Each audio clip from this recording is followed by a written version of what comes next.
Hello and welcome to day 3 of the 5-day PMP program. What all are we covering today? Let me show you. We will start things off with cost management, which is known as finance domain in the PMBOK 8 world. We will also cover communication management as well as stakeholder management, which are part of stakeholders domain in the PMBOK 8 world. And we will also cover resource. So these are the topics that we are covering today.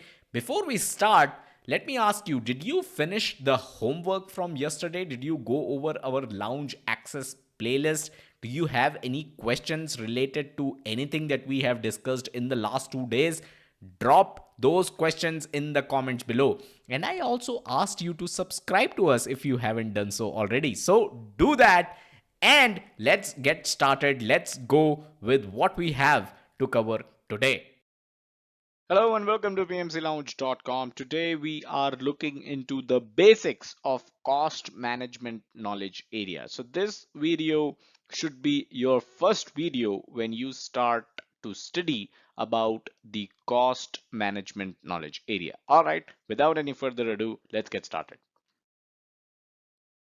It is all about the money, honey. And if you see all projects, every project that you have ever worked on, it all boils down to money. All projects boil down to money.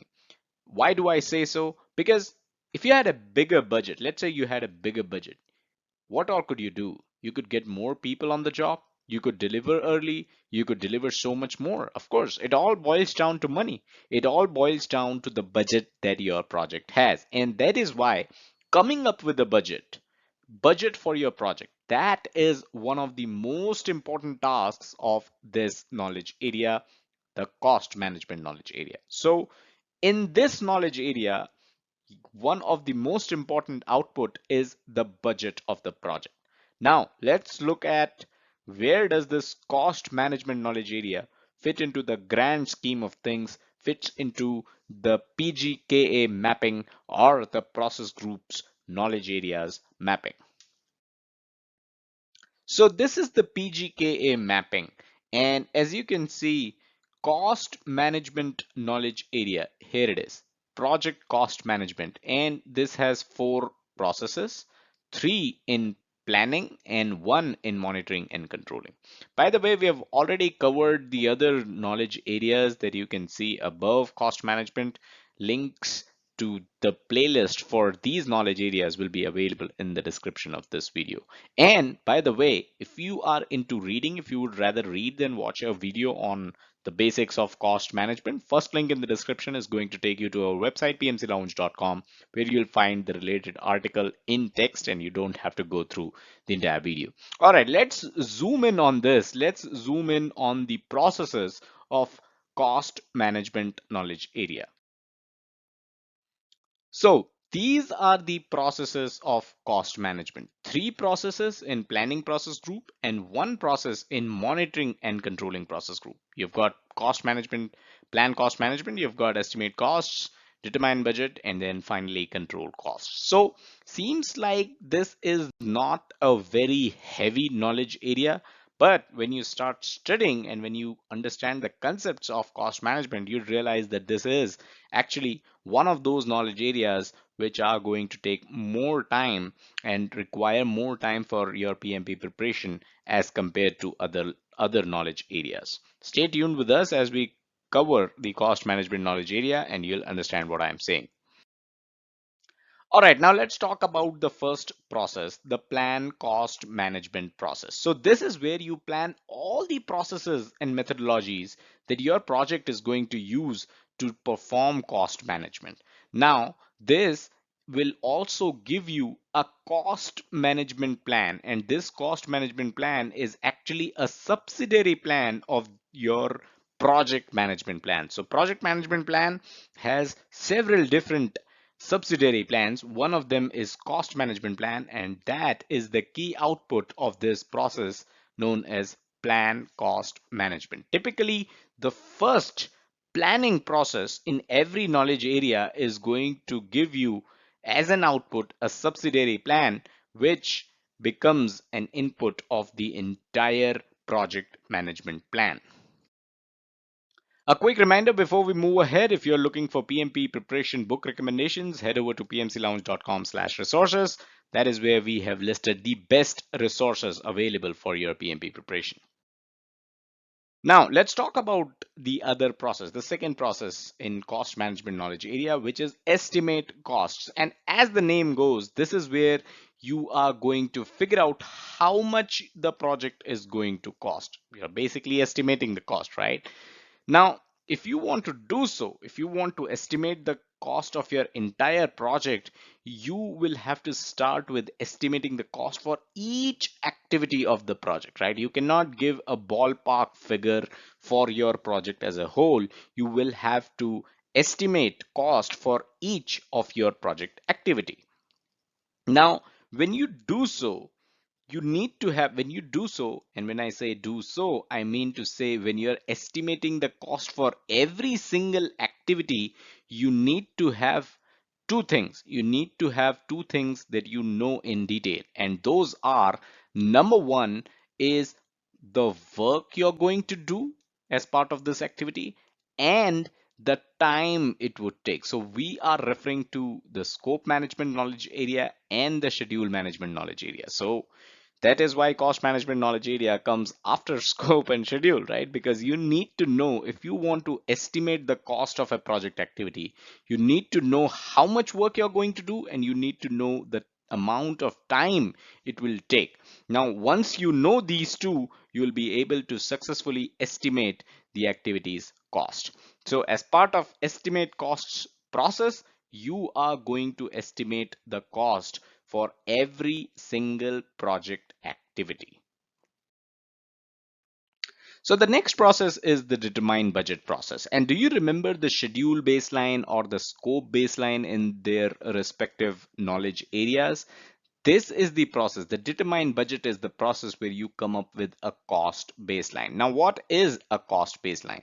We will look at it as we move on further in this slide. Now, in the previous slide, we talked about how you need to estimate every single project activity. Once you have the estimate for all the project activities, you need to add them up. And once you add them up, you will have a figure which is known as a cost baseline. You will have the cost of your project, and that is going to be your cost baseline. Now, how is it going to be useful? How is this number going to be useful? Well, first of all, this is the amount that you are going to request from the management to complete your project. That's the important thing, right? That's one of the most important things. But then the other important thing is, as you progress, as your project progresses, you need to compare the expenditures of your project with the baseline budget that you had.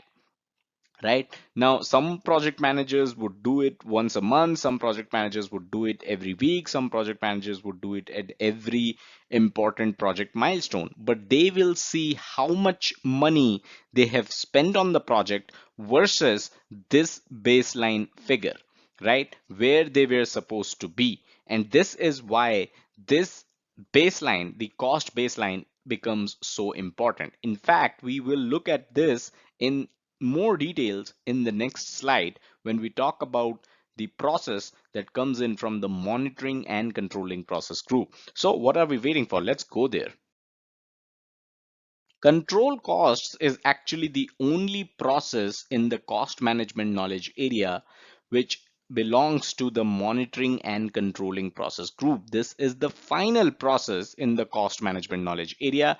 And just like every other usual monitoring and controlling processes that you would see across different knowledge areas, control costs is where you will track your actual work and you're going to compare it against the baseline. Something that I spoke of in the previous slide, the last point in my previous slide, where I said that some project managers would do this comparison every week, some project managers would do this comparison every month, some would do it at every single important project milestone. But you have to do this. Bottom line, you do this so that you make sure that if you need to make any adjustments, why would you need to make any adjustments? If you're overshooting the cost, right, then you need to make adjustments. If you're if your project is suffering from cost overrun, which most projects do, in my personal experience, by the way, so what kind of adjustments do you need to make? That is something that you determine as part of the control costs process. Finally, you're basically in this process, you're basically comparing how you're doing versus how you thought you would do. And this is actually something that you can remember for most of the monitoring and controlling processes, the usual monitoring and controlling processes that start with the word control. So if it is talking about costs, then you would basically compare how you're doing in terms of costs versus how you thought you would do, right? If it talks about something else, let's say the process is about controlling control let's say control scope, so that is where you would compare how you're doing in terms of the scope, the project scope, versus how you thought you would do, right? So I hope this is something which makes some sense to you, and it is helpful for you to remember what the usual monitoring and controlling processes do, and specifically the processes that start with the word control. So that is all that we had in this video. Do hit the like button if you enjoyed the video, subscribe to the channel and hit the bell icon if you haven't done so already. Also, don't forget to check out the website pmclounge.com, your number one free PMP resource with over 400 articles on project management there. That is definitely your number one place to go for PMP preparation. Thank you. Hello and welcome to PMCLounge.com. Today we are talking about the plan cost management process. And this process has nothing to do with the potato, the spoon, the coins, the calculator, and everything else that you see on the screen right now. Let's talk about plan cost management. But before we do so, let me get a few things out of the way. Number one, if you want to read an article on plan cost management instead of watching this video, first link in the description, you can go ahead, it'll take you to pmclounge.com, our website, the related article that is available on plan cost management. On this YouTube channel, we have close to 400 videos on project management, and related articles to all those 400 videos are available on the pmclounge.com website. So don't miss that out. Now, let's get started.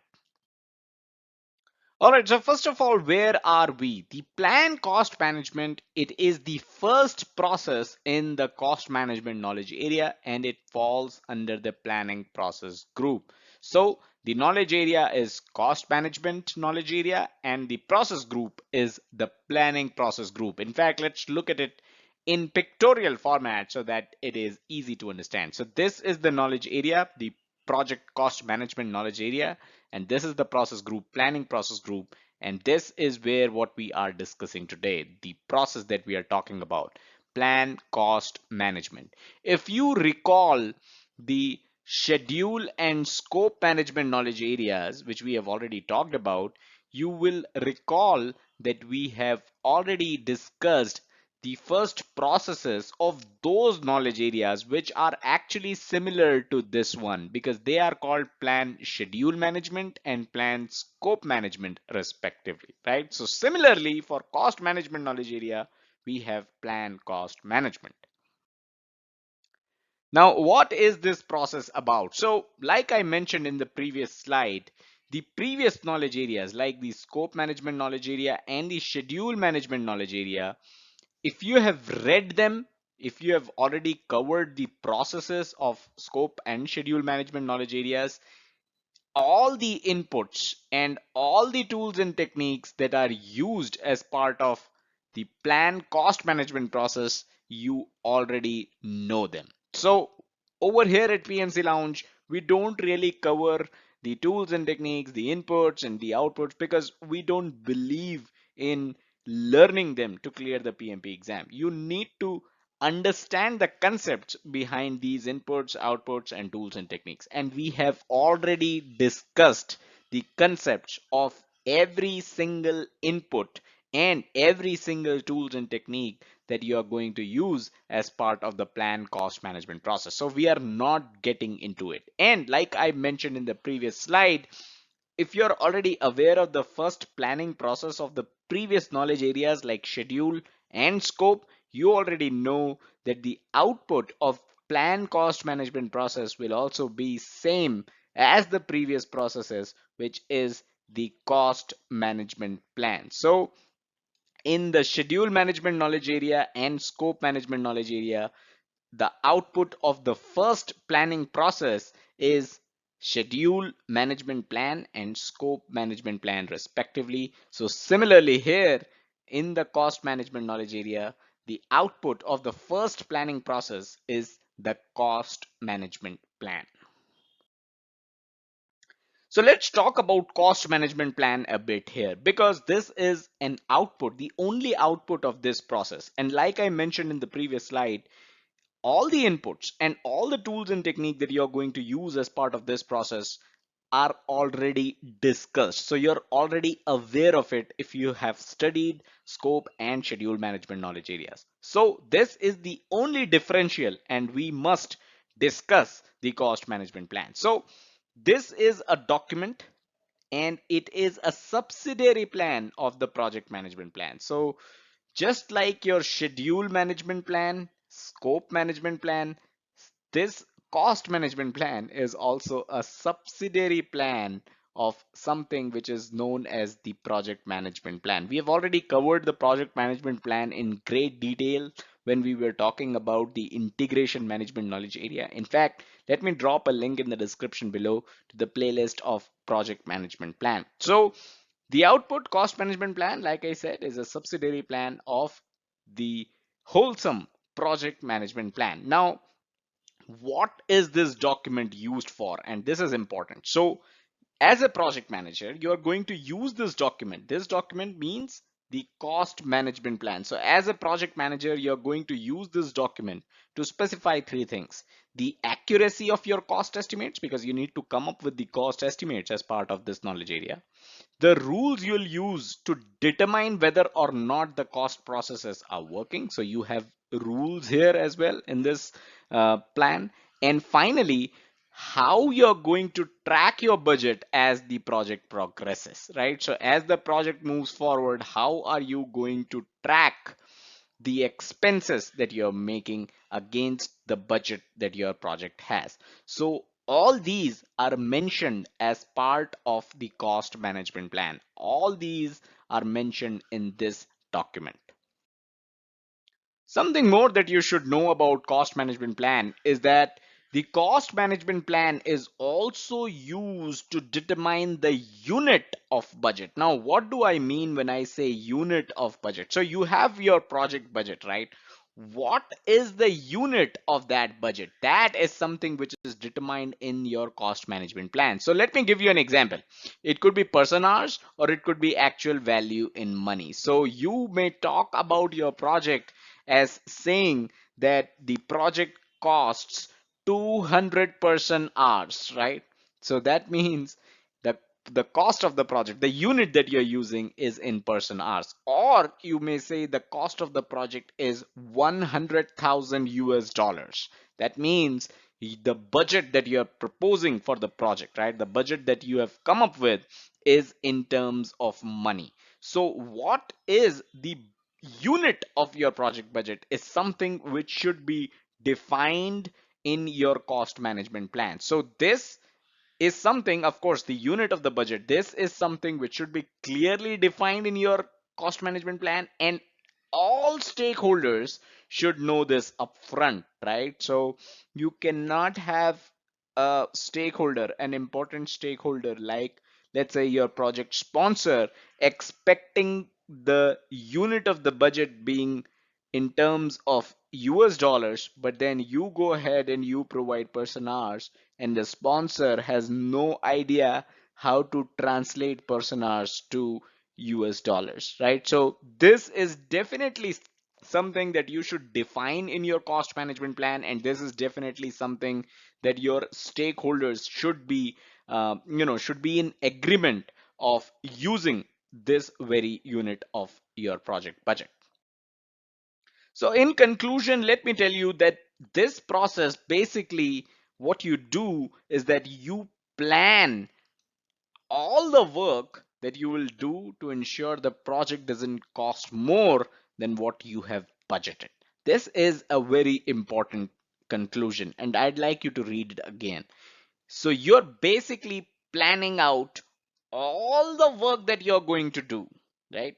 All the work that you will do to make sure that the project doesn't overshoot, does not suffer from cost overrun. So whatever that you have budgeted, how do you ensure that your project falls within this budget is what you are mentioning, or is what you're planning. All the work that you're going to do to make sure this happens is present in your cost management plan, and thus this is an extremely important plan.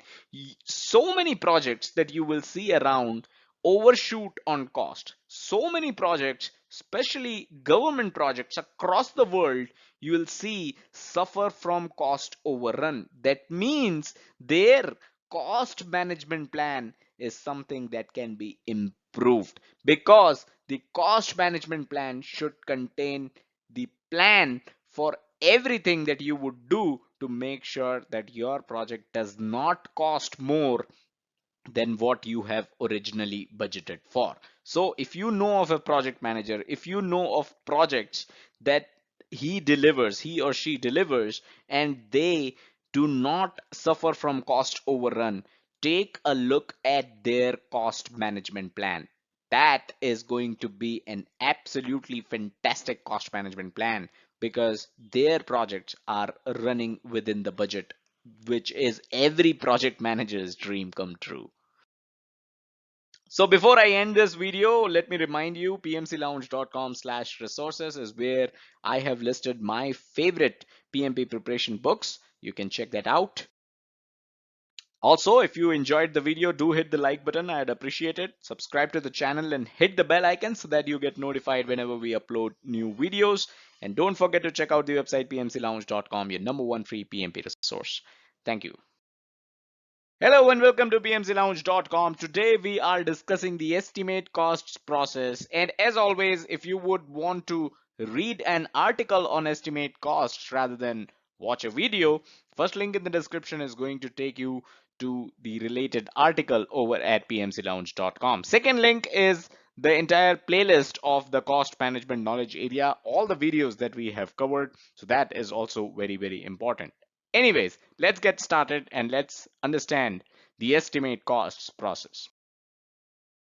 Now, the first thing is, estimate costs is exactly what you think when you read or hear or even write the word estimate costs. You are actually estimating costs in this process. Now, this is the second process in the cost management knowledge area, and this belongs to the planning process group. Actually, let's take a look at the PGKA mapping. So this is the PGKA mapping. As you can see, we are in the project cost management knowledge area, and estimate costs, this is where it lies. This is what we are talking about today. As you can see, it belongs to the planning process group.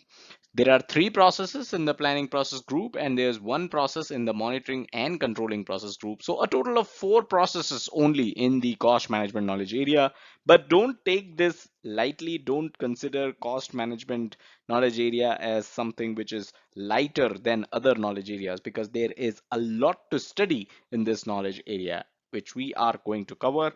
Let's get started with estimate costs first for the sake of this video.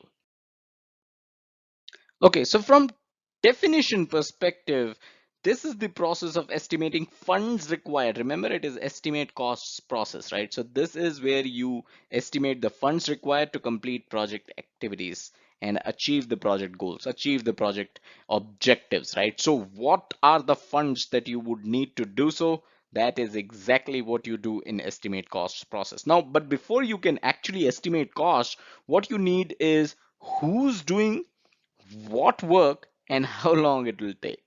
And you find this from the scope management and schedule management knowledge area. That is the reason why in your PMBOK guide, if you can see, the scope management knowledge area and the schedule management knowledge area are covered before, are taught to you before the cost management knowledge area. Because when you come to cost management knowledge area, when you come to this process of estimate costs, you already need to know what works need to be done, that is what's in scope, and how long it will take, that is the schedule of how long the activity is going to take. Now let's take an example. So let's say you want to get your requirements documentation done for the project, and you realize that you would need a business analyst to write the requirement specification document. Now, business analyst, when you meet the business analyst, he or she tells you that they would need help from two associate business analysts, and all three of them are going to complete the requirements documentation in 2 weeks. So that way, you now know who's doing the work, what work it is completing the requirements documentation, and how long it will take, that is 2 weeks. Based on that, and based on the charges of business analysts, right, based on what they charge, their fees, is how you can estimate the cost for this activity of completing the requirements documentation. So that is the reason why you should be very clear in terms of scope and in terms of schedule when before coming to the estimate costs process. Gathering this data, gathering the entire data that you need to estimate cost is actually the inputs to the estimate cost process. Whatever we just talked about, right? These are the actual inputs to the estimate cost process. So if these are the inputs, what are the tools and techniques and what are the outputs from this process? Let's take a look at that as well. Before we move ahead, I'd like to remind you pmclaunch.com/resources is where you can go. We have listed our favorite and the most useful PMP preparation resources there. Now let's look at some of the tools and techniques that are used as part of this process. Now remember, there are several tools and techniques of the estimate costs process. We are not going to cover all of them in this video. We are only looking at 4 of the tools and techniques which we have already discussed in the schedule management knowledge area, and they are similar in this knowledge area as well, in the cost management knowledge area as well. So these are 4 tools and techniques which are common to these two knowledge areas. The remaining techniques we are going to cover in future videos. Second link in the description is going to take you to the entire playlist of cost management knowledge area, and that is going to contain all the videos and all the tools and techniques of this process and all other processes as well of cost management knowledge area. Now these 4 that we are discussing, we have created separate videos and articles on these. The links to the videos, separate videos for these 4 will also be available in description in case you want to understand them in further details. Now let's look at the 4 tools and techniques which are common between schedule management knowledge area and cost management knowledge area.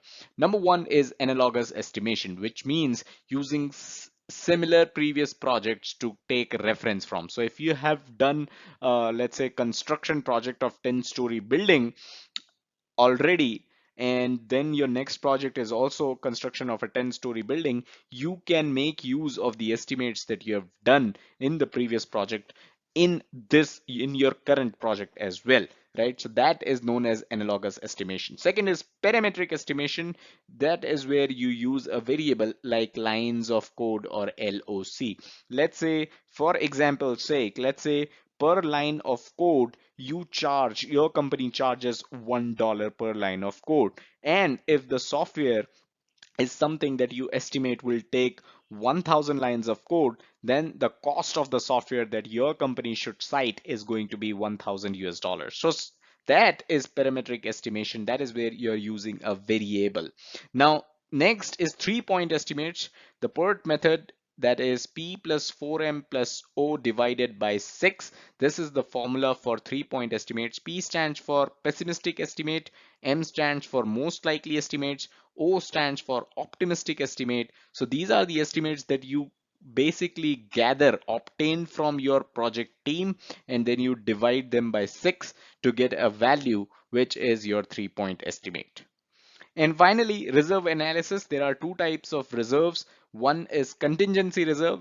That is where you take buffers for known unknowns. There are risks that you already know of, but you don't know if they are going to materialize or not. And that is why you have some contingency reserve in place, money that is buffer. And then you've got management reserves.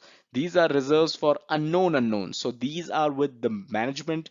They keep a certain amount of money just in case something unknown shows up in during the course of your project. Like I said earlier, all these four are discussed in detail. The links to the separate videos for these four tools and techniques are available in the description.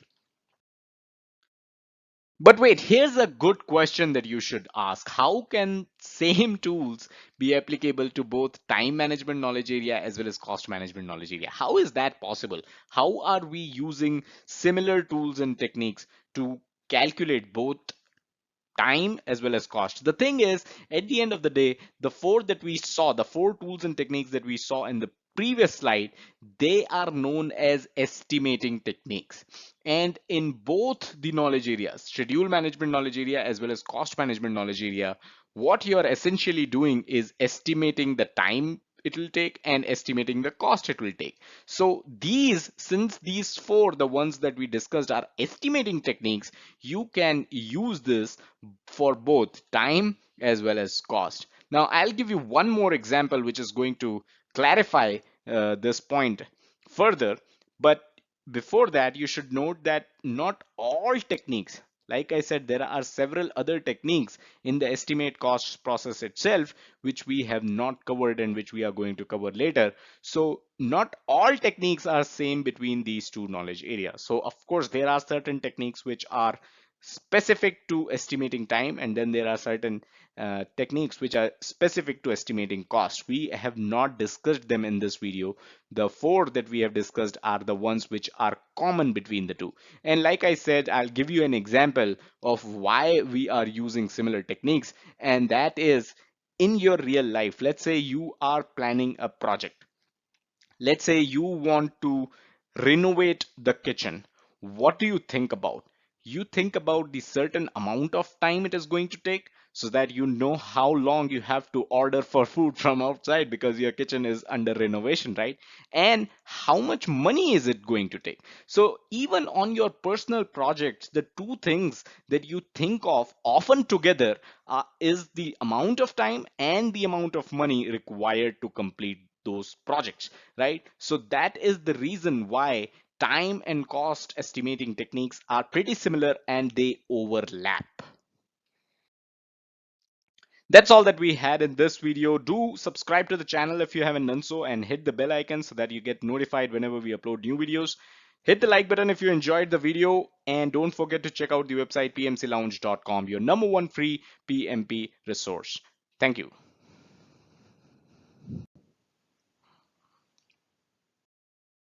Hello and welcome to pmclounge.com. In this quick video, we go over the top-down estimating technique and the bottom-up estimating technique. What's the difference between the two? How do you define them? Let's look into it. So we've already discussed the estimate costs process, and it is important to understand the tools and techniques that you are going to use for estimation. Now, in the video where we covered estimate costs, we also covered some of the tools and techniques which we had already discussed in the schedule management knowledge area. Estimate cost is of course a part of the cost management knowledge area. Now, some of the tools and techniques which are common between schedule estimates and cost estimates have been discussed in the estimate costs process video already. In this video, we look into two other form of estimation, the two other forms of estimating techniques, which are top down and bottom up estimating. Let's look into them. So let's talk about top-down estimating first. And what if I told you you already know top-down estimating, because you already know analogous estimating, and top-down estimating is just another name for analogous estimating. So here's a question. Now that you already know analogous estimating, which we discussed in a previous video on estimate costs, and we've already discussed in detail in the schedule management knowledge area, let me ask you this and challenge you with a question. Why is this technique called top-down?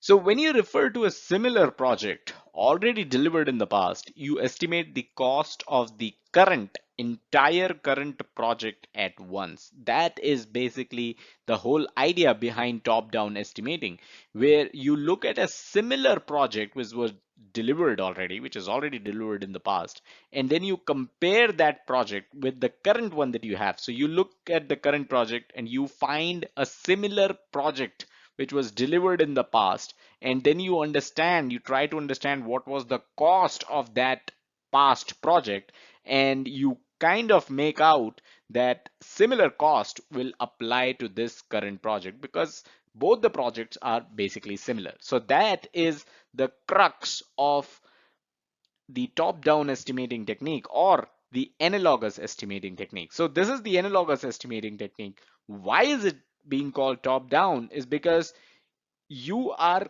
estimating the entire project at once. You're not estimating individual tasks or individual activities. You're estimating the entire project at once. And then this entire estimate is apportioned to individual tasks.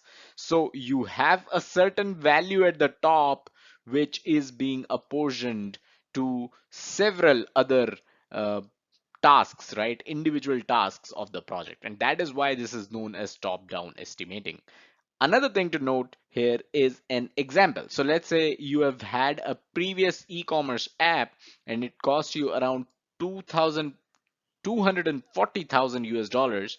That was the cost of an e-commerce app which your company built already in the past. And if you receive another project which is also an e-commerce app, you will consider that the cost of it is going to be somewhere around 240,000 US dollars because that's how it cost. That's how much it cost last time when you did that, right? So that is why you already have an entire project's cost at hand, and then you are going to divide this into individual tasks of the project. Let's say designing, let's say coding, let's say testing, right? Deployment. So you are dividing this cost into individual tasks, and that is why you have a value at the top and then you're dividing it at the tasks that lay at the down, right? So that is why it is known as top down. Before we talk about bottom-up estimating, let me remind you, if you're looking for PMP book recommendations, head over to pmclounge.com/resources where we have listed our favorite PMP preparation books. Now let's talk about bottom-up estimating, which obviously is the opposite of top-down. You had a certain value at the top and then you apportioned it downwards. You apportioned it to the tasks down. And in bottom-up estimating, what you're basically doing is you're estimating individual tasks first, and then you're adding all those tasks, the costs, the estimated cost of all those tasks, and you get an overall project estimate. So that, my friend, is bottom up estimating right there. On real life projects, you will most often see bottom up estimating in action and not the top down estimating, because this technique is what is typically used on real life projects. This is what I have personally used on my projects as well. So you will definitely see bottom up estimating being used on real life projects more often than not. And top down estimating will be pretty rare to find. So that's all that we had in this quick video. Subscribe to the channel and hit the bell icon to stay notified whenever we upload new videos. The entire playlist of cost management knowledge area is available in the description. Also, the related article to this topic is available as the first link in the description. Do hit the like button if you enjoyed the video, and don't forget to check out the website pmclounge.com, your number one free PMP resource. Thank you. Hello and welcome to pmclounge.com. Today we are looking into 5 more tools and techniques from the estimate costs process. Now, these are the ones that we have already covered. So you've got analogous estimation, parametric estimation, 3-point estimates, which are the PERT method, reserve analysis, which contains both contingency reserve and management reserve, and top-down estimating and bottom-up estimating. So these are the tools and techniques from this process that we have already covered. And there are 5 more that we are taking up as part of this video. Now, before we move ahead, if you would want to read an article on this rather than watch a video, the remaining 5 tools and techniques of estimate cost process, that is, if you want to read an article, first link in the description is going to take you to that article over our website pmclounge.com. Again, I will also be linking to all these videos, all the entire playlist of estimation techniques in the description as well. And I'll also share a link to the entire playlist of every single video that we have done on the cost management knowledge area. So important, three very important links in the description. Do check them out, and let's move ahead. Start off with the first one, which is project management software. So project management software, this is pretty straightforward, right? It is just a software. It is a software for project management. It could be as simple as a spreadsheet. So you may have a spreadsheet software, and what it does is basically it is going to take inputs. In inputs, it is going to take resource estimates, which you have already created. Then you will also enter labor and material costs. And based on these inputs that you have given it, this spreadsheet is going to perform certain calculations, and it is going to provide the activity cost estimates. So activity cost estimates is actually the output of the estimate costs process.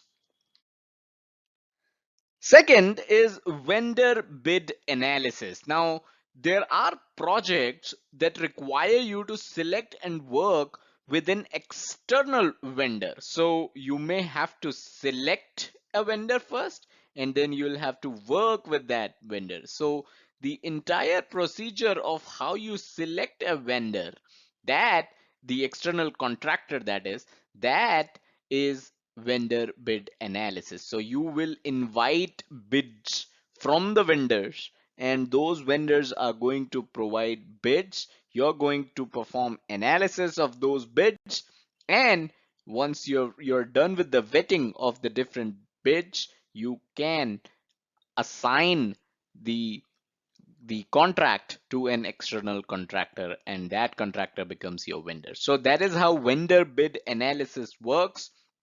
Most of the times, a lot of contracts are given based just on the cost. Whichever vendor, whichever contractor is performing the project in the cheapest, cheapest cost, they are given the contract. Although it is not really an efficient way of assigning the contracts, but then that is also a reality. Before moving further, I'd like to remind you, you can head over to pmclounge.com/resources if you're looking for PMP book recommendations.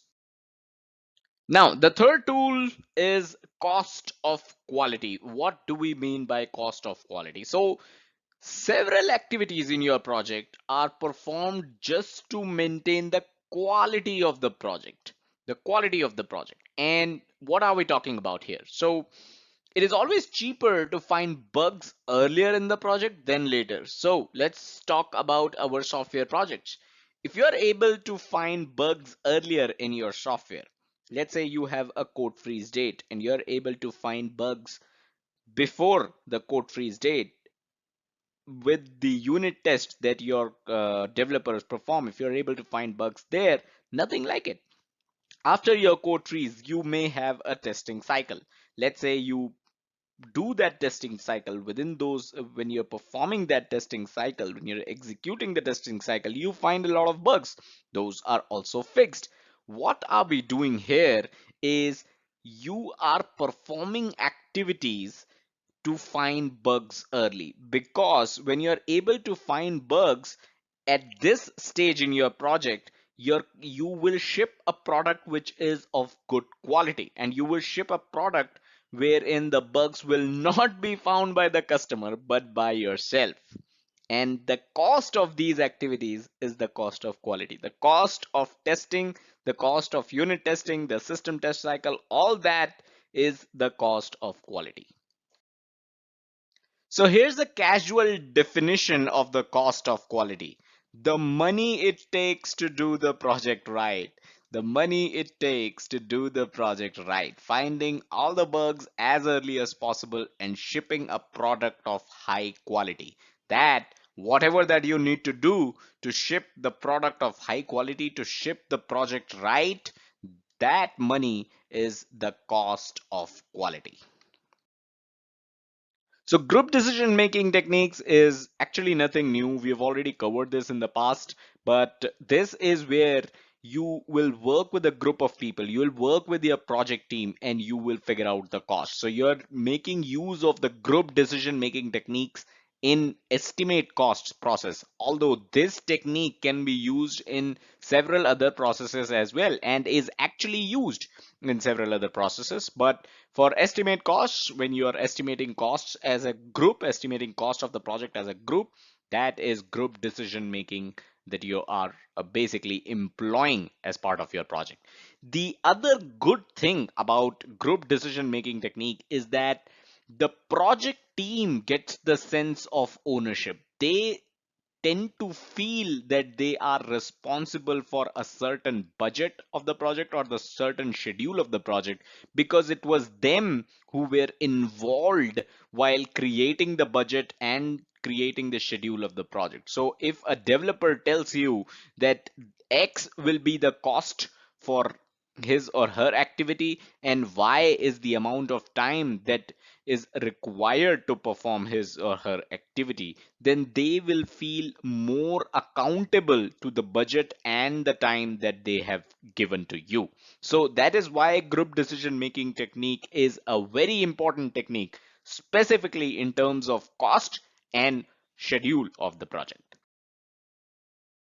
Again, reserve analysis, the fifth and final tool and technique of the estimate cost process, is something that we have already discussed. And it basically means, reserve analysis basically means keeping some money aside just in case your project needs it. And how much money do you need to keep aside is where the analysis comes into the picture. We've already discussed that there are two parts of reserve analysis. You've got management reserve and contingency reserve. Management reserve typically in the industry is anywhere between 5 to 10% of your project budget, and contingency reserve is based on the risks, the identified risks that the project manager has identified or the project team has identified, and based on those risks, the amount of money required which should be kept aside just in case those risks materialize is all about reserve analysis. That is how you analyze the cost reserve that you need for your project. So that's all that we had in this video. Hope you enjoyed it. Do hit the like button if you did. Subscribe to the channel and hit the bell icon so that you receive a notification whenever we upload a new video. And don't forget to check out the website pmclounge.com, your number one free PMP resource. On our YouTube channel, we have 400 videos on project management and a similar number of articles on our website pmclounge.com. So don't forget to check them out. Thank you and have a nice day.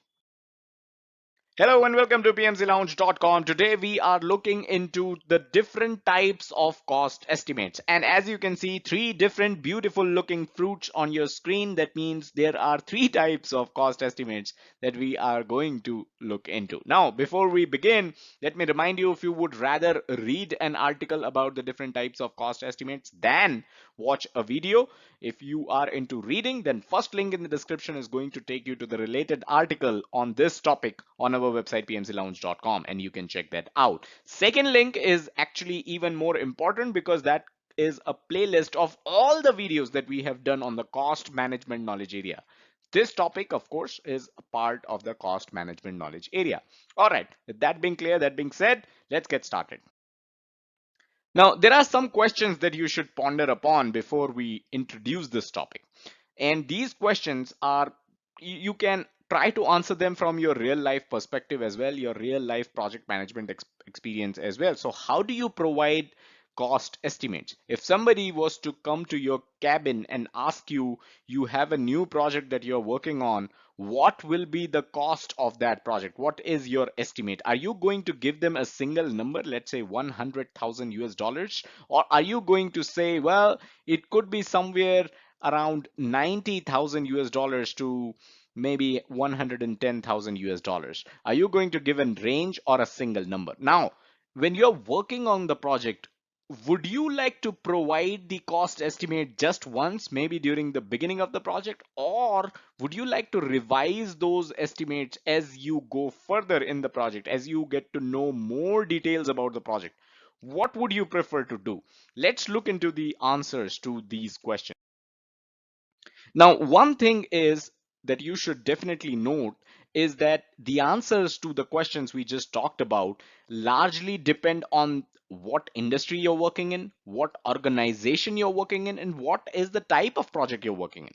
But PMBOK guide definitely has some guidance for you in this matter. So from the perspective of the PMP exam, this video is going to be important because whatever we tell you is what you should be keeping in mind when you answer PMP questions. But from your real life project perspective, follow whatever that your organization says. Now, cost estimates, they are always provided in a range. The question that we asked in the previous slide, right? Do you give a single number or a range? You always give a range. And the other thing is the estimates can be revised. They can be revised as we move further and gather more project details. And you would want to do that, right? As you move further, as you gather more details of the project, you will be in a better position to estimate the cost that it is going to take to deliver the project, right?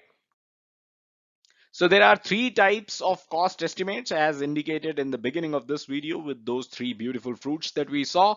First is rough order of magnitude, second is budget estimate, and third is definitive estimate. What is the range that these estimates operate in and what is these estimates all about? Let's look into that one by one, starting off with a rough order of magnitude.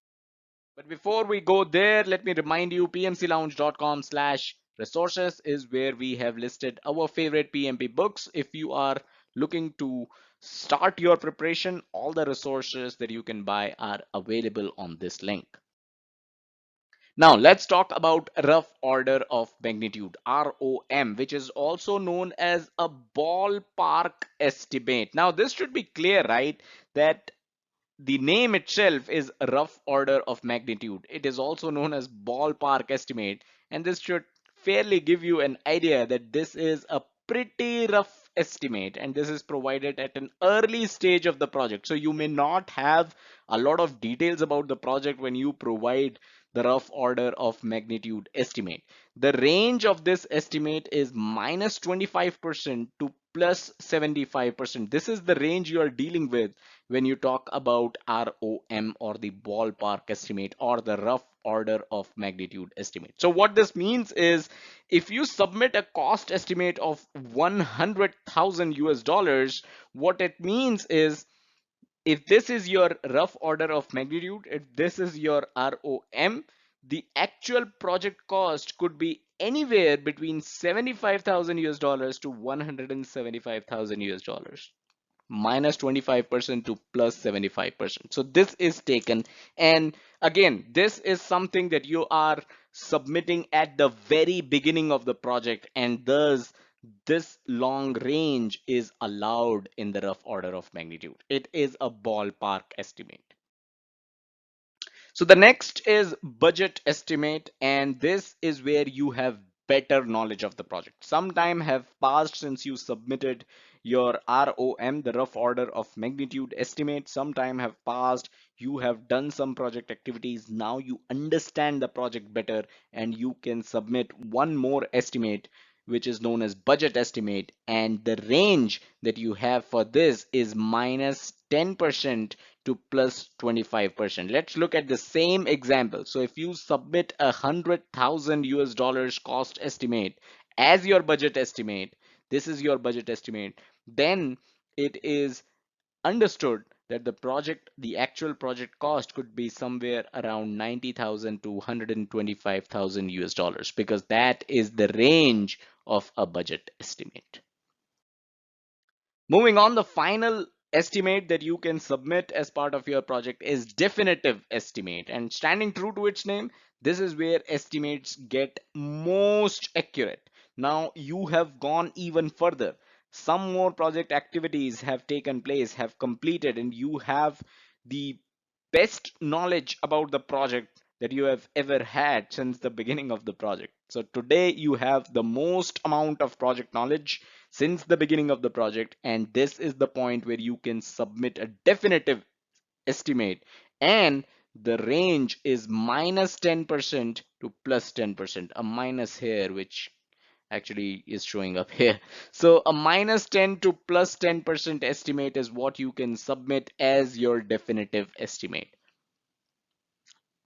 Continuing our same example, so if 100,000 US dollars is your definitive estimate, that means the actual project cost should be around 90,000 to 110,000 US dollars. This is expected out of you considering you are an experienced project manager and you have submitted a definitive estimate of 100,000 US dollars. So it is expected that you are going to finish off the project in ±10% range, right? Now, I'd like to repeat here, these ranges that we talked about, these estimates that we talk about can differ in terms of the company that you work for, the organization that you work for, in terms of the industry that you're in, and in terms of the project type as well.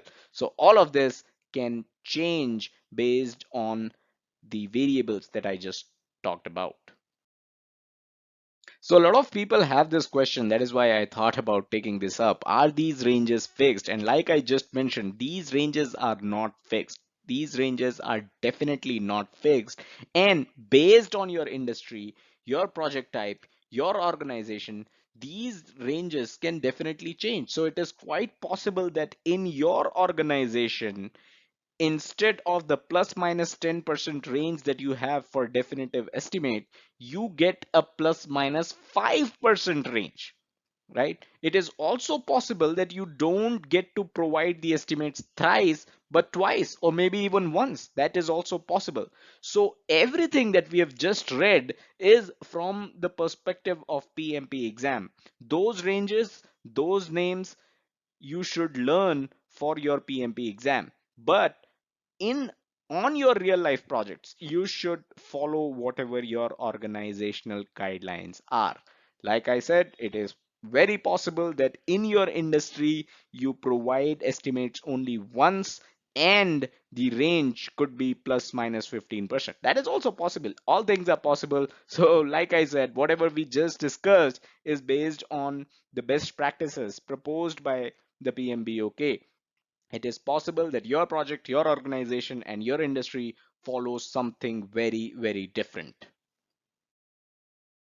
When are these estimates provided? That is a really, really good question, and that is why I thought about covering it. Let's take an example of a good old software delivery project. You are the project manager on a software project. So this is where you're going to provide the estimates. When the business case is being made, right? When you are just maybe you're developing the project charter, that is where you're going to submit a rough order of magnitude estimate. That is where you submit ROM when you have the least knowledge about the project because you are just getting started. That's where you submit a very rough figure which has a range of -25% to +75%. That's where you submit the ROM. When you have written those requirements down and you are down to system requirements, the SR document, some people call it the SRS document. When you are in that stage of the project where your system requirements document is finished, it is baselined, it is approved, that is when you can provide the budget estimate, right? Which has lesser range. Now, when you finish off with your design, the high level design, the low level design, when the design is approved, when you have the best possible knowledge that you can have for the project, is where you submit the definitive estimate. And this is where a decision gate can be made. Since you have submitted your best estimate possible, the estimate with the most knowledge of the project, and only design is done yet, this is where the sponsor of the project, the customer, can take a call, can take a decision whether to proceed with the project to complete the development, testing, deployment, or to cancel the project here, right here at the design phase itself. So this again is a very generic representation on where, in what stage of the project life cycle are these estimates submitted. It is possible that for your project, they may ask for you to submit a definitive estimate right at the system requirement stage as well. Like I said, this is very generic, but this should give you an idea of why we have three different types of cost estimate and where is the project manager required to submit these estimates. That's all that we had in this video. Hope you found it useful. If you did, do hit the like button and subscribe to the channel and hit the bell icon if you have not done so already. Don't forget to check out the website pmclounge.com, your number one free PMP resource, and also follow us on our social media, facebook.com/pmclounge and twitter.com/pmclounge for the latest updates. Thank you. Hello and welcome to pmclounge.com. Today we are looking into two things: activity cost estimates and basis of estimates. Now, if you are anything like me, you would be wondering how come we have so many random things related to estimates and related to costs in the cost management knowledge area. Okay, let's get started. I'll let you know where do these two come from so that you have a clearer picture of what we are discussing today. So I hope the first sentence provided some respite. The activity cost estimates and basis of estimates. These two terms are nothing but the outputs of a process known as estimate cost process. Now, if you have already forgotten, let's take a quick look at where this process lie. So estimate cost process, this is part of the planning process group and the cost management knowledge area. This is where we are. The outputs of this process are activity cost estimates and basis of estimates. Let's look at these two separately and understand what these two are. First of all, the activity cost estimates, although it should be clear from its name itself, as the name goes, this is an estimate of cost for every single project activity. This is important. So we are now estimating the cost of every activity in the project. We are not talking about every task. We are not talking about every deliverable. We are talking about every project activity. And it is important to understand project activity where it lies in the WBS, and I'll share a link for the WBS in the description below. Go check that out if you have forgotten what is the hierarchy of WBS when it comes to activity, tasks, deliverables, etc., etc. Now, you need to note that this cost estimate, the activity cost estimate, it also takes into account the resource rates. So if you need consultants, if you need your own employees from your organization, if you need certain infrastructure, if you're working on a software project, if you need certain infrastructure for testing or for anything for that matter, you need to consider the rate of those resources, and you also need to consider the estimated duration for those activities, right? So for how long do you need the consultant in your project, or for how long do you need a certain infrastructure in your project? The estimated duration for those activities are also considered. Now, where do you get these estimated duration for activities? You get it from the estimate activity durations process. This was part of the schedule management knowledge area, and WBS that I just spoke of previously was part of the scope management knowledge area. Direct links to WBS as well as estimate activity durations process will be available in the description. And while we are talking about description, if you're into reading, if you would rather read an article on these two concepts, activity cost estimates and basis of estimates, first link is going to take you to our website pmclounge.com. The related article for these two concepts is available in the first link. All right, let's move on to basis of estimate. And a quick reminder before we do so, all the PMP courseware articles, videos will be available on this link. You can check this out, pmclounge.com/pmp-training. So this is the link. You can go right there and every article, every video that we have ever done in terms of PMP courseware will be available there. All right, let's talk about basis of estimates now. So this is also known as BOE, basis of estimates. This is one term which someone coming from the non-project management field may find very ridiculous, because people in the project will be talking about BOE. What's the BOE? What's the BOE for this activity? What's the BOE for that activity? And for someone who's not from project management background may wonder what is it that these people are talking about. So BOE is nothing but basis of estimates. And what is basis of estimates? So just like your WBS had the WBS dictionary, just like the activity list had activity attributes, what these two do, the WBS dictionary for WBS and the activity attributes for activity list, what these two do is basically providing additional supporting details. WBS is only a graphical representation. The details, the supporting details of every entry in the WBS is defined in the WBS dictionary. So that's something that you should understand. The activity list is just the list of all the project activities. The supporting details, the supporting description of these activities is available in the activity attributes document. Similarly, basis of estimates is a document which provides additional supporting details to the previous activity cost estimates that we just discussed. So whatever cost estimate for each activity that you are providing, a supporting document known as BOE or basis of estimates is going to explain the very basis of why you have given a certain estimate for an activity.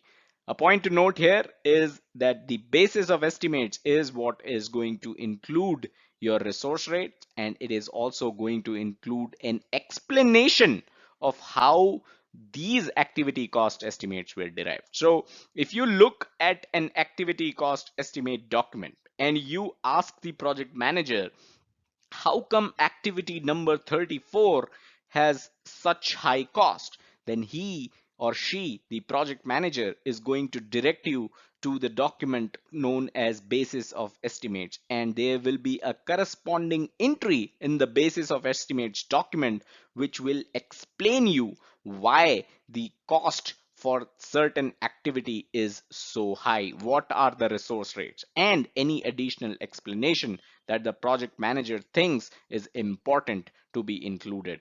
All of that will be available in the basis of estimates document. So that's all that we had in this quick video. Do hit the like button if you enjoyed it and learned something new. Subscribe to the channel. Don't forget to hit the bell icon so you stay notified whenever we upload a new video. And don't forget to check out the website pmclounge.com, your number one free PMP resource. Thank you and have a nice day. Hello and welcome to pmplounge.com. Today we are discussing yet another very important topic from PMP exam perspective, which will help you score some handy marks in the exam. We are discussing present value, which is also known as PV, and net present value, which is also known as NPV. Although we have a very comprehensive video which covers all the formulas that you need to know about going about all your calculation questions in the PMP exam. So I will link to that video in the description below. Do go over it. Do watch that video. It is absolutely very helpful, and you are definitely going to uh, be thankful to PMP Lounge for putting out that video, because that's one single video with absolutely every single PMP formula that you should know of before going to the exam. So that's a helpful video. I'll link to it in the description. Do go over it, do check that out, and come back here and understand what PV and NPV are. So let's get started. So the formula for PV or present value is FV divided by 1 plus R to the power N. Here, PV is the present value, FV is the future value, R is the rate of interest, and N is the number of years. Now here, all these values, PV, FV, typically we have these values in terms of currencies. These are basically dollar values, or if you're in India, these are rupee values. If you're in Japan, these are yen values. Although, of course, from exam perspective, you are bound to see dollar values. So PV and FV are basically dollar values. Um, these are numbers, right? This is money at the end of the day. R is the rate of interest, which will be in percentage, and N is the number of years, not the number of months. This is number of years. So if we are talking about 1 year, the value of N will be 1. All right, let's move on. So we just looked at the formula, right? So that we looked at the formula first so that it's easier for you to understand the concept of present value. Why we have two values there, right? Present value PV and future value FV. Will $1,000 today become something different in the future? Well, it does. How? Let's take a look. Money in present is more valuable than the same amount of money in the future. So read that sentence again. Money in present is more valuable than the same amount of money in the future. Now you may ask, are you trying to tell me that $1,000 today is more valuable than $1,000 in the future? Think about it. Isn't it true? Let's try to understand through an example. The stuff that you can get for $100 today is much more than what you would get for $100 5 years down the line. Now just think about what all you could have bought with $100 5 years ago, 5 years back in time. And now think about what all you can buy with the same $100. Much less, right? So that means the value of $100 has changed. The stuff that you can buy with the same $100 bill is much less now. If not much less, it is at least a little lesser than what you would get 5 years ago. Another example to clarify this, just so you know, you'll get an even better idea. So if you receive $10,000 today and deposit it into a bank earning 4% interest per year, 1 year from now, you would have $10,400, which is 400 additional dollars in terms of interest. So $10,000 today, but $10,400 in the future, a year from now. Here, the present value of $10,400 is, so basically the present value is $10,400, right? When R, that is the rate of interest, is 4%, is 0.04 that you can use for calculation, and N is 1 year, which is, you're putting the money in the bank for an year. So the present value of $10,400 as of today, as it stands today, is $10,000. So I'll repeat that. If you have a rate of interest of 4%, if you plan to keep the money in the bank for 1 year, that means R is 4% and N is 1 year, the present value of $10,400 is $10,000. So that is what this formula is used for. Also note that the future value in this example is $10,400. So the present value is $10,000, the future value is $10,400, the rate of interest is 4%, and of course N is 1 year. Now again, the formula, keep the formula in mind. PV is equals to FV divided by 1 plus r to the power n, which was there in the previous slide, and you can go back to the video and refer to that. Now, you may be wondering, why is this important? Why are we even discussing this, right? This seems like a lot of calculation. This seems like mathematics, even basic mathematics. Why do we need to calculate the present value and future value, something which is totally financial, finance related? Why do we need to calculate that when you are appearing for the PMP exam? So our favorite question for each video, and we start most of our videos with this question: why is this important? We have already discussed what PV is, and this was actually the right time to answer the question: why is this important?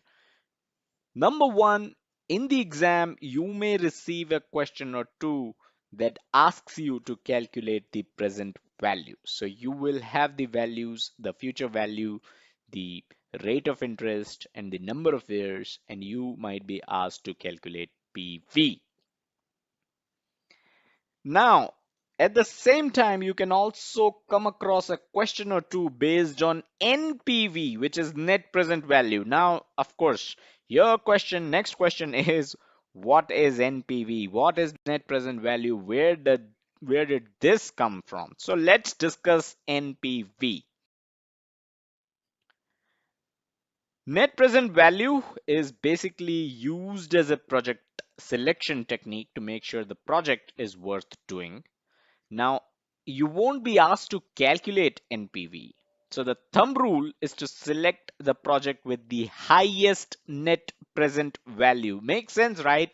Let's go back to the formula of present value. PV is equals to FV divided by 1 plus R to the power N. Now, which project will you take, right? The one with the highest net present value. You're not supposed to calculate the net present value, but just think in terms of PV itself. Won't you select a project which will be much more valuable, right, for you in terms of the money that you're investing today? The value that you will get out of that project is much higher than what you're spending today. So that is the kind of uh, analysis that you need to do, and that is the kind of analysis that goes through when you are selecting a project. So a lot of talking, right? Let's see a sample question to understand this. There are 4 projects to be chosen from. Project A has NPV of $32,500. Project B has NPV of $35,000. Project C has NPV of $45,000, and Project D has NPV of $10,000. Which project should be chosen? Remember the thumb rule. The thumb rule that I mentioned in the previous slide was always select the project with the highest NPV. The question is not asking you to calculate present value. The question is not asking you to calculate NPV. It is simply asking you, which of these projects will you choose? The thumb rule: choose the one with the highest NPV. The answer is project C, as it has the highest NPV of $45,000. Will you get a question as simple as this in the PMP exam?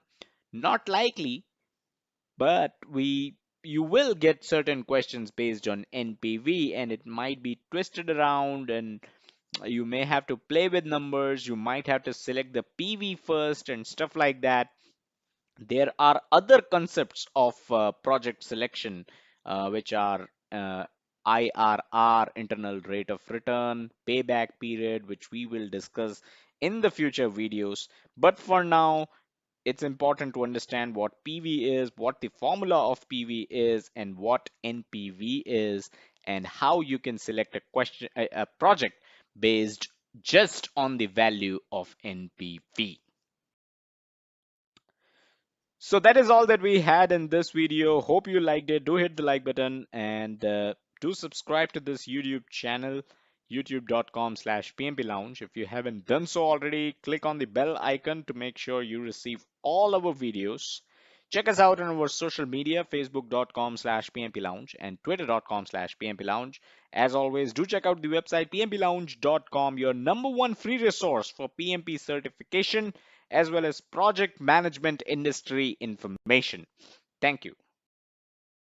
Hello and welcome to pmplounge.com. Today with this video we are starting a new series called project selection. So here in this series we will be taking a look at all the methods which have been described in the PMBOK or are important from your PMP exam perspective, and all of these methods, the project selection methods, pertain to the PMP exam. So you will be definitely finding certain questions in the exam that pertain to project selection methods. The first one that we are discussing today is NPV, the net present value. We have discussed net present value in detail in one of our previous videos as well, and I'll link to that in the description so you can check that out. And I will also be linking to the playlist, the YouTube playlist for the project selection methods videos that are going to be coming up on this channel. So you can refer to that playlist and you can watch all the videos on all the different methods of project selection, and it will be absolutely clear for you on the understanding of how projects are selected. And these are fairly simple methods basically to understand, and the questions that belong to these section the section of project selection methods, that is, in the exam, are also relatively easier. So go through this entire playlist and you are definitely going to get at least 2 to 3 questions absolutely correctly in your exam, the PMP exam, that is. So let's get started with net present value, and I'll want you to go over the previous video we did on net present value so that you have the context of what we are talking about here. Let's get started.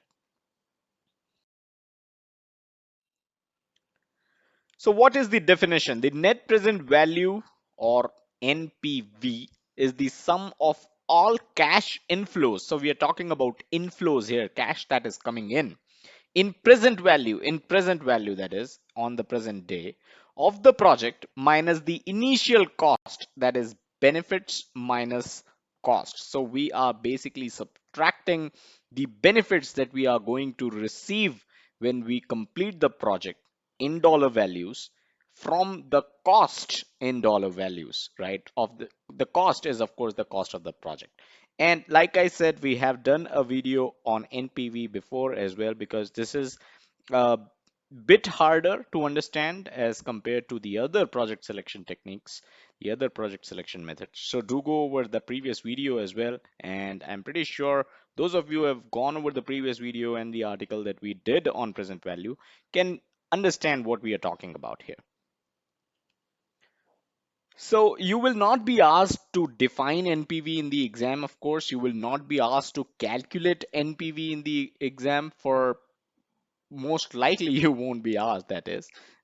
So what you need to understand from exam perspective is that NPV is an effective tool to help determining whether a project will be profitable. If NPV is greater than zero, the project is profitable. And it makes sense, right? What exactly are we doing? We are basically subtracting benefits and costs, right? So you're subtracting cost from the benefits. If the answer is greater than zero, of course the project is profitable. If NPV is equals to zero, that means the project will break even. If NPV is less than zero, that means project will lose money. And of course, you can refer to the previous sentence here, which says benefits minus cost is what NPV is, and that is when the values, the corollaries that we have, the 3 corollaries, NPV greater than zero, NPV is equals to zero, and NPV less than zero, will make much more sense. So let's take a look into a sample question that you can expect in the exam. So for us, for the software project, $100,000 would be needed, which is expected to generate a total of 200,000 in present value over 5 years. What is the net present value, NPV of the project? You've got 100,000, 200,000, 300,000, or minus 100,000. What do you think? Well, we discussed in the previous slide, right? Benefits minus cost. Benefits here is the revenue that is expected to be generated, 200,000, and then the cost is 100,000. It should be noted that 200,000 is in present value. The value of 200,000 after 5 years could be different, right? But we need to simply calculate NPV, and the answer is A, 100,000, because you're basically subtracting 200,000 from 100,000. If you subtract 200,000, 100,000, the answer is 100,000, which means the solution is A. You are not likely to see such question in the exam. You will basically have NPVs given in the exam question, and let's say you will be given NPVs for three projects, and you'll be asked to select one of these. So the NPV with the higher value is the one that you need to select. Again, we basically describe how we calculated the answer. 200,000 minus 100,000 is equals to 100,000. Higher the better. That is what I mentioned in my previous slide as well. And that is what the question in the exam will be around. You basically need to select the higher NPV project as the one that you should undertake. If NPV is the only method to be used to select the project, if there are other values involved, let's say IRR or something else, you need to then consider those values as well. But if only NPV of 4 projects are given in the exam question and you are asked to select which one should you be doing, should you be taking up, well, you basically need to select the project with the highest NPV, right? So the larger the net present value, the more profitable the project is to the organization. Like I mentioned earlier, do go over our previous video of NPV. It will be very helpful, and you'll be able to understand what we are talking about in this video as well. So that is all that we had with this video. Hope you liked it. Do hit the like button. You can subscribe to the YouTube channel, youtube.com/pmplounge, and check us out on our social media, facebook.com/pmplounge and twitter.com/pmplounge. As always, do check out the website pmplounge.com, your #1 free resource for pre-MP certification as well as project management industry information. Thank you. Hi and welcome to pmplounge.com. Today we are discussing payback period, which is a part of the project selection techniques. So when do you pay back is actually a really important concept to understand when selecting the projects that the organization should take up. And you, as a project manager, might be asked on your opinion, right, on which project to take. And it is important, thus, for you to know some of the project selection techniques. Apart from that, project selection techniques, you can expect certain questions, 2 or more in the exam, that talk about and test you on the project selection techniques. So do go over the other videos that we have on project selection techniques. I will link to the playlist in the description below. All right, let's understand what payback period is. Starting off with the definition, so payback period is the time it takes for the organization to earn back the initial investment to the project and begin making profits. So when we are talking about investment, we are talking about money, dollars, the monetary cost. So if there is a project which had a cost of, let's say, 10,000 US dollars, so what is the time for the organization to earn those $10,000 back, and after that start making profits? So the time that is required for the organization to earn those $10,000 back is the payback period. All right, so now I think it's much more clearer to you on why payback period matters, right? Let's look into a sample question from PMP perspective. So as a project manager, you are given the responsibility of selecting a project from two proposals, A and B, based on the information on hand. Project A has a payback period of 20 months, while project B has a payback period of 30 months. Which one would you recommend? Project A, Project B, neither one is beneficial to the organization. Ask the project sponsor to choose. All right, so ask the project sponsor to choose can be struck away because the first line of the question itself says, as a project manager, you are given the responsibility of selecting a project. So you are the one who has been assigned the responsibility for selecting a project. You cannot ask the project sponsor to choose one, right? And wash off your hands. So obviously, D is off the charts. You've got A, B, or C, and obviously the right answer to this question is project A because the payback period is 20 months. So that means the amount of money the organization invests in this project, project A that is, the organization will earn it back in 20 months and then start making profits from the 21st month. In the case of project B, the organization will start making profit from 31st month onward. So obviously, which one is better? 21st month profit is better, right? So project A is the correct answer. Don't be surprised if you see an easy question like this in the exam with a lot of additional information that you might not need. And this kind of questions, the wordy questions, are the ones that confuse the aspirants, and the aspirants tend to select wrong answers because the question had just too many words, too much information, which was not required when the question was asked about payback period, right? So we have done a video earlier on how you can handle questions with too many words.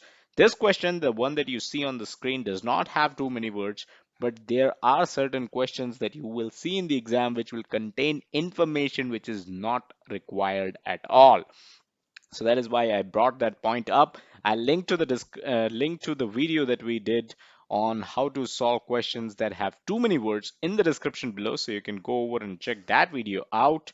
And for as far as this question is concerned, well, you already know the answer. The answer is project A, which is the project that is going to take a payback period of 20 months.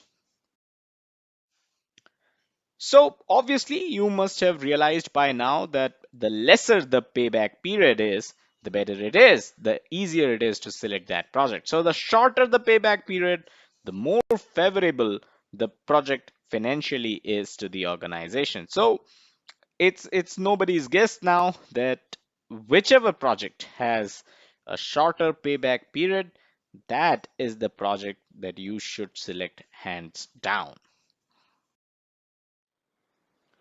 So that is all that we had in this video. Hope you enjoyed it. Hope you learned something that you didn't already knew, and hope this helps you out in your exam, in your PMP exam, of course. So subscribe to this YouTube channel if you haven't done so already, youtube.com/PMP Lounge, that is. And check us out on our social media, facebook.com/PMP Lounge and twitter.com/PMP Lounge. As always, do check out the website pmplounge.com, your number one free resource for PMP certification and project management industry information. Thank you. Welcome to pmplounge.com. Today we are discussing a return on investment. And you might be wondering, why are we discussing return on investment on a channel that pertains to and caters to project management and the PMP exam? Well, we are doing so because you might be tested on this topic during your exam. So and one of the reasons why, before we begin, is the fact that return on investment plays an important role when you select a project. So this is in continuation of our series of the methods, the models, the techniques used for selecting a certain project. And project managers today are not just expected to kind of come in picture when the project charter is getting ready or is already ready, but project managers today are expected to be able to kind of help the higher management in the terms of even project selection, even selecting which out of the three available projects the organization should take. So the project managers are expected to understand terms like return on investment. They are expected to understand the organizational, the organizational goals, the organization, any organization strategy basically, so that they can select projects which cater to organizations strategy as well, and which are financially successful for the organization. So return on investment is thus an important topic to understand, and kind of to uh, basically solve certain one or two questions in the exam that you may have, and we'll take a look at one of the sample questions as well. So let's get started. The definition is pretty simple. ROI is the benefit an investment bring about. So it's basically the benefit that an investment is going to bring by comparing profits in relation to capital investment invested. So this is basically the benefits that an investment is supposed to bring, and we are basically comparing the profits in relation to the invested capital. So you are basically comparing the kind of expected profits in relation to the invested capital, the capital that you are going to invest when you undertake a project, right? And that is what ROI basically defines. Let's take a look at the question. You are not expected to be a financial accountant in for the clearing the PMP exam, to be frank, and even in real life, you're not expected to be speaking finance language. But let's take a look at the question in the next slide, which will help you understand why concept of ROI is specifically required for you to understand. An organization is considering several projects with the following ROIs. Project A, the ROI for it is 1.1. Again, this is the comparison that we spoke about, right? With the benefits. Project B is 0.4, Project C is 1.8, and Project D is 1.0. Based on this information, which is the best project to undertake? And like I said, you as a project manager, you as a PMP certified project manager, you are expected to be able to make decisions like these. Of course, the answer needs to be Project C 1.8, because that is the highest ROI that you can take out of these four projects available. Now, you will not be required to calculate ROI. You don't expect to be given numbers in the exam, and the PMP exam asks you to calculate ROI. That is not going to happen. For I'm pretty much sure that is not going to happen. But you can expect questions like these, wherein you are given numbers of the ROI values itself, and you are asked to select a question based on the numbers given.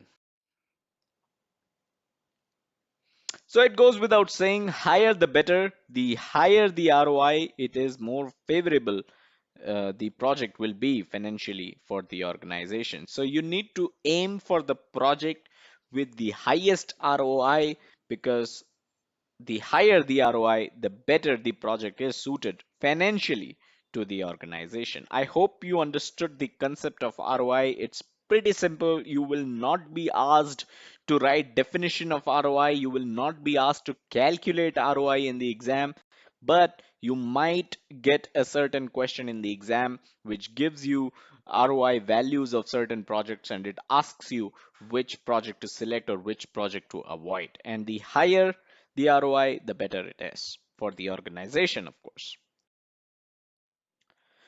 So that's all that I had in this quick video. Hope you understood the concept of ROI. Do hit the subscribe button if you haven't subscribed to this YouTube channel yet, youtube.com/PMP Lounge, that is. And check us out on our social media, facebook.com/PMP Lounge and twitter.com/PMP Lounge. As always, do check out the website pmplounge.com, your number one free resource for PMP certification and project management industry information. Thank you. Hi and welcome to pmplounge.com. Today we are going over a concept called opportunity cost. And of course, this is a part of project selection techniques, or you may call them project selection models or project selection methods. Opportunity cost is one of the concepts that you must know as a project manager to be able to make a selection of the right project. If you have, let's say, if you have multiple projects and you need to select one of them, the project selection methods, and we have done other videos on these project selection methods as well, and I'll link to the entire playlist in the description so you can go over those videos as well. But of course, this one is about opportunity cost, which is also a form of project selection. And like I was saying, as a project manager, if you have an opportunity to, if you're given a chance to select a project out of a few, you need to understand what the opportunity cost is and make a decision based on that. I've mentioned this earlier, and I'd like to reiterate that project managers today are not just expected to deliver projects on time, on budget, and deliver whatever the requirements were, maintain the scope.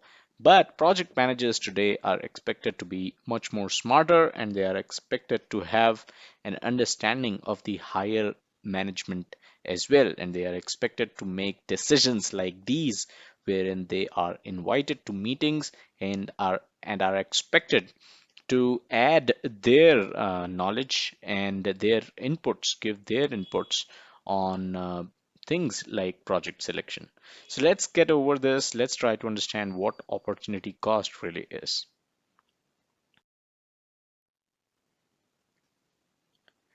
From definition perspective, opportunity cost is the highest value a person needs to give up for the selected choice. So if you have two choices and you select one of them, the highest value will obviously be the other one, right? But if you have multiple choices and if you select one of them, the highest value of the one which is not selected is known as opportunity cost. So there's an example here. If you have US $10, you can either buy a cup of coffee or an apple pie. Now, when you buy an apple pie, your opportunity cost is the coffee. So that is how opportunity cost works. It should be noted that there is no calculation required for understanding, for getting the answers to opportunity cost. And how it becomes complex is when you have more than two basically selections, more than two projects, and you need to select one out of them. That is where it becomes a little difficult, and that is where other concepts, other project selection concepts that we have discussed come into picture as well. Let's go over a sample question which will help you kind of make out what opportunity cost really is, and the sample question is also the kind of questions you can expect in the exam. You can expect at least one question in the exam which tests you on opportunity cost concept. So the question here is you need to select one of the three proposed projects. So if there are three proposed projects, you need to select one of them. However, owing to the limitation of capital, which is the case with almost every single organization out there, limitation of capital, only one project can be chosen. So you have three proposed projects. You need to choose one from them. Project A would have a NPV of 100,000 US dollars. NPV, of course, is net present value, and we have covered that in a previous video if you want to kind of have a refresher on that. Project B would have the net present value of 120,000 US dollars, while project C would have a net present value of 50,000 US dollars. What is the opportunity cost of choosing the project with the highest NPV? So this question, if you read this question, this kind of combines both NPV and opportunity cost concepts. NPV, of course, the higher the NPV, the better the project will be for the organization, the better the project will be financially for the organization. So that is why you are obviously going to select the project with the highest NPV.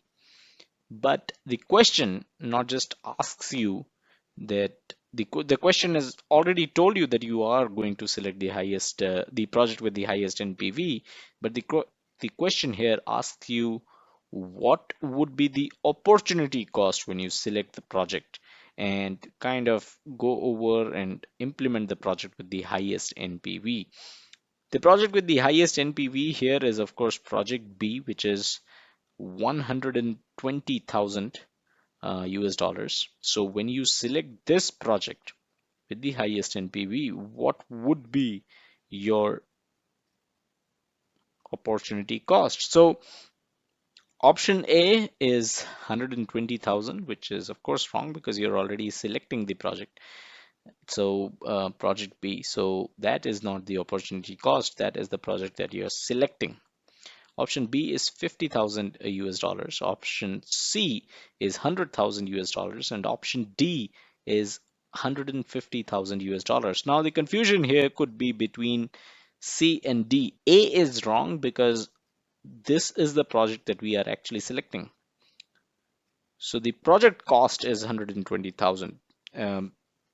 Not really, because it says the NPV is 120,000, and so we are kind of selecting that project. So C and D. C is the NPV of project A, 100,000 US dollars, and if you add that with project C, which is 50,000 US dollars, you get the option C, 150,000 US dollars. But like I mentioned in the previous slide, you don't have to do any mathematical calculation to select the opportunity cost, because the opportunity cost is just the highest value of the project not being selected, which means the answer to this should be option C. Since you have selected the project with an NPV of 120,000 US dollars, the opportunity cost is the NPV of the project with the highest value, which was not selected, which is project A with 100,000 US dollars.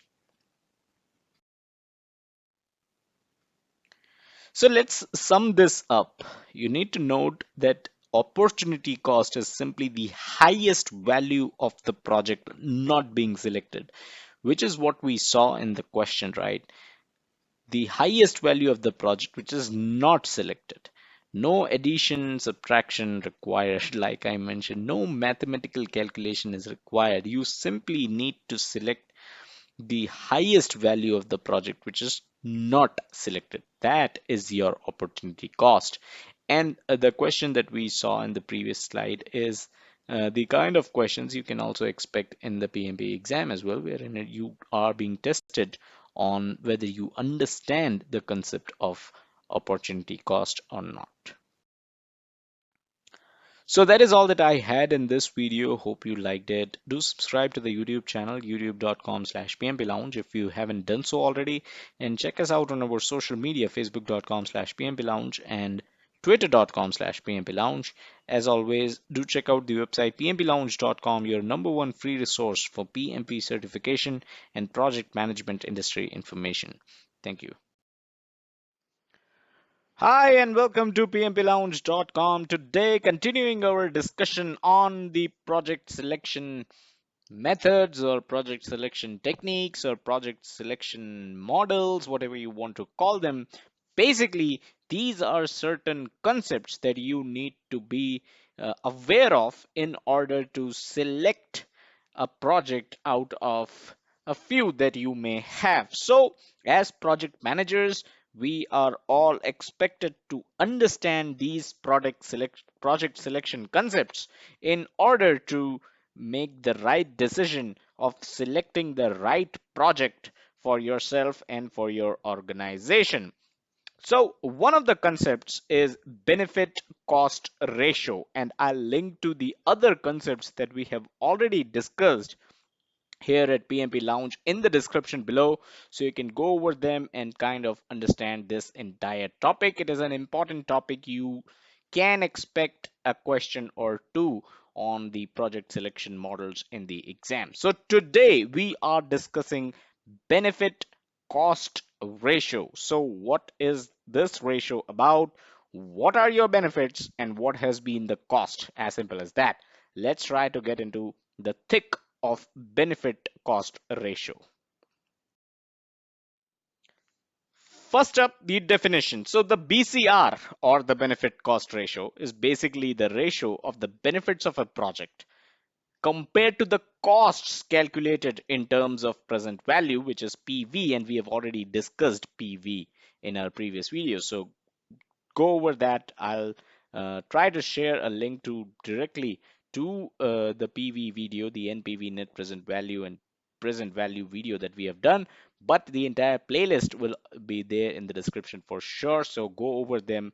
There are many other concepts that you should be aware of in order to correctly answer the PMP questions. So this is basically a ratio, as the name goes, and it is the ratio of the benefits of the project, the benefits that the project will deliver compared to the costs, and the costs are calculated in present value. So if the project takes 10 years to complete, the cost is the present value, not the value which the project will incur, and calculating that as a total after 10 years. No, the present value is what we are concerned with here.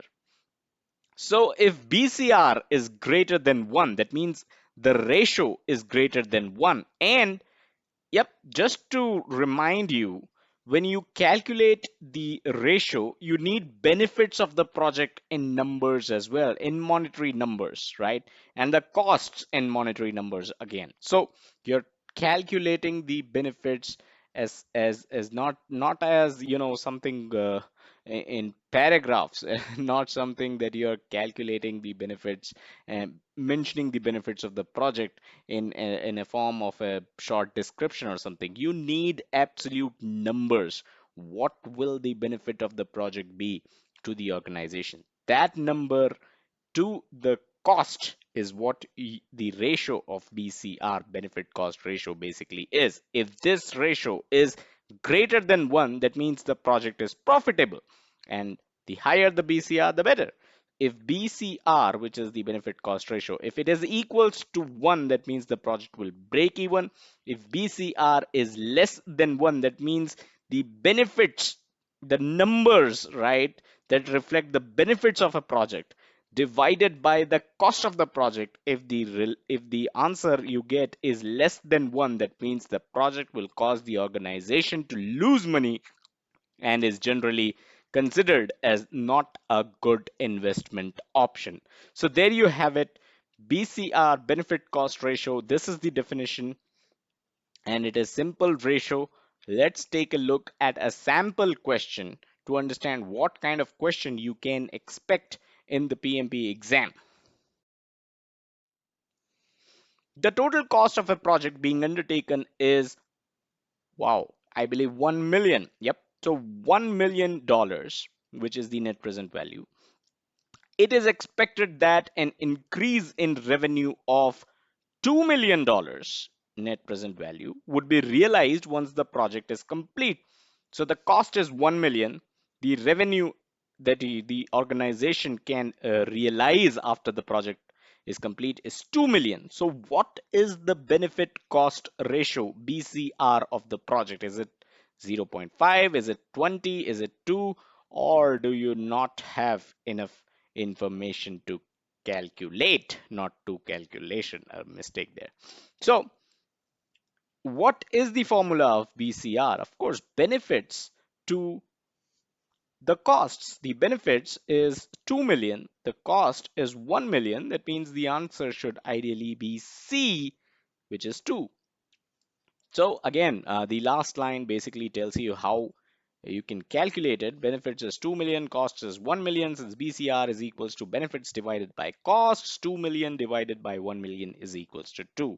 So the answer is of course 2. So that is a sort of sample question on how you can calculate BCR. However, you may not really get questions in the exam that ask you to calculate BCR. Let's talk about more of that in the next slide.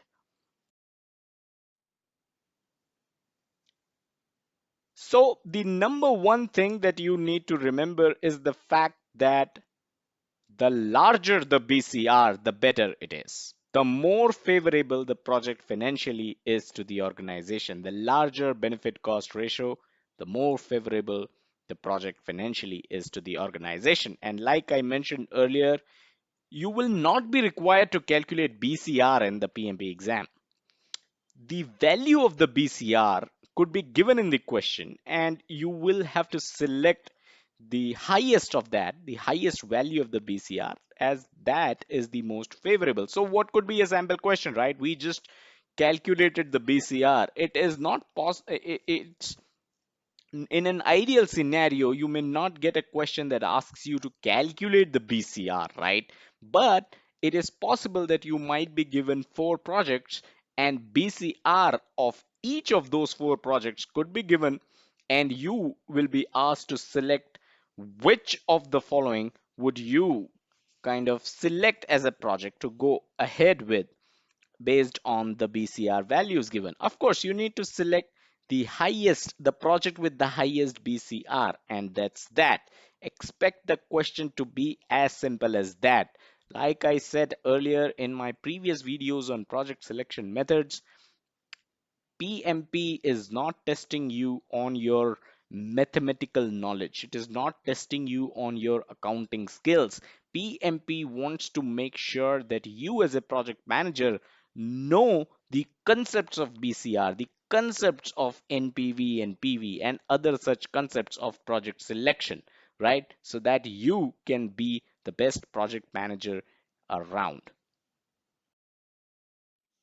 So that's all that I had in this video. Hope you liked it. Hope you learned BCR. If you have any questions, feel free to comment and subscribe to this YouTube channel if you haven't done so already. Check us out on our social media, facebook.com/PMP Lounge and twitter.com/PMP Lounge. And as always, do check out the website pmplounge.com, your number one free resource for PMP certification preparation and study material and project management industry information. Thank you. Hello and welcome to pmclounge.com. In this video, we are looking at a concept known as internal rate of return. And this is basically one of the project selection techniques. This concept is part of the cost management knowledge area. Now, we have already created a video on this topic earlier, but a lot of you wanted better understanding of the concept, and that is why we are redoing this video today. A quick note here, earlier we were known as pmplounge.com. Now we are known as pmclounge.com, and that is why some of our previous videos start with me saying welcome to pmplounge.com instead of what I just said, which was welcome to pmclounge.com. All right, enough of banter. Like I said, this topic is part of cost management knowledge area, and that's where you can relate this topic to. We have created videos on project selection techniques because internal rate of return is just one of the several techniques project managers are ought to know, PMP aspirants are ought to know, right? So we have created videos on all these project selection techniques. Second link in the description is going to take you to a playlist of all those videos. And I said second link because the first link is going to take you to an article on this topic. So if you would rather read about internal rate of return instead of watching this video, you can check that first link out. Also, third link is going to be a playlist of all the videos that we have ever created on the topic cost management knowledge area. So three important links, check them out. Let's get started.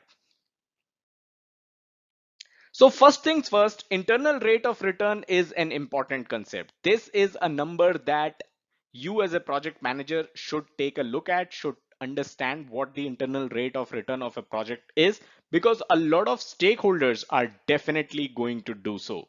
And remember, I told you that this is a project selection technique. What it means is essentially your company basically has more than one project and they are trying to select which project they should be working on. So you need to come from that mindset that you have a few projects in your hand and you need to select which project you or your company should take up, right? So that is how you are going to employ this technique of internal rate of return. So what it really is, to understand IRR, which is internal rate of return, of course, think of the amount of money the project will return to the sponsoring organization or the sponsoring company. So sponsor is someone who basically invests in the project. So your company is investing in the project. What is the amount of money that the project is going to return to the sponsoring organization? Right? So that is what internal rate of return is. In other words, it is about how much money a project is making the company, right? How much money is the project making the company? As simple as that. That is your IRR. And it is a rate, internal rate of return. So since it is a rate, it is mostly and in several places, in most of the places, you will find it to be expressed as a percentage value.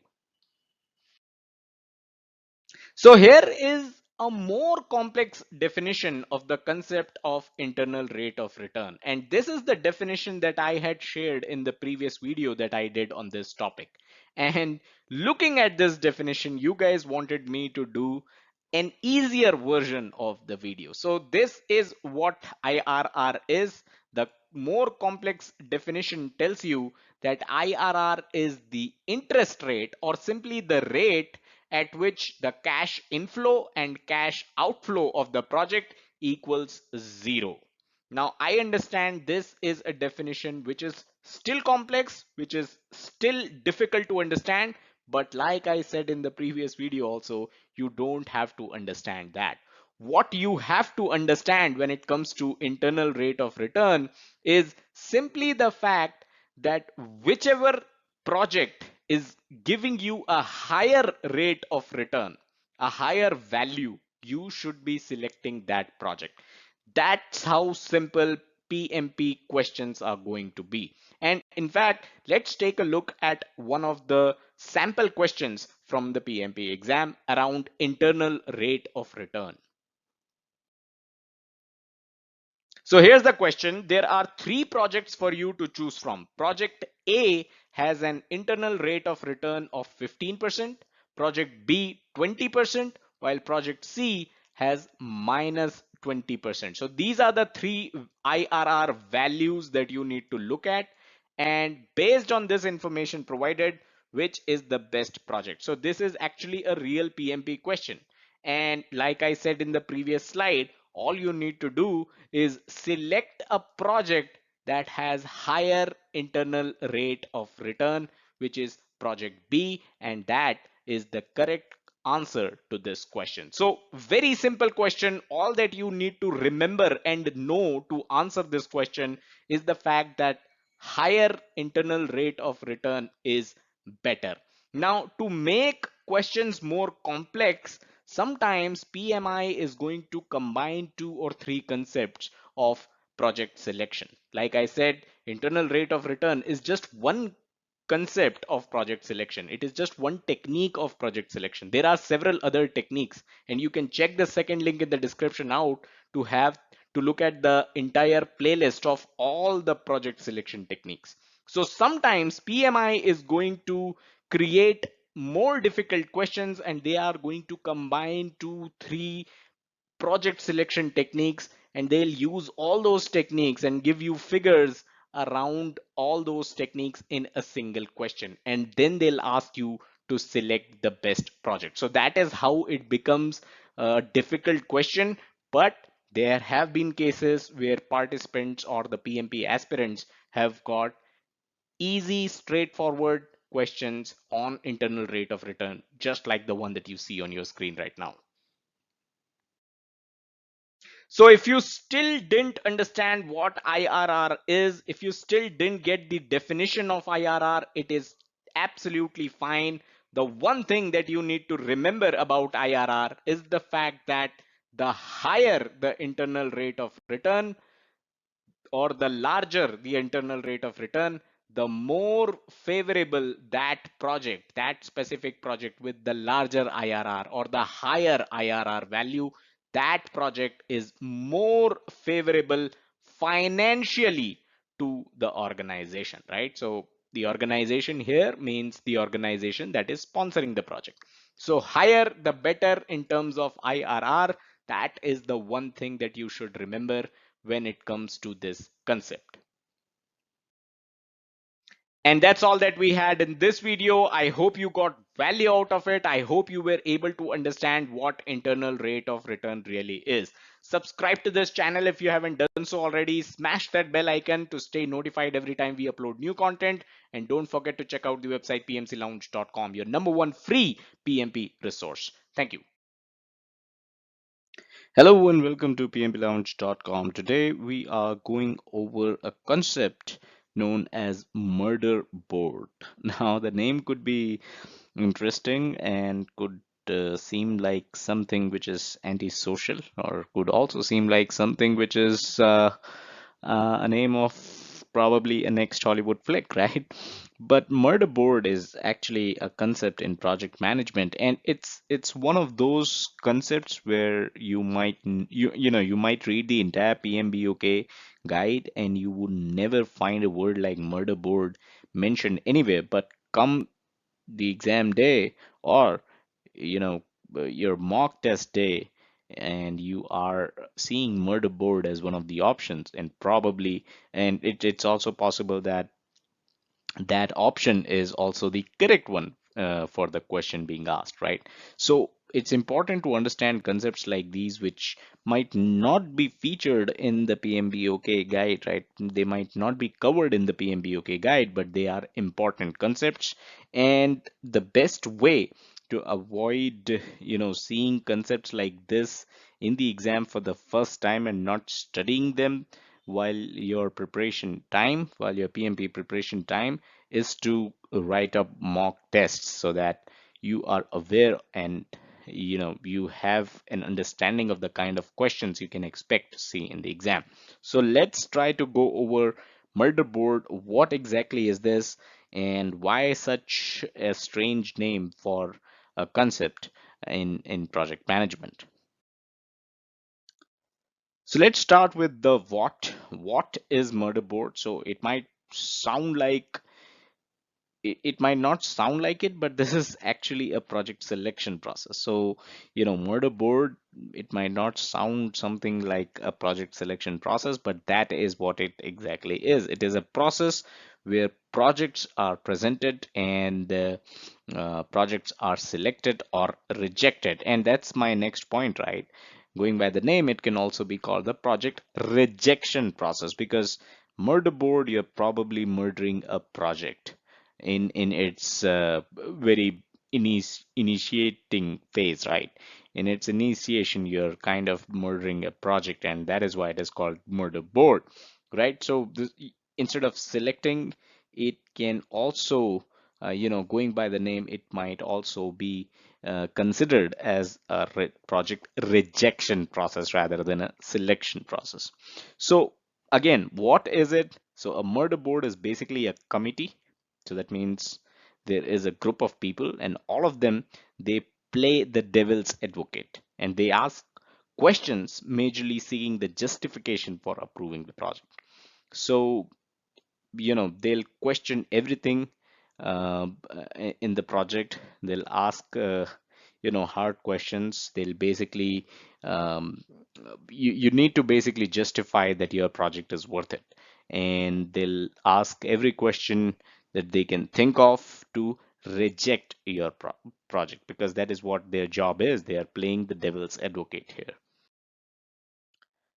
The who, let's try to understand the who. So, who is part of this murder board committee? So, this committee basically comprises of senior managers, SMEs, which is the subject matter experts, and could even include the project sponsor, and should include the project sponsor, right? If because project sponsor is the person who is sponsoring the project, who is providing the resources, the money for the project. So he or she has every right to question everything in the project before he or she can make a decision, right, to sponsor the project. So uh, this is basically the kind of folks that are involved and are a part of the murder board committee.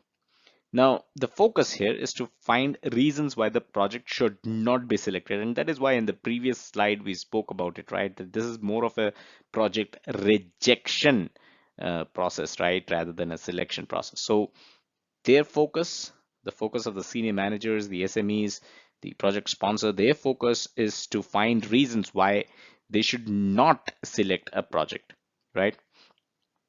And as a project manager, while you being a project manager, you might be asked to defend the project, right? So you might be the one making a presentation in front of the murder board and trying to convince them to, approve of your project, right? So you are the one who is going to defend your project, and you're the one who is going to counter all the queries that the murder board members have, right? So this is basically the who of the motherboard. This is basically the folks involved in the motherboard, right? Now, a word of caution here: the members should be highly knowledgeable in the respective domain. So the members in the motherboard, right, they should be highly knowledgeable. They should not be there just because they are seniors, or just because they kind of have a clout in the organization. This should not be the reason for them to be a part of the murder board. They should be highly knowledgeable in the respective domain of the project, and that is only when they'll be able to ask questions that are that make sense, basically. So a project should not be murdered for the sake of being a candidate of the motherboard, right, of the murder board, right? So if a project is being presented in the murder board, it doesn't mean that it has to be murdered, as in murdered here is used to signify that it should not be, just for the heck of it. You don't have to kill an idea. You don't have to, kill a project which is in its early initiation phase, just because it is being presented in the murder board, right? You have to consider good ideas. You have to consider, end of the day, you have to consider the fact that you need projects to run the company, right? So just because a project is being presented in the murder board doesn't mean that it has to be murdered, right? You have to kind of kill the ideas. That is not the intent of the murder board.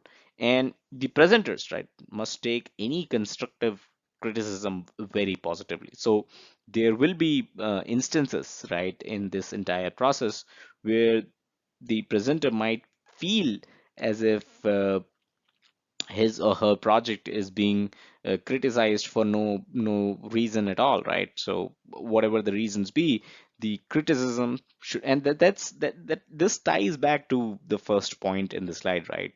The members should be highly knowledgeable, and only if they are highly knowledgeable, the presenters can kind of make sense of whatever they are speaking, right, and can kind of take their constructive criticism in a positive manner. So this is a word of caution for murderboard. Again, this is one of the many project selection techniques. I'll link to the entire playlist in the description below, where we have covered the rest of the project selection techniques. So that's all that we had in this video. Again, I'll be sharing the link to the playlist of the project selection methods. Go over it for sure and understand learn a thing or two about the other project selection methods as well. It's kind of important because you can expect questions in the PMP exam around the project selection methods. Subscribe to this YouTube channel if you haven't done so already, and check us out on our social media, facebook.com/PMP Lounge and twitter.com/PMP Lounge. And as always, do check out the website pmplounge.com, your number one free resource for PMP certification and project management industry information. Thank you. Hello and welcome to PMCLounge.com. Today we are talking about two fairly simple concepts called depreciation and life cycle costing. Now, these may sound pretty finance related, but trust me, these are very useful when it comes to project management. How useful and where do they appear in your project management studies? Let's take a look at that. So these two concepts are basically related to project selection, and we have already discussed several concepts which are related to project selection. And why is project selection important again? So let's say your organization has the capacity to work on 5 projects at a time, but in your pipeline, in your organization's pipeline, you see that there are 12 projects that needs to be delivered. Now, which 5 should the organization select? Should the organization choose so that it gets the maximum financial benefit out of those projects, right? So to make that selection, you use several tools, several concepts, and these are some of the concepts that we have already discussed: present value, net present value, payback period, return on investment, opportunity cost, PCR or benefit cost ratio, IRR or internal rate of return, and motherboard. All these concepts we have already discussed. In fact, if you are into articles rather than video, if you would rather like to read about depreciation and life cycle costing, first link in the description is going to take you to pmclounge.com, the related article to this video. So you can check that out if you don't want to kind of watch this video and rather you would rather read an article about this concept. Again, the second link in the description is going to take you to all the concepts related to project selection, the ones that you see in the list that we have already discussed. So second link in the description will going to take you to the entire playlist. And depreciation and life cycle costing are also going to be part of that playlist because these are also basically concepts that are used for project selection. So if the organization's capacity is to deliver 5 projects only, how do you select those 5 projects? All these concepts are basically used there. Now, as far as life cycle costing and depreciation are concerned, these are fairly simple and there are high chances that you already know about them or at least heard about them.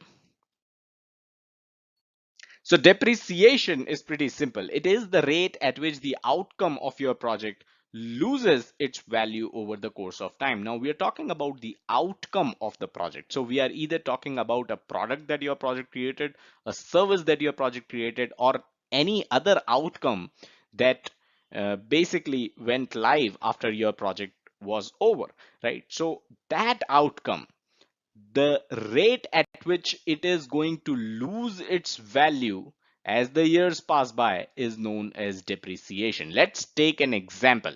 So if you are working on a project creating the website for the next FIFA World Cup, the website will lose its value tremendously after the World Cup is over.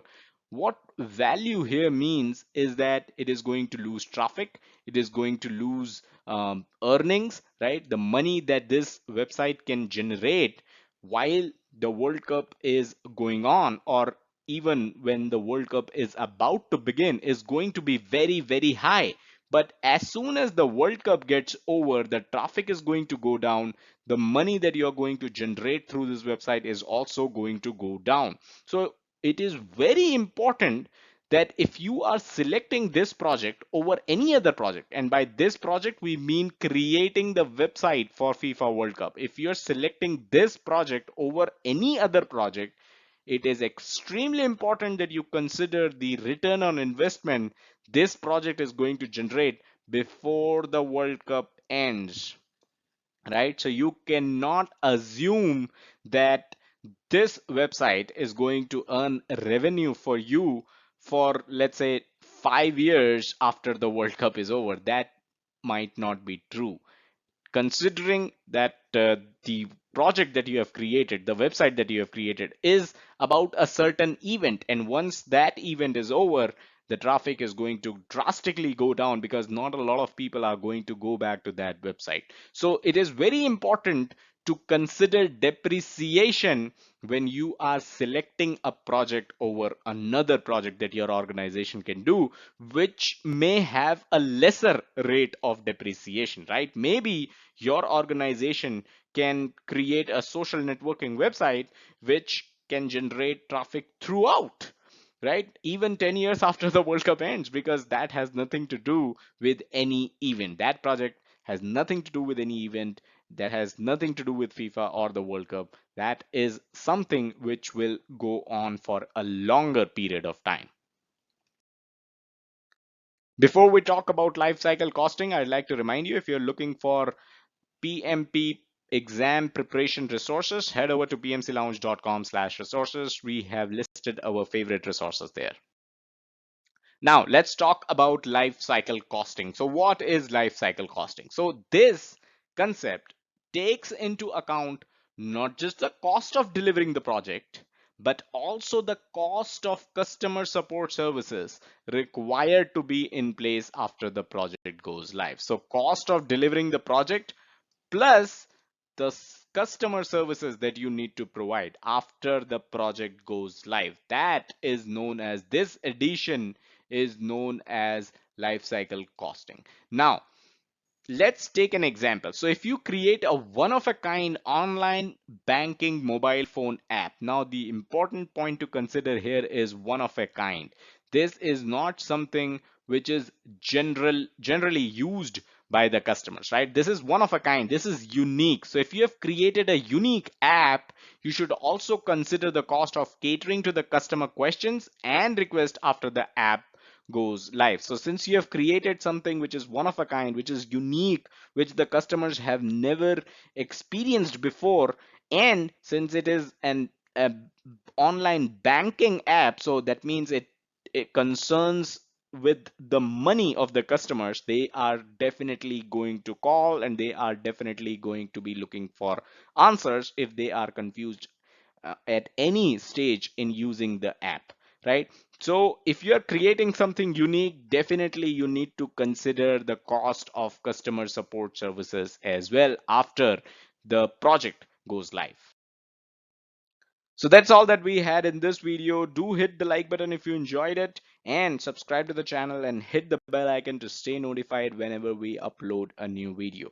As always, don't forget to check out the website pmclounge.com, your number one free PMP resource. Thank you and have a nice day. Hello and welcome to pmclounge.com. This is going to be one of the most important videos that you will ever see when it comes to the mathematics involved in the PMP exam. So today we are covering every single formula that you need to know as far as the cost management knowledge area is concerned. So all the PMP cost management related formulas available in one place. This video must definitely be in your must watch list. Let's get started. Let's get ahead. So a quick overview on where we are before we move ahead and get started. All the formulas, all the mathematics related to cost management knowledge area is part of this process. The control costs process, which is part of the monitoring and controlling process group. We have covered all other processes of project cost management, the cost management knowledge area. The first link in the description is going to take you to the entire playlist of every video that we have done on cost management. All the formulas, all the mathematics that you see is part of the control costs process, and thus it is important to know all these formulas when we talk about the control cost process. All right, let's get started with the first formula that you should know. Schedule Performance Index, or SPI. SPI is equals to EV divided by PV. Here EV is the earned value, PV is the planned value, and here if the answer of this formula, right, you will have the value of EV, which is the earned value, you'll have the value of PV, which is planned value. If the answer of this is less than 1, that means you are behind schedule. If the answer of this EV divided by PV is equals to 1, that means you are on schedule. If it is greater than 1, which means great news, you are ahead of schedule. So this is how you need to interpret the formula. SPI is equals to EV divided by PV. SPI, of course, is Schedule Performance Index. Let's move on. Cost Performance Index, CPI. Now CPI is equals to EV divided by AC. Here EV is again earned value and AC is the actual cost. Again, if the answer of CPI when you divide EV and AC, if the answer is less than 1, which means 1 is greater than the answer that you receive, that means you are over budget, bad news. If the answer is equals to 1, which means you are on budget, great. If the answer is greater than 1, which means you are under budget, which means you have enough money and you are spending less money than was considered as part of earned value. So this is how you determine cost performance index. Schedule variance or SV, this is EV minus PV. EV is earned value, PV is planned value. If the answer, if SV, the value of SV is less than 0, which means you are behind schedule. If it is greater than 0, it means you are ahead of schedule. If it is equal to 0, which means you are on point, you are on schedule. CV, which is cost variance, is equals to EV minus AC. EV is earned value, AC is the actual cost. Again, when you do this subtraction of EV and AC, if the answer is less than 0, it means you are over budget. If it is more than 0, that means you are within budget. This is great news. This is favorable. If it is equal to 0, that means you are on budget, on point. Great job here as well. Before we move on, a quick reminder, if you want to clear your PMP in 50 days, head over to pmclounge.com/PMP study plan with 2 dashes in between. This will give you a study plan on how you should clear PMP in 50 days. Let's move on. Estimate at completion, EAC. Now there are several formulas of EAC and we'll look at every single one of them here. So EAC is equals to AC plus ETC. AC is the actual cost, which we have seen in the previous formula as well, and ETC is estimate to completion. Some people also call it estimate to complete. So how much is required to complete, that is ETC, estimate to complete. Now this formula you're going to use only if EAC, if the original is flawed. So the original estimate at completion that you did, if that is flawed, then you're going to use this formula to come up with a new EAC. So if the original estimate is based on wrong data or assumptions or circumstances have changed, so when you're doing your project and circumstances have changed, ETC mentioned here is the new ETC. So estimate to completion could be changed based on the circumstances of the project if they change. Another formula for estimate at completion, EAC, is AC plus BAC minus EV. AC actual cost, BAC is budget at completion, and EV is earned value.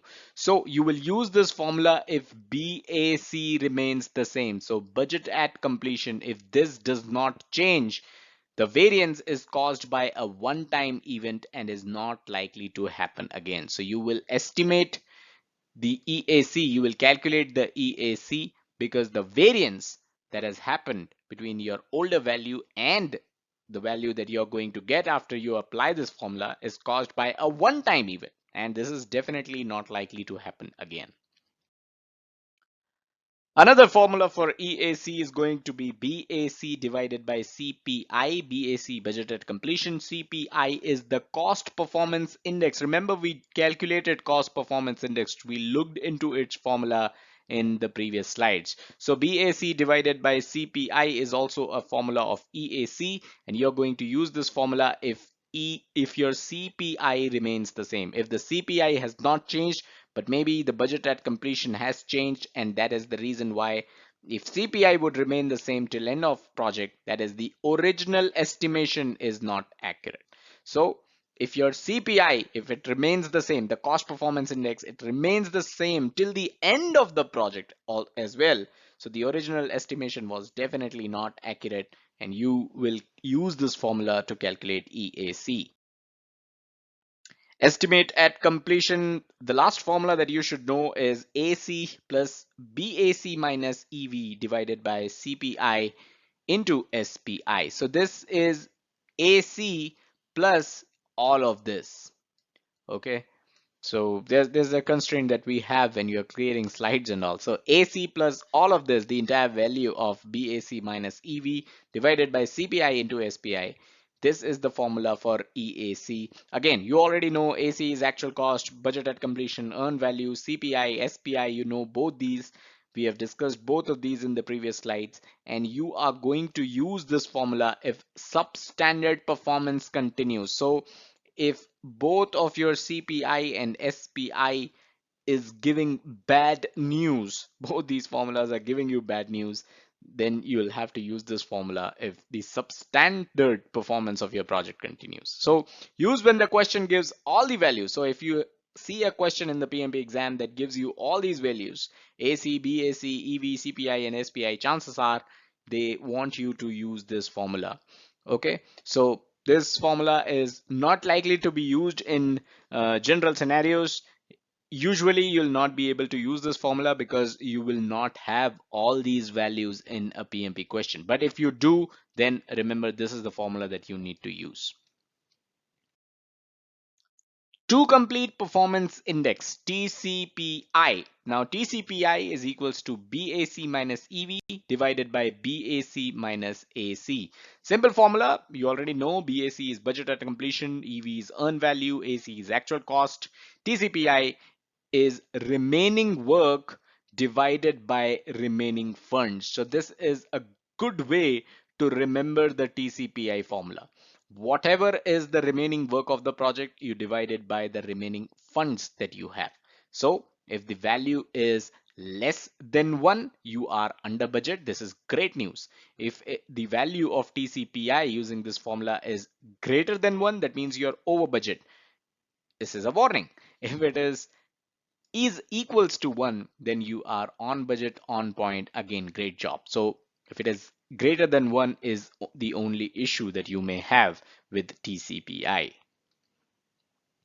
If EAC is available, use EAC minus AC. So what it means here is, if you look into the formula, TCPI is equals to BAC minus EV and BAC minus AC. But if you have the value of EAC, you can plug it here, and instead of BAC minus AC, you can use EAC, estimate at completion, instead of budget at completion. That is going to give you a better answer and more accurate answer for TCPI.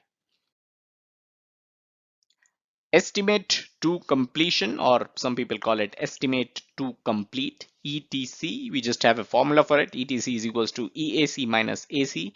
EAC, again, estimate at completion. AC is the actual cost. So this is basically the value that you need to complete the remaining project.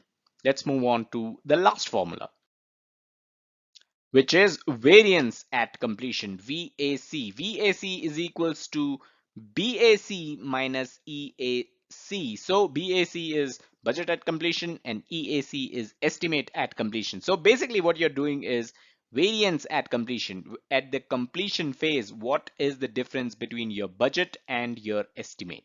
If the answer of VAC is less than 0, then you are over budget, which is bad news. If it is more than 0, if it is greater than 0, that means you are under budget. This is best news. If it is equals to 0, then nothing like it. That's the best news. That's a project that was completed on point. So is equals to 0, good. Greater than 0, excellent.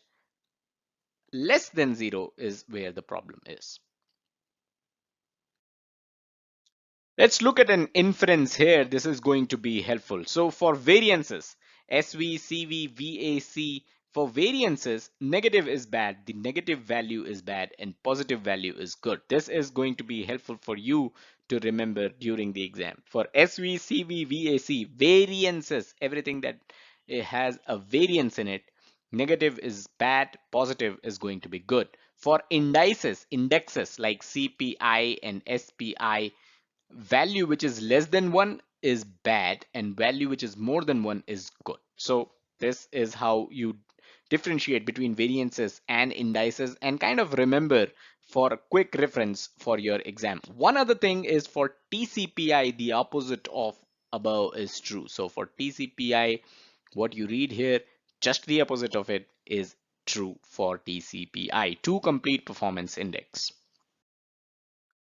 Now let's try to understand all these values from a project perspective. If you have a project that is going on and this line you consider is today, then this is your original spending plan, right? This is where you are today. You are doing your project and this is your original spending plan, right? Now, this is the present value. You have here till here you have basically done some spending, and PV, present value, this is the present value that you have. This is the budget at completion, BAC, the value of BAC. Wherever you read BAC in the formulas, this is what you are looking at, budget at completion. Remember, you are here today. This is today, okay? This is the actual spending. So from here to here, this is the actual spending that you have done till today. Again, you are at today, looking at today. So the actual spending that you have done, this is the line that represents it. This is the line that represents it. Now, this is also known as the actual cost, AC. Wherever you see AC in the formulas, this is what it talks about. The actual cost, the value for today, the money spent till today, actual money spent till today. This is the forecast spending. So this line represents forecast of how much you need to spend more.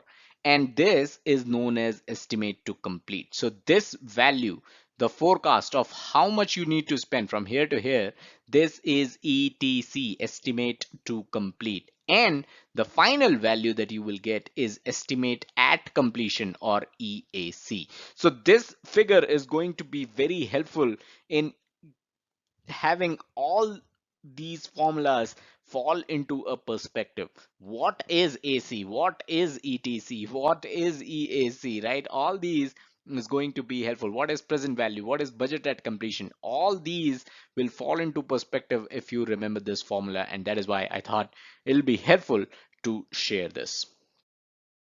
So that's all that we had in this video. Do hit the like button if you enjoyed the video and found it helpful. Subscribe to the channel and hit the bell icon to stay notified whenever we upload a new video. And don't forget to check out the website pmclounge.com, your number one free PMP resource. Thank you. Hello and welcome to pmclounge.com. This is a requested video. We recently covered all the formulas that you should know from the cost management knowledge area, or the earned value management technique. So we have covered all the formulas that you should know, and I'll share a link. The first link in the description is going to take you to that video directly if you're looking for that. But we recently received a couple of tweets from our users asking about the explanations of those formulas that we have already discussed. So in this video, we will be going over the explanations of all those formulas. This is a very important video. Do watch it till the end so that you are able to make out what the earned value management formulas really mean and really stand for. But before that, let's look into a brief of what earned value management technique itself is. So quickly, EVM technique is basically a method which is used to measure the project performance against the project baselines. So you have the performance of the project, whatever that is happening in the real life, versus whatever that you planned, whatever was baseline.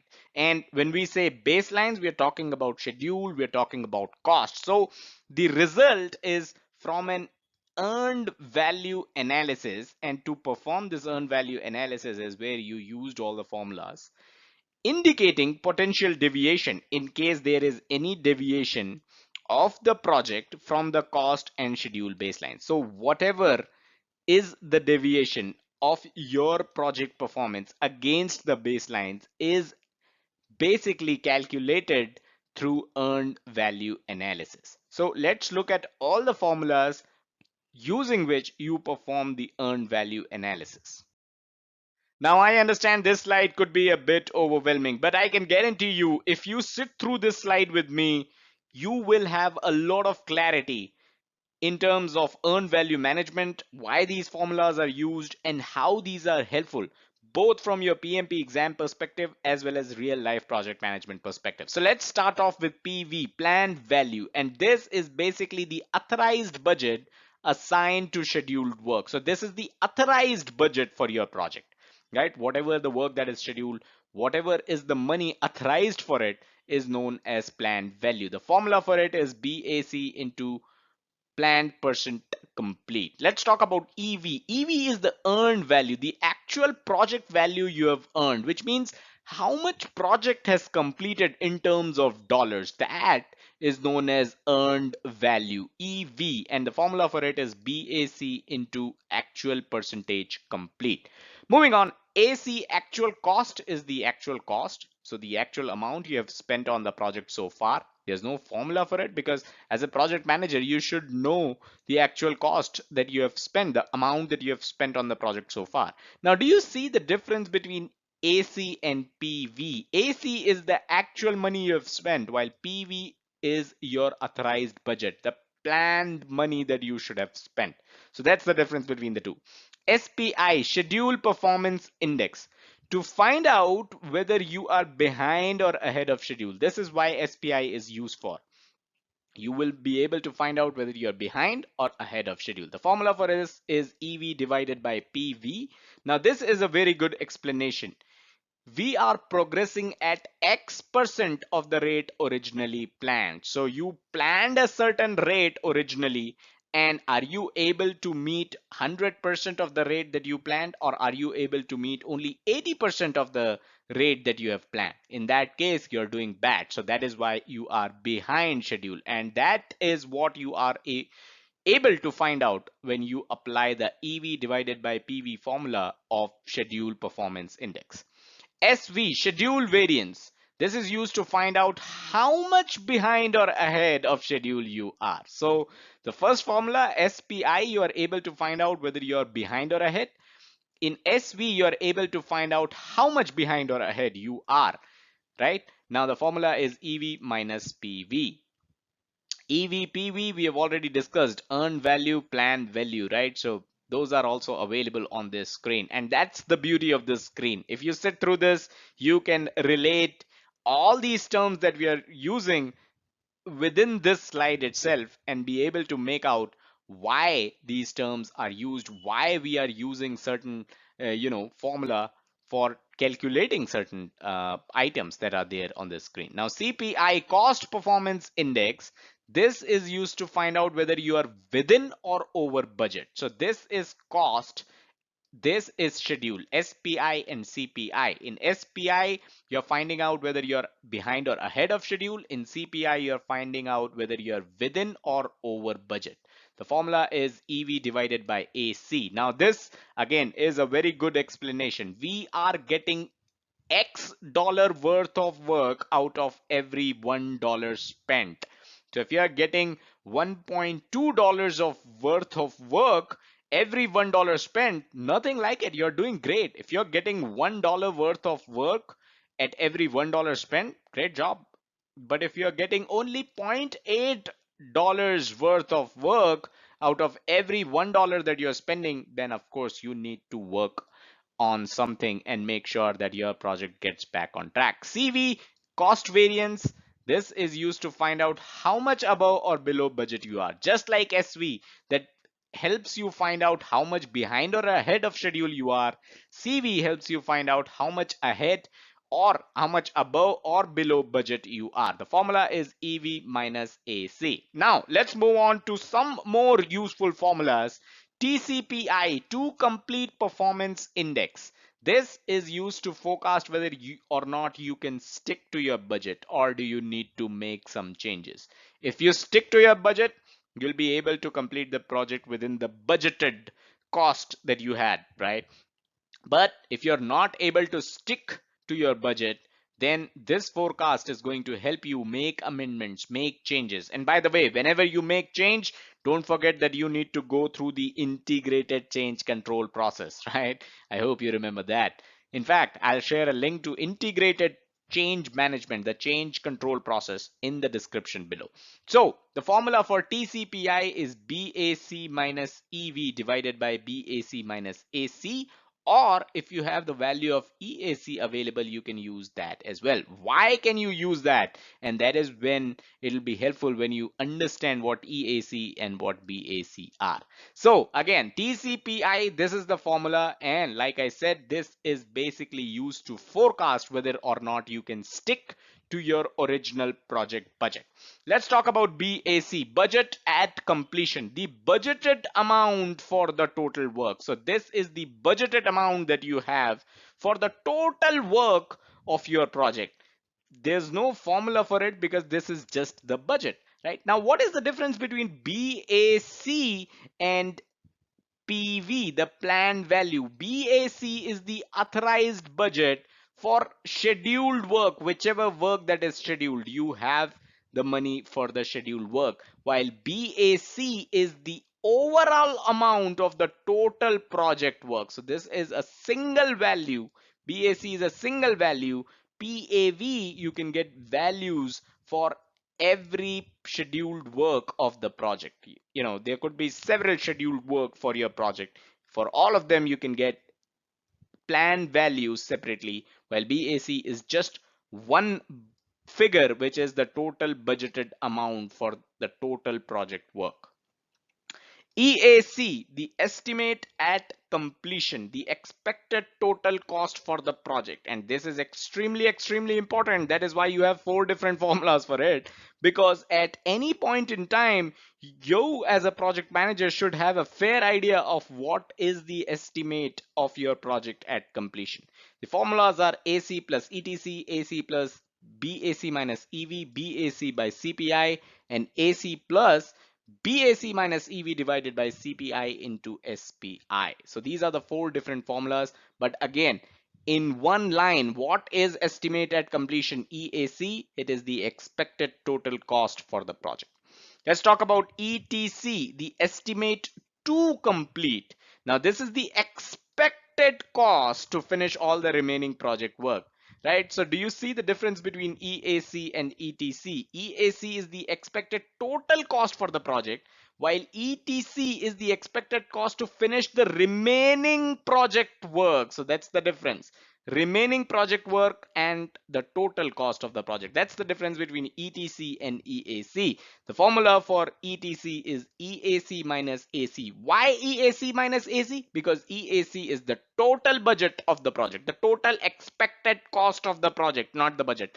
Total expected cost of the project is EAC, and AC is the actual cost of the project. When you subtract the two, you will find the estimate to complete, the expected cost that is required to finish the remaining project work, ETC.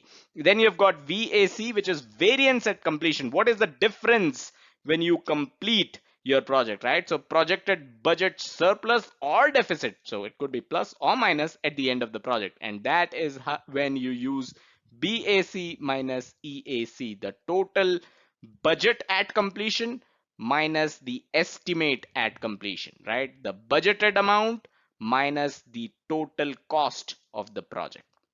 And that is where you will find the variance at completion. If it is plus, great job, nothing like it. If it is minus, well, unfortunately, that's the case with most of the projects. So I hope this slide was clear. I hope this slide was helpful. I hope I was able to explain these different formulas. Let's move on. A quick reminder, pmclounge.com/pm101. If you're looking to start off your journey for PMP, if you're looking to get an introduction course for project management, nothing like this. 1.5 hours of pure project management introduction study material free of cost. Log on to pmclounge.com/pm101 right now. So that's all that we had in this video. Hope you enjoyed it. Do hit the like button if you did. Subscribe to the channel and hit the bell icon so that you stay notified whenever we upload new videos. We are all about PMP. We are all about project management. And don't forget to check out the website pmclounge.com. Hundreds of helpful project management related articles there. Your number one free PMP resource. Thank you. Hello and welcome to pmclounge.com. Today we will look into how to use all the formulas of earned value management that we have discussed, and I'll share the links in the description below. So we have discussed all the formulas. Let's look at how to use those formulas to solve actual PMP questions. So in this video we will look into sample PMP questions and also solve them. Let's get started. You are the project manager on a project that has 800,000 software development effort. There are two teams of programmers that will work for 6 months for a total of 10,000 hours. According to the project schedule, your team should be done with 38% of the work. As of today, the project is 40% complete while 50% budget has been used. Calculate and share your conclusion. So let's start off. BAC 8,000 US dollars. This is given. This value is already given in the question. AC 400,000 US dollars, because here it is mentioned that 50% of the budget has been used. So actual cost is equals to 400,000 US dollars. Now let's move on. PV, let's find out PV. PV is the planned value. The formula for PV is BAC into planned percent complete. BAC, as you're aware, is 800,000. So you put in 800,000 here. 38% is what the planned project work should have been done till today. As mentioned here, according to the project schedule, your team should be done with 38% of the work. So this was the planned percent complete. So you mentioned 38 here, and the value for PV that you get is 304,000 US dollars. Let's calculate EV, earned value, BAC into actual percent complete. This is the formula. So BAC, you're already aware, 800,000 US dollars. Actual percent complete is 40 as mentioned in the question again. Here you go. So it says as of today, the project is 40% complete. So you enter 40 and this is the value of EV that you get, 320,000 US dollars. So this is, you have calculated PV and EV. Now let's calculate SV, CV, SPI, and CPI, the schedule variance, cost variance, and the indexes for both. So CV, the formula for CV is EV minus AC. You have the value of EV here and you have the value of AC here. So the answer that you get is minus 80,000 US dollars. Let's calculate CPI quickly. CPI, the value, the formula again is EV divided by AC. So the formula EV, you already know EV, the value of EV is 320,000 US dollars, and then AC is 400,000 US dollars. When you divide the two, the answer that you get is 0.8. All right, let's calculate schedule variance now. SV, the formula for SV is EV minus PV. So again, you put in the values and the answer that you get is 16,000. SPI, schedule performance index, EV divided by PV. Again, put in the value. The answer that you get is 1.05. Now is the real thing, right? Now is the real deal. Now, what do you do with all these values that you have found? So first of all, we already know SPI and CPI. We already know something about this. This we have discussed in our previous video. CPI, if it is less than 1, that means the project is over budget. Whenever you're less than 1 on indexes, you are doing bad. So the value is 0.8, which means the project is over budget. You are facing cost overrun. While the SPI, the schedule performance index, is more than 1, so that means the project is ahead of schedule. So we are in a very interesting situation here right now where your project is actually ahead of schedule, but it is also over budget. So what do we need to do now? Now what you need to do is to try to cut costs. How can you try to cut costs so that your cost overrun can be mitigated or eliminated. There is a term called value analysis. What value analysis does is that it seeks to cut costs on the same project scope. So value analysis is a concept, and it is a good time to introduce this, using which you seek to cut costs so that you can take care of your CPI, but the schedule, the scope, not the schedule, the scope of the project remains the same. We'll take two more questions and finish off this video. But before that, a quick reminder, pmzlounge.com/resources. This is the link you need to visit if you're looking for PMP book recommendations. Okay, let's look into another question. Your project is scheduled for 2 years, so you are working on a large 2 year long project. There are 6 different teams working on 5 major functional areas. Some teams are ahead of schedule while others are falling behind. There are cost overruns in some areas, but you have also saved costs in others. Due to all this, it is difficult to understand whether you are over or under budget. 9 months into the project, so you are done for 2 year project, you're already spent 9 months into the project, while the total project budget is 4,200,000 US dollars. You have already spent 1,650,000 US dollars. CPI, the value of CPI is given in the question itself. Can you perform EV analysis and do some forecasting? All right, so let's start off by calculating the EAC here. The formula for EAC is BAC divided by CPI. You already have the value of BAC, budget at completion, which is 4,200,000 US dollars. You put that in, you already have the value of CPI, which is 0.875. And by the way, there are 4 different formulas for EAC. Since we have certain values with us already, we are using this formula, and this is the value that you get. Estimate at completion is 4,800,000 US dollars.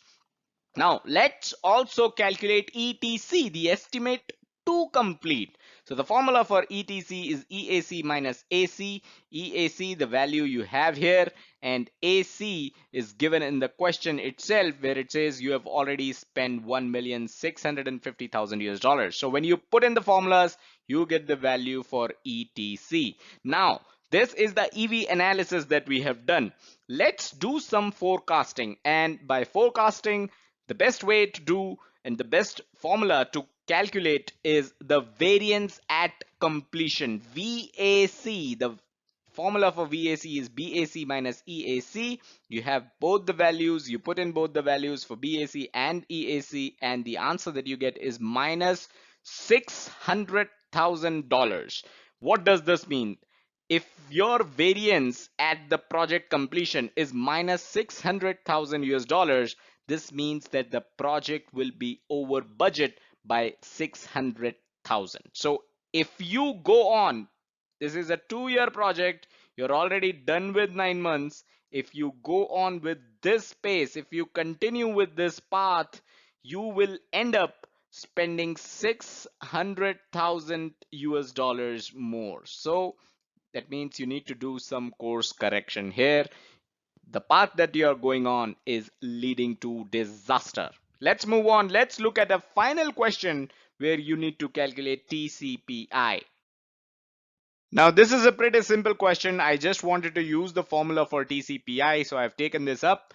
BAC, budget at completion, value is given 40,000 US dollars. EAC, estimate at completion, is given as 30,000 US dollars. Earned value, EV, is 17,000 US dollars, and AC, actual cost, is 15,000 US dollars. Now the question is asking you to calculate BAC based TCPI.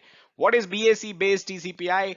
This is the formula for BAC based TCPI. BAC minus EV divided by BAC minus AC. So you put in the values, and this is the answer that you get, 0.92. Now TCPI is to complete performance index. It is also an index. If the value of an index is less than 1, what does it mean? Now one other thing here is that we are asked to calculate BAC based TCPI. There is actually one more way you can calculate the TCPI, which is using the another formula that replaces this BAC, the one in denominator, by EAC. Since we have the value of EAC as well, let's try to calculate that as well here. So TCPI, BAC minus EV divided by EAC minus AC instead of BAC. So when you put in the values, the answer that you get is 1.53. Now this is also the two complete performance index, an index whose value, whose answer you're getting is greater than 1. So 1 for BAC based TCPI, you get 0.92, which is less than 1, and for EAC based TCPI, if I may call it that, you are getting 1.53, which is greater than 1. My question here, what does less than 1 mean and what does more than 1 mean? What does these two values signify here? I'll be waiting for your answers in the comments. So I hope this was clear. I hope you are able to make out the two different formulas for TCPI. That's all that we had in this video. Do hit the like button if you enjoyed it, if you learned how you can use the earned value management formulas to solve PMP questions. Subscribe to the channel and hit the bell icon, and don't forget to check out the website pmclounge.com, your number one free PMP resource. Hundreds of helpful videos and articles for PMP are available there. Thank you. Hello and welcome to pmclounge.com. My name is Shoaib. I'm the voice behind all the videos, training videos that you see on this YouTube channel as well as the website pmclounge.com. Subscribe to the channel if you haven't done so already. We are at youtube.com/pmclounge if you're watching us elsewhere right now. Now, today the topic of the video is value analysis, and I did touch upon this topic in one of our previous videos when we were talking about the cost management knowledge area. And this also pertains to cost management knowledge area, this concept itself. Although this is not very important when it comes to the PMP exam, but it is very important when it comes to your real life project management. So value analysis, what does it really mean? And I mentioned, when I talked about it, I mentioned how this is about making sure the cost of the project goes down without reducing the scope or the quality. And the first question that you should ask when you hear something like this is this a magic wand? How can you reduce the cost without reducing the scope and keeping the quality also at par? How is that possible? So that is what value analysis is all about. And the term comes in from value engineering, and I'll be referring to some of my notes here. So value engineering, it is the modification of design and systems according to value analysis. So that is a definition for value engineering. You are modifying your design, you are modifying your systems, and this modification is based on value analysis. So which brings us to the next point. What really is value analysis? So value analysis is an activity devoted to optimizing cost performance. So this activity is all about how you can optimize the cost performance, how you can lower the cost, optimize it, make sure that the overall cost of doing a certain activity or delivering a project goes down. And now how do you do that? So the first is, so there are 4 steps how you can achieve this. The first is identify functions. You need to identify what all are the functions of your project, of your deliverable. Now let's say you are working on a software project. The functions of your project include several code modules. Okay, so there are several functions that your project is performing, the output of your project is performing, the software program is performing, and those functions, you have clearly identified those modules, code modules, as the functions. Now the second step is establish values of those functions. Now you need to understand how much does each function cost. So let's say there are 10 functions that the output of your project, the software program, is performing. There are 10 functions. Now, how much does each function cost? That's the value that you need to get. The activity number 3, the point number 3 here is brainstorm on how to provide the function at lowest overall cost. So you have the list of 10 functions. Now you're going to find out how you can deliver those functions at the lowest possible cost, and you need to do a lot of brainstorming for this. Now, how are you going to do it? We were talking about a software project. We were talking about delivering a software program. You have 10 functions that you are going to deliver. How can you reduce the cost for those 10 functions? Can you come up with 2 or 3 very simple standard functions that do not have customized requirements? If there are 2 or 3 such functions in your software program, can you have lower cost resources work on those functions? So instead of having a senior engineer work on those functions, can you have a junior engineer, someone who's recently joined, someone who costs less to the organization? Can they work on those standard functions rather than asking an SME to work on it, asking a senior engineer to work on it? That is one way that you can reduce the cost of delivering those functions. And of course, you need to brainstorm. Right now, let's say you need to use a certain piece of code, which is a third party code. Can you float a tender out and make sure that you get that piece of code with the same quality from a different vendor such that it costs less? So that is how you need to brainstorm. These are some of the ideas that I am throwing out, but you need to brainstorm on your project what is applicable to your project. So that's the way how you brainstorm and you come up with ideas on how you can provide these functions at the lowest cost possible. That is point number 3. The point number 4 and most important is that the scope and the quality should not be impacted. While you're performing value analysis, while you're bringing the cost, the overall cost down, you need to make sure that you're not compromising on the quality of the deliverable and the scope of the deliverable.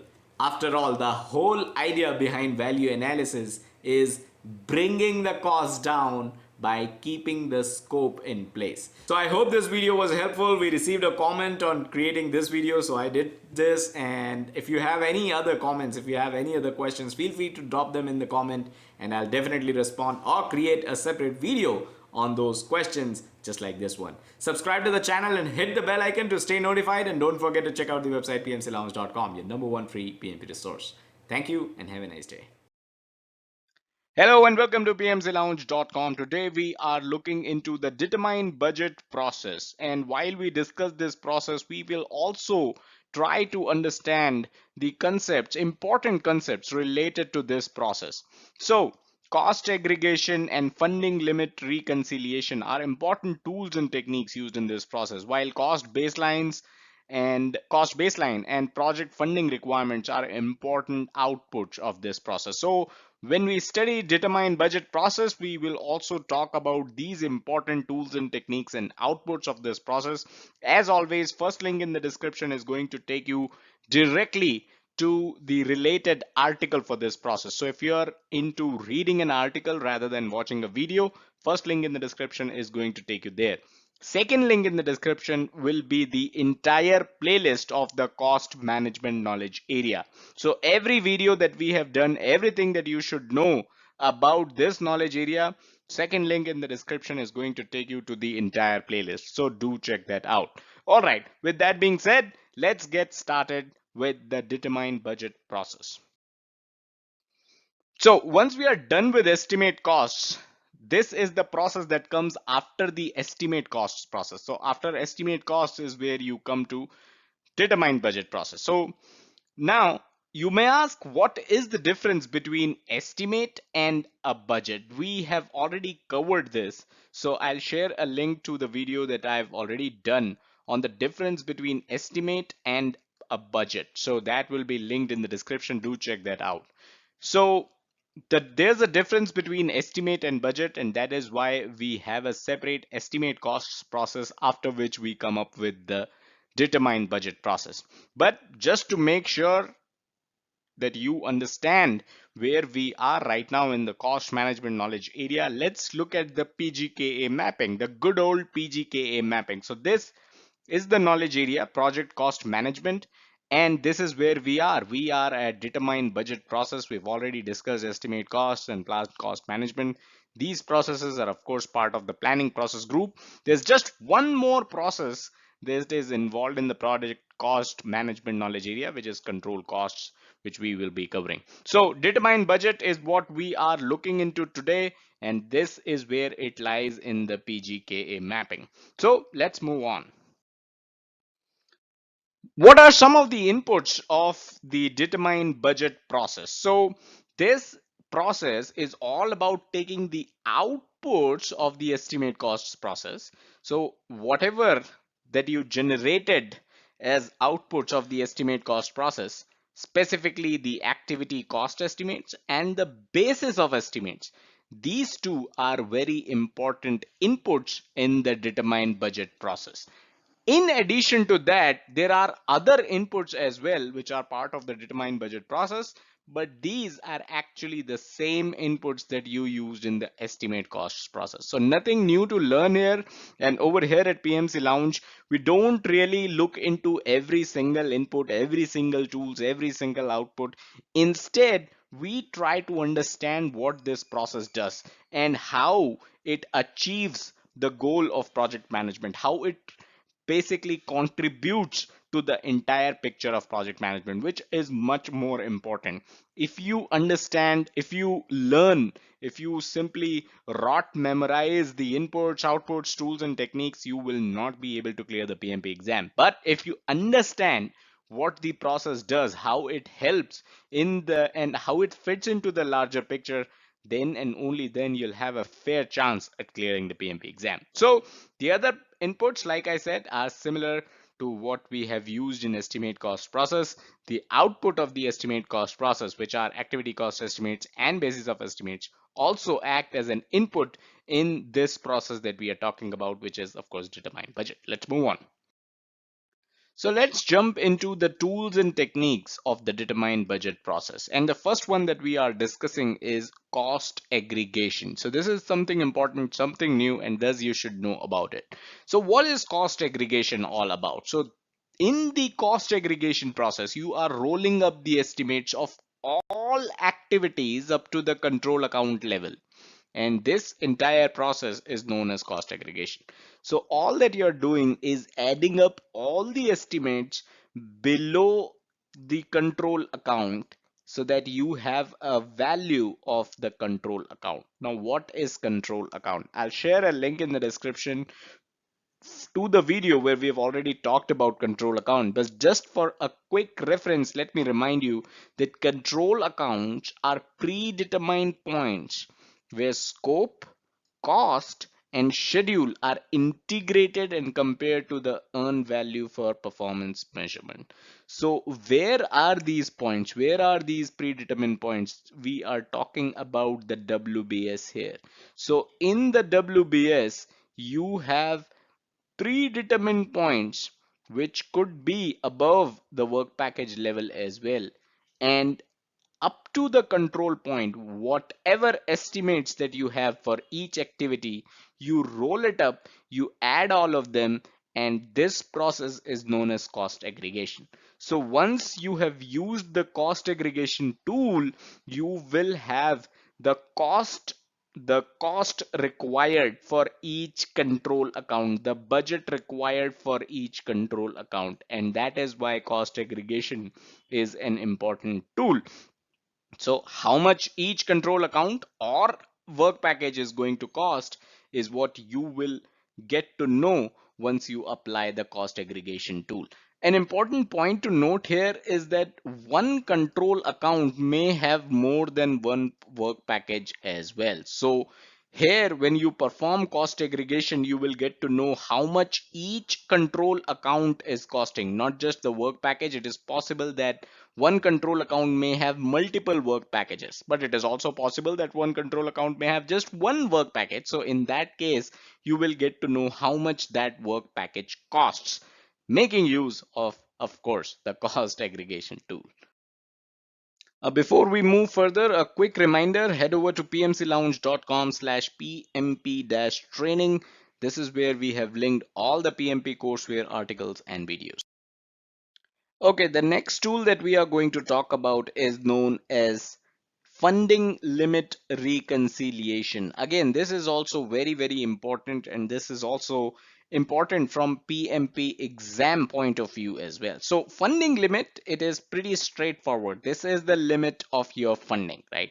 This has a pretty straightforward meaning. But reconciliation is a word which may confuse some people here. So reconciliation may mean the restoration of friendly relations, the re-establishing of cordial relations, getting two things to correspond, or the action of making one view or belief compatible with another. This is something I'd like you to remember here. This is what reconciliation mean when we talk about project management, when we talk specifically about funding limit reconciliation. So let's talk a bit more about funding limit reconciliation. So no project has unlimited money to spend. That is a fact of life. Now, you need to ensure that the project is delivered within the amount that the company is willing to spend. And the company, by the company here, you may also include a major stakeholder here whose name is the sponsor. So how much does the sponsor wants to spend on your project is something that you should know of. That is the funding limit of the project. So reconciliation, like I said, you need to remember this, the action of making one view or belief compatible with another. So one view or belief of the company, of the project sponsor, is the funding limit. And that is why reconciliation here refers to making the company's view or the sponsor's view of funding limit on the project compatible with the project manager. You as a project manager should agree to this view, should reconcile with this view of how much the company or the sponsor wants to spend on your project. Now, what would happen if the project goes beyond this limit, beyond the funding limit? Let's say the budget of the project was 90,000 US dollars. The funding limit reconciliation, the funding limit was 100,000 US dollars. What if your project goes beyond this funding limit? That is when you will go to your project sponsor and you will speak to him. You will speak to him if it is possible to cut down the scope of the project. Maybe we are delivering too many features.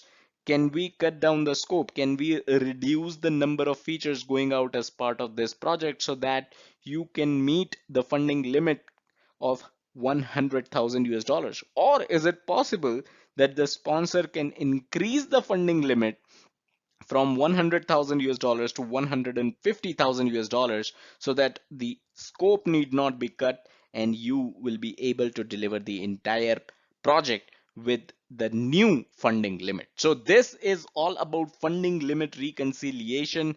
Like I said, it is a way to reconcile the view of the sponsor or the company about how much the project should cost, how much they are willing to spend on the project, and reconciling this with the project manager's point of view as well.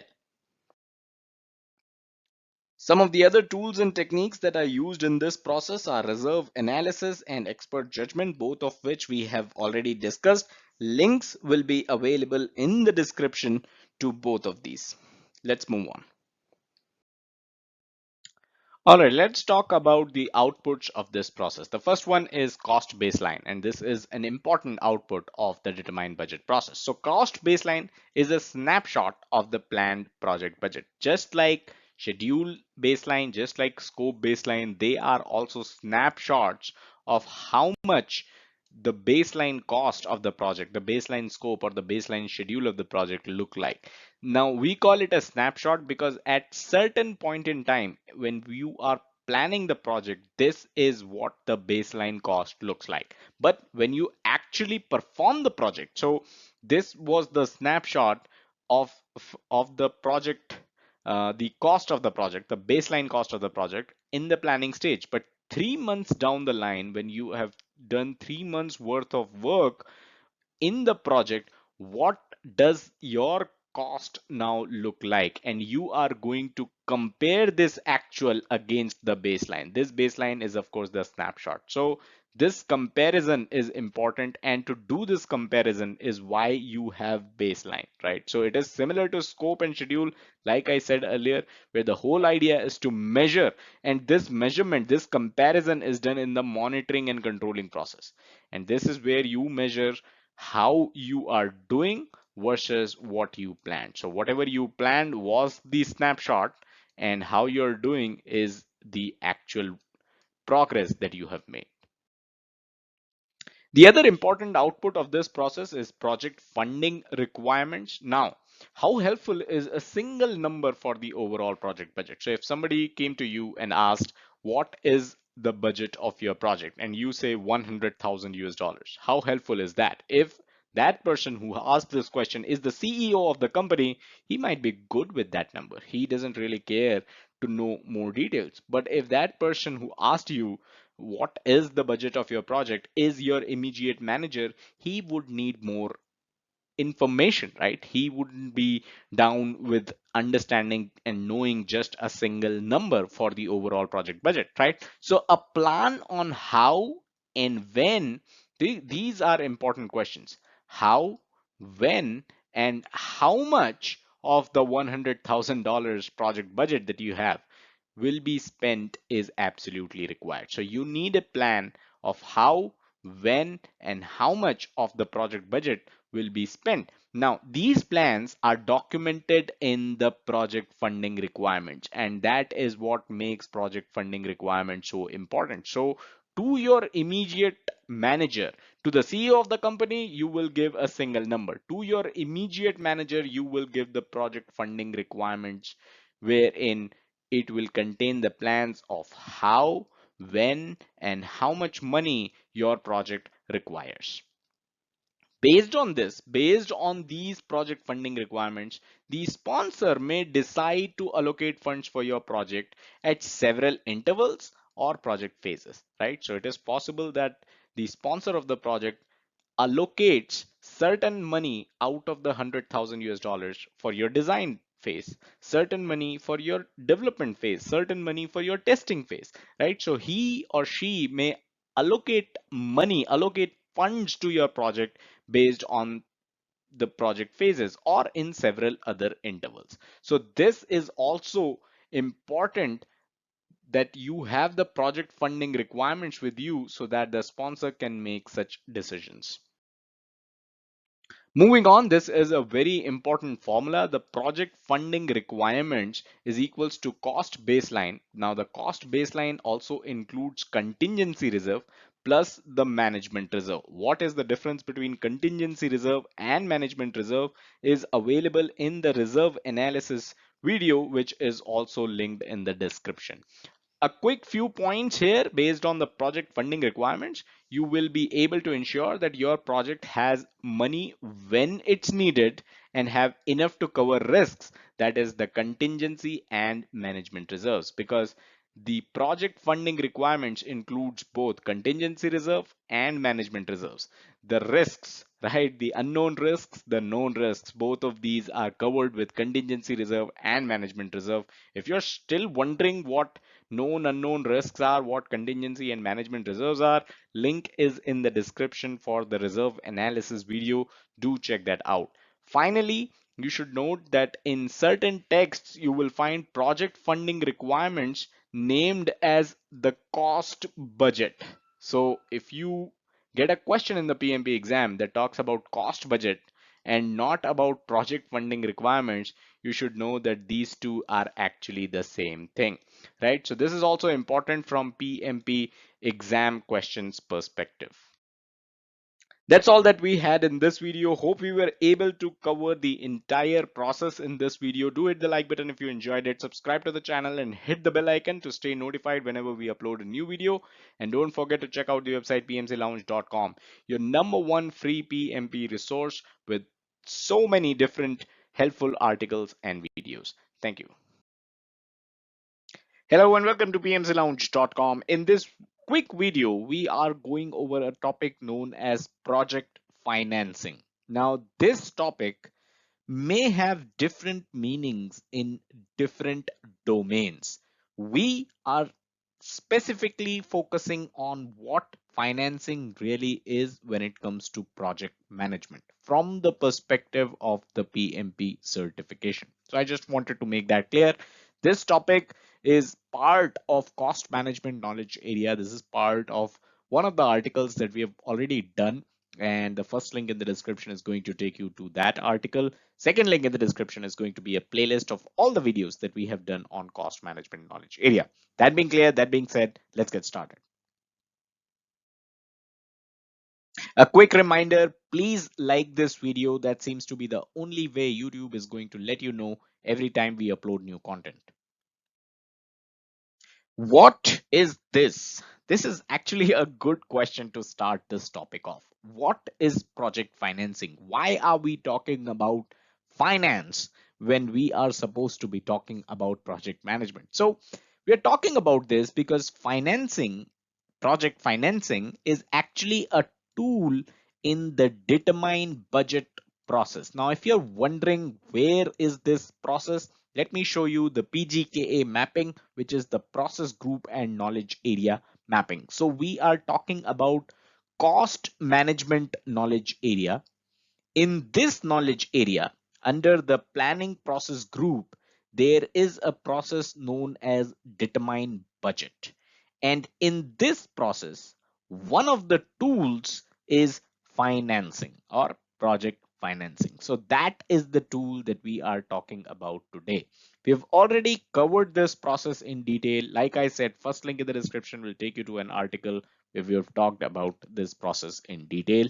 And it will also have a video that we have done. Since we didn't cover financing, we are creating a separate video on this topic.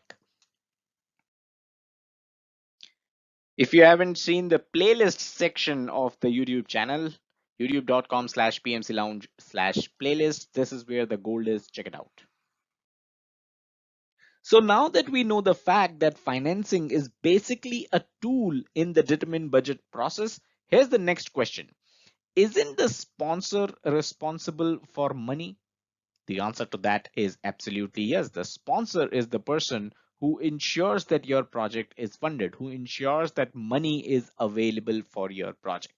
Now, in that case, why should you as a project manager be bothered about project financing? Why should you even study financing? So here's the deal. Not all projects are directly funded by internal sponsors. Now, I want you to take a pause here and think about the project that you're working on right now. Think about the project that you're managing right now. Who is giving you the money, the monetary resources to work on that project? It could be an internal sponsor. It could be the business head of the business unit that you work for or the department that you work for. So the head of that department is basically the one who is providing companies monetary resources for you to work on this project. If you work in a, let's say, a smaller company, it could be the CEO of the company who's basically providing the funds for you to work on the projects and deliver the projects. But not all projects are funded directly by internal sponsors. There is a possibility that you need to go to an external organization and seek funding for your project. Now, this sounds like you are someone who's just started a startup and you are looking for funds, right? But that is not the case. You as a project manager are not really expected to go out on your own and seek funds for your project.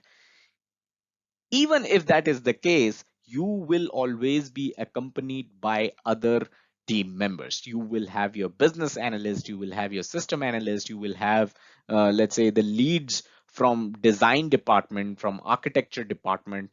And of course, we are talking about a software project right now. So that is the kind of people you are going to work with if you have to visit an external organization for some kind of money or some kind of financing for your project. Now, the external organization here that you're going to visit asking for funding, seeking funding for your project, obviously they are not donating money for your project, right? This is not free service. This is not simply throwing money at your project just because you happen to be a PMP certified project manager. That is not going to be the case. So nobody is going to provide you free money. The external organization that you're visiting to seek funding, they are not donating money. They will have requirements of their own in return of the money that they are going to provide you. Now, what kind of requirements would they have? That would depend on the kind of relationship that this organization is going to have with your project. What could this relationship be? Let's look at it in the next slide. So, the external organization can simply be the sponsor of your project. So, just like in a smaller company, the CEO was going to be your sponsor, there could be an external organization who is the sponsor of your project, because the project's outcome, the product that this project is going to generate, is basically something that the sponsor wants, that the external organization wants. So, for example, the government could be an external organization that acts as a financer or as a sponsor for your project. So let's say you're a construction based company and you've just got a contract for the construction of a bridge, and you are being paid by the government. So the government is obviously an external organization. This is not your typical internal sponsor. The sponsor of the project is the government, which is an external organization, and you are going to construct that bridge, and the product of your project, which is that bridge, is something that you're going to hand over to the government, right? So this could be one relationship that the external sponsor or the external organization is going to have with your project. The other kind of relationship is that the external organization is basically investing money, and they are seeking money in return via profits or shareholding. So let's say you as a project manager, your organization wants to start a new e-commerce website, and the kind of funds required for this e-commerce website is not something that your organization possess. So your team, your project team, some of the key members from your project team, they basically chart out a plan and they go to an external organization for seeking funds for your e-commerce website. If the external organization agrees, they may have certain clauses. So they might give you $1 million, but they want 50% of revenues that you are going to generate from this website, right? So that could be a relationship that the external organization has with your project. So here's the question for this video. Can you think of the pros and cons of having an external sponsor give the money for your project, finance your project? What could be the pros and cons of having an external sponsor versus having an internal sponsor? Can you think of some of the pros and cons of having an internal sponsor? Let me know in the comments. Definitely looking forward to your answers. So that's all that we had in this video. I hope you got value out of it. I hope you were able to understand what project financing is all about. Subscribe to the channel and hit the bell icon to stay notified every time we upload new content. Also, don't forget to check out the website pmclounge.com, your number one free PMP resource. Thank you. Hello and welcome to pmclounge.com. This is going to be a very quick video. We are discussing the process known as control costs. And as you can see, the man is trying to control cost, or he's trying to dig it. I'm not sure, but that's the image we have for this video. All right, let's move on. So what's better than studying a topic only to realize you already know it? And we say so because we have been covering a lot of things that actually are used in the control cost process. And you will know it by the end of this video, how you already know everything about control costs. Now, if you have already gone over the project selection techniques playlist, so this is something which will be available. Second link in the description is going to be the project selection techniques playlist. First link, of course, as always, related article to this video, which is going to take over to pmclounge.com website. So first link is the related article to control cost process. If you are into reading rather than watching videos, then first link is for you. Second link is going to be the playlist of the project selection techniques. Very, very important, something that you should already know of for studying the control cost process. And third link will be the earned value management videos that we have covered. So we have talked about all the formulas of earned value management, and we have also created a separate video on the explanation of those formulas. So these two, project selection techniques and earned value management, if you know these two, you already know everything that you need to know about control cost process. But two things that are very important is what we are going to discuss, both of them in this video. One is a formal definition of what control cost process is supposed to, and second is the one in the next slide, and that is where are we in the PGKA mapping. So here we are in the PGKA mapping, monitoring and controlling process group. This is where the control costs process lies. We have gone over all the remaining processes, all three of them: plan, cost management, estimate cost, determine budget. Actually, fourth link in the description will be the entire playlist of the cost management knowledge area. This is the cost management knowledge area. Control costs is the last process in this knowledge area, and that is exactly what we are covering today. Before we move further, a quick reminder to go over to pmclounge.com/pmp training with a dash in between. This contains all the PMP courseware articles and videos that we have covered till today on pmclounge.com. So very important link. Do check that out. Let's move on.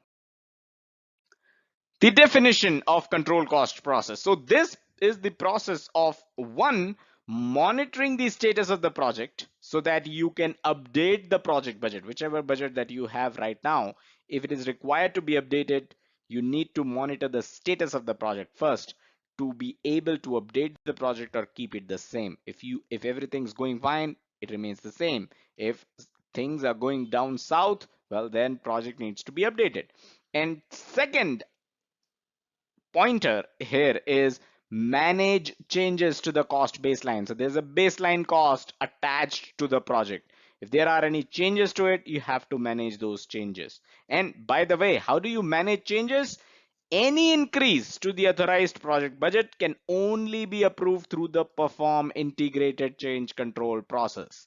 A link to the perform integrated change control process, the entire playlist on change management, will be the fifth link in the description. So a lot of links in the description, they are very, very important because these concepts are related to the control cost process. And that is why I say that you already know this process. So let's move on. I hope the definition is clear.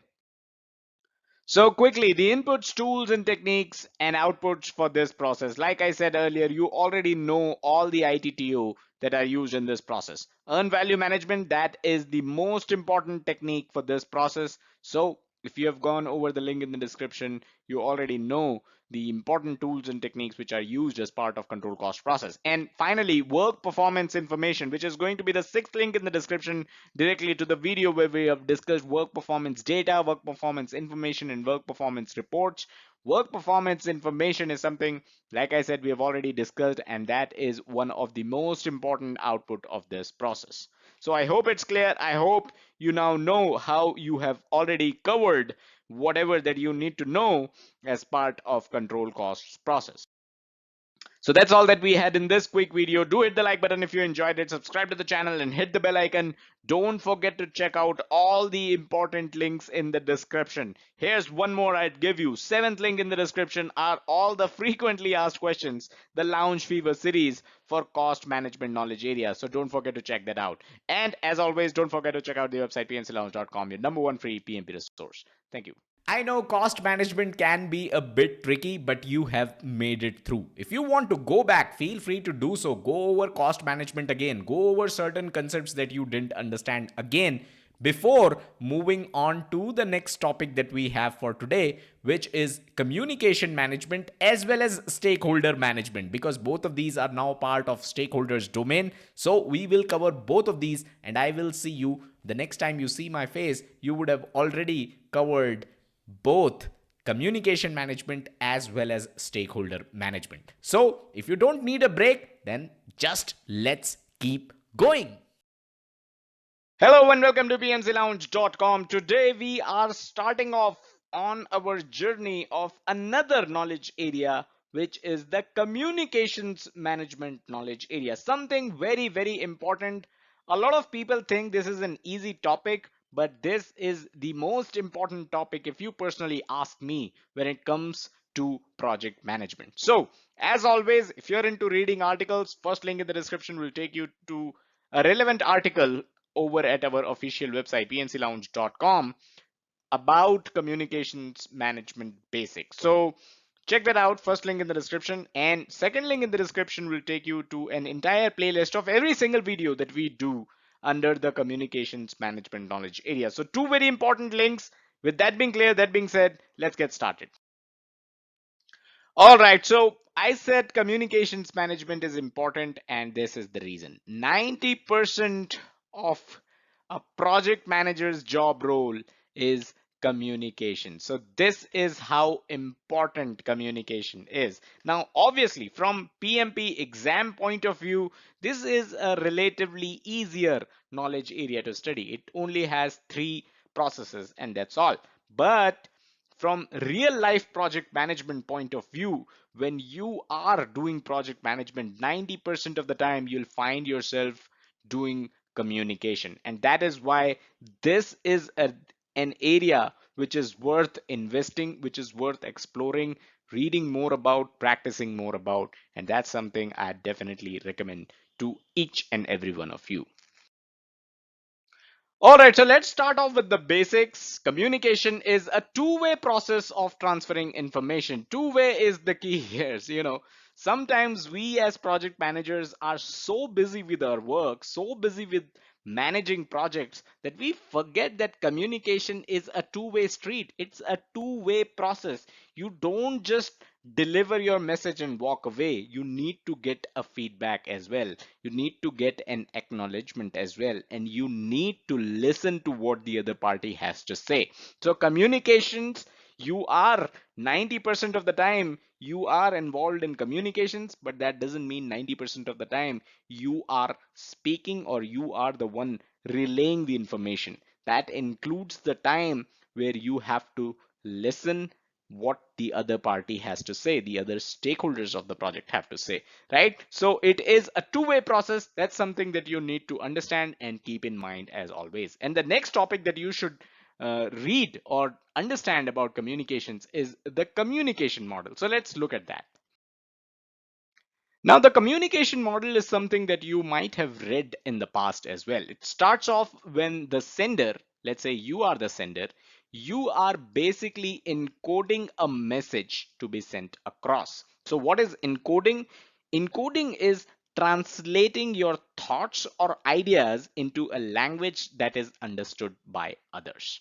So let's say you want to communicate with someone who is from Japan and the only language they know is Japanese. So you are going to translate your message from English to Japanese. Is that something that you always do? Not really. Sometimes you will have to make a phone call, right? Sometimes you will have to write an email. So all of this is basically a form of encoding. You are putting your thoughts into words, be it the words of English, be it the words of Japanese, or be it sentences that you are going to speak, right? So this is the process of encoding. And now the next thing that you would need is a channel or medium. If you are sending a letter, you need a channel or a medium that is going to make sure that your letter reaches the intended receiver, right? A channel or medium can also be the internet. It can be the phone lines that make sure that your call goes through, right? So this is channel or medium. Something which is basically conveying your message, right? The method that is conveying your message. Now, here's something which is not liked by anyone when it comes to communication, and this is called noise. Noise is anything that interferes with the transmission and understanding of the message. So let's say you made a phone call to speak to someone, and there's some noise on the phone, which means there's some disturbance on the phone, right? There's some static on the phone. That is going to lead to a distortion of the message that you're sending. So what happens is, at the next end, the receiver is going to decode the message that you have sent.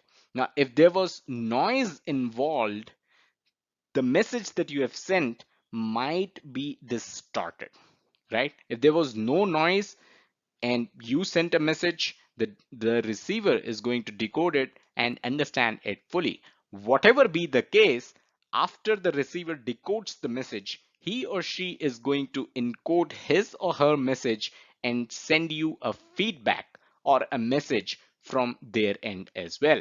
Again, making use of a channel or medium, possibly the same that you had used.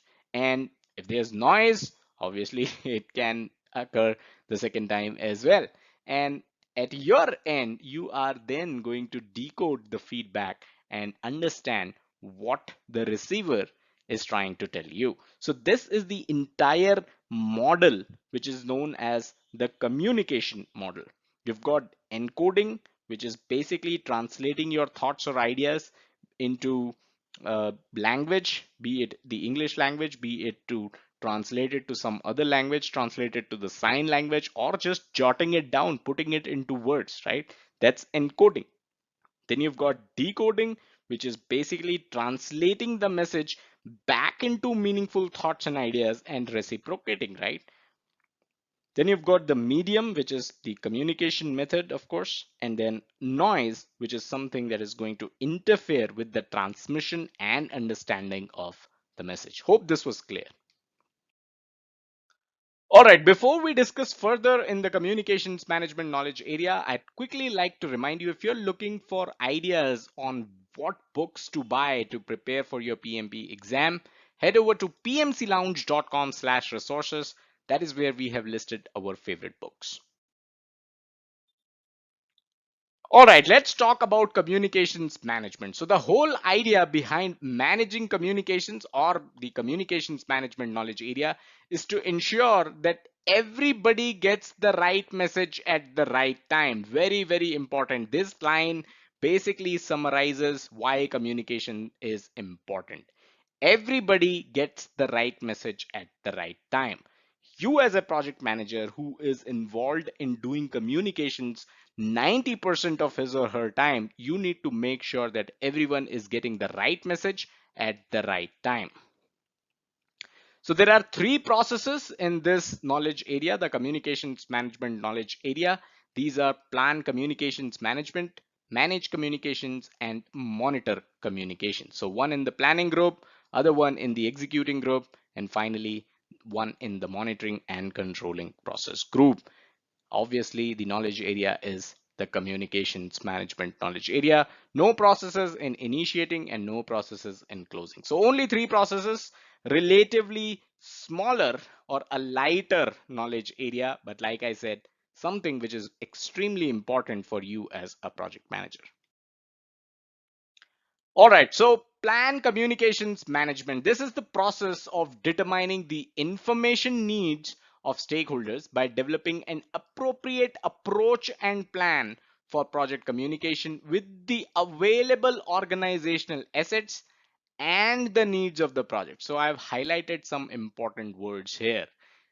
In this process, you are determining what the information needs are of the project stakeholders, and you are also understanding or determining what an appropriate approach would be for project communications. But this appropriate approach also have to take care of or take into account the organizational assets and the needs of the project. If you're working on a project that has a tight budget, your approach for communication cannot be frequent trips to the client site or to the site where your team sits, right? If you're not co-located. So that's something that you need to understand. It's something that you need to take care of when planning the communications management. So this is basically the content of the communication management plan. The words that we highlighted and went over, that is what goes into your communications management plan, which is obviously the important output of the plan communications management process. Just like every other process that has plan dash dash management as the first process in the knowledge area.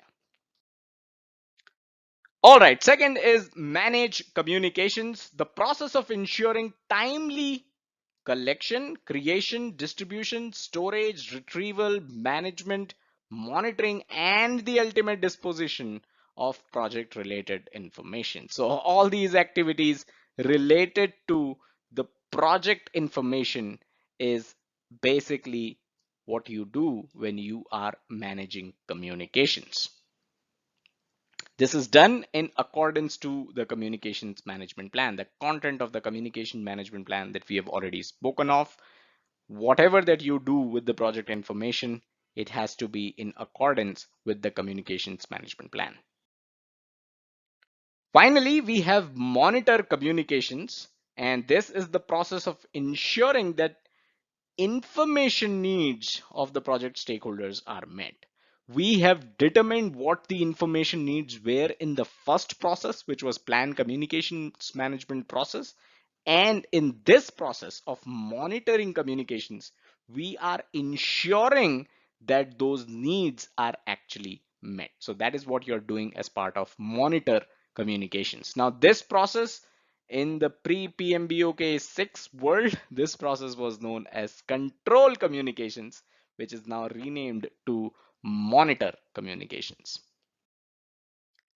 All right, before I close the video, an interesting question. What is the number one communications issue you face as a project manager? Let me know in the comments. Really looking forward to your answers.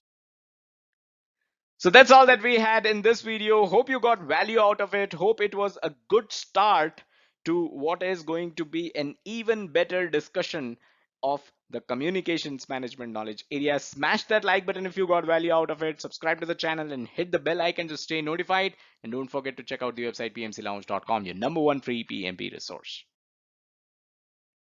Hello and welcome to pmclounge.com. In this video, we are discussing the methods of communication. So what are the methods of communication? How can you communicate? Now, you already know the model of communication. By the way, if you're into reading articles, first link in the description will take you to a relevant article on methods of communication over at our official website, pmclounge.com. So do check that out. And I was talking about the model of communication. So second link in the description will take you to a video that we recently did introducing the basics of the communications management knowledge area. That's where we also covered the model of communication. So once you know the model of communication, the next step forward in the world of communications management are the methods of communication. So let's get started. Let's understand what are the methods of communication.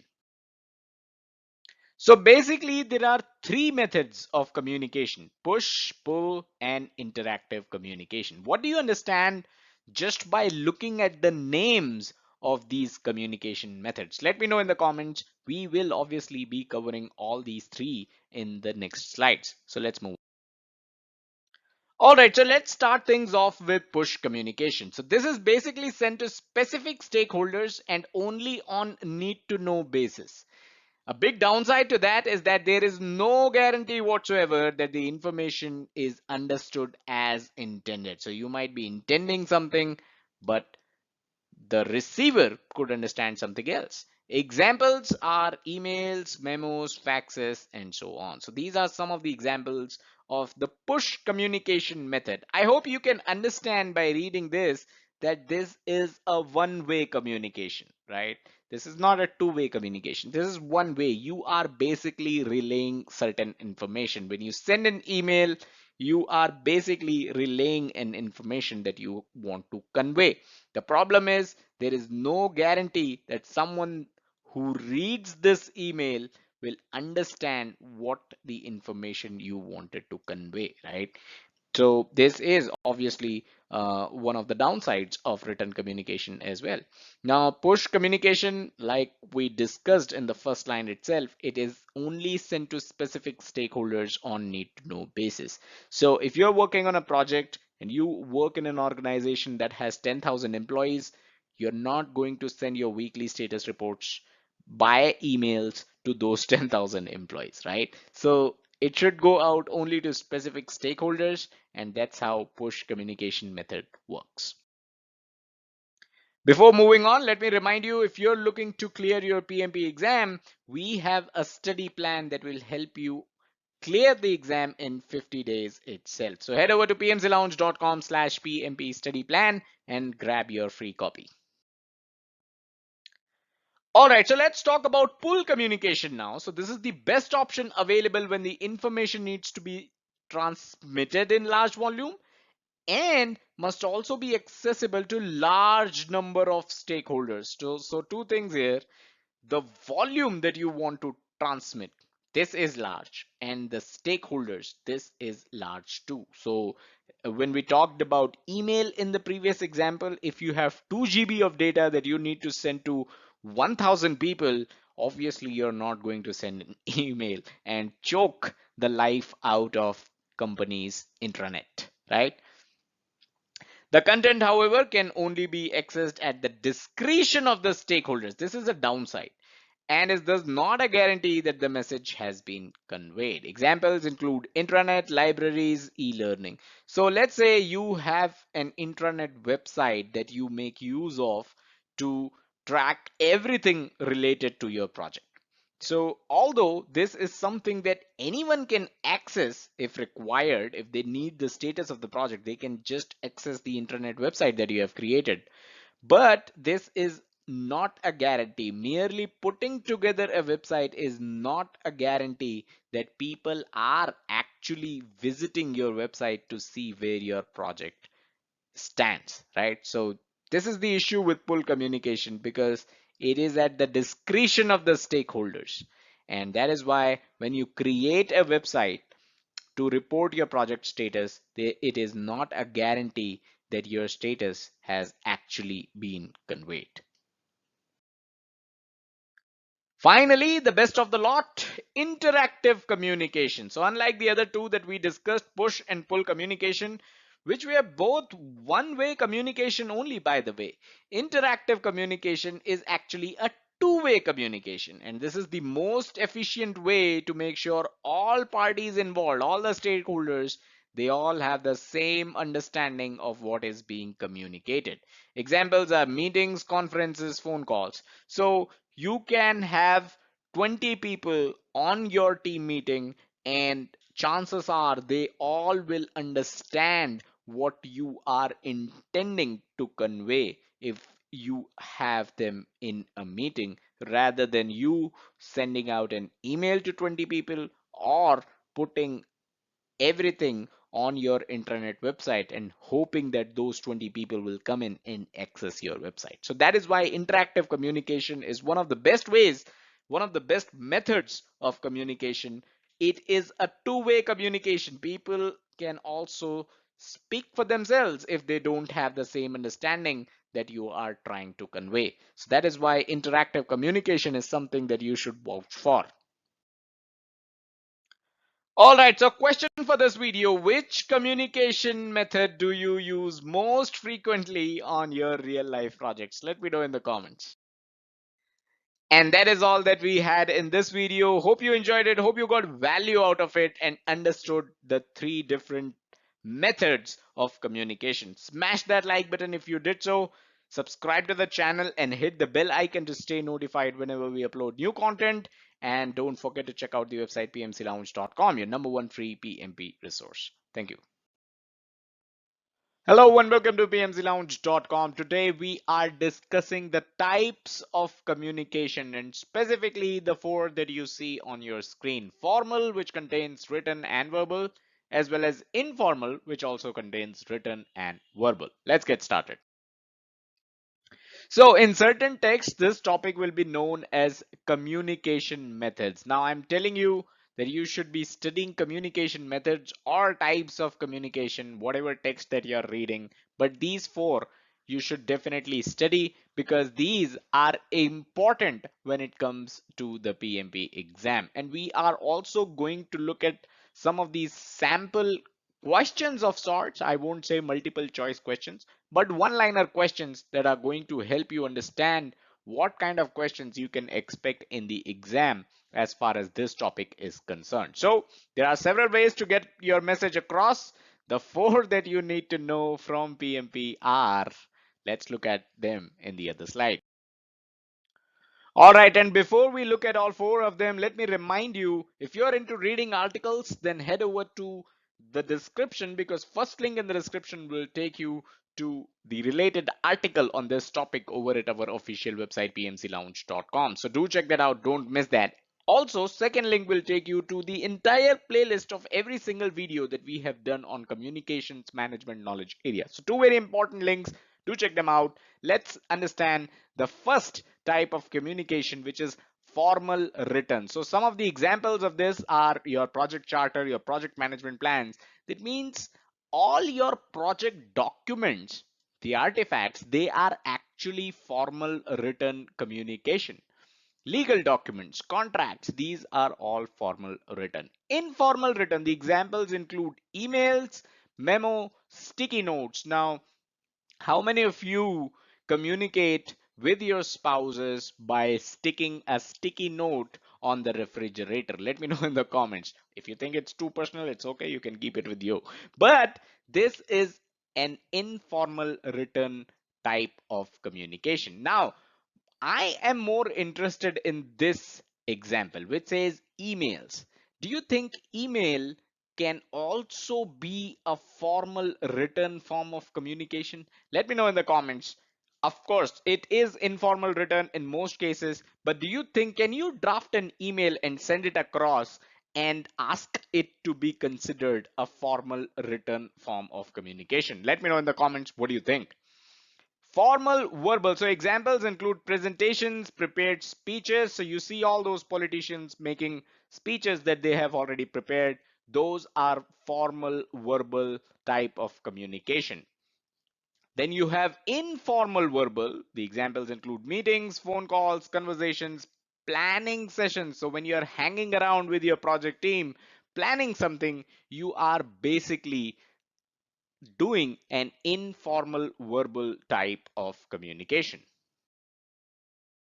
A quick reminder before we move ahead, head over to pmclounge.com/pm101, your gateway to the world of project management, a free 1.5 hour project management crash course.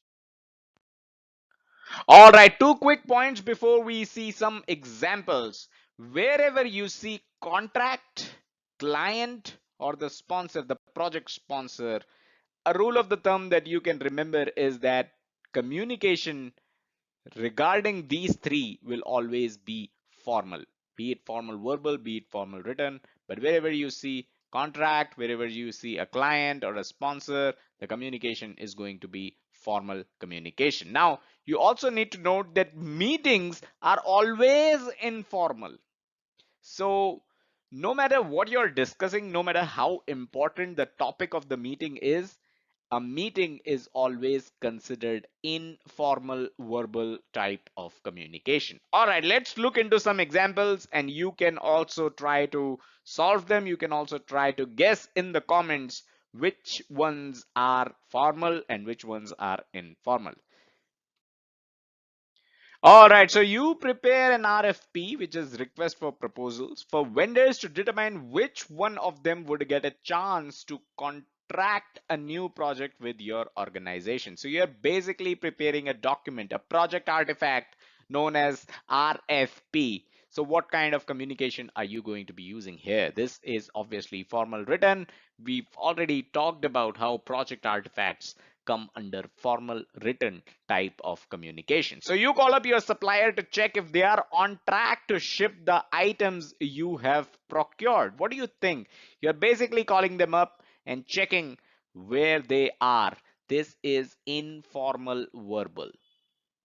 You drop a voicemail to your test manager seeking the project status. Obviously, this is also informal verbal. You're just giving them a call, right? You start a Slack channel for your project. What do you think? This is informal written. The Slack channel that is going to be used here is an informal type of communication. You start a Skype group chat for your project. What do you think? Obviously, this is also informal written. You create a WhatsApp group for your project. This is also informal written. You work with the business analyst to prepare the requirement spec. Now, the requirement specification document is again a project artifact, which means this will be formal written type of communication. You present the project milestone status to the executive management. So you're giving a presentation here about the milestone status of your project. What do you think? Is this informal verbal or is this formal verbal? Well, we looked into the examples and presentations are a form of formal verbal type of communication. So let me know in the comments which of the four are you best at? And also, as a project manager, what do you think? Which one should you be best at? Or should you be equally good in all four types of communication? Let me know in the comments.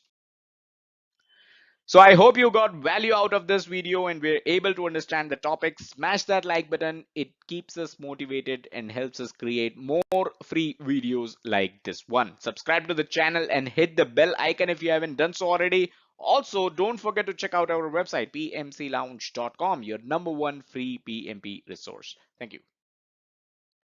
Hello and welcome to pmclounge.com. Today we are discussing the aspects of effective communication, specifically three: nonverbal communication, paralingual communication, and feedback.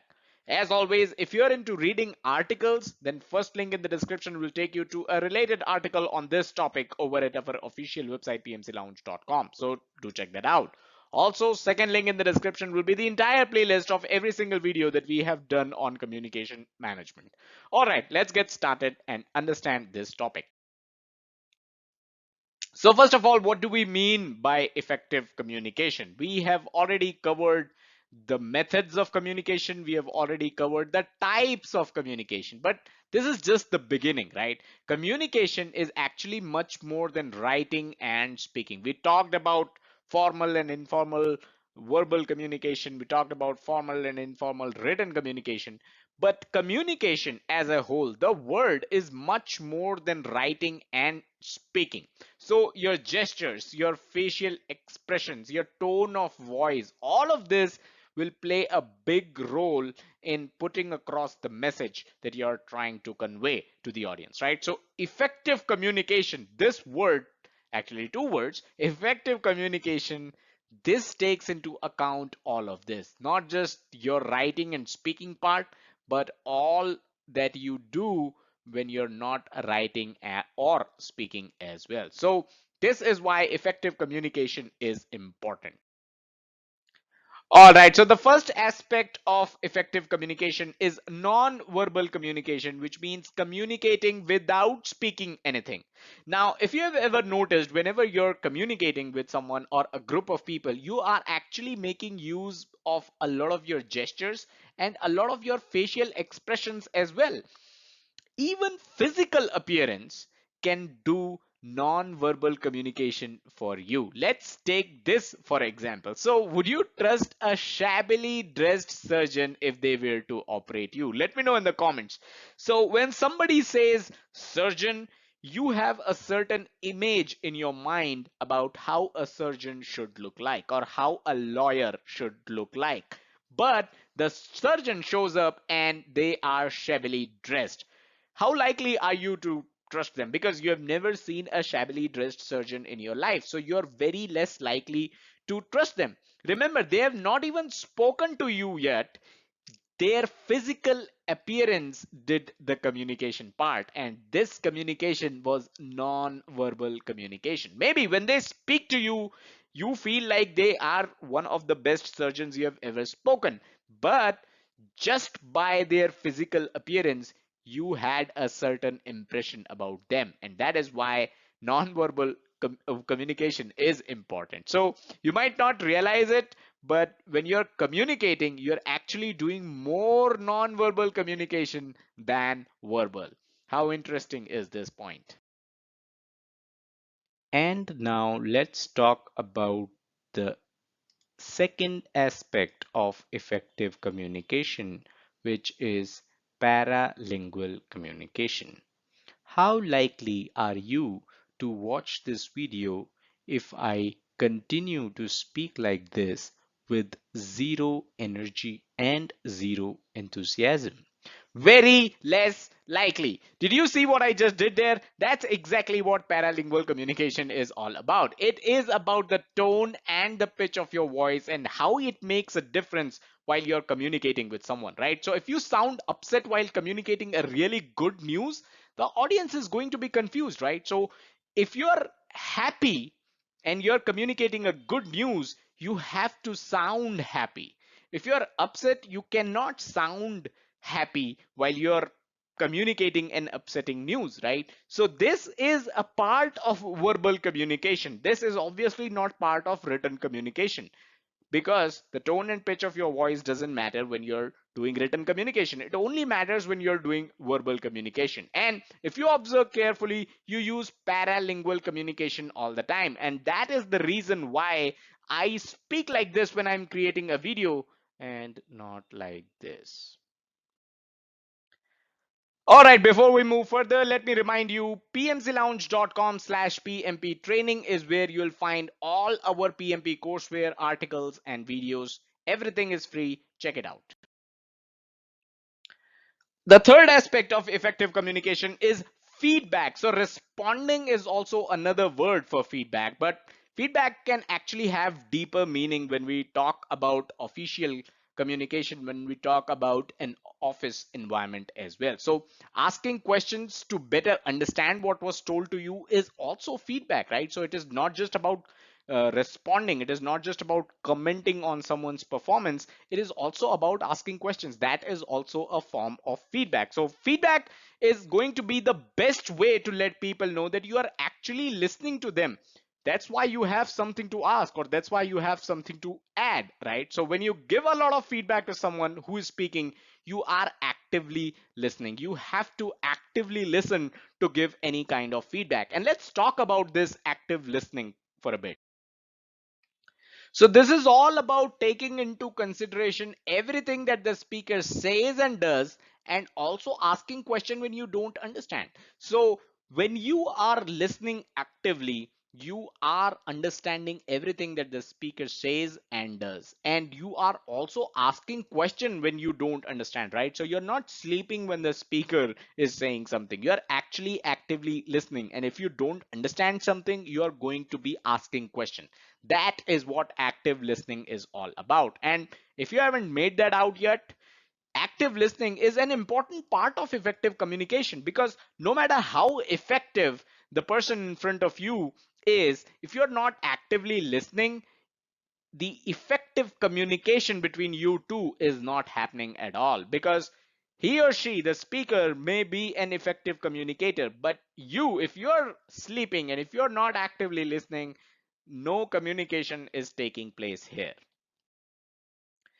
All right, before we close the video, let me know in the comments which one do you think is more important, non-verbal communication or paralingual communication? Let me know in the comments what do you think. So that is all that we had in this video. Subscribe to the channel and hit the bell icon to stay notified whenever we upload new content. Smash that like button if you got value out of this video. It helps us stay motivated and create more free content. Also, don't forget to check out the website pmclounge.com, your number one free PMP resource. Thank you. Hello and welcome to pmclounge.com. Today we are discussing channels of communication, and you can be 100% sure that you are going to receive at least one question on this topic in your PMP exam. That is for sure. So watch this video till the end, and I'm pretty sure you'll not have to read this topic again as far as your PMP exam is concerned. Now, if you're into reading articles rather than watching videos, then I'll share the first link in the description, which is going to take you to a related article on this topic over at our official website, bnclounge.com. So do check that out. Also, second link in the description is very important because that is a playlist of every single video that we have done in the communication knowledge area. So communications management knowledge area, that is. So both the links very important. Do check them out. Now let's get started and understand the channels of communication. All right. So how many of your team members, your project team members, need to talk to each other? As a project manager, you already know that 90% of your job is to communicate. But are there people in your project that need to talk to each other? For example, is a tester required to speak to, let's say, one of the development managers? Is a business analyst required to speak to the deployment team? Possible, right? So it is important for you as a project manager to keep track of these channels of communication.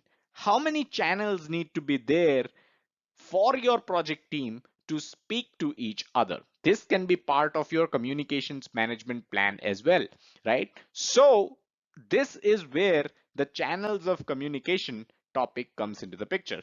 Let's take a look at an example. So let's say these are the three people in your project. So you can have these three channels, as simple as that, right? So three people, three channels. There's no other channel. Everyone can speak to everyone else based on this diagram. But let's say there are six people in your project. Now, how many channels you are going to have? You'll have one here, you'll have one here, then one with the person at the last, then one here, and then one with the person at the last, right? But then this person, the second person in your project team, is also going to have his channels. So let's say here, then you've got one here, and you've got one at the last, and then you've got one at the last here. Now, person number three is also going to have all his channels. So he can speak to this person right across him, he can speak to the person at the last, and he can speak to the person at the bottom. So I hope you're able to understand how this is getting messier. If I go to the fourth person and draw his channels, then you've got three already there, and then you've got one here and one here. So as a project manager, I hope you realize that you are going to work on projects that is going to have 50 team members. Are you going to sit for 2 months and draw these lines of communication, the channels of communication? Of course not. So there is a formula in place that will help you understand what is the number of channels of communication required in your project. Let's take a look at that. All right, so here is the formula for n number of people. Number of lines or number of communication channels or number of channels of communication. For n people, n is going to be a number here, is equals to n into n minus 1 divided by 2. This is the formula that you need to memorize to find out the number of communication channels.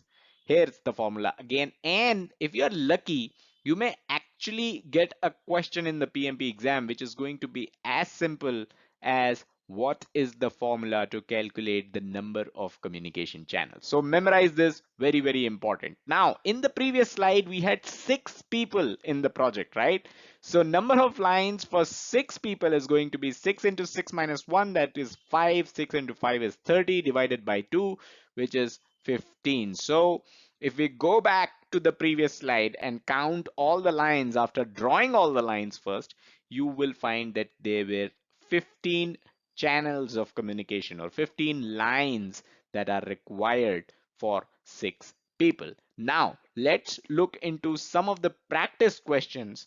And like I said earlier, These questions are definitely going to make it into your PMP exam, and you'll be surprised how these questions are not as easy as you might think.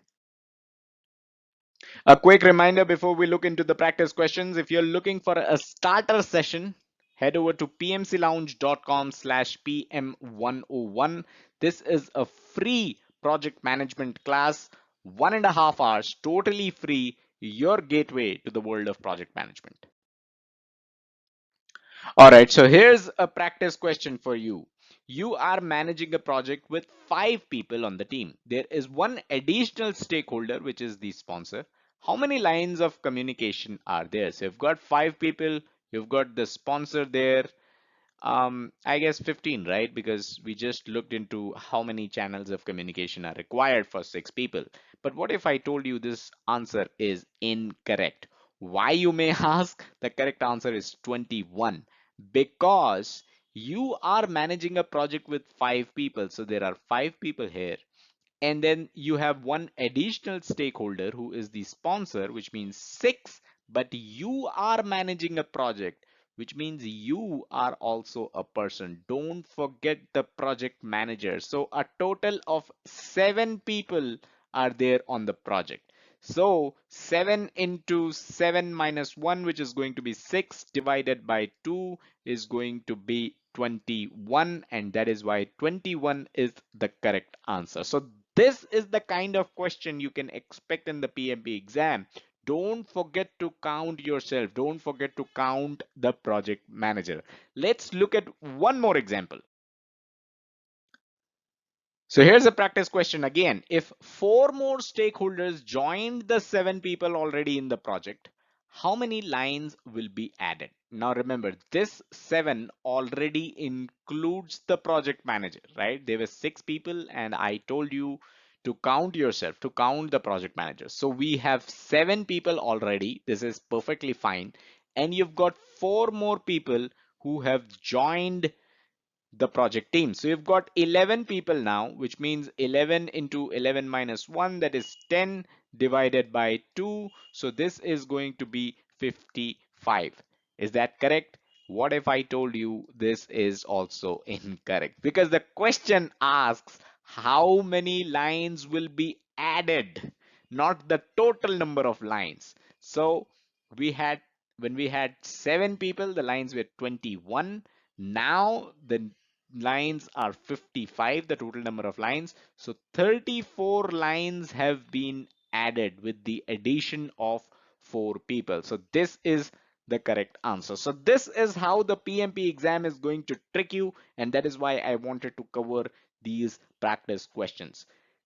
This information is good enough for you to clear these kind of questions, answer these kind of questions in your PMP exam.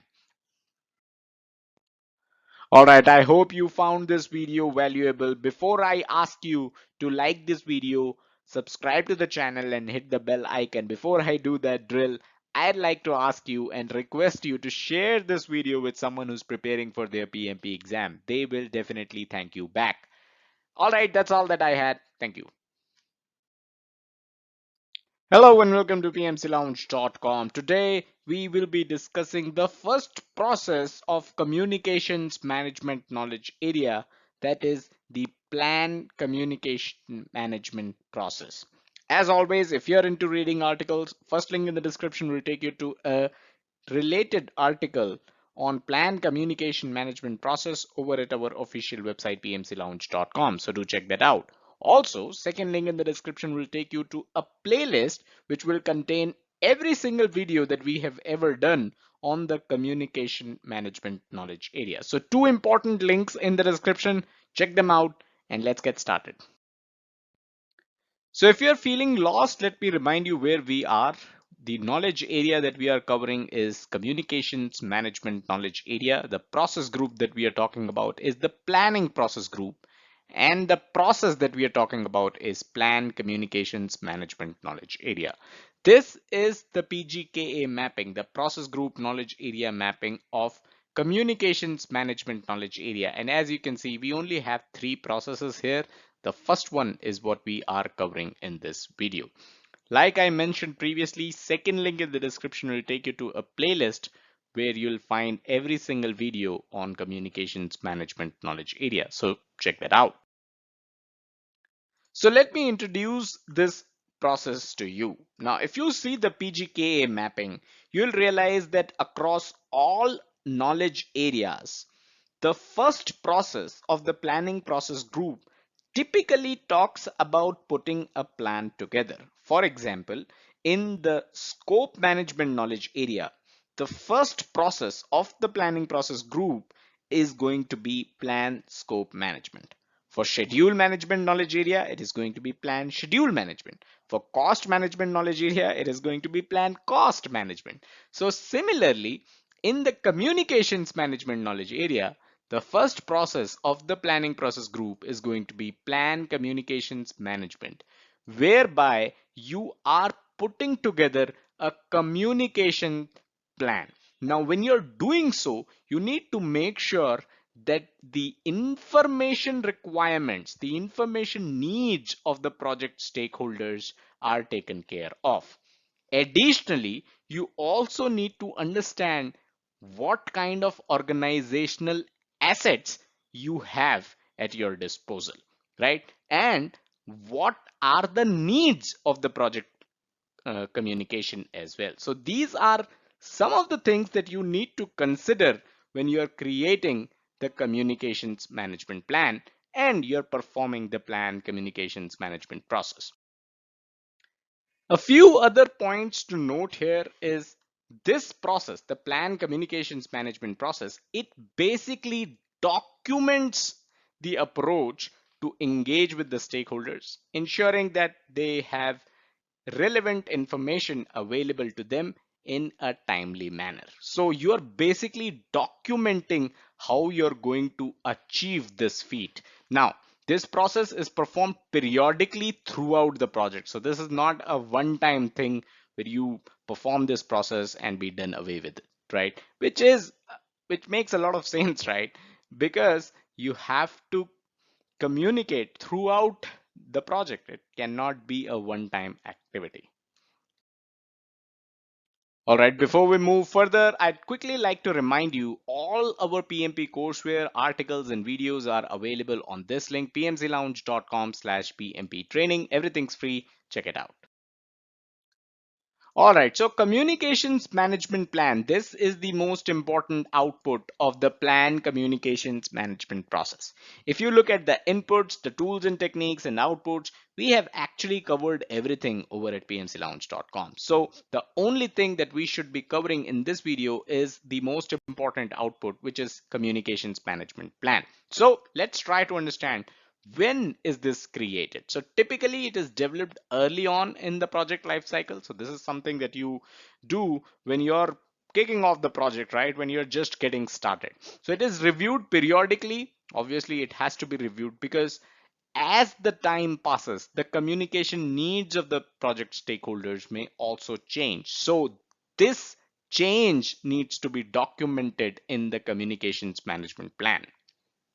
Finally, the plan also documents how the communications will be planned, executed, and monitored. So this is actually the most important function of the communications management plan.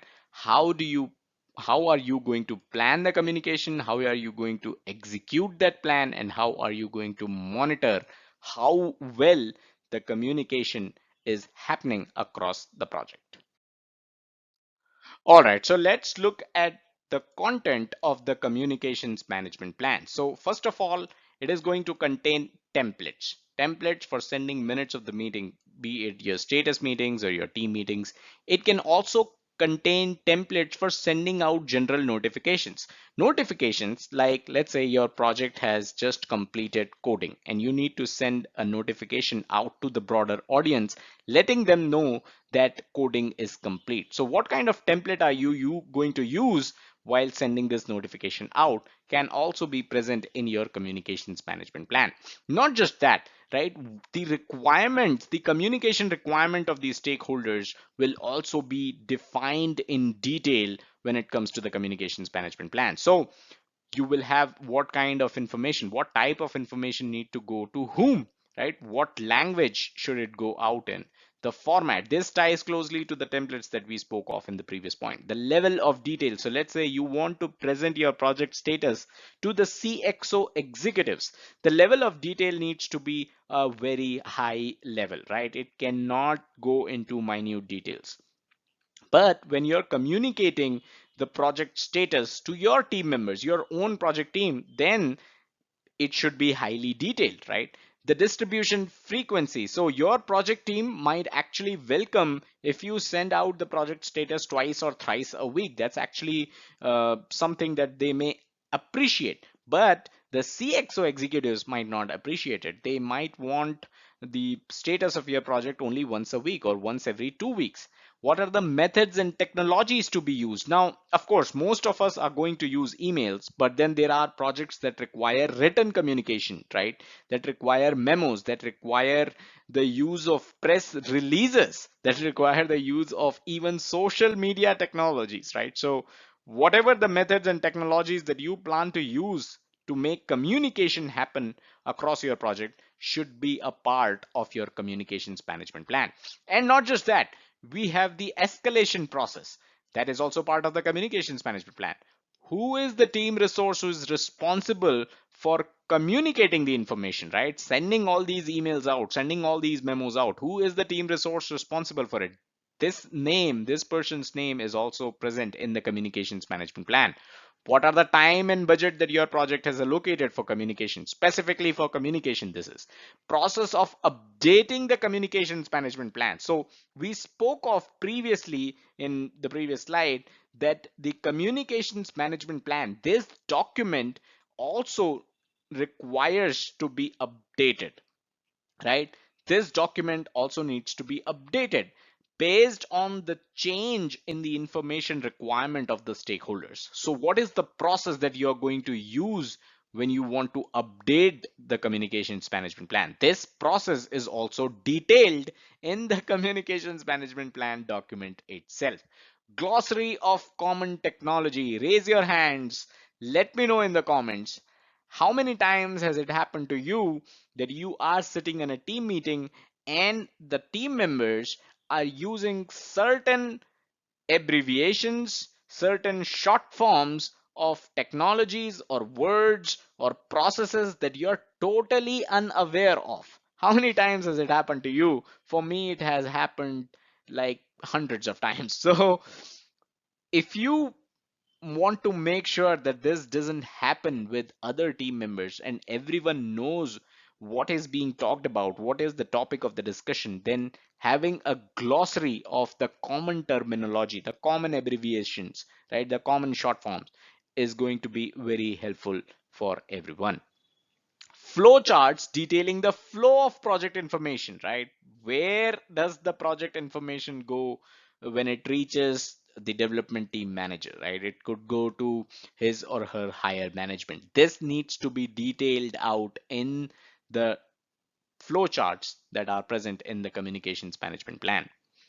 And finally, if there are any organizational policies across communication, right, across the project communication, that should also be listed in the communications management plan. So I hope this slide is clear. It provides all the details of everything that needs to go in as part of the communications management plan document. All right, so I hope you got value out of this video. Smash that like button. It helps us stay motivated and create more free content for you. Subscribe to the channel and hit the bell icon if you haven't done so already. Also, don't forget our official website, pmclounge.com, your number one free PMP resource. Thank you. Hello and welcome to pmclounge.com. Today we are discussing the manage communications process. As always, if you're into reading articles, first link in the description is going to take you to a related article on this topic over at our official website pmclounge.com. So do check that out. And second link in the description will take you to an entire playlist of every single video that we have ever done on the communications management knowledge area. So everything that you need to know about this knowledge area is present in that one link. Second link in the description, the entire playlist. Let's get started. So if you're wondering where are we, this is where we are. We are talking about the communications management knowledge area. We are into executing process group, and manage communications is the process that we are dealing with today. As you can observe, we only have three processes in this knowledge area. We have already covered plan communications management. Today we are covering manage communications, and soon we will be covering monitor communications, the last process of this knowledge area as well. All right, let's move on. So now, are you wondering how do we manage communications, right? The stress is on the word manage. How can you manage communications? What do you really mean by managing communications? Now, in order to understand that, you have to go back to your understanding on the processes in the executing process group. In the previous slide, we saw how manage communications is actually a process in the executing process group. So what do the processes in the executing process group do? Basically, this is where the actual project work is done. So that means manage communications is the actual communication work, right? So it is all about ensuring that the right project information reaches the right people at the right time. So communication is basically taking place in this process. That is all about managed communications. But there is a little more as well, and we will look into what this little more is all about. So the process deals with these many things. It ensures collection, creating, distribution, storage, retrieval, management, monitoring, and the ultimate disposition of project information. This is what all you do in the managed communications process. So like I said in the previous slide, that there's a little more to manage communications process, and that little more is this. Beyond the usual distribution of information, the process also seeks to provide opportunities to the stakeholders to make requests for further information, if they need any clarification, or if they are looking for a discussion. So this is not just about doing a one-way communication where you've made sure that the message has been sent and received at the other end. But you also need to make sure that if the stakeholders are looking for further information, if they are looking for any kind of clarification, if they are looking for any discussion to happen, these needs are also taken care of. So this is also a part of the managed communications process itself. Also, this is where all aspects of effective communications, something that we have already discussed, like the technologies to be used for communication, the methods to be used for communication, and the techniques to be used for communication, all of these are identified in the managed communications process. Now, it should be obvious by now that this process is performed throughout the life of the project. This is not a one-time thing like your plan communications management process where you created a communication management plan. That is probably a one-time activity, and you will go back to it only when there are changes to be made to that plan. But this, the managed communications process, is performed throughout the project. If you have forgotten, 90% of your job as a project manager is to communicate. A quick reminder about our favorite PMP preparation books. Head over to pmclounge.com/resources. This is where you'll find that list. Now, if you have been following us for a while, none of the entries in the inputs, tools and techniques, and outputs is going to surprise you. You already know all of them, except for project communications, which is the key output of this process. Now, you already know what managed communications process is all about. So how hard is it to understand what project communications is. What is this output? This is nothing but the actual project communications that is taking place. So this can include artifacts also, like deliverable status, your schedule progress, your presentations, performance reports, and all other information that your project stakeholders require. All that is part of project communications, and this makes up the output of the manage communications process. So that's all that you need to know about this process. I'd appreciate if you can hit the like button and let me know that you found this video helpful. It keeps me motivated in creating more free content for you. Subscribe to the channel and hit the bell icon to stay notified. And don't forget to check out the website pmclounge.com. Thank you. Hello and welcome to pmclounge.com. Today we are discussing the monitor communications process as part of the communication management knowledge area. Of course, we have covered the previous processes of this knowledge area as well. Actually, second link in the description is going to take you to an entire playlist of every single video that we have done on communication management knowledge area. So very important, if you're reading this knowledge area, if you're studying this, check out the second link in the description. Also, first link in the description is going to take you to a relevant article on this process over at our official website pmclounge.com. So if you're into reading articles, check out the first link. All right, that being clear, that being said, let's get started. All right, so quickly, where are we? This is where we are. We are discussing the monitor communications process. This is part of the monitoring and controlling process group. Of course, we are discussing the communications management knowledge area. So this is where we are. Now, plan communications management and manage communications are two processes that we have already discussed. And as you can see, this is the last process of this knowledge area. So only three processes in this knowledge area, fairly easy, but I'd say very important when it comes to real life project management.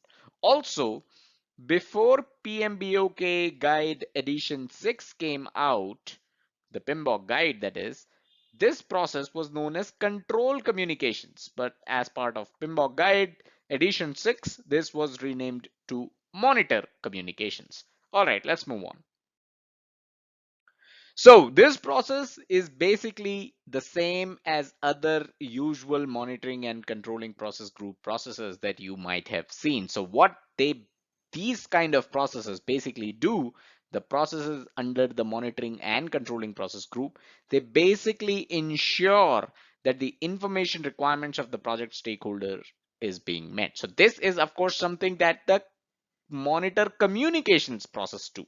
But if you go to monitoring and controlling processes of other knowledge area, what these processes basically do is they ensure that whatever was the part of the plan of that knowledge area, that is being followed. And this is what the third point is about, right? So communications management plan, this is the plan that you created in the first process of communications management knowledge area, the plan for communications management. So this plan describes the flow of information, and as part of this process is the monitor communications process. So as part of the monitor communications process, you as a project manager need to ensure that this plan is being followed, the flow of information is being followed. So basically, a thumb rule here is all processes which are part of monitoring and controlling process group, they have one typical function, and that is to make sure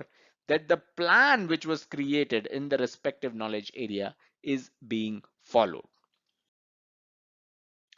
Additionally, something else that this process does is it also tracks whether or not the artifacts, which are the documents, and the communication activities of the project, are they having a desired effect. So this is something that is being tracked as part of monitor communication. So the desired effect here, this word desired effect, which we mentioned in the first bullet.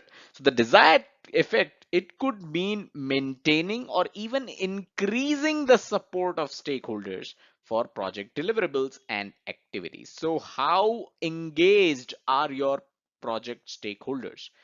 Are they equally engaged as they were in the beginning, or are they even more engaged now? So that is one of the desired effects, that your artifacts and your communication activities are actually working. A quick reminder, pmclounge.com/pm101. Check this link out. This is where you're going to find a free 1.5 hour introduction video for project management. If you're someone who's just starting off, this is a great starting point. And did I mention this is all free? So check it out. Now, this is the flow of project information. You need to make sure that you have the right content, which constitutes the right message. This should be sent through a right channel of communication to the right audience and at the right time. So when you get everything right, the flow of information is going to be useful and helpful for everyone involved, the entire project team. So this is a handy, nifty diagram that you should remember when it comes to communications. As a project manager in the monitor communications process, you are making sure all these right things are happening, right? All right, so finally, here are some of the ways that you can actually monitor communications.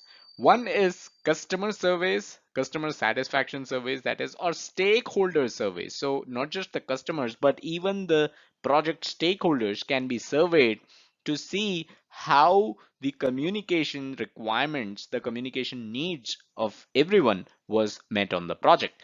You can collect lessons learned to make sure that everyone again has a say, and if there was anything that didn't go as per the plan, didn't go well, it can be highlighted. This should not be confused with only highlighting things that went south. Anything that went right should also be a part of lessons learned. Observations of the team, of course, as part of your project team, they may have certain observations around the project stakeholders, around the product of the project itself. So this is something which is important, and an important way to monitor communications as well, right? How did the communication reach them? That is an important observation that you should get from the team.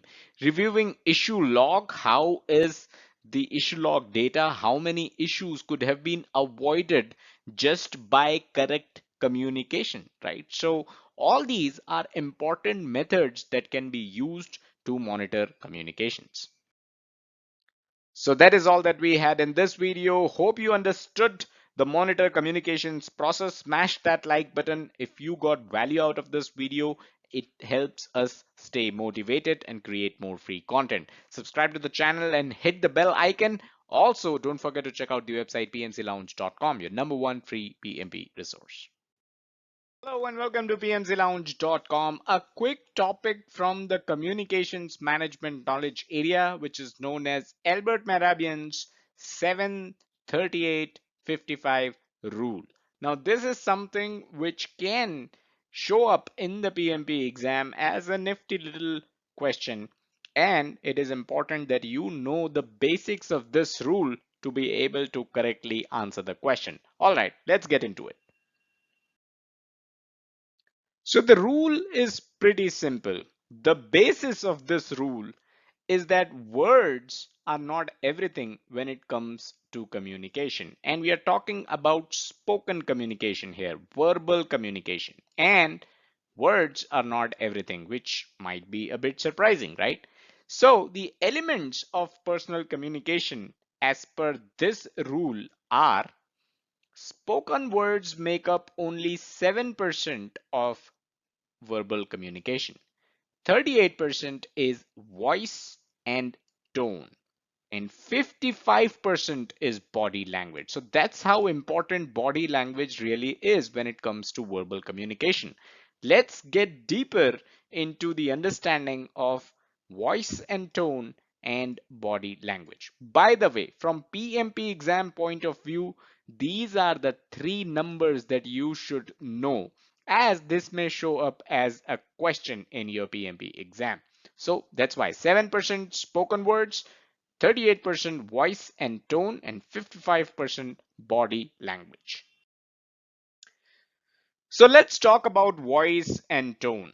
This study by Albert Mehrabian proves that speakers' words are only a fraction of the entire communication, basically 7% as we've seen in the previous slide. So the pitch and tone of the voice, the speed and rhythm of the spoken words, and the pauses between those words may express more than what is being communicated by words alone. So this is an important point here. This makes up 38% of verbal communication. But like I said, it only makes up 38% of the communication, while 7% was the words that were being used. But the remaining 55% comes from body language. So let's take a look at that. A quick reminder, if you're looking for PMP exam book recommendations, you can head over to pmclounge.com/resources.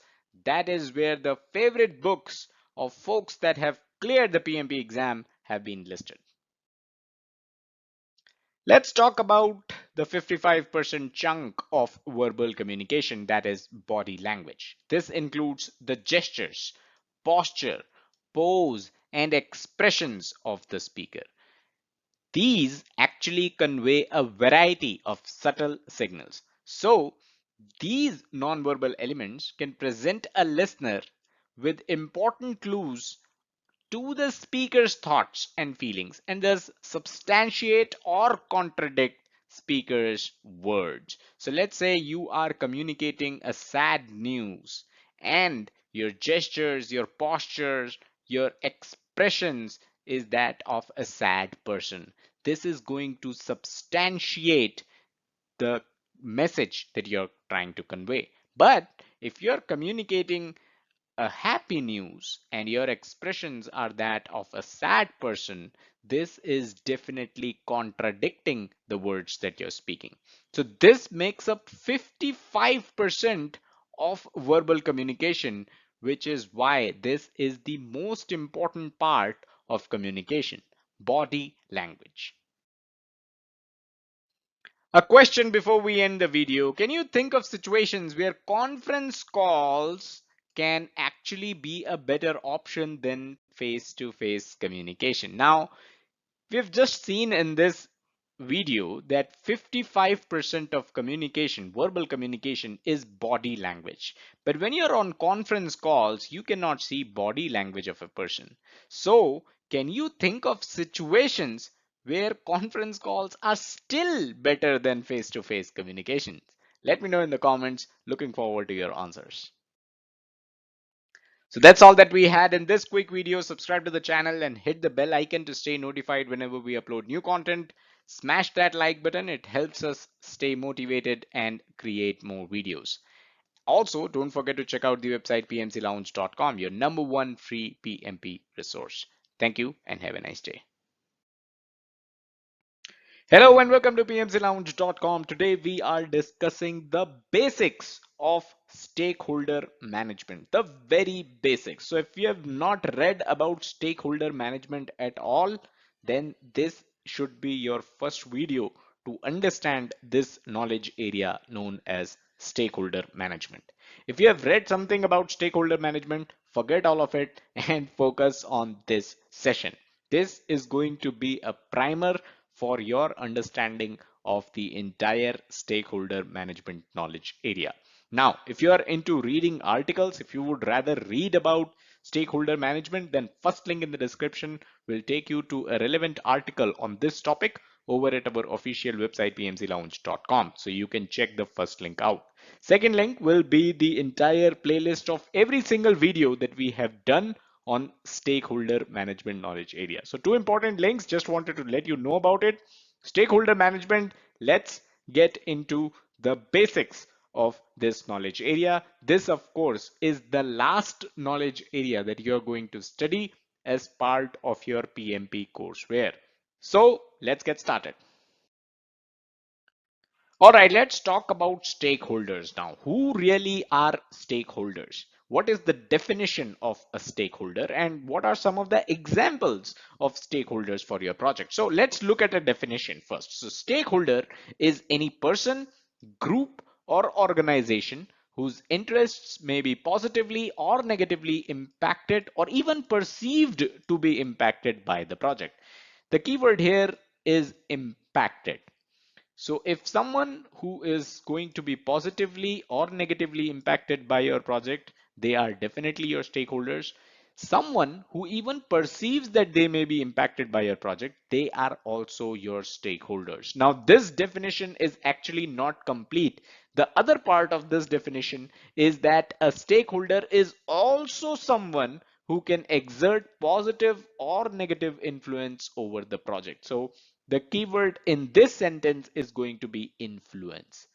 So someone who can exert positive or negative influence over the project, they are also your stakeholders. So someone who is impacted by your project, someone who can impact your project because that someone has the influence. So the overall definition in simpler words could be anyone that can impact the project, be impacted by it, or perceived to be impacted by it is a stakeholder. Three things. Anyone who can impact your project, your CEO can definitely impact your project.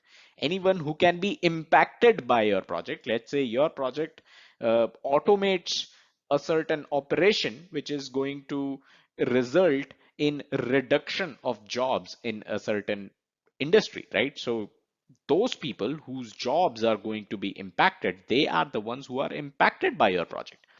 And someone who perceives to be impacted. So let's say there's certain organization or a certain department within the organization which is not going to be impacted by your project. They are not the ones who are going to lose jobs, but they perceive that they may lose their jobs. So all three are stakeholders of your project. Effective engagement and involvement of stakeholders is critical for project's success. And that is why the entire stakeholder management knowledge area is so important, because your project success definitely depends upon managing the stakeholders effectively, engaging them effectively, and involving them effectively throughout the life cycle of the project.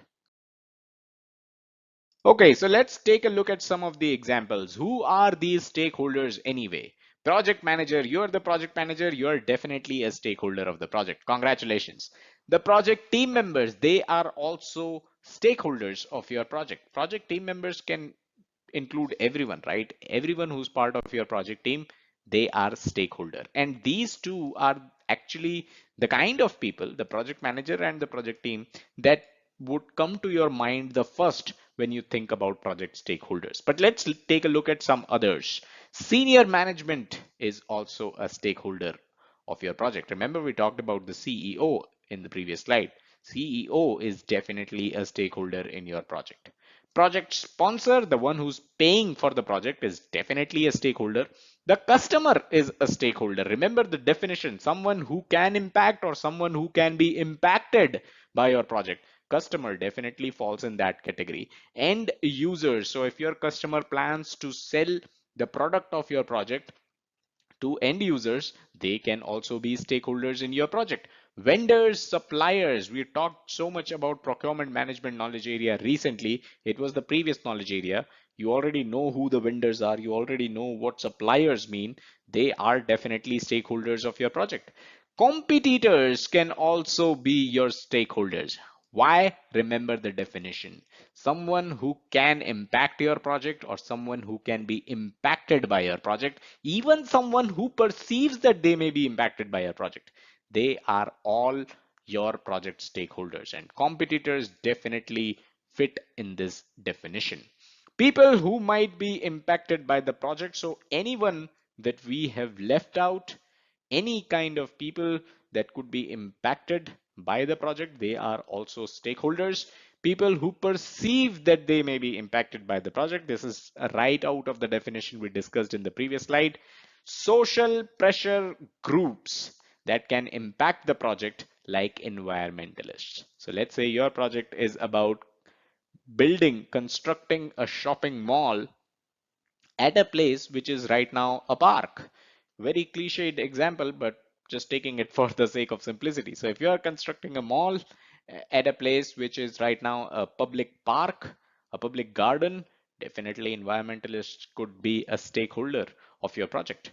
Government or political leadership, of course. Government changes rules.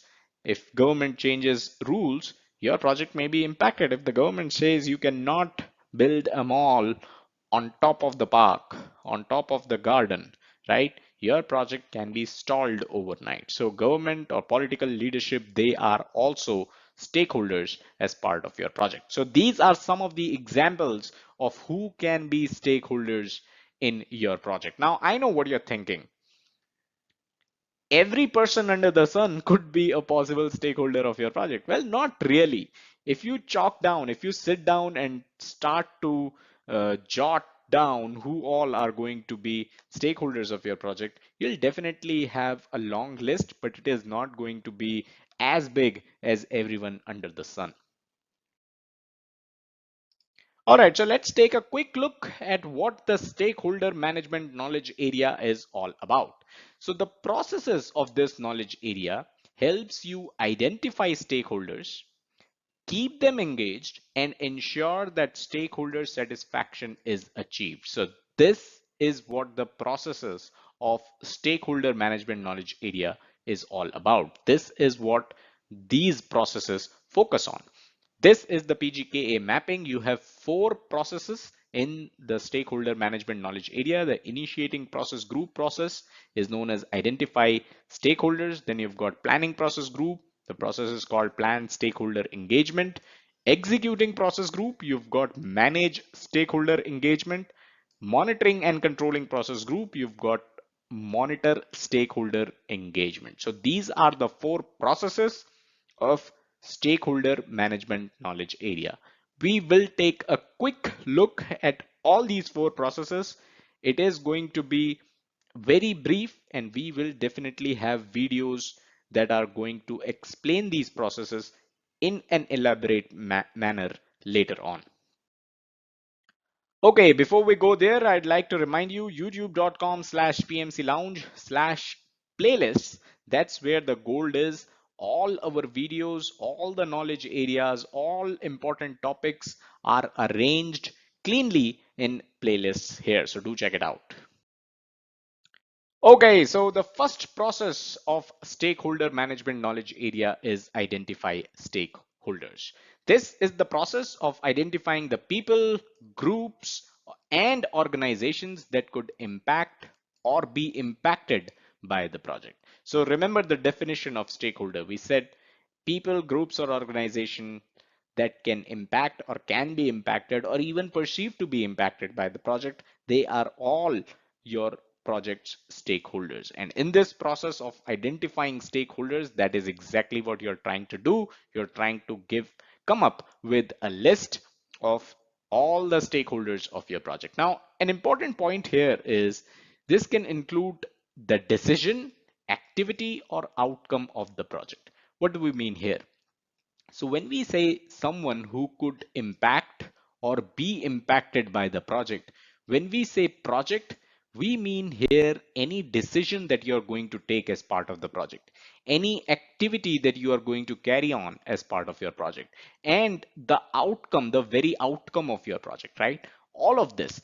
If someone who is going to be impacted by the decision that you take, any kind of decision that you take as part of your project, right? You could take hundreds of decisions. So if one of those decision is impacting someone, or if someone has the influence to impact that decision, they are the stakeholders of your project, right? You will have hundreds of activities as part of your project. If someone who can impact those activities or be impacted by those activities, they are your stakeholders. And similarly is the outcome of the project, which means the product, the end product that your project generates, the service or any other outcome that your project is going to generate, right? If someone is going to be impacted by it, or if someone who has the influence to impact it and even someone who perceives to be impacted. All of these are going to be your stakeholders. So that's how you identify stakeholders. It is going to be an exhaustive list for sure.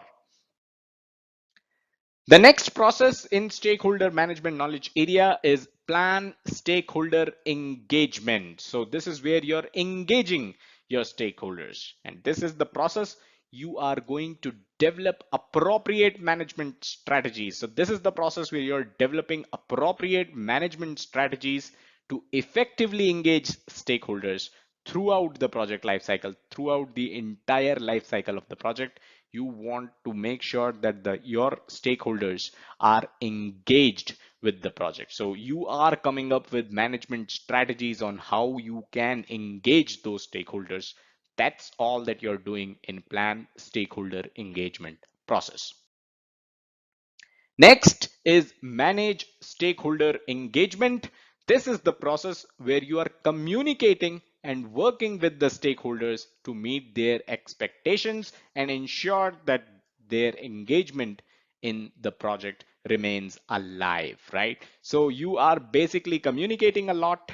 You are communicating as per the requirements of the stakeholders. You are working with them to make sure that you are meeting their expectations. Your project is meeting their expectations, and that's how you're ensuring that their engagement remains with your project. So managing engagement is all about this process, and hence it is called manage stakeholder engagement. Finally, the last process in stakeholder management knowledge area is monitor stakeholder engagement. This is the process where you're monitoring the overall stakeholder relationships, and you're also adjusting your strategies and plans if required for keeping the stakeholders engaged. So you want to make sure that your stakeholders are engaged throughout the life cycle of your project, throughout the entire project. So this is the process when you're monitoring the stakeholder engagement. This is where you are going to take a look at the overall relationship that the stakeholders have with you, with your project, and if required, you're going to make changes in your strategies and plans. If something is not working, let's say something is not working towards the end of the project, and that's where a lot of stakeholders seem to be disengaging with the project. So what can you do? What changes can you do to make sure that towards the end of the project as well, your stakeholders remain engaged with the project? So these kind of changes in the strategies and plans, this is what you're doing in the monitor stakeholder engagement process. You are making sure that the stakeholder relationship remains at the highest level during the entire course of your project.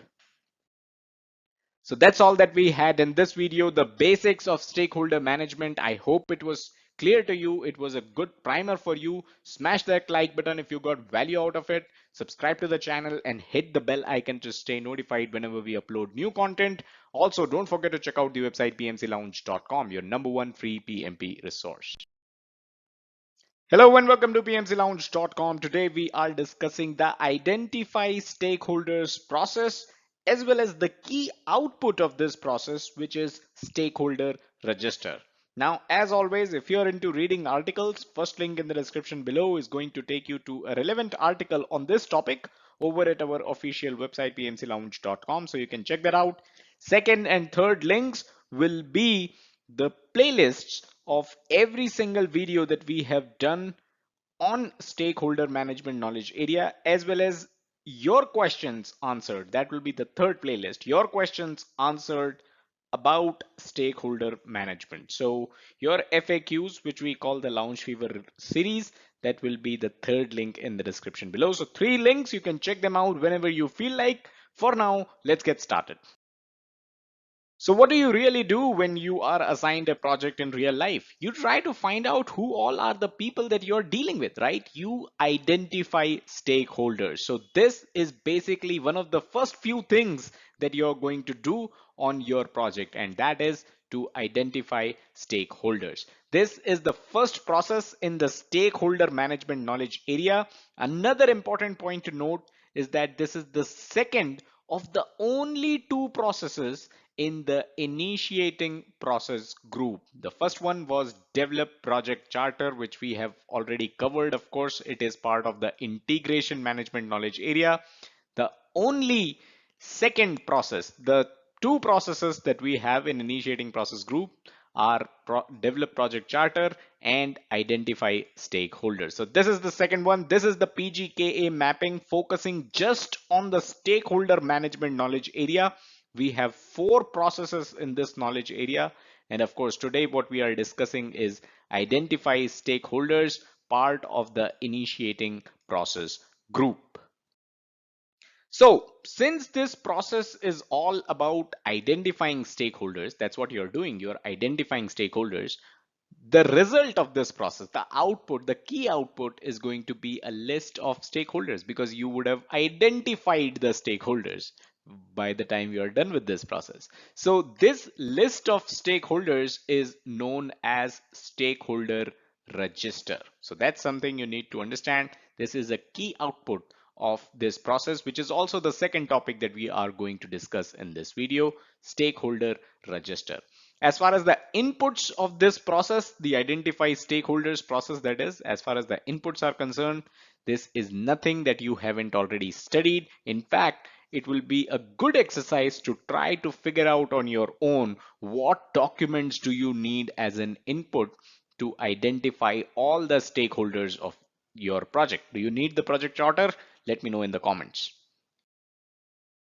A quick reminder, we have our free study plan available on pmclounge.com/pmp study plan.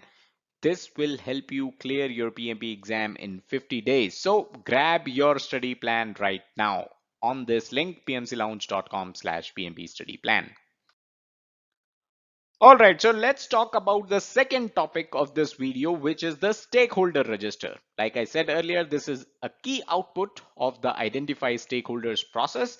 And obviously, stakeholder register is going to contain the name of all the stakeholders. But in addition to that, it also contains their goals, their expectations, their concerns, and other such details. In fact, in the next slide, we'll take a look at some of the elements of the stakeholder register. It is not an exhaustive list, but it is something that you can refer to when you are creating your stakeholder register. So obviously, it is not a list of just the names, it contains some other details as well.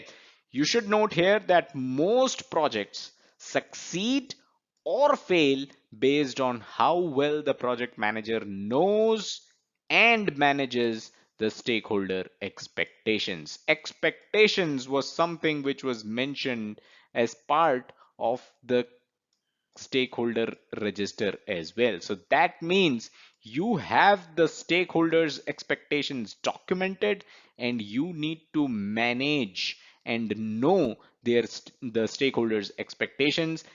That's where your project's success or failure depends on. So very important point here, the third one, you need to read it again.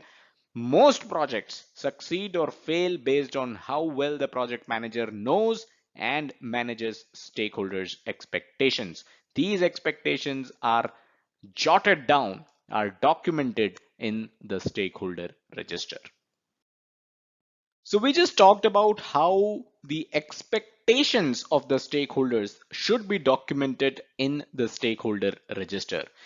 Let's look at some of the other things that you need to document as part of this register. Number one, name and role of the stakeholder, pretty straightforward. Group or department of the stakeholder. Why? Because stakeholders of similar group may have similar needs. And based on this department that you have identified, right, you will be able to also take a decision on who needs to be communicated what kind of detail does a certain stakeholder require. Let's say you have 10 people who are from the testing department. They are the testers on your project.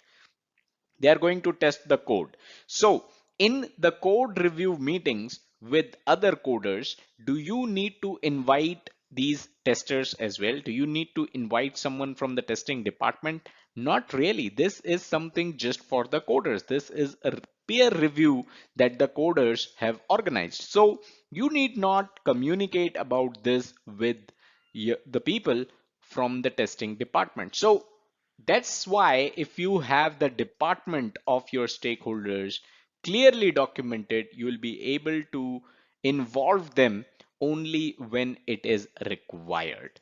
Classification, what is the difference between classification and department, you might ask? So you classify the stakeholders in two groups. First is they are either internal or external. So someone from outside the organization can also be a stakeholder. The government can also be a stakeholder, right? So government is definitely an external stakeholder. So you need to understand whether a stakeholder is internal or external. If you work in a service based organization where you are developing a project for your customer, the customer is going to be an external stakeholder, while everyone from your organization are going to be internal stakeholder, right? So that's first group that you can classify your stakeholders in. And the second group that you can classify your stakeholders in are their outlook towards the project.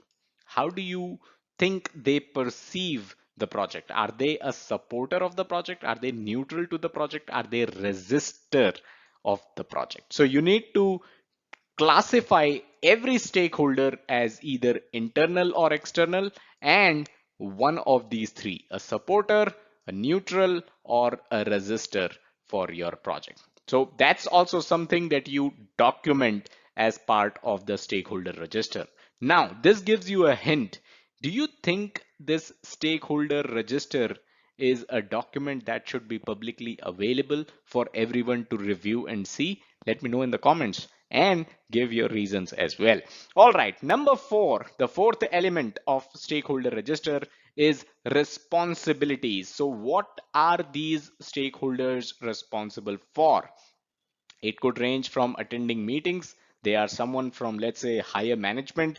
You don't really need their help. All you need is to make sure that they are aware of what's happening as part of your project. So all that you need from them is that they attend meetings. So that's their responsibility. But let's say you have coders, right? You have testers. So their responsibilities as part of this project include doing the actual work of coding and testing as well. So every stakeholder, you should know what their responsibilities are.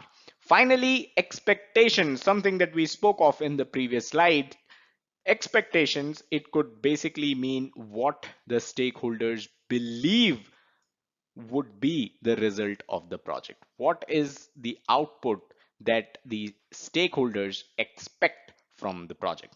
This can also be seen as their requirements, but in certain texts, you will find that they differentiate between stakeholder expectations and stakeholder requirements. How can you differentiate between expectations and requirements? Well, it's the same case as you might have seen on YouTube, where you have videos that are titled as expectations versus reality. So expectations is everything that a stakeholder is expecting to happen as part of this project, while requirement is basically the reality. What do you think is going to happen as part of this project?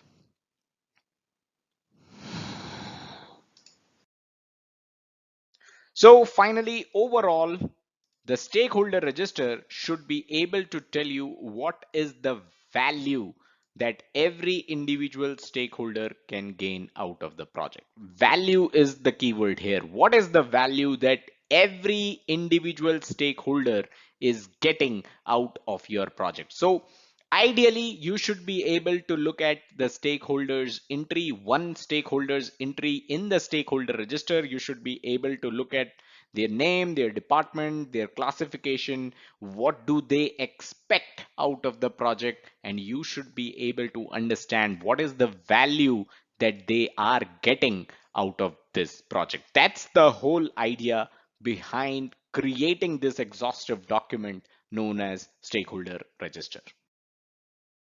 Finally, question for this video: who do you think is the most important stakeholder in your project?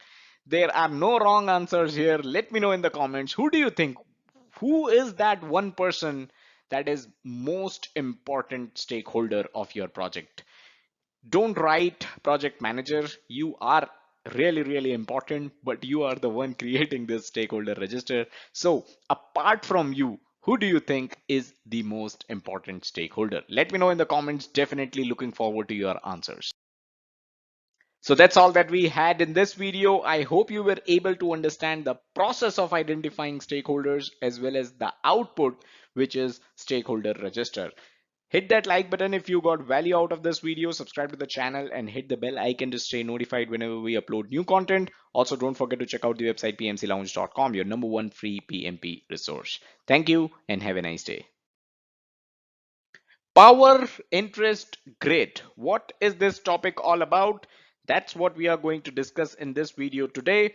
Hello and welcome to pmclounge.com. I'd like to remind you, if you're into reading articles, if you would rather read about this topic than watch a video on it, first link in the description is going to take you to a relevant article on this topic over at our official website pmclounge.com, so you can check that out. Second link is going to be a playlist of every single video that we have done on stakeholder management knowledge area, and then third link is going to be your FAQs answered, which are on stakeholder management knowledge area, of course. So three important links. You can check them out whenever you feel like. For now, let's get started and understand the power interest grid. So before we jump on the power interest grid, let me talk a bit about stakeholder analysis. Now, this is actually a tool, one of the key tools in the process known as identify stakeholders. So in the identify stakeholders process, one of the most important tools is known as stakeholder analysis, and that's what we are talking about before we jump to power interest grid. If you have forgotten already, identify stakeholders. This is the process. One of the tool and technique of this process is stakeholder analysis, which is what we are discussing. We have already discussed this process. Like I said, second link in the description, the playlist of every single video that we have covered on stakeholder management knowledge area. You will find a video on identify stakeholders there as well. Now, in order to make use of this tool known as stakeholder analysis, what you need to do is you need to interview all the stakeholders, and that way you are going to understand the value that they expect to derive from the project. What do they really want out of the project? That's something that you're looking for here. Now, based on this analysis, based on your interview with them, you will be able to divide the stakeholders in different groups.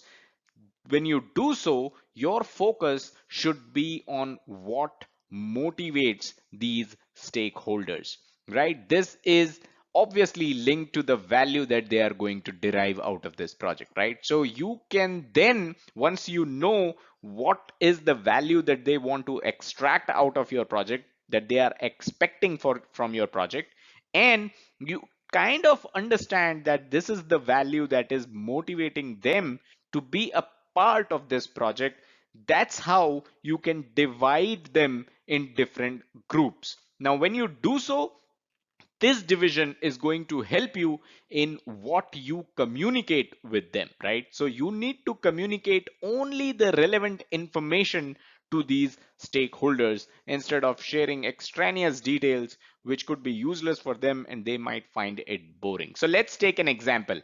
The project sponsor might not really be interested in what's going on in your project, your day-to-day activities. The sponsor does not have the time for it. The sponsor is not really interested in it.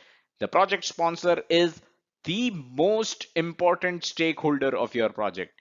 Still, he may not really be interested in your day-to-day project activities. So what is the value that the sponsor is expecting out of your project? What is it that motivates your project sponsor? Once you have that kind of analysis, you will be able to understand what level of details should you communicate to your project sponsor. And that's what stakeholder analysis is all about. Also, this is where the power interest grid comes into the picture. Let's talk about it. But before we reach there, let me remind you, playlists is where the gold is. You can head over to youtube.com/PMC Lounge/playlists. That's where all our playlists are listed, cleanly divided into the knowledge areas and other important concepts that we have discussed. So do check it out. All right, now let's talk about the power interest grid. And why is it called a grid? Because it actually is a grid. It contains four sections or quadrants, and they have two axes. One belongs to power, the other belongs to interest. That means someone with low power and low interest is going to end up in this quadrant. Similarly, someone with high power and low interest is going to end up in this quadrant, right? So let's start off with stakeholders that have high power and high interest. So what do you do with such stakeholders? You need to manage them closely. You need to make greatest efforts. Note these two words down. You need to make the greatest efforts to satisfy stakeholders that have high interest and high power in your project.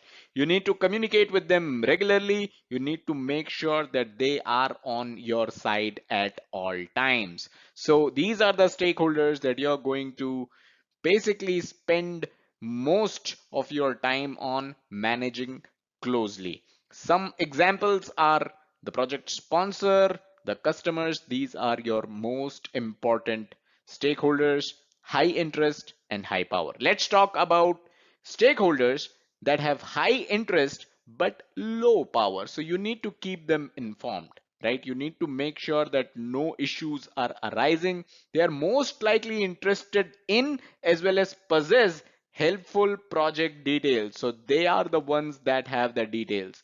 They may not have power because they possess low power, but they have high interest in your project. Can you think of such stakeholders? Examples could be support functions, HR, finance. They are really interested in your project, but they don't exert any specific power on your project because they are from different functions, right? So if you're working in a matrix organization, this could also include people that are actually working on your project, right? So they have high interest on your project, but they are the coders, testers. They do not have enough power to influence the project. Next is stakeholders that have high power but very low interest in your project. So what do you do with them? You need to keep them satisfied. You need to put enough effort to keep these kind of stakeholders satisfied. You also need to make sure that the communication is just enough, right? Chances are they are not really interested in the nitty gritties. You don't have to bore them with day-to-day project status. This could be the CEO of your company, right? He has high power, but he has low interest in your project because he is looking over 1000 such projects, right? So you need to keep the CEO satisfied. He has high power, but he has low interest in your specific project, right? Functional managers are a good example here. Functional managers that send their resources to work on your project. Their resources could lie here, right? Their resources may have high interest, but the functional managers, they may have the high power, but they may not really have high interest in your project. Finally, you got low power and low interest.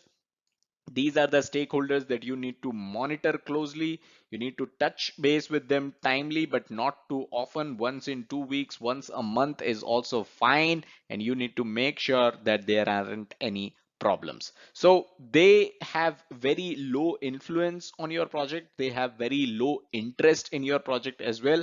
But you need to make sure that you monitor them and you need to make sure that no problems are arising in this section of stakeholders. Now, in real life projects, when you are creating your power and interest grid, you are actually going to put in names of people in each quadrants. Who do you think have high interest and high power? Who do you think have low interest and low power? So you're going to name them here. You're going to also mention their formal job title so that it becomes clearer to you to refer to them. So these are some of the details that you can enter and maintain in your power and interest grid. Why is this important? When you have it, you can just look at a person and you can understand, okay, what kind of details does this person require from my project? What is it that motivates him? What is it that he is expecting out of this project? So that is why maintaining a power and interest grid is of utmost importance for a project manager. Okay, I think we forgot one thing, and that is the fact that your subject matter experts, they are examples of the folks that can actually appear in low power and low interest quadrant, because you may only consult them when required, right? You are not really actively engaging them in your project. They might not be interested in actively being engaged in one project because they are the experts. They may get pulled from all directions, so they have low interest, low power in your project. But yes, you can consult them from time to time. One other set of stakeholders that can be a part of low power and low interest are external consultants as well. Question for this video: should the power interest grid be accessible to everyone, or is this something that you should keep to yourself, and why? Really looking forward to read your answers. I really enjoy them. So let me know, what do you think? Should this be accessible to everyone? Should this be something that the project manager should create and keep it with himself, and why? Looking forward to your answers. And with that, we come to the end of this video. Smash that like button if you got value out of it and understood the concept of power and interest grid. Smash the bell icon to stay notified whenever we upload new content. Also, don't forget to check out the website pmclounge.com, your number one free PMP resource. Thank you and have a nice day. Hello and welcome to pmclounge.com. Today we are discussing the stakeholder engagement plan. It was known as stakeholder management plan in the PMBOK 5 world, but starting PMBOK 6, it is now called stakeholder engagement plan. So that's what we are discussing today. Actually, a lot of smaller concepts here and there will show up in this video. So watch it till the end. This is going to be helpful. Now, as always, if you're into reading articles, you can check out the first link in the description below, which will take you to an article on stakeholder engagement plan over at our official website pmclounge.com. Also, second link is going to be a playlist of every single video that we have done in the stakeholder management knowledge area. We have also answered your questions, so that will be the third link in the description below, where we have answered your FAQs in our series known as Lounge Fever. All right, let's get started. So let's talk about the underlying process first. And much before you reached the last knowledge area which we are discussing, stakeholder management, you would have realized that the first planning process of all knowledge areas is about creating a respective management plan. And that's why stakeholder management knowledge area is no different. So the first planning process in stakeholder management knowledge area is plan stakeholder engagement, which naturally gives you a key output known as stakeholder engagement plan. This again is a component of the project management plan. Now, in this plan, you are going to document how you would engage with the stakeholders. So your plans of engaging with the stakeholders, that's what is documented here. Just for some clarity, I'll give you the PGKA mapping. So this is the process that we are talking about: plan stakeholder engagement. The key output of this process is the stakeholder engagement plan, which is the topic of this video. This is a process in the planning process group. The knowledge area, of course, is stakeholder management. We've already discussed identify stakeholders. Like I said earlier, second link in the description, which takes you to an entire playlist of every single video that we have done. You will find identify stakeholders there. When we do a video on manage stakeholder engagement and monitor stakeholder engagement in the near future, you will find them in that playlist too. So let's talk about the levels of engagement and what do we mean here. So you can make use of analytical techniques to figure out how engaged the stakeholders already are. And there are 5 levels of engagement. Now, how come we switched gears from stakeholder engagement plan to levels of engagement? Because this constitutes the stakeholder engagement plan. You need to know the levels of engagement of the stakeholders to be able to document where do your stakeholders currently stand. So there are 5 levels of engagement. First one is unaware. The unaware stakeholder does not know that the project is underway. So you might know of certain people, at least one in your project team, who does not even know that the project is underway. Especially if they are from some cross functional team and you are working on a large project which is being handled in a matrix environment. Second level of engagement is resistant, and I'm sure you would have uh, come across a resistant stakeholder as well. They do not want the project to take place. What their reasons are for this is anyone's guess, but stakeholders that are resistant, it means that they don't want the project to take place. Sometimes it is also possible that they are fine with the project. They don't have an issue with the entire project, but they have an issue with a certain decision that was taken within the project, and that's what turns them into a resistant stakeholder.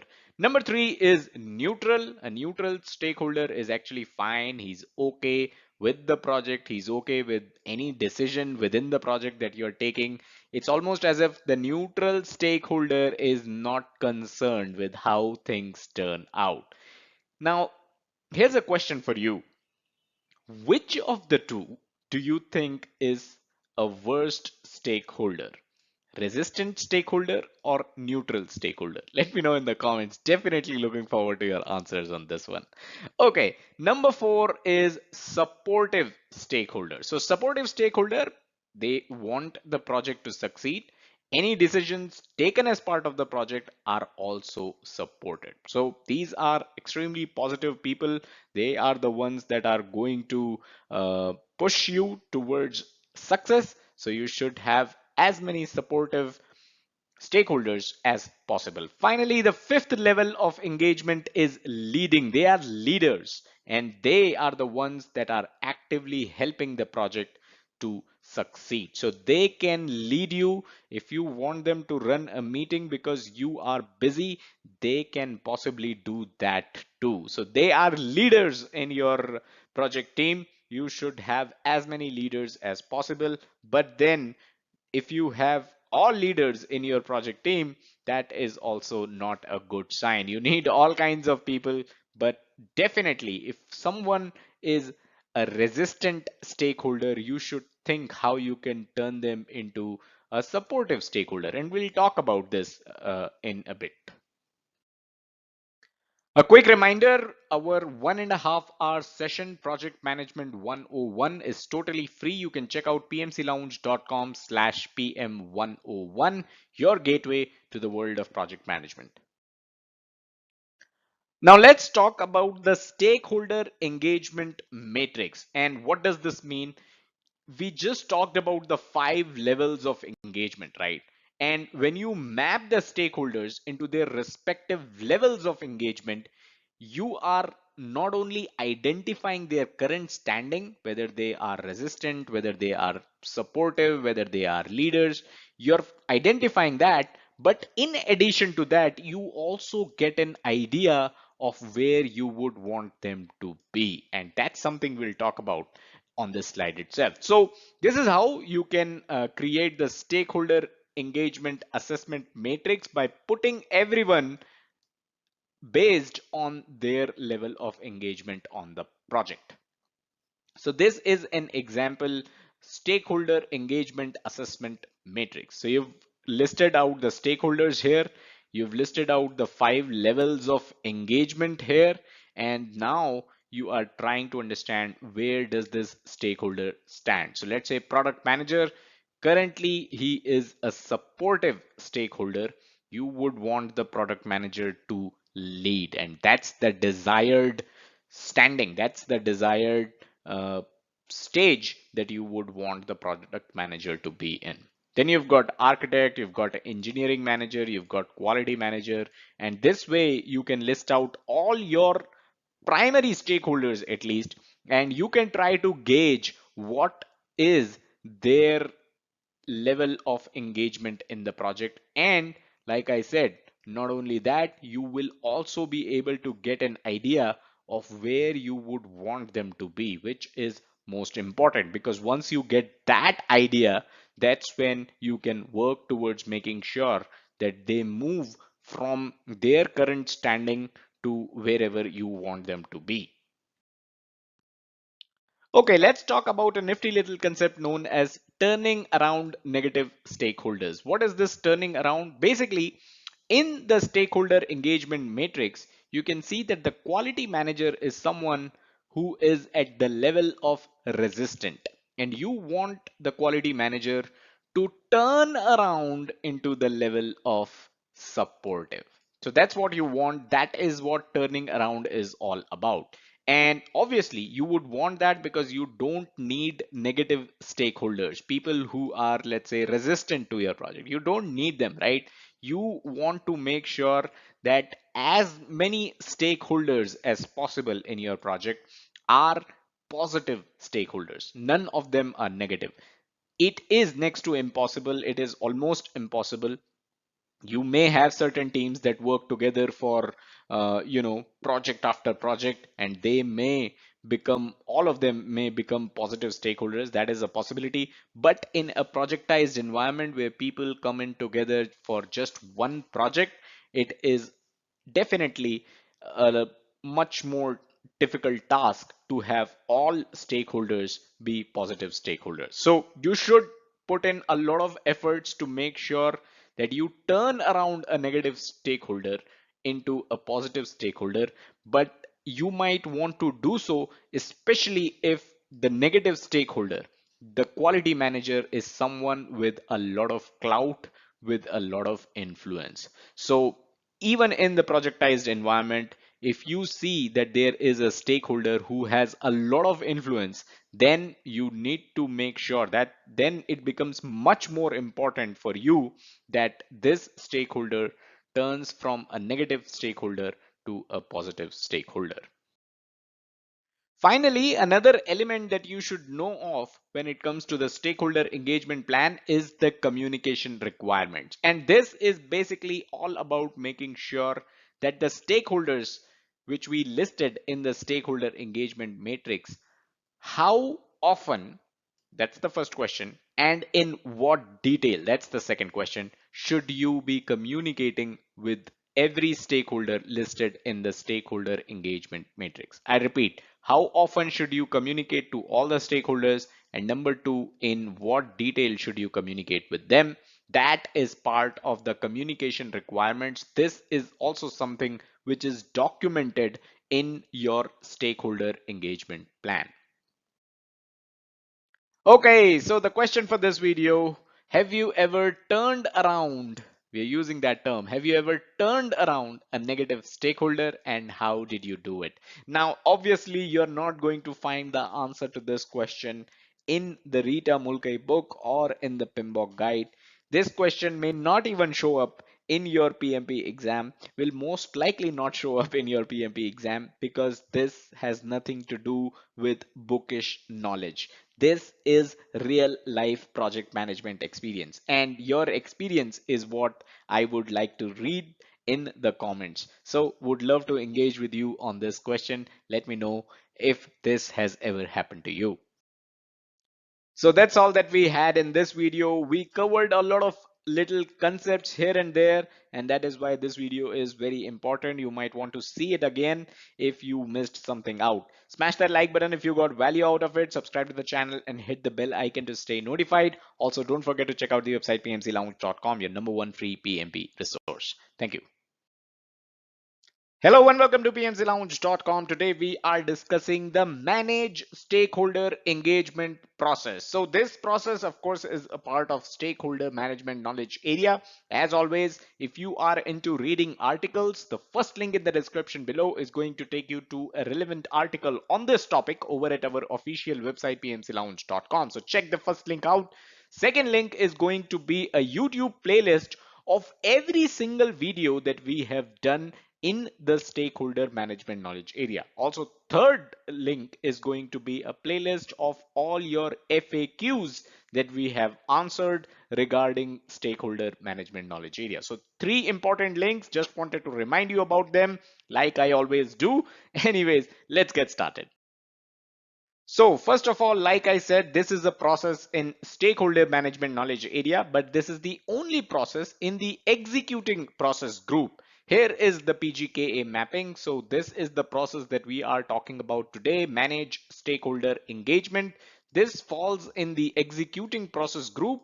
The knowledge area, of course, is stakeholder management knowledge area. So this is the process we are talking about. We've already discussed the previous ones. The second link in the description, that playlist will contain all those videos.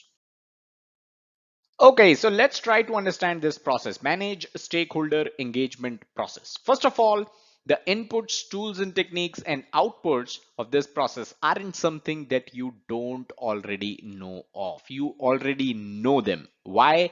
Because stakeholder management knowledge area is the last knowledge area in the PMP courseware. So by now you would have seen all the concepts that you are going to see listed under the ITTOs of manage stakeholder engagement. In fact, a good thing to do here would be to try to list out what do you need as inputs, what are the tools and techniques that you need to employ to be able to generate certain output that belong to the manage stakeholder engagement process. But in order to do so, you should also know what this process is all about. What does this process do? So this is a good overview of what this process does. Remember, this process is part of the executing process group. That means you are doing the actual work here. And the actual work is all about communicating and working with stakeholders to make sure of these three things. You need to meet the demands and needs and expectations of the stakeholders. So in the previous processes of stakeholder management knowledge area, you've already know what their needs and expectations are, right? So you've already found that out. You already know now what the needs and expectations of the stakeholders are. So in this process, you are making sure that you meet those needs and expectations. You need to address any issues of the stakeholders if they arise, and you need to nurture their involvement. You need to make sure that they are involved in the project. So these are the three basic things that you would do as part of this process. Now, this process allows the project manager to increase support and minimize resistance from stakeholders. Now raise your hands. Who does not want increased support and minimal resistance from the stakeholders? I don't see any hands because all of us want that. All of us want our stakeholders to be more supportive and less resistive, right? So this process is going to allow you to do so. So that is why this process is extremely, extremely important. Another important point here as part of this process is to make sure that no misunderstandings whatsoever develop between you and your stakeholders or amongst the stakeholders as well, right? So as your project progresses, as you move from requirement definition to design, from design to development, right? As you navigate through all these processes, all these phases of the project, you need to make sure that the stakeholders are aligned. There's no misunderstandings amongst them. There's no misunderstanding between you and them, right? So that is what this process is all about. You are managing the engagement that you have with your stakeholders. So obviously, this means that this process is performed throughout the project. So there's no such defined time where you're going to sit and say, okay, today I'm going to manage stakeholder engagement. It doesn't work like that. You are managing your engagement with stakeholders throughout the project, right? There is no specific time, there is no specific milestone where you manage stakeholder engagement. And it is quite obvious, right? Misunderstandings can happen at any time, right? So you need to make sure that you are performing this process throughout the life of your project. A quick reminder, all our PMP courseware, articles and videos, everything is available here, pmclounge.com/PMP training. Everything is free. Check it out. Okay, so let's talk about the three things that you need to do to ensure that misunderstandings do not develop between you and the stakeholders. Number one is all stakeholders should be taking part in project decision making. So we have said this earlier. I'd like to repeat it here. Projects are not your autocratic playground. You need to make sure that every stakeholder feels like they are participating in the decision making. Any large project decision, any big project decision that is taken should have all stakeholders or at least as many stakeholders involved as possible. Stakeholders should not feel that they have been ignored while this decision was being taken. So make sure stakeholders are taking part in your project decision making. Number two, understand the reasons if a stakeholder is resistant and negotiate accordingly. So all of us are going to have certain stakeholders that are going to be resistant or negative as part of your project. So just because someone is resistant or just because someone is negative towards your project should not give you the license to not understand their reasons and just ignore them. You should not do that. You need to understand the reasons. Why is someone resistant? Is this an issue of the people? Is this an issue with the process? Is this an issue with something else? You need to understand the reason for someone being resistant to your project or someone that you think is negative towards your project. So understand the reasons. Do not ignore someone just because you think they are resistant towards your project or negative towards your project. Now, once you understand the reasons, the next part is to negotiate with them accordingly. Now, negotiation is also something that we have talked about earlier. Negotiation means making sure that you create a win-win scenario. So you understand their reasons why they behave in a certain way, and then you need to negotiate with them. That means then you need to create a win-win scenario so that these stakeholders feel more comfortable and possibly turn from resistant stakeholders to supportive stakeholders. Finally, take suggestions from all stakeholders for consideration, even those that are resistant. Now, this point is actually an extension to point number one, where we said that all stakeholders should participate in project decision making. Similarly, you need to take suggestions of all stakeholders for consideration, even those that are resistant. So if you take suggestions from everyone, right, and then you consider those suggestions, that means you take another step, maybe discuss those suggestions in a team meeting, take those suggestions up seriously and try to see if you can implement those suggestions. These suggestions can even come from resistant stakeholders, so you should not play favorites. even if there is someone who is a resistant stakeholder, who you consider someone as a negative stakeholder for your project, you should seek their suggestions and you should take their suggestions up for consideration. You should not ignore them. And God knows, if you do this, if you take their suggestions for consideration, maybe just because of this effort that you have put in, they become less resistant, right? They become more of a supportive stakeholder for you rather than being a resistant stakeholder. Anything is possible, right? So these are the three steps that you need to take to make sure that misunderstandings between you and the stakeholders do not develop. Finally, the key to success in managing stakeholder engagement is being inclusive. Inclusive, that's the key word here. That's the word you're looking for. So you have to be inclusive and you need to be sharing information with everyone who's impacted by the project, who considers themselves impacted by the project, right? So you need to make sure that you are transparent, you are sharing as much information as possible, and you are also being inclusive whenever it comes to taking decisions, whenever it comes to inviting suggestions, whenever it comes to whatever that's happening as part of your project. So that's the key of managing stakeholder engagement. So finally, here's the question for this video. Do you have any ideas for managing stakeholder engagement? How do you manage stakeholders engagement? Now, this is a question you will not find in your PMP exam. The answer to this question is something you're not going to find in your PMBOK guide, in your Rita Mulgay book. No, sir.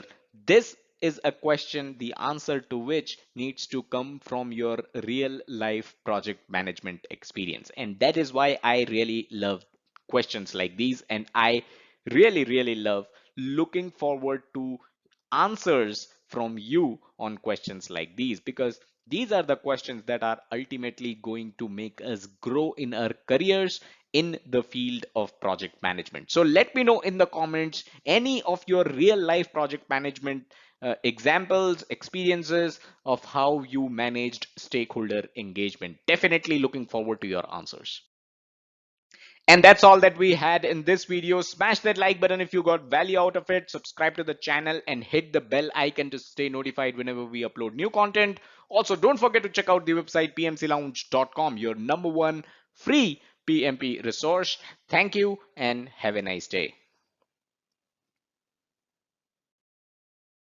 Hello and welcome to pmclounge.com. Today we are discussing the monitor stakeholder engagement process. Now, as you can see on the screen, there are some cameras that are monitoring something. You as a project manager should not be thinking about installing cameras to monitor your stakeholders, but it is a good way to kind of denote what you should be doing, monitoring your stakeholder and making sure that they are engaged with your project. Now, as always, if you're into reading articles, first link in the description is going to take you to an article on this topic over at our official website pmclounge.com, so you can check that out. Second link is going to be a playlist of every single video that we have done in the stakeholder management knowledge area. And the third link is going to be your FAQs that we have answered around stakeholder management knowledge area in our series known as Lounge Fever. If you're looking for videos and playlists of other knowledge areas, you can head over to the playlist section of our YouTube channel. That's where you will find all the knowledge areas listed in their playlists. Let's get started. So the monitor stakeholder engagement process is actually the only process under the monitoring and controlling process group in the stakeholder management knowledge area, of course. And I would like to congratulate you if you have studied all other processes that came in before this process, because this one is the last process in your marathon studies for PMP. So congratulations. I'm pretty sure you're going to clear your PMP exam. Now let's take a look at the PGKA mapping. So project stakeholder management, this is the knowledge area, the last knowledge area in your PMP courseware. And monitoring and controlling process group, this is the process group. This is the process that we are discussing. We have already discussed these three processes. We've also discussed all other processes in other knowledge areas. Like I mentioned, the playlist section of this YouTube channel is going to be helpful. All right, let's talk about the monitor stakeholder engagement process a bit more. So this process is all about monitoring the project stakeholder relationships and tailoring your strategies to engage stakeholders. Now, when you were creating your stakeholder engagement plan, you came up with some strategies about how you're going to engage your stakeholders, right? So it is time that you take care and monitor whether your stakeholder relationships are doing good. And if not, you should be tailoring your strategies to make sure that your relationships with your stakeholders are good enough for you to run the project successfully. So this is where you not just monitor how your relationships with your stakeholders are, but you can also tailor your strategies that you had decided in your stakeholder engagement plan. So this process maintains or increases the effectiveness of stakeholder engagement activities as the project progresses. Now, as you move on in your project, as your project proceeds, a lot of things change, right? Project is an environment that has a lot of change. So when you move further, a lot of things are going to change. Things may go down south, some things may go right, some things may go wrong, mistakes happen. All of that happens as your project progresses. So you need to maintain the effectiveness of your stakeholder engagement or try to increase the effectiveness of your stakeholder engagement as your project progresses further. A quick reminder, if you're looking for book recommendations for your PMP exam, you can head over to pmclounge.com/resources. That's where we have listed our favorite books and resources for your PMP preparation. Hundreds of our community members have cleared their exams following these recommendations. Now, I already told you that monitor stakeholder engagement is the process that comes in at the last in your PMP courseware. But it doesn't really mean that this is something that you do at the end of your project, right? Towards the end of your project. But still, when you are at the point of monitoring your stakeholder engagement, you have done a lot of groundwork already. At this point, you exactly know what your stakeholders' requirements are. So when you are monitoring their engagement, all you need to do is to monitor how close or how far your project is from meeting the stakeholders' requirements. Remember, the processes that fall under the monitoring and controlling process group are generally measuring something, right? So when we say monitor stakeholder engagement, you are measuring exactly how far or close you are to the stakeholders' requirements. You know their requirements and you need to understand where your project stands today and is your project going to be able to meet the requirements of the stakeholders. If not, you can tailor your strategies and you can make sure that the stakeholders requirements are met and their engagement only increases as you move on in your project. Now you can obviously make course corrections, which I just mentioned, and you can make changes towards your strategies, towards even your project plans, if that is something that satisfies the stakeholders, right? So if there is a stakeholder who has high influence, high power, high interest, right, you might want to change your project plans if it is possible to make sure that the stakeholder remains satisfied. Let's talk about the project sponsor. Project sponsor is the person who is providing the funds for your project. So if you have to change your project plans to make sure that the sponsor of the project remains satisfied, you are going to do just that. Also, none of the inputs, tools, and techniques and outputs are going to surprise you here, because everything that you read is something that you would have already read earlier, right? Like I said, this is the last process in your PMP courseware. Also, if it isn't evident yet, this process is performed throughout the project. Again, this is not something that you're going to do towards the end of the project or towards a certain milestone, right? You need to monitor the engagement of your stakeholders throughout the life of your project. Finally, question for this video, do you use any software or do you use a model, maybe a questionnaire or something to monitor your stakeholder engagement? If yes, let me know in the comments. I definitely look forward to your answers. So that's all that we had in this video. I hope the process was clear. Smash that like button if you got value out of it. It helps us stay motivated and create more free content for you. Subscribe to the channel and hit the bell icon to stay notified whenever we upload new content. Also, don't forget to check out the website pmclounge.com, your number one free PMP resource. Hello and welcome to pmclounge.com. Today we are discussing the Salience model, and just like the power interest grid, this model also helps you understand the profile of your stakeholders. Now, as always, if you're interested into reading articles, the first link in the description is going to take you to a related article on this topic over at our official website pmclounge.com. Second link will be a playlist of every single video that we have done on stakeholder management knowledge area. We have covered all the processes, everything that you need to know is there. And third link is all your questions that we have answered around the concepts of stakeholder management knowledge area. That being clear, that being said, let's get started. Okay, first of all, from PMP exam point of view, this is not a very important topic. You may or may not get one question around salience model in your exam.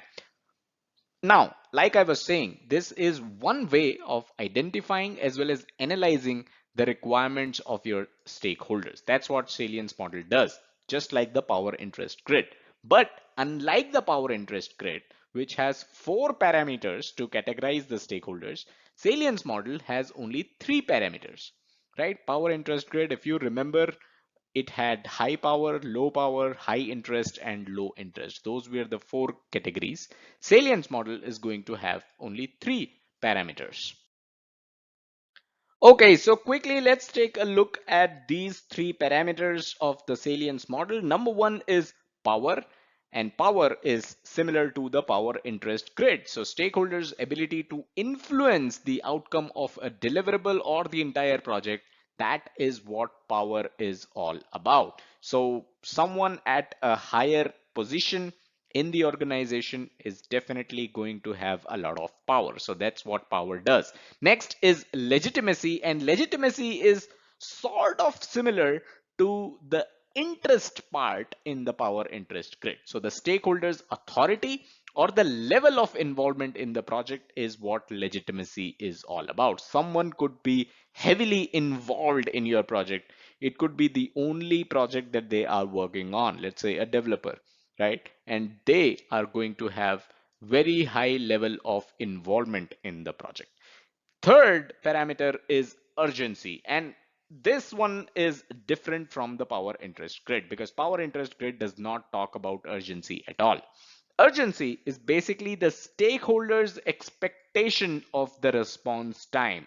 If they have a request for you, if they have certain requirements, what is the response time that they expect from the project? Basically, how immediate do you need to act to cater to the stakeholders' demands? So if it is extremely immediate, right? Let's say your CEO drops you a one-liner. Hello, Mr. Project Manager. Can you share your project status? How urgent do you think that is? Can you respond in the next 48 hours? Well, you should not be taking 48 hours to respond to that email, right? You will try to respond to that email in the next 48 minutes. So that's the level of urgency. This was something that was missing in the power interest grid. A quick reminder, 50 days is all it takes to clear your PMP exam. We have a study plan for you. This is absolutely free. You can head over to pmclounge.com/PMP study plan and get your plan from there. All right, now let's try and understand the graphical representation of the salience model. Actually, the power and interest grid was much simpler than the salience model because it was basically a grid. It had four quadrants: high power, low power, high interest, low interest. But when we talk about the salience model, since it has three parameters and there could be combinations of these three parameters, that is the reason why the salience model is represented in a Venn diagram. So you've got power, you've got legitimacy, and you've got urgency. These are the three parameters that we already talked about. But here you also see intersections, right? This is the intersection between power and urgency. This is the intersection between power and legitimacy. This, the green color, is the intersection between urgency and legitimacy. And finally, the indigo color is an intersection of all three: power, urgency, as well as legitimacy. Now, in one of the previous slides in this video, we talked about how we received an email from the CEO asking for the status of our project. Now, although we thought this was something which was urgent, it would have fall here in the urgency area, but actually it would fall in the intersection of power and urgency, because in addition to urgency, the CEO possesses a lot of power. So I hope you now understand how helpful the salience model really is.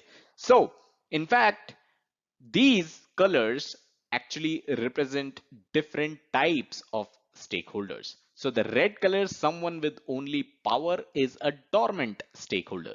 So you can look around in your stakeholder register and you can see, okay, which of these stakeholders are dormant stakeholders. They have a lot of power, but they are basically dormant. So then once you have that, a list of the dormant stakeholders, you can put them here in this area. Then you've got turquoise, which is only legitimacy. These are the stakeholders that are discretionary. Then you've got yellow, which is only urgency. These are the stakeholders that are demanding. Then you have got gray. Gray represents dominant. So gray is someone who has legitimacy as well as power. Then you've got blue. This is dangerous. The email that you received from the CEO was here and it was dangerous. Next is green, that is dependent. So someone who has a lot of urgency, a lot of legitimacy, but no power at all, is a stakeholder who's dependent on you. Your, let's say, team members, a tester maybe. Then you've got the color indigo. That's where the definitive stakeholders fall. They have power, they have urgency, they have legitimacy. Your project sponsor is the person that falls here. You as a project manager fall here, right? So this is how the salience model is used. Don't expect to have a clear understanding of these color coding to be able to clear your PMP exam. Like I said, this is not really a very important topic from the PMP point of view, but this is something good that you can actually follow on your real life projects.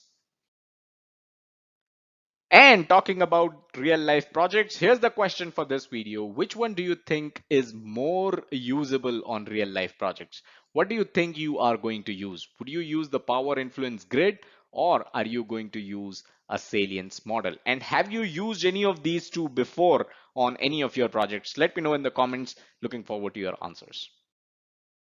So that's all that we had in this video. I hope you were able to understand the salience model. Smash that like button if you got value out of this video. It helps us stay motivated and create more free content for you. Subscribe to the channel and hit the bell icon to stay notified whenever we upload new videos. Also, don't forget to check out the website pmclounge.com, your number one free PMP resource. Thank you. All right, congratulations, guys. We just have one more chapter to go today, which will be all about resources. So let's get down to resources. Again, if you want to go back to any of the concepts that we have talked about, feel free to do so, because resources does build on top of what you have studied so far. So if you're comfortable, let's get started and let's crush the final chapter for today, which is resources. Hello and welcome to bmclounge.com. In this video, we look into the basics of resource management knowledge area. So this should be a good place to start studying resource management knowledge area. Now, as always, if you're into reading articles rather than watching videos, then first link in the description is going to take you to a relevant article on resource management knowledge area over at our website, the official website pmclounge.com. So do check that out. Second link in the description will take you to the entire playlist of every video that we have done on resource management knowledge area. So very important, two very important links. With that being clear, that being said, let's get started. All right, so resource management knowledge area was earlier known as human resource management knowledge area. So the word human has been removed from this knowledge area, and now as part of PMBOK 6, this knowledge area is known as resource management knowledge area. If you read PMBOK 5, you'll still find human resource management knowledge area. Now, what is a resource? That's a very important question. Actually, we have already done a video on this. Third link in the description will take you directly to that video. Do check that out. Very important, and will give you a lot of perspective about resources in project management.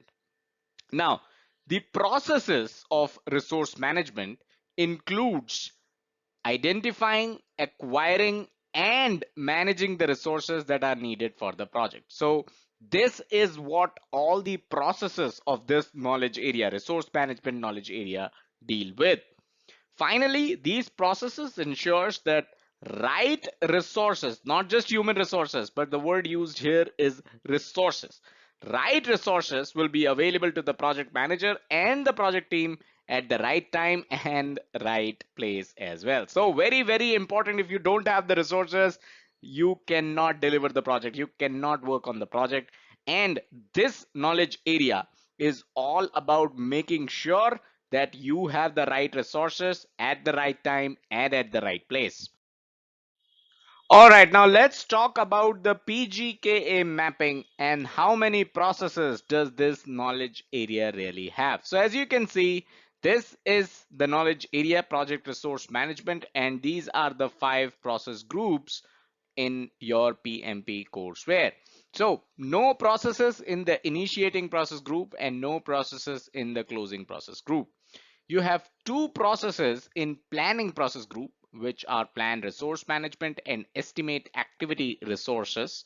These are the 2 processes that you have as part of planning process group. Then you have 3 processes in executing process group: acquire resources, develop team, and manage team. 3 processes in executing process group. And then you have 1 process in the monitoring and controlling process group, which is about controlled resources. So these are 6 processes in total that come as part of the project resource management knowledge area. So quite a handful of resources here, not resources, but quite a handful of processes here in this knowledge area. And we will go over all of them. So stay tuned with us. All right, so let's go over the planning processes of resource management knowledge area. The first one is plan resource management. And tell me, can you guess what will be the major output of this process? As always, the major output of this process is going to be a resource management plan. That's how all knowledge areas work. So I hope you're able to make that connection. So this is the process of defining how to estimate, acquire, manage, and utilize both resources, physical as well as team resources. Now, physical is the non-human resources that you have, and team resources are basically personal. We'll also deal and compare these two. We'll deal with this topic later on in this video, so stay tuned on that. Now, the second process in planning process group for resource management knowledge area is estimate activity resources. This is the process of estimating team resources as well as the type and quantities of material, equipment, and supplies necessary to perform project work. So do take a look at this. It talks about both. You are estimating team resources and you're also estimating the type and quantities of the physical resources we talked about in the previous process. So the type and quantities of physical resources, which could mean material, could mean equipment, it could mean supplies, and these are necessary to perform project work.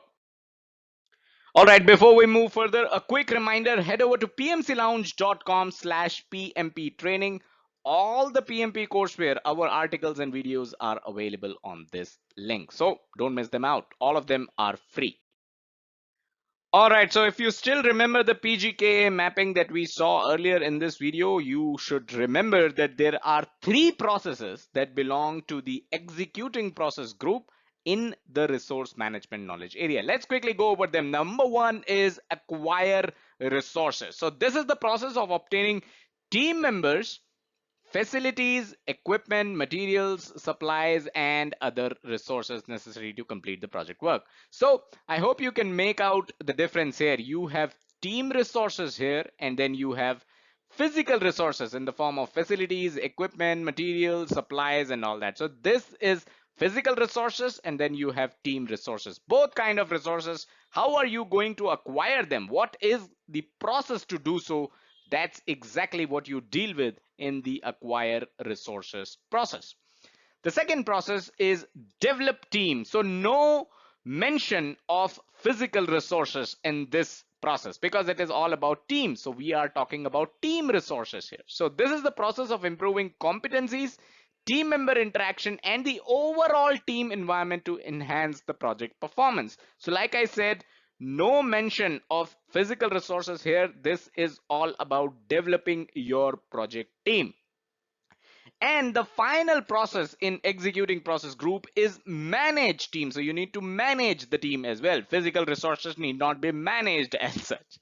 So this is the process of tracking team member performance, providing feedback, resolving issues, and managing team changes to optimize project performance. Again, no mention of the physical resources. You are only dealing with team resources as part of this process as well. So these are the three processes of executing process group, and we have one more process. Can you guess that? We have already talked about it earlier. The monitoring and controlling process that belongs to resource management knowledge area is of course control resources. So control resources, as you are already aware about other control processes in previous knowledge areas, it's something similar to them as well.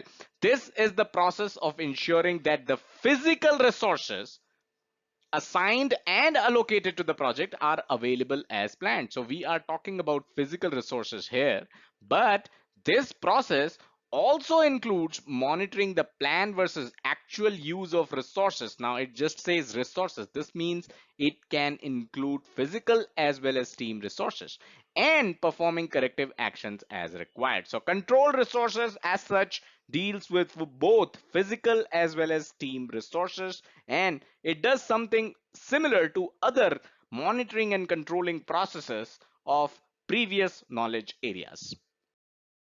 All right, in the end, let's wrap this video up and discuss the difference between team resources and physical resources. So as a project manager, you need different skill sets to manage these two types of resources. You've got team resources and you've got physical resources, and you need different skill sets to manage these resources. Physical resources, it includes your equipment, materials, facilities, infrastructure. Team resources or personnel refer to the human resources. So you also need to manage human resources in addition to equipment, materials, facilities, etc., etc. So as a project manager, I think it is quite clear that you need different skill sets to manage both of them. So personnel may have varied skill sets. Some may be coders, some may be designers, some may be testers. So they have different types of skill sets. They may be assigned full or part-time and may be added or removed from the project team as the project progresses. So that's the difference between team resources and physical resources. Hope this slide was clear. Finally, you need to understand that resources are stakeholders. Now, of course, we are talking about project resource management knowledge area right now. There's a different knowledge area which is known as stakeholder management. And you need to understand that in resource management, we are focusing only on the project team. We are focusing only on the resources, the human resources that work as part of the project team. Now, they are also the stakeholders of the project, but they are a subset of stakeholders, right? Stakeholder is an umbrella term. Resources or your project team is a subset of stakeholders.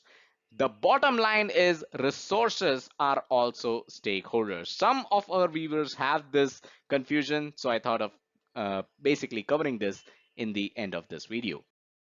So that's all that we had in this video. Do hit the like button if you enjoyed it and got value out of it. It keeps us motivated in creating more such free content for you. Subscribe to the channel and hit the bell icon if you haven't done so already. And do check us out on our official website, pmclounge.com, your number one free PMP resource. Thank you. Hello and welcome to pmclounge.com. Today we are talking about resources. So what is a resource in project management? Why is it important and what should you know as a project manager or as a PMP aspirant about resources? But before we begin the video, let me remind you, if you would rather read an article on resource than watch a video, then you can go to pmclounge.com. All our videos have corresponding articles that are available on the website. So do log into pmclounge.com and check out the articles which are going to help you in your PMP preparation as well as your real life project management. For this video, let's get started. Let's talk about resource. By the way, the corresponding article on resource is available as the first link in the description below, so you can always check that out. All right, let's get started.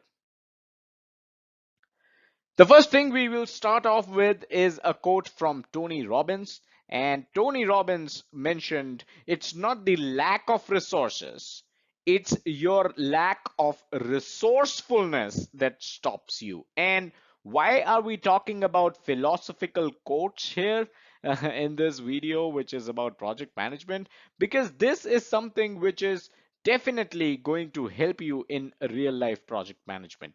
Resourcefulness is something that is going to help you succeed in the career of project management, in the domain and in the field of project management. So you've got to be resourceful. How, why? I know you have questions. Let's look into what a resource is and you will have the answers by yourself.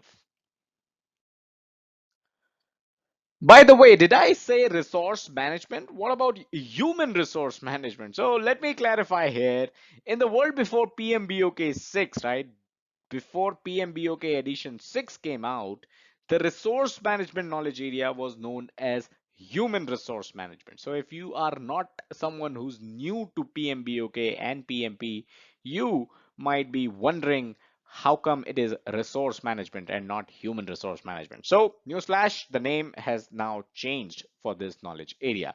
So with your network diagram that you would have created in sequence activities process, by the way, I'll share the link to network diagram and sequence activities process videos in the description below, so you can check that out to refresh your memory so that you have the context of what we are talking about here. So when you have the network diagram, which was the output of your sequence activities process, you now know all the tasks that need to be carried out and in what order. So in your project, what are all the tasks that you need to carry out? You already know that once you have successfully completed the sequence activities process and created the network diagram, right? And you also know in what order do those tasks need to be carried out. So is that enough? Is that good enough, knowing what are all the tasks that you need to do to accomplish your project and in what order? Is that enough? Of course not. Don't you need to know who is going to do what? You have a list of tasks, you have the sequence in which those tasks need to be carried out, but who is going to do those tasks, right? So you need to know that, and you also need to know what are the things that these folks would require to get the job done, right? So this is where I'd like to welcome you to resource. What is a project resource and why is the knowledge area resource management so important? So resources are important assets required to carry out the project tasks. This can be treated as a definition of resource. Resources are important assets. Remember, I said assets, and they are required to carry out the project tasks. You cannot carry out the project tasks without these assets. These assets are resources. Resources can be people, so it can be both a team or a person, right? Resources can be people. Resources can also be equipment, right? If you are working on a project, you need certain equipment. Those are also resources. Resources can also be tools. Resources can be facilities, your factory, your office, they are also resource. And capital, you need budget, you need funding, right? These all are certain examples of resources.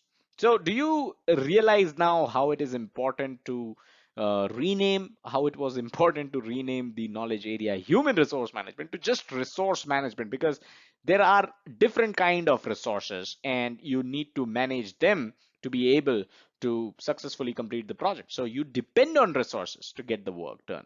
Your network diagram and has given you the tasks that you need to do, but you need resources. You are dependent on the resources to achieve and complete those tasks.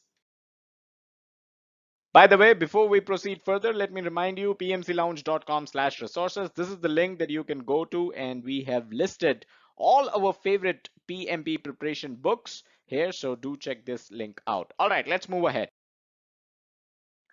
Now, what are the examples of resources? We just talked about how people can be resources, how capital, facilities, they are all resources. Let's talk about real life examples now. So now at this point, it is obvious that most projects require different type of resources. The ones that we mentioned, right?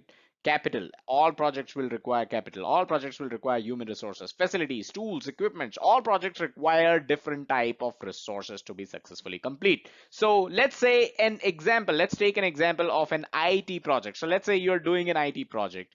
What could your resources be? It could be your project team. You need a team, right? You need coders, designers, you need experts, you need all sorts of people. You need IT infrastructure or the equipment, which means you need servers, you need computers with certain softwares that should be available to, to carry out your project, to do coding, right? You need project management methodology. That is also a resource for you. Are you going to adopt agile? Are you going to adopt waterfall and stuff like that? So this is an example of how what the resources can be in an IT project. Can you name a project and the resources it would need? Definitely drop in a comment and let us know any example of a project and the resources that that kind of project would need. So what if you don't have a resource? Now, we've talked about how there are different kinds of resources and how most of the projects require several types of resources to be successfully complete. So what if you don't have one of those resources? It should be important to understand here that even a single resource can harm the progress of the project. And thus resource planning is the key. So you have to plan your resources accordingly, because even a single missing resource, it is going to harm the progress of your project, right? So let's say while you're working on gathering requirements, again, this is an IT project perspective, right? So if you're working on gathering the requirements for your project, as a project manager, you have to do resource planning and you need to ensure that the resources required for coding shall be available when required, right? So whoever you need, what all coders you need, they should be available when the date for coding begins. And right now you are only gathering requirements. You need to do design and then you will start the work for coding. But you need to make sure, even when you are gathering requirements, that resources for coding are available. And coding is just an example. You also need to make sure that resources for testing are available, resources for deployment are available, resources for design are available. And this, my friend, is what resource planning is all about. Lacking a resource has the potential to cause cost and schedule overrun. You are going to overshoot your budgeted cost, your budgeted schedule. You are going to overrun them, and basically, this is going to cause a delay in the project, which is definitely bad if you are the project manager for that project. Now, there are three critical resources for each project. These are critical because almost all projects are going to require these three critical resources. Let's talk about these. Let's discuss these three critical resources. Number one is people. Human resources will always be required to get the work done. Even if it's just you are the single human resource for your project, right? But if it's not just you and you have a team, you need to plan the availability of the team members for the allocated tasks. Basically, you need to know who all are needed at what times and account for this while creating the project schedule. Second is capital. All projects need money. Generally, as a project manager, you will be working on an assigned project budget, right? You definitely need to keep track of how much money you need and have spent already to keep the project on track. Note that budget funds the work, and when it runs out, the work has to stop. Budget funds the work, and when it runs out, the work has to stop. Number three is material. So you can also call them tangible resources. However, software is an exception because it is not tangible. So some of the examples of material required are, you can say, facility, the factory or the office where you will be working, equipment, machinery or software, hardware like IT infrastructure that you need to run your project, or machinery, heavy machinery that you need to run your project and complete it. Software licenses are also a kind of material. So these are the three critical resources: people, capital, and material. Now, before you go away, let me remind you that careful planning and allocation of resources is a must have for every project manager out there. Secondly, a project will never have unlimited resources, right? You will never ever work in your life, work on a project that will have unlimited resources. And thus, it is very, very important for a project manager to be resourceful. Remember the quote that we started this video with, the Tony Robbins quote? That is why it is important. No project has unlimited resources. You will have to manage and successfully deliver the project with the resources that you already have. And thus, you need to be very, very resourceful. So that is all that we had in this video. Subscribe to the channel and hit the like button if you enjoyed the video. Hit the bell icon to get notified whenever we upload a new video. Do check out the website pmclounge.com, which is your number one free PMP resource. And also check us out on our social media accounts. All our handles are PMC Lounge on Facebook, Twitter, as well as YouTube. Thank you. Hello and welcome to pmclounge.com. Today we are discussing the plan resource management process. Now, if you are into reading articles rather than watching videos, then first link in the description will take you to a related article on this process over at our official website pmclounge.com. So first link in the description, very, very important. And second link in the description will take you to an entire playlist of every single video that we have done on resource management knowledge area. So two very important links. Do check them out. Let's move ahead.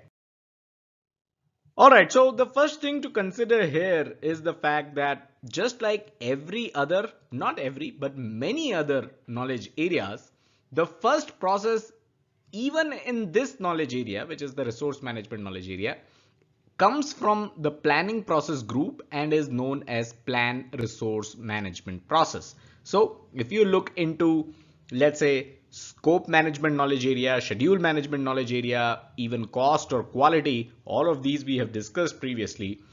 First processes in all these knowledge areas are some kind of a plan. Their output is some kind of a plan. So they are known as plan scope management, plan schedule management, plan cost management, plan quality management. So this knowledge area, the resource management knowledge area, isn't far behind either. The first process here is also known as the plan resource management process. And of course, the major output will be a resource management plan. So this is how you can come up with the relationships and understand how the PGKA mapping works instead of mugging up and learning by heart all the processes, all the inputs, all the outputs. That is not the intent of PMP courseware. I hope that's clear. So since we are talking about PGKA mapping, let's take a look at the PGKA mapping itself. So here is the planned resource management process. It is part of the planning process group. We are discussing the resource management knowledge area. So this is the process that we are talking about. There are a total of 6 processes in this knowledge area, as you can see on the screen. So the major output of this process is, of course, the resource management plan. This is something that we have already talked about. Now, this plan basically defines the procedures of how you will estimate, acquire, manage all resources. And we talk about both types of resources here when we say all resources. One is team resources, that is your human resources, and second is physical resources, which are non-human resources. So how are you going to estimate, acquire, and manage these resources, right? The procedure to do so is defined in this plan. Now, coming up with these procedures is exactly what the plan resource management process does. So you are basically sitting down with your stakeholders and you are coming up with the procedures of how you're going to estimate the kind of resources required for your project, how you're going to acquire those resources, how you're going to manage those resources. All that is discussed and planned out in this process. Before we move further, I'd quickly like to remind you, if you are looking to clear your PMP exam, we have a free study plan. Head over to pmclounge.com/PMP study plan and grab the free copy today. All right, let's continue our discussion on this process. So this process also establishes the approach and the level of management effort required to manage project resources. Remember, we talked about how you need to acquire the resources, how you're going to manage the resources, right? How you're going to estimate the resources. All that is part of this process, the planned resource management process. And how you're going to manage those resources, right? What will be your approach to manage those resources and what kind of effort, the level of effort required to manage those resources. All that is also part of this process. You're going to establish that as part of this process. Now, note that you may perform this process more than once, and this is very important because a lot of people see the PGKA mapping and they feel that these processes are performed once. That is not true. And planned resource management process is one such example where you may have to perform this process more than once. Another myth that people think and people have is that the processes written in the PGKA mapping are written in chronological order. That is also not the case. So I hope that's clear. So yes, this process can be performed more than once during the course of the project. It has to be performed initially. So when you're starting off with the project, you'll definitely perform it. But at predetermined points in the project, let's say once you're done with the design part of the project, you may discover certain certain kind of work that may require this process to be repeated so that you can plan ahead on the resources that you required for the further processes of the project, the further phases of the project. Once you're done with design, you're left with coding and you're left with testing. Based on the design, you might find out that we need to perform this process again because we need more resources or even less resources. Now, since we have been talking about resources, let's discuss what resources are. So, project resources, it may include team members, supplies, materials, equipment, services, and facilities. Now, as you can basically make out, team members are the human resources. Everything else are the physical resources. Now, an effective resource planning must consider and plan for the availability of resources, ensuring sufficient resources are available throughout. So, as an effective resource planner, you need to understand and you need to consider and plan for the availability of all the resources, not just human resources, but all the resources throughout the life of the project, throughout the course of the project. So let's say equipment, right? Now let's say you are doing coding and you need a certain environment to perform that coding, and you need equipment to come up with that environment, right? To create that environment you need equipments. Now let's say you have defined 2 weeks for that coding, but in those 2 weeks you realize that the equipments are not available when you reach there, and that basically takes your project schedule for a toss. So that is the reason why, as an effective resource planner, you need to make sure that these resources are available throughout the life of the project. Resources are obtained from either the organization's internal assets or procured externally. Internal assets could be human resources, right? Externally, you may hire subject matter experts, you may hire consultants. So, and this is just an example of human resources. Similar thing goes for supplies, materials, equipment, services, and facilities as well. Now, the question for the day comes in from this scenario. As a project manager, you should also consider the possibility of other and different projects competing for the same resources. Now, when that happens, and let's say your resources, other projects are competing for them, at the same time and the location, what would you do in a scenario, right? You need a certain coder, you need a certain environment, you need a certain experience, equipment, not experience, but some other project also needs it at the same time. What would you do in such a scenario? Let me know in the comments. I'll share a link. Actually, third link in the description will take you to a video where I've discussed this scenario itself.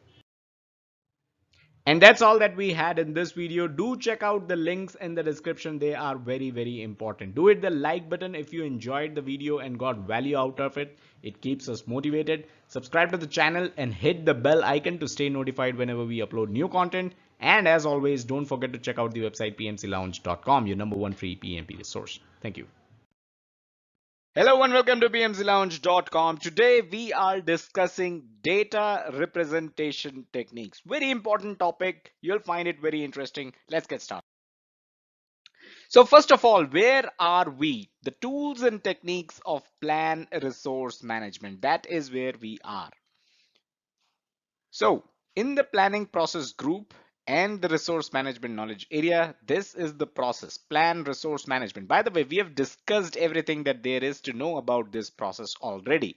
And data representation techniques, the topic of today, is actually a tool and technique of this process itself. So, by the way, if you're into reading articles, first link in the description is all about data representation techniques, a related article on our official website pmclounge.com. So do check that out.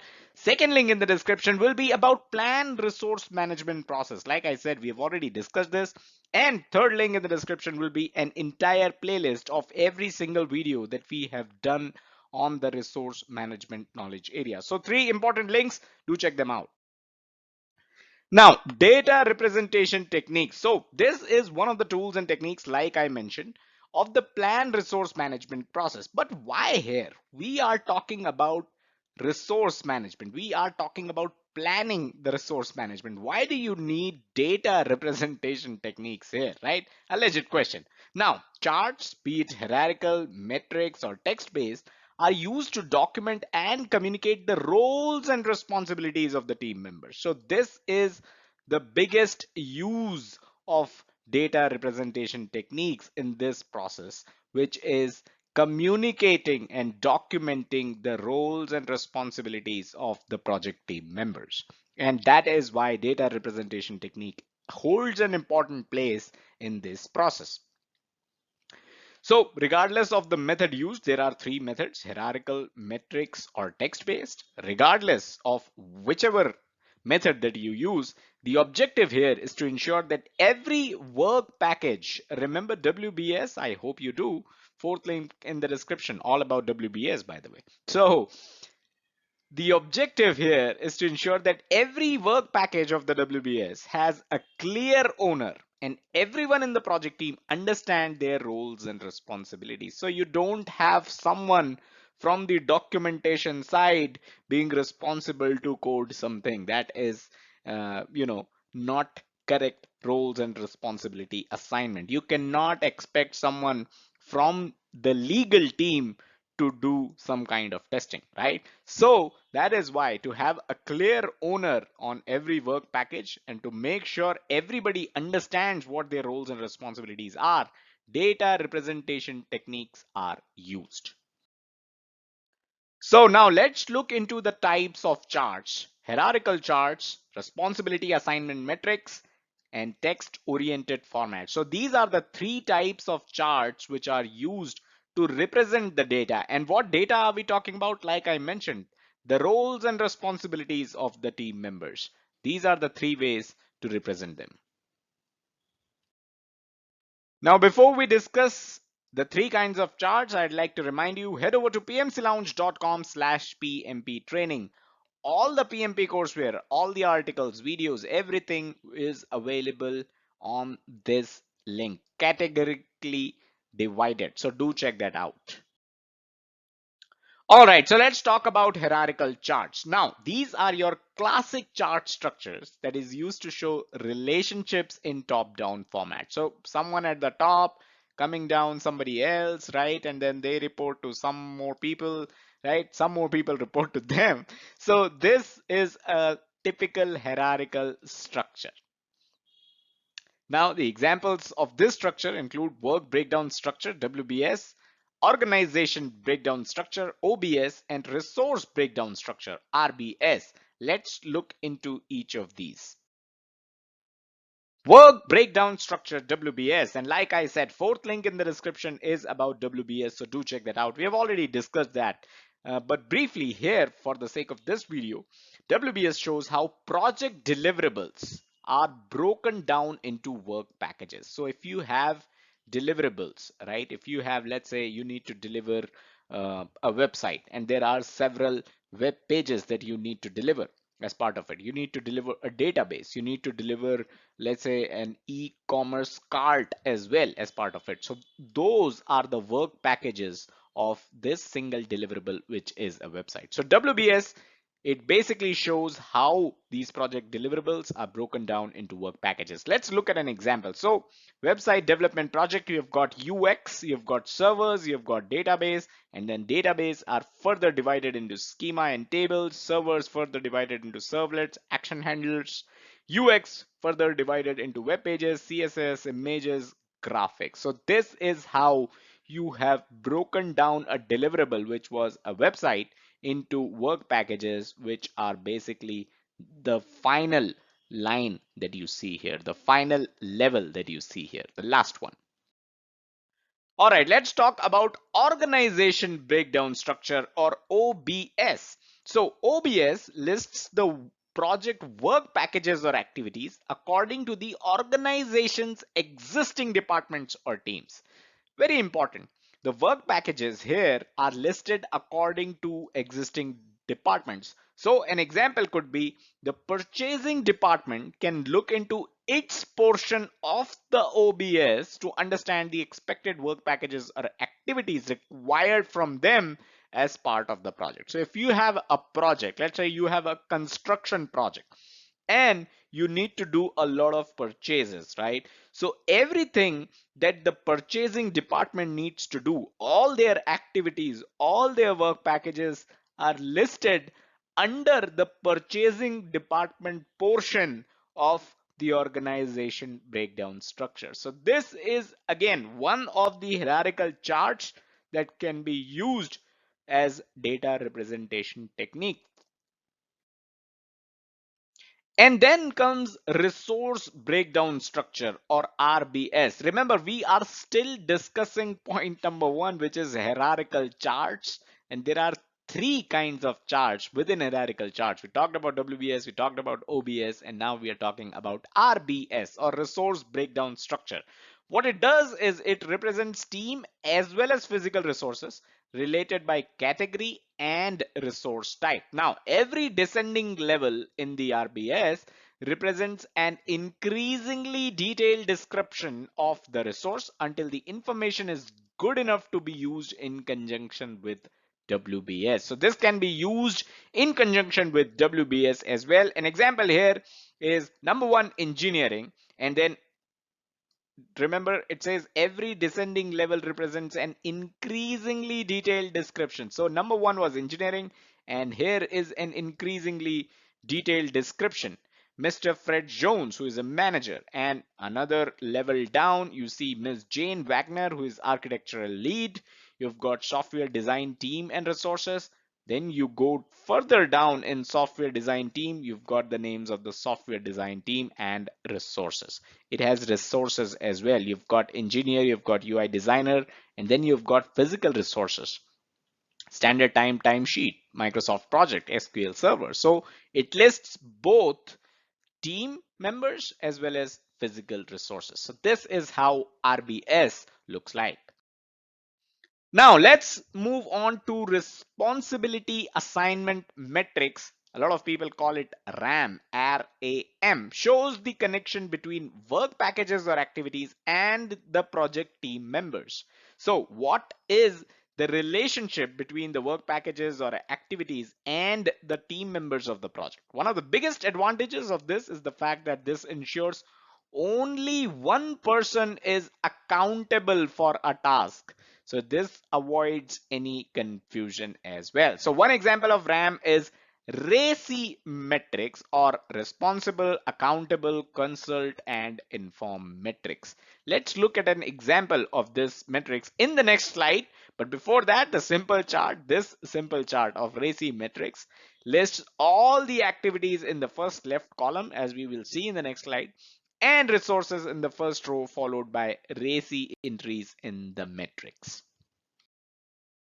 So this is how a RACI metrics looks like. So here you have the activity, you have the persons listed here. The activity is create project charter, and you can see Amit is responsible for it, but Brian is accountable for it. So if it does not get done, then we will hold Brian's neck and ask him, why was the project charter not created? Cody, inform, Dan, inform, Edward, consult, can be consulted to create the project charter. Collect requirements again is the accountability of Cody. Host change control board meeting, accountability of Amit. Develop test plan, accountability of Dan. So as you can see, one person is accountable for each of these activities of the project, and this basically helps the project manager to make sure the project is on track, to make sure who he should reach out to if a certain activity is not done. And the final type is the text-oriented formats. And why text? Because sometimes detailed descriptions are required and a simple RACI chart won't do. So what are these descriptions? So you have to create documents when you are following this type, the text-oriented formats. You have to create documents, and these documents clearly outline the descriptive information like responsibilities, competencies, qualifications, position descriptions, etc., etc. So what that means is, in the previous RACI metrics example that we saw, we said Brian is responsible, is accountable, not responsible. He's accountable for creating the project charter. But what are Brian's competencies? What is Brian's qualification? What is his position description? All that will be available only in text oriented formats. So in certain projects, a simple RACI chart cannot be helpful. It is not enough. And that is where you need to create documents, and that is where you will follow text oriented formats. These documents can be easily reused as templates for future projects as well. So there you go, some assets for the organization, some OPA for the organization as well. Finally, question of the day. Which format have you used in your projects? Let me know in the comment. Have you ever created a RACI chart? Have you created detailed description documents or an RBS or a WBS? Let me know in the comments. Definitely looking forward to your answers. So that is all that we had in this video. Hope you got value out of it. If you got value, do hit the like button. It keeps us motivated. Subscribe to the channel and hit the bell icon to stay notified whenever we upload new content. As always, don't forget to check out the website pmclounge.com, your number one free PMP resource, and check us out on our social media. PMC Lounge is our handle on Facebook, Twitter, and YouTube. Thank you. Hello and welcome to pmclounge.com. Today we are discussing team charter. Now, what is a team charter? Is it an input? Is it an output? Is it a tool and technique? Of which process? Where are we, right? All these questions I'm sure you must have, and we will look into the answers to all of these questions. But beforehand, let me remind you, if you're not into videos, if you would rather read about team charter, then first link in the description will take you to a relevant article on team charter over at our official website pmclounge.com. So do check that out. Also, let me take this opportunity to remind you that second link in the description will be an entire playlist of everything that we have discussed in resource management knowledge area. So that being clear, let's get started. Where are we? So I just mentioned how second link in the description is about the entire playlist of resource management knowledge area. That was a good enough hint for you. So team charter is actually an output of the planned resource management process, which of course is a process in the resource management knowledge area. Planning process group, resource management knowledge area. First process is the planned resource management process. The output of this process, one of the outputs of this process is team charter, and that is exactly what we are discussing today. All right, so let's discuss team charter now. Team charter is a document that establishes expectations regarding acceptable behavior by project team members. 2 points to note here. Number one, it is a document. So it could be a Word document, PDF, Excel, whatever, and it establishes expectations. So what are these expectations around? These are around the behavior of the project team members. How is the team going to behave, right? What you can expect out of this project team in terms of behavior, in terms of response times, in terms of meetings, in terms of communication. What can you expect? All that will be available in the team charter. So it also establishes the team values, the agreements between the team, the operating guidelines for that project team. So all that is also established by team charter. Having the project team members commit to a clear guidelines decreases misunderstandings and increases productivity. So when you already know what to expect from this team, what the team values are, what are the agreements they have, what are some of the operating guidelines they have, right? When you understand all that, obviously it is going to decrease misunderstandings and it is definitely going to increase productivity. So very important document, to be frank, right? If you look at your project today and you feel that the team value or the operating guideline of the team is not up to the mark, you send someone an email and they never respond, then that is something which can be addressed through the team charter. So very important document, and that is exactly why we are covering it today. So what are some of the contents of the team charter? Team values. What are your team's value? Communication guidelines, right? When can you call someone? Is everyone available 24/7? Is everyone available only during weekdays or only during office hours? Are people available on Slack? Is there a dedicated channel for this project, right? Dedicated Slack channel for this project. Is the team meeting every week, or is the team available on emails? Are people going to respond within 48 hours? If somebody didn't respond, who should you reach out to? So all those communication guidelines are part of the team charter. Decision making criteria: who all can make a decision, what is their criteria, and what is the process for making a decision, right?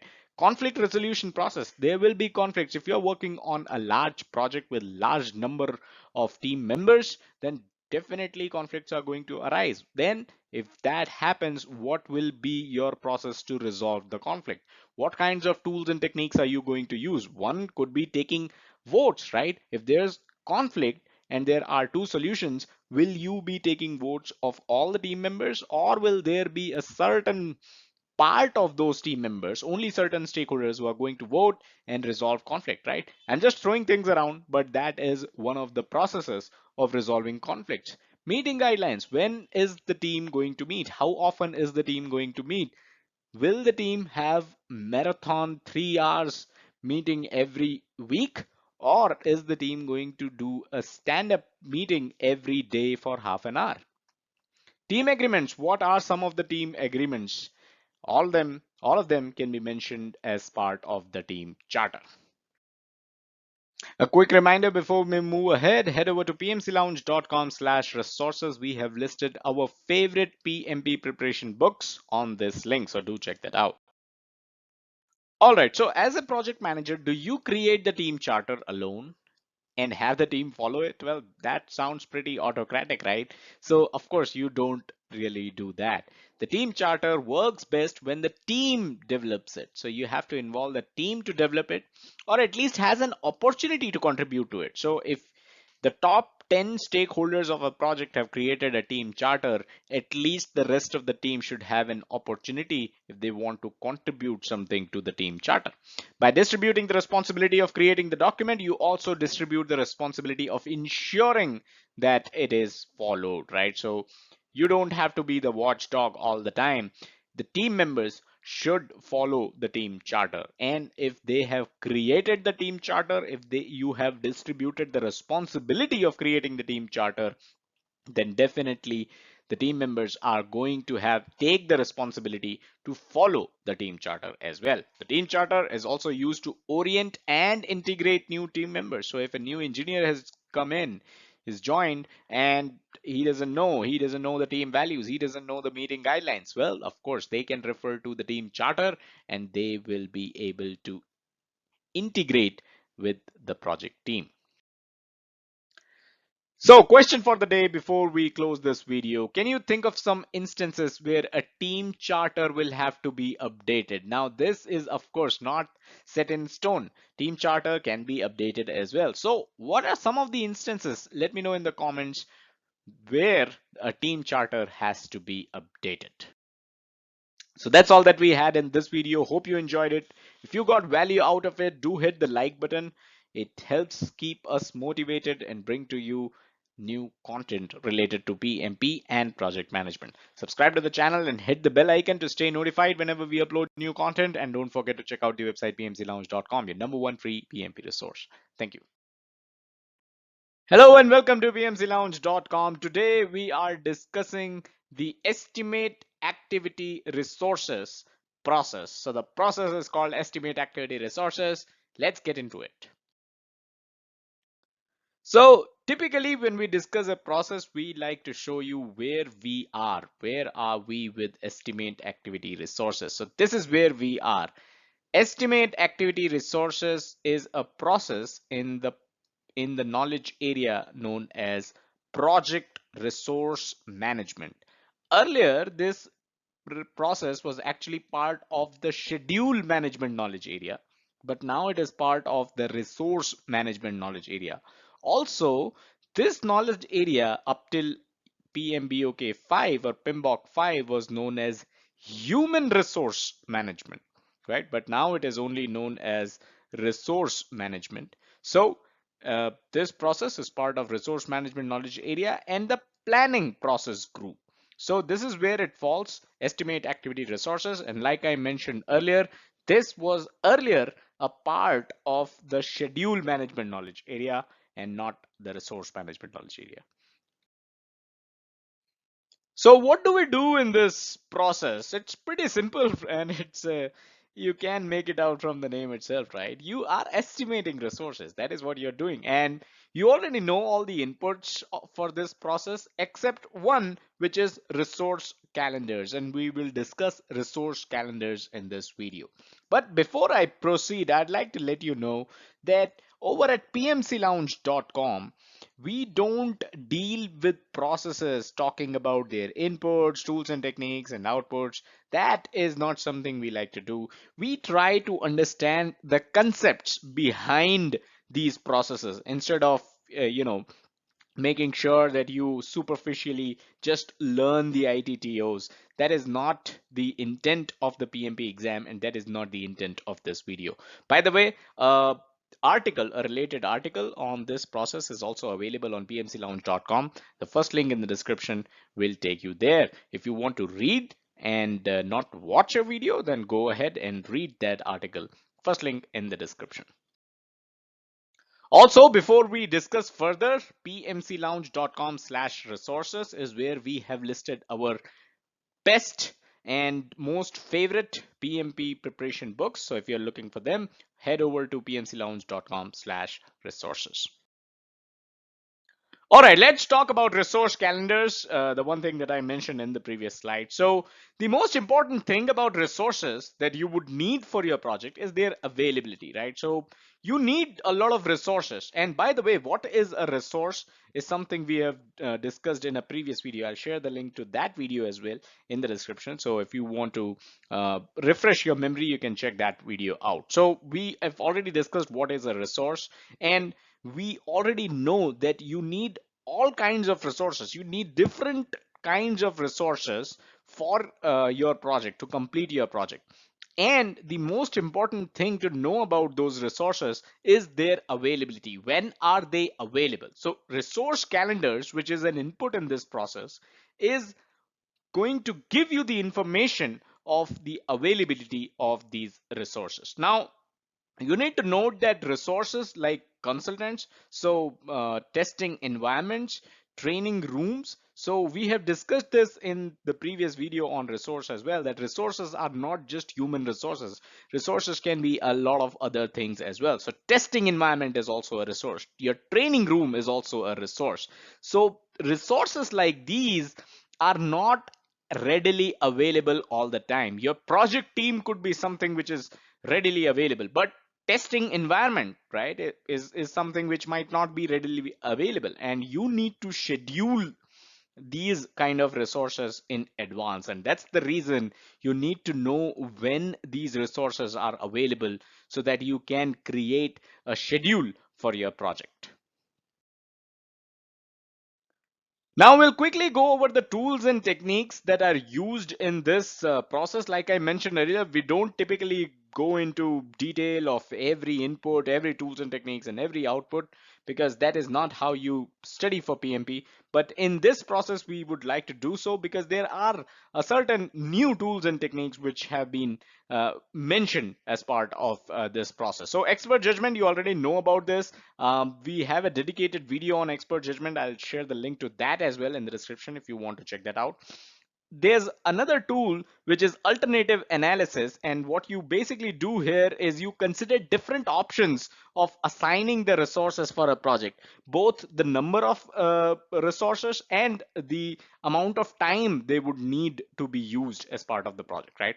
Next tool is published estimating data. So there are articles, journals, books, if you want to, reports, if you want to refer to them, these are available out there in the industry. You can refer to them so that you can make an assumption and make not an assumption but a good informed decision about the estimation, right? So the estimation, I'd like to go back to that point. The estimation here is from expert project managers on their already delivered projects. So this data is something that can be helpful.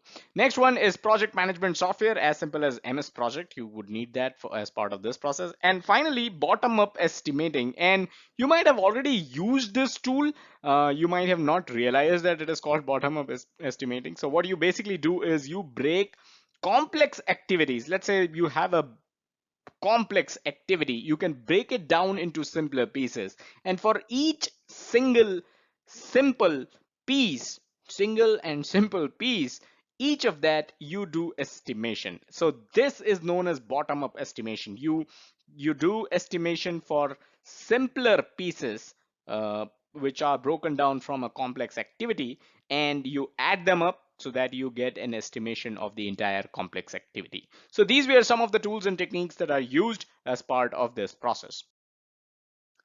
Moving on, one of the most important output of this process is the resource breakdown structure, also known as RBS. By the way, does it ring a bell on work breakdown structure, WBS? Yeah, so this is the resource version of the breakdown structure. So RBS is basically a hierarchical model. It's similar to WBS, which is also a hierarchical model. So RBS is also a hierarchical model. It is used to identify, list, and break down. So you need to make sure you understand these three: identify, list, and break down the resources used in facilitating and completing the project. So what are the resources that you would need to complete a project? You need to identify them, you need to list them, you need to break them down into their hierarchies, right? So this is what RBS is used for. Now the RBS is going to include the personal resources, which means the human resources which are needed for your project. And this will also include resources on which funds will be spent. Now, this is important. So in addition to noting down the human resources, you are also noting down resources on which the project funds will be spent. So what could these resources be? These could be personnel, which is human resource. These could be tools. You've got machinery, you've got materials, you've got equipment, fees, licenses. All of these are resources which you will be listing down in your resource breakdown structure. Now, an important thing to note here is money is not considered a resource in the RBS, right? So only those resources that will cost money are included, but money in itself is not an entry that you will see in your resource breakdown structure. Now let's look at an example of RBS. So this is an example RBS. Number one is engineering. Notice how this is a hierarchical structure, right? So number one is engineering. 1.1 is the manager of engineering, Fred Jones. Then you've got people reporting to Fred Jones, which is Ms. Jane Wagner, who is the architectural lead. Then you've got 1.1.3, which is software design team and resources. Now we are going further down in the hierarchy and naming the design team and resources, right? So these are the names of the design team members, and then you have a resource standard time sheet. Now this is not a human resource. This is also a resource, but not a human resource, right? So we are also including that as part of your RBS, not just human resources, right? Then you've got Microsoft Project, which is a software again. You've got SQL Server, which is a server of sorts, a database. And then you've got another hierarchy under Fred Jones itself. You've got hardware architecture team and resources. These are the names of the folks. And then you've got test stand A. So this is the environment for test stand. Then you've got test stand B. This is the environment for test stand B, right? So this is how an RBS is created.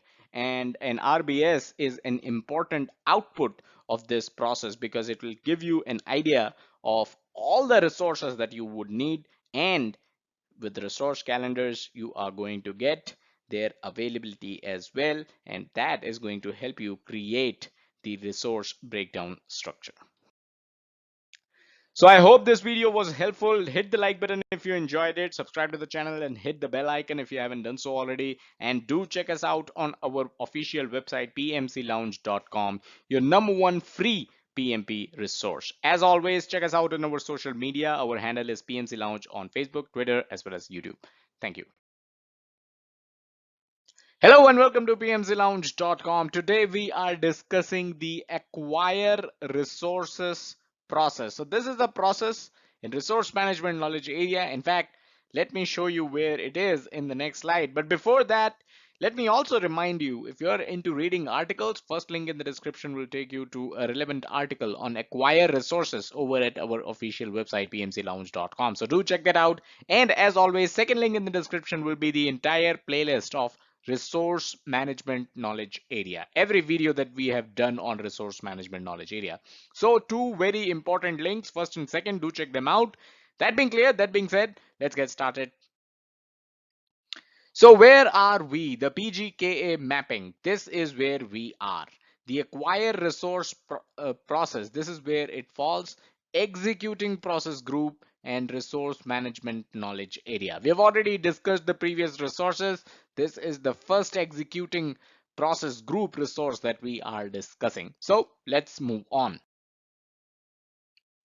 Now, acquire resources, it is all about obtaining the team members and physical resources. So both here. You need to understand that earlier resource management knowledge area was known as human resource management knowledge area, and that is when we used to only talk about team members.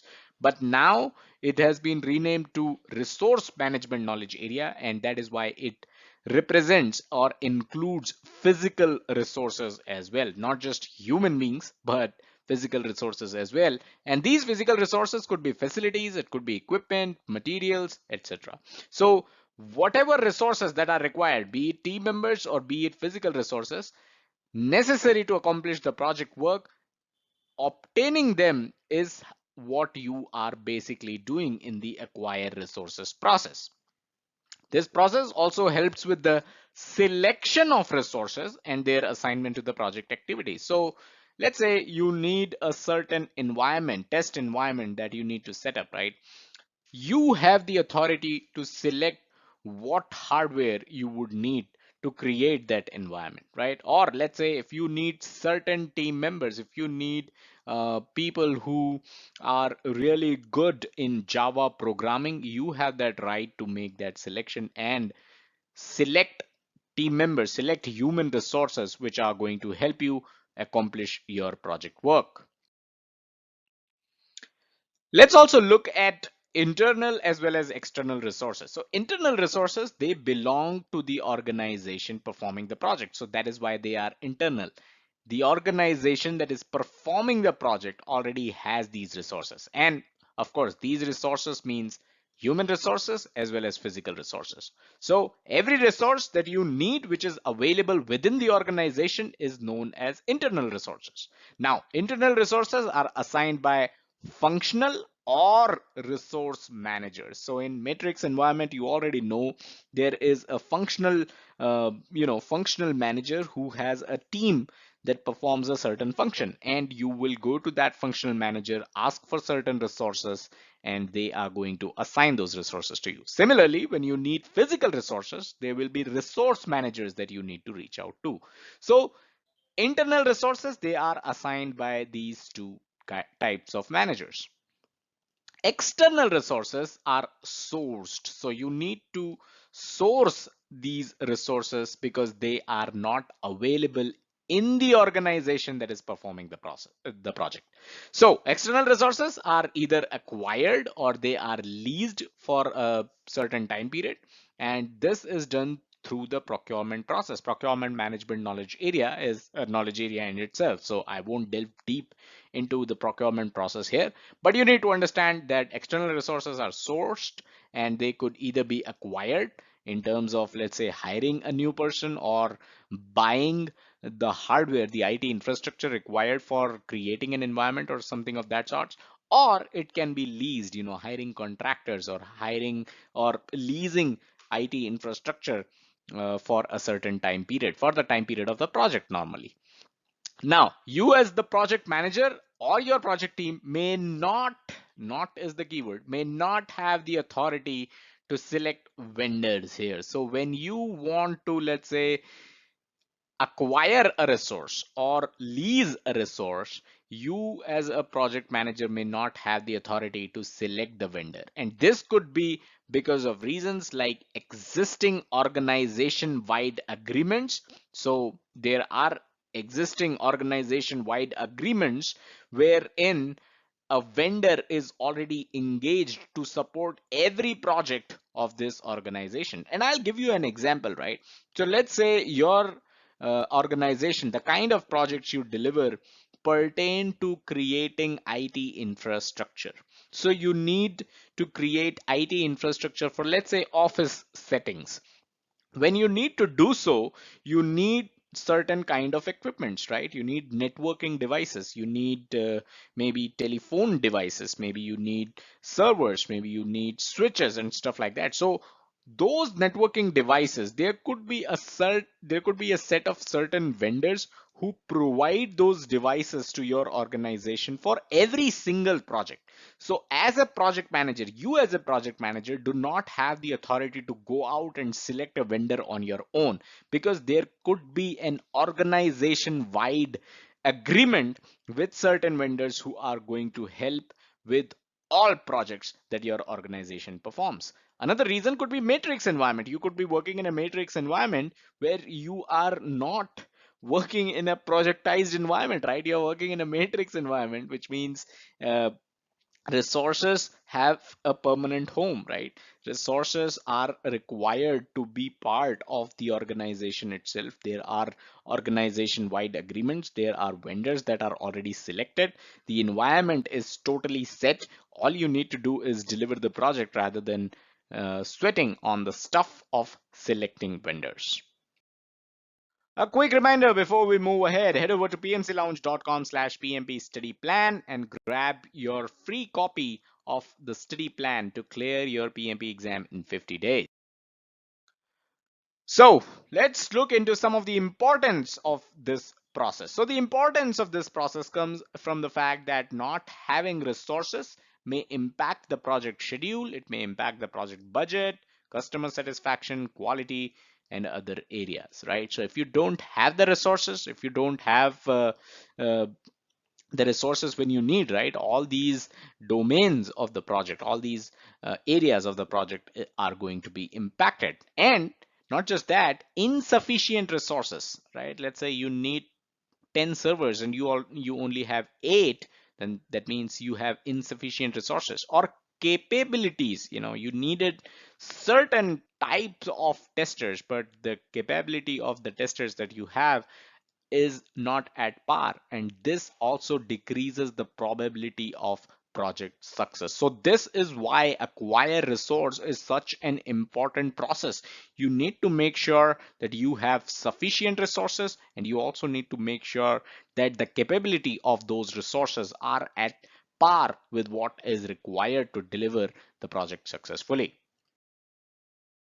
Finally, the question for this video is acquire resources a one-time activity? Do you perform this process and then forget about it once you have all the resources? Or can you perform this process again and again as per the requirement?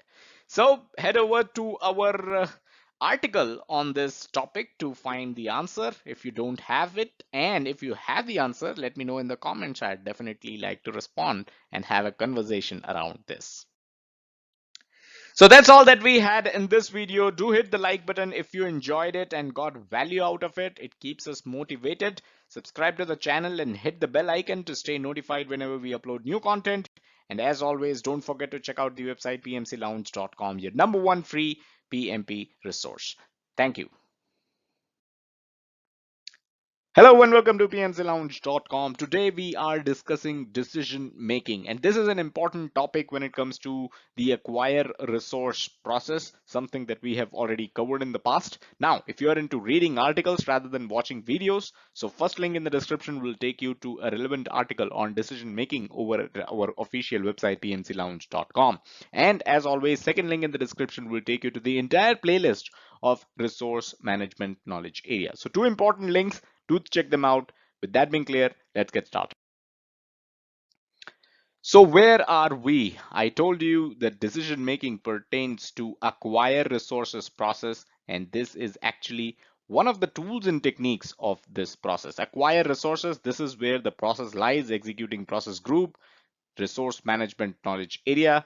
One of the tools and techniques of this process is decision making. So, what is decision making? Chances are that you might have already read about decision making. as part of the collect requirements process. And actually, we have covered this as part of collect requirements, but that was a tool and technique known as group decision making techniques. So I'll share a link, third link in the description will take you to group decision making techniques, which we have already covered. So you already should have a fair idea about decision making. But here we are not talking about group decision making. We are talking about decision making singular. All right. So in deciding what resources to acquire, here's the difference. Multi-criteria decision analysis. This is something which is not part of group decision making. Group decision making is all about majority, plurality, and all that good stuff. Multi-criteria decision analysis. This tool is used to rate the potential resources that you need. So the criteria and the value of how you rate the resources, that may obviously change and can vary based on the different resources that are required for the project. Now, when we say resources, I hope you remember we are talking about both team resources, or known as human resources as well. So team resources and physical resources, both kind of resources is what we are talking about when we say resources. A quick reminder before we move ahead, Project Management 101, a free 1.5 hour training session, your gateway to the world of project management. Head over to pmclounge.com/pm101. It's absolutely free. Do check that out. All right, now let's take a look at selection criteria for resources. And resources include both team resources or human resources and physical resources. So what are some of the selection criteria? Number one is cost. So when you are this far that you are looking to acquire resources, chances are that you already know what the project budget is. You have already done the cost for the project, right? You've already done the budget for the project. So obviously, whatever resource that you're looking for, the resource cost must not exceed the project budget. The resource cost must be within the project budget. So this is important criteria for selecting a resource. And like I said, this is both human resources or team resources as well as physical resources.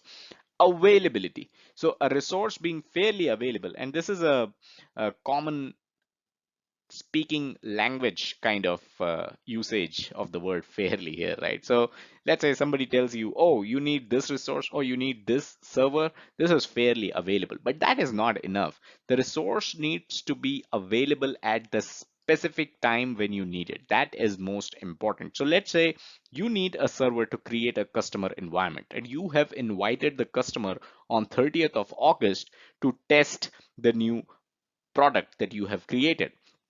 That resource, that server to create the customer environment should be available on 30th of August. That's how specific you need to go when it comes to availability. Finally, the ability. So while discussing acquire resources process, and we have already discussed this, we have already discussed how having resources that do not have the capability may impact the project's probability of success. A verification of resource capability is thus very important. So when you are getting yourself a resource, be it human resource, be it physical resource, you need to know what is the capability of that resource and whether it is a match with what you need as far as your project is concerned, because the capability is going to impact the success of your project, and nothing should mess with the success of your project as far as the project manager is concerned. Selection criteria that are specific to team resources or human resources, of course. Number one, experience. So experience of physical resources do not count, right? So having an experienced resource can significantly help in guiding the team in right direction. And when we say experienced resource, we don't necessarily mean the experienced resource is the experienced project manager. It could be an experienced engineer. It could be an experienced business analyst. It could be an experienced product manager.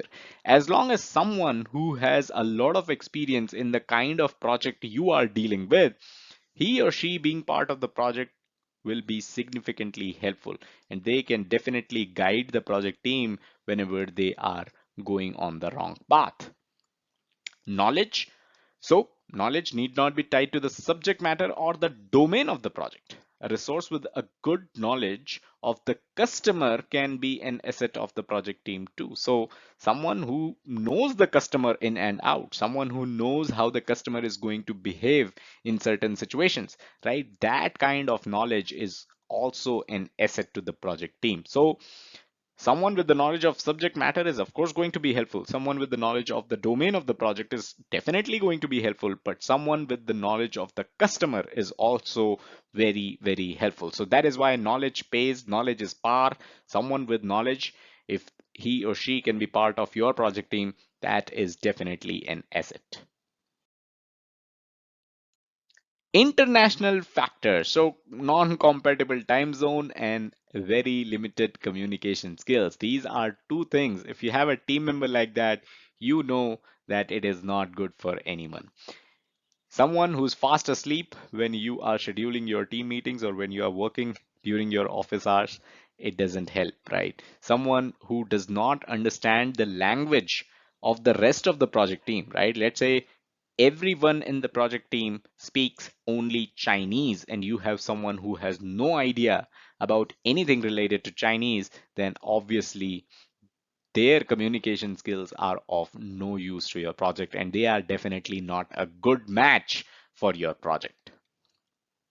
Skills and attitude. Now, in certain text, you will find different entries for skill and attitude, but I tend to put them together because skills, now these two skills may have nothing to do with attitude, but having just one, having just the skills and not the attitude, or having just the attitude but not the skills is definitely not enough. So, team resource or the human resource must not only possess the relevant skill set but should also be willing to work with others as a cohesive team. So someone with superb skills, right? Superb skill set, but they do not work with the team as a cohesive unit. They are of no use. In fact, they would have a negative impact on the project. So I'd rather have someone who has the skill as well as the right attitude, the willingness to work with the team as a unit.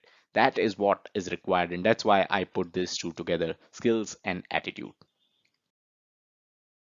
So those were the 7 criteria that we discussed for both team resources as well as physical resources. And now it's time for the question of this video. Of the 7 criteria discussed, which one do you think is the most important? Let me know in the comments and also let me know the reason why you think one of those 7 is the most important. I'm definitely looking forward to your answers. Now, if you're looking for a point of reference, here are those 7 criteria that we discussed. Cost, availability, ability.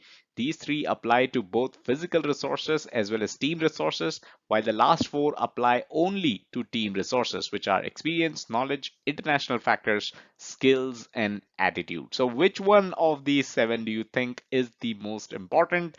Let me know in the comments. I'm definitely looking forward to your answers. Also, don't forget all the links that we have added in the description. If you have not seen our acquire resources process video, that is very, very important to understand what we have just discussed. One of the tools and techniques of acquire resources process. So that is all that we had in this video. Hope you were able to understand the concept of decision making. Smash that like button if you found this video helpful. It helps us stay motivated and create more content for you. Subscribe to the channel and hit the bell icon if you haven't done so already. That will keep you notified whenever we upload new content. Also, don't forget to check out our official website, pmclounge.com, your number one free PMP resource. And one last thing, don't forget to check us out on our social media as well, facebook.com/pmclounge and twitter.com/pmclounge. Thank you and have a nice day. Hello and welcome to PMCLounge.com. Today we are talking about interpersonal and team skills. Now, if you're wondering why this topic, this is actually a topic as part of your PMP curriculum. This is an important aspect of project management, and you as a project manager should possess these skills. Now, without further ado, if you're into reading articles rather than watching videos, first link in the description is going to take you to a relevant article on this topic over at our official website pmclounge.com, and second link in the description will take you to the entire playlist of every single video that we have done on resource management knowledge area. All right, let's get started.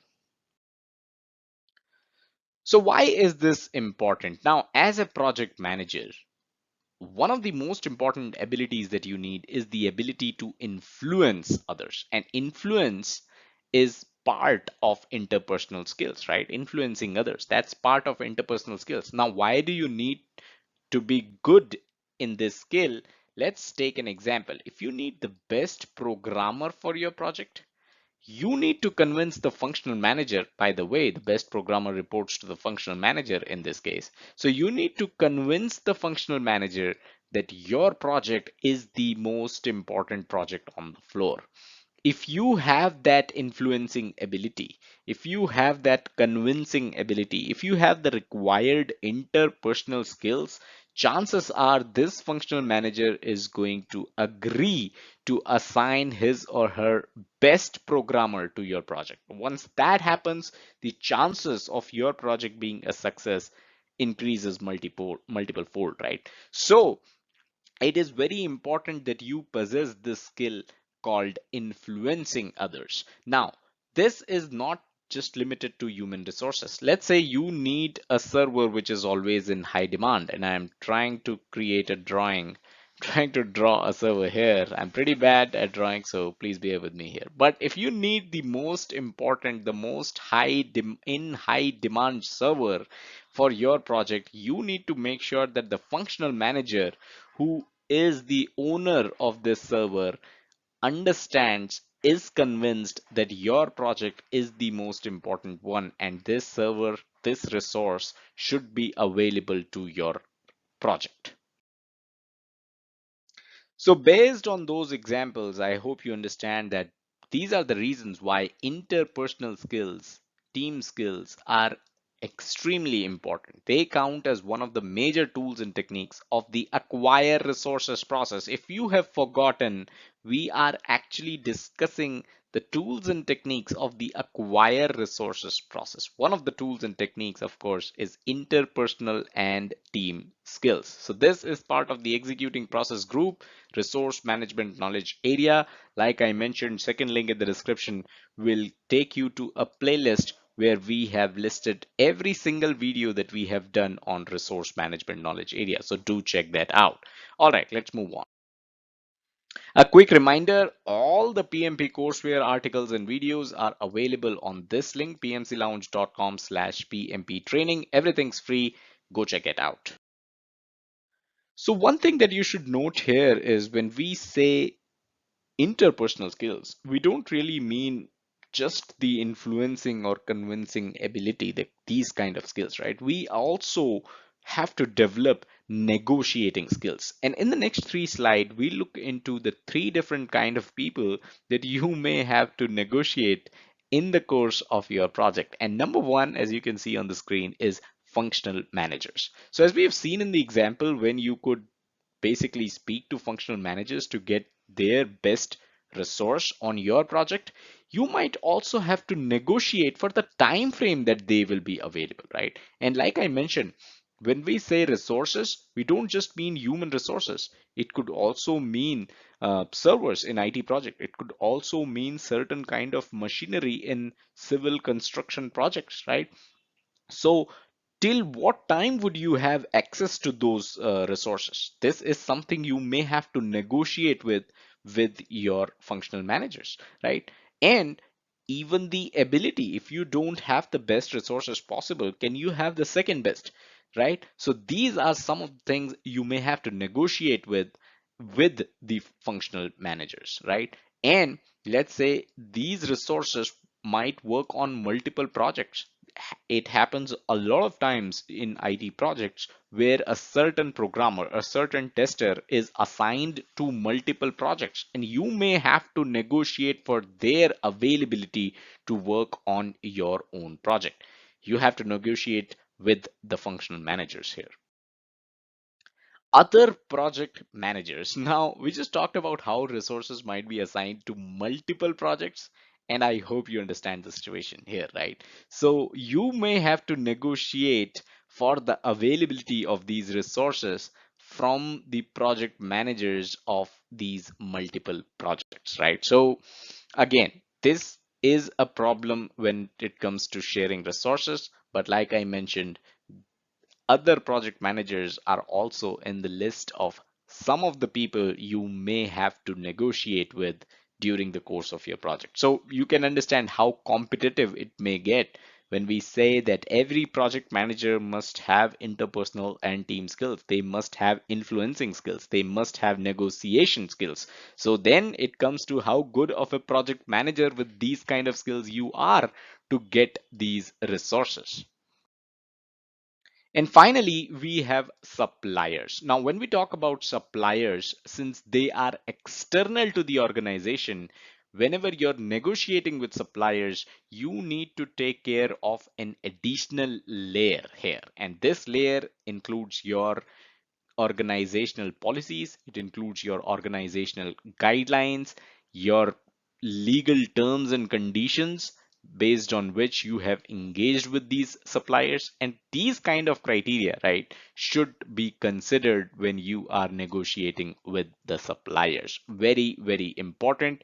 It is also recommended that you involve someone from the procurement team if you are not pretty sure about these guidelines, the legal criteria, and policies. All right, now let's close out this video with the question for today. And the question is, what are some of the resources you have negotiated for? Team resources, human resources, or physical resources? What are some of the resources that you have negotiated for on your real life projects? Let me know in the comments. So that is all that we had in this video. Hope you enjoyed this topic. Hope you got to know more about this topic. Do hit the like button if you got value out of it. It keeps us motivated and helps us in creating more free content for you. Subscribe to the channel and hit the bell icon if you haven't done so already. And don't forget to check out the website pmclounge.com, your number one free PMP resource.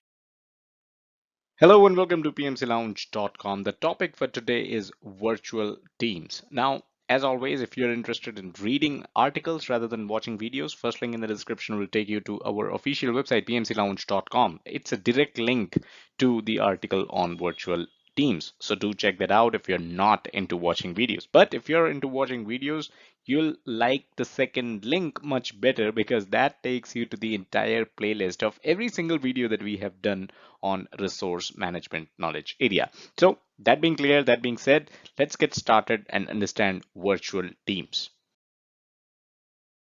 Is that a tool? That's a very valid question because virtual teams show up under tools and techniques of resource management knowledge area. And I'll share the PGKA mapping in a while on this slide itself. So stick with me here. But is that a tool?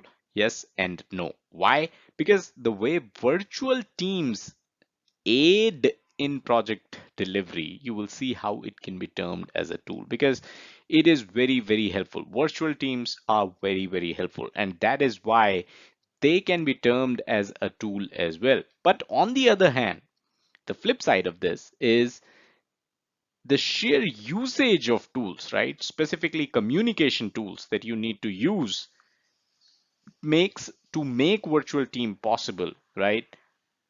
To cover all those tools, maybe you can call virtual teams under the category of tools and technique itself because of the sheer usage of the tools, like I mentioned. So let's look at the PGKA mapping here. So we are talking about acquire resources process under the executing process group, resource management knowledge area. One of the tools and techniques of acquire resources process is virtual teams. So it is only because of technology that we today have virtual teams. Because if you go 20, 25 years back, there was no concept of virtual teams because our communication tools weren't advanced enough. Now, with the possibility of virtual teams, we now have new possibilities that aid the acquire resources process. And we'll look into some of the examples as well later on. But for now, you need to understand how this has opened up a new dimension altogether for the acquire resources process. So, what is the definition? The definition of virtual teams is that virtual teams are basically groups of people with a shared goal.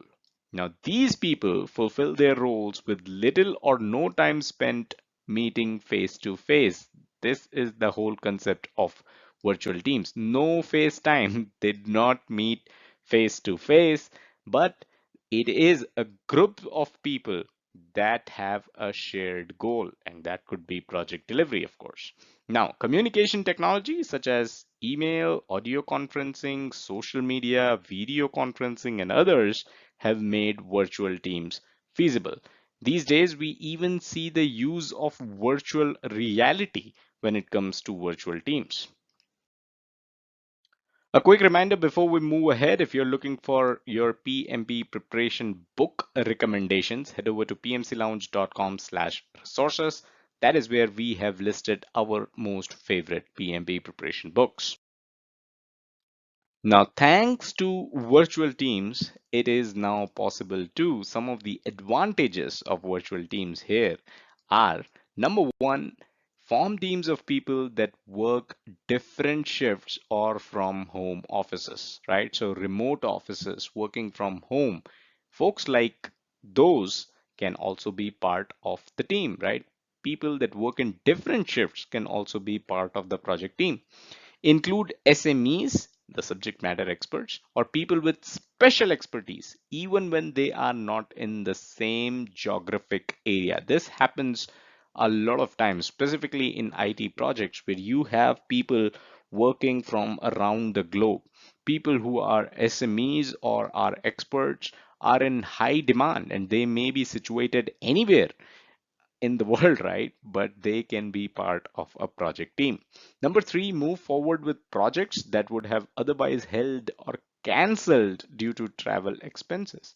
Travel is definitely expensive. Business travel is even more expensive. And to have a project cancelled just because of travel expenses is a foregone case that does not happen anymore because of virtual teams. Include people with disabilities or special abilities or mobility limitations, right? So, self explanatory point here. This is an advantage of virtual teams. Save organizational expenses of office facilities and physical equipment as well. So when people are working remotely, when they are working from their homes, it is possible that they do not need the physical equipment of the organization. They do not need the office facilities, right? So organizational expenses are being saved. So these are some of the advantages of virtual teams. All right, now let's look at some of the challenges of virtual teams. And the first challenge that tops our list is definitely the time zone differences. And now, if you are working in the IT industry, you know what I'm talking about. You have people joining in from US. US itself has several different time zones. Then you've got people joining in from India, people joining in from China, Europe even. So to find out a time that suits everyone for a team meeting itself is a big challenge.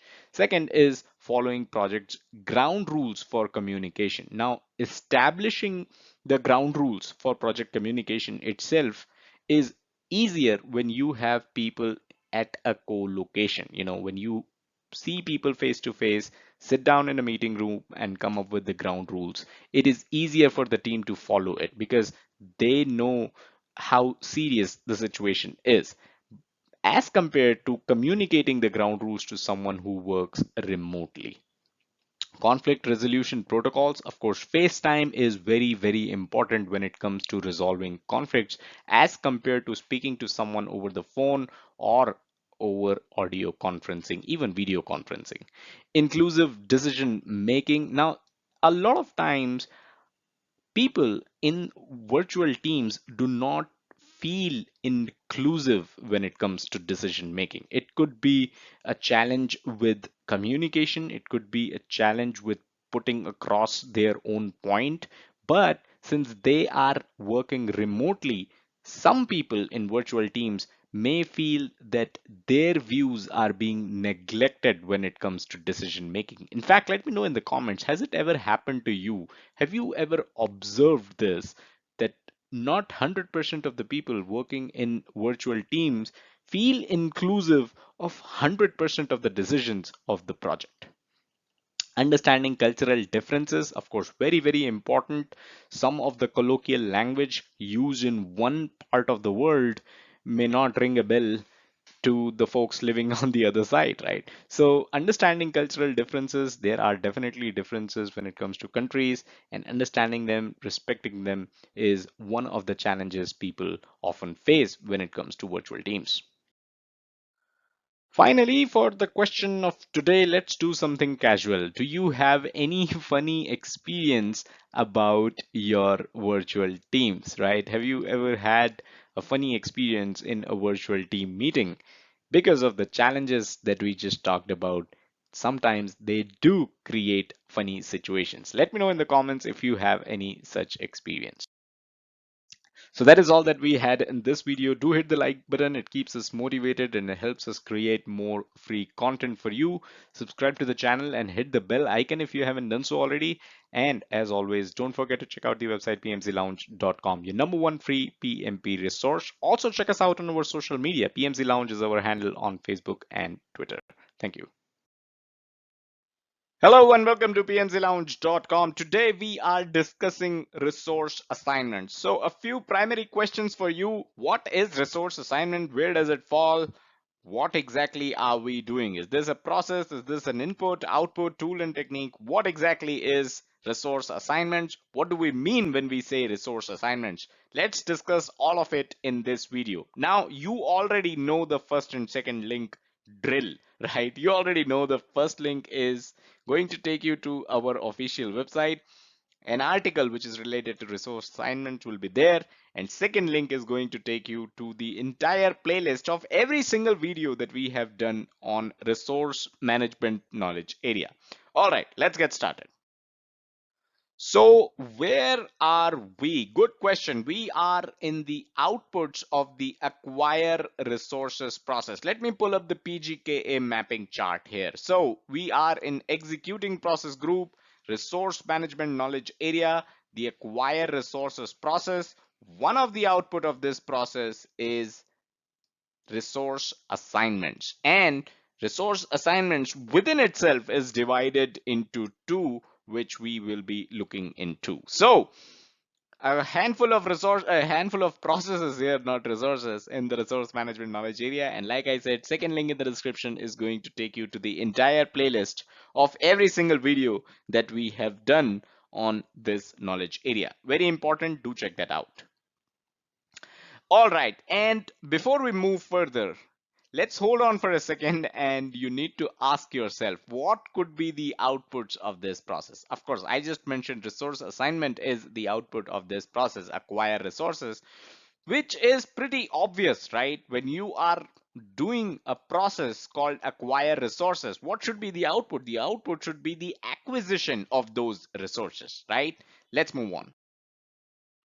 So, like I said, resource assignments within itself is divided into two parts thanks to the new PMBOK guide edition, which is edition 6, which differentiates human resources and calls it team resources and physical resources, right? So earlier, this knowledge area used to be called human resources management, but now it is simply resource management because it covers physical resources as well. Now, physical resources means your equipments, supplies, materials, and even locations. Let's say you need certain meeting rooms to have your weekly team meeting. That also counts as physical resources. You need meeting rooms for your daily scrum meeting. That also counts as physical resources, right? You may need certain lab access for testing purposes. That also counts as location. So location is also a physical resources.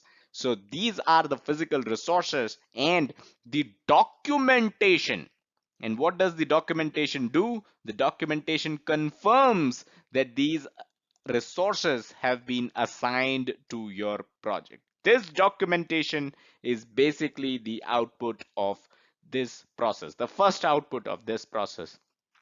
Physical resource assignments, when we say that, we are not getting all these physical resources, we are getting a documentation that guarantees that you have these resources assigned for your project. And next is project team assignments.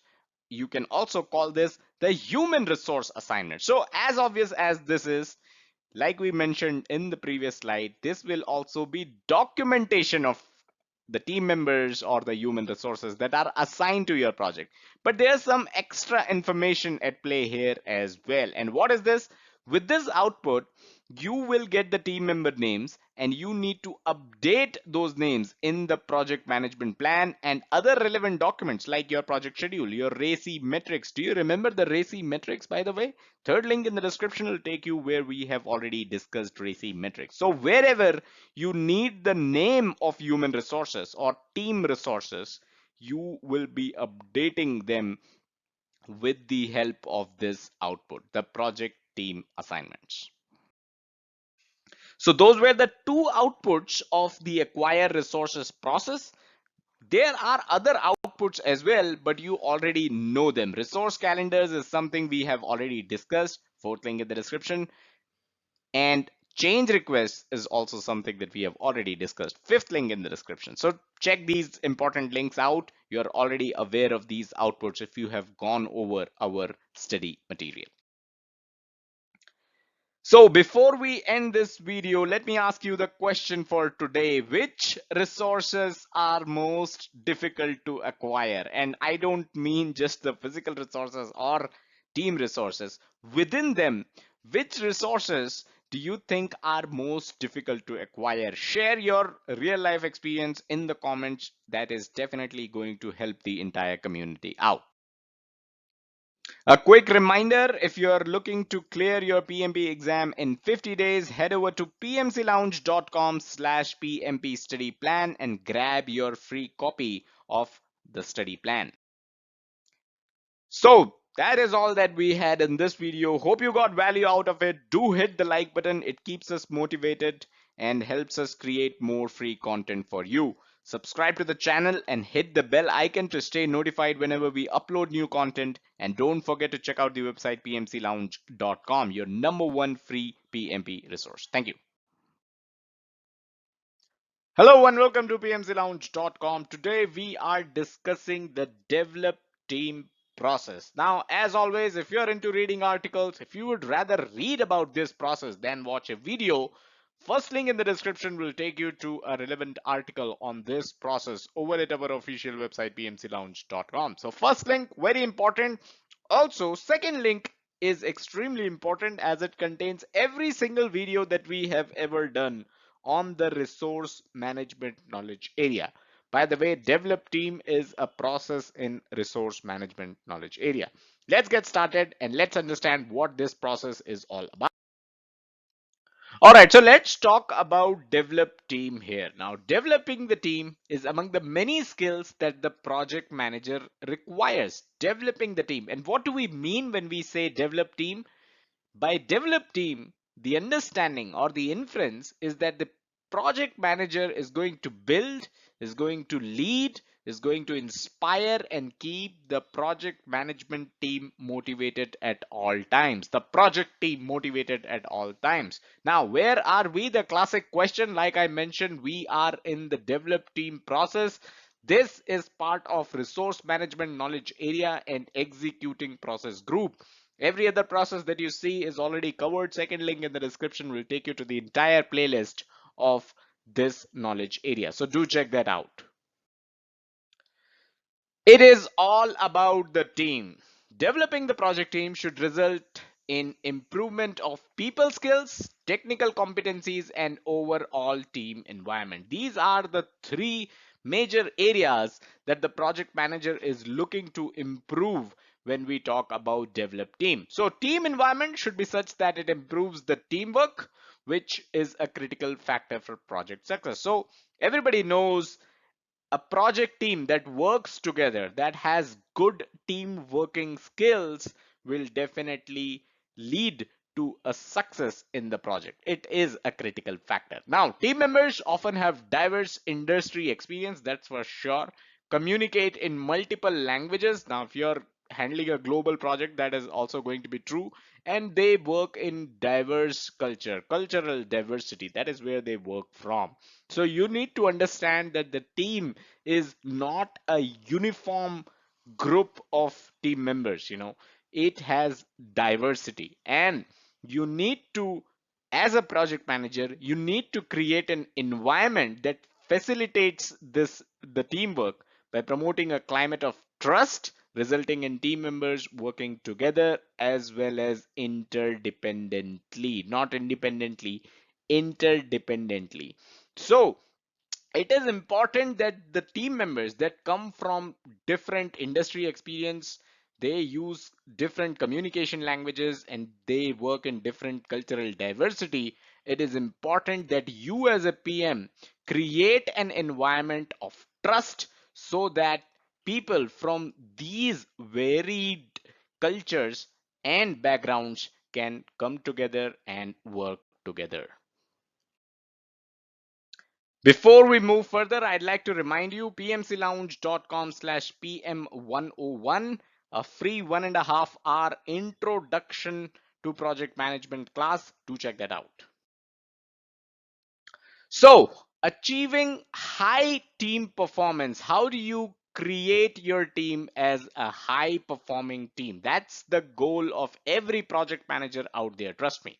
So, what all do you need to do? Number one, you need to encourage collaborative problem solving and decision making. That's the step you need to take. Developing trust among team members, like I talked about in the previous slide as well, right? Team members come from different backgrounds, and you need to make sure that you develop trust among them. Employing open and effective communication, very very important, and connected to the trust factor here as well. When you're open, when you have effective communication, it develops a feeling of trust for sure in the team. Creating team building opportunities, definitely look out for team building opportunities and be quick to jump on any of the opportunity that you find. And finally, managing conflicts in a constructive manner. Every project team is going to have conflicts, that is for sure. You are dealing with diverse people, and they will have their own way of thinking, and that may lead to conflicts. That is most likely going to lead to conflict in every single project. And how do you manage those conflicts in a constructive manner defines how good of a project manager you are when it comes to develop team process. Let's finally look at the objectives of develop team. Number one is creating a dynamic, cohesive, and collaborative culture within the team. This will help in allowing cross-functional training, because there will be cross-functional team members in your project, and mentoring between the project team members by sharing knowledge. So they can share knowledge so that they can mentor each other, and they can do cross-functional training as well. Very, very important. Also, second point is it is going to improve productivity of the team members. It is going to improve team spirit. It is going to improve cooperation. So that is how you create a dynamic, cohesive, and collaborative culture within the project team. Empowering the team to participate in decision making, and finally take ownership of the solutions that they provide as a part of this decision making process, right? So when they are a part of the decision making process, they provide a solution, they need to take ownership of those solutions as well. Improving the knowledge and skills of team members, this is going to definitely increase their abilities as well, and this is going to help in completing the project deliverables. This is also going to improve schedules and quality of the project as well. So very important, improving the knowledge and skills of team members in all areas possible. Enhancing the feelings of trust and agreement among the team members. This is going to raise the team's morale. This is going to lower the conflicts. This is also going to increase teamwork. So these are the objectives of the develop team process. These 4 points on your screen right here are really good answers of people management, developing people as a project manager. So in a interview, if you are asked this question, you can definitely look at this slide and you can learn these answers to understand what people management, developing the project management team is all about. People management, not the entire thing, but just the developing project team is all about. This is the slide that has all the details. So very important slide. And when you're learning all these to clear interview exam or clear your PMP exam, I'd also like to tell you this is something that you should follow on your real life projects as well. And the question for this video is actually related to it. So what are some of the ways you have used to develop your project team? Let me know in the comments. I'm waiting for your answers. Must be a lot of fun.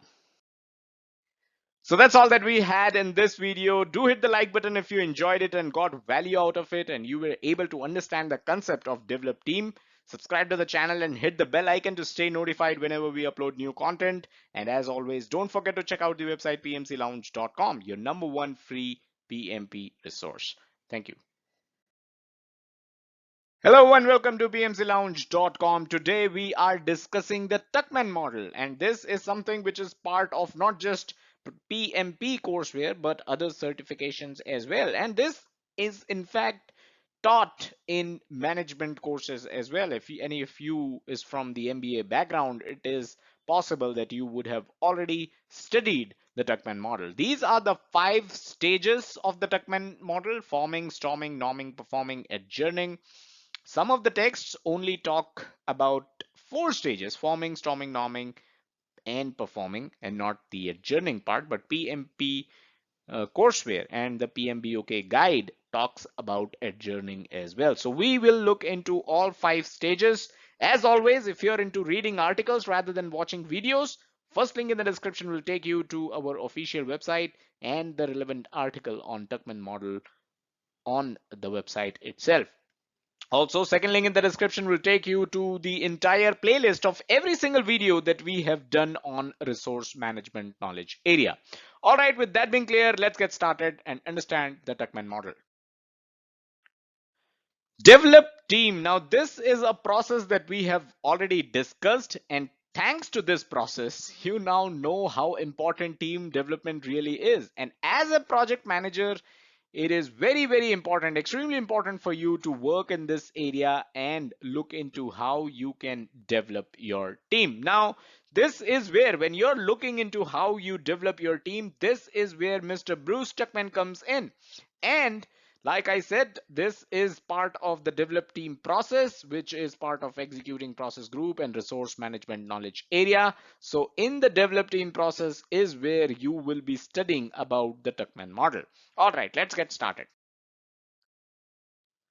So the Tuckman model, this concept has 2 names, and it is important that you know both of them so that if you see in the exam Tuckman model of team development or the Tuckman group stages, you should not be confused thinking that these are 2 different concepts, because these are actually the same concepts.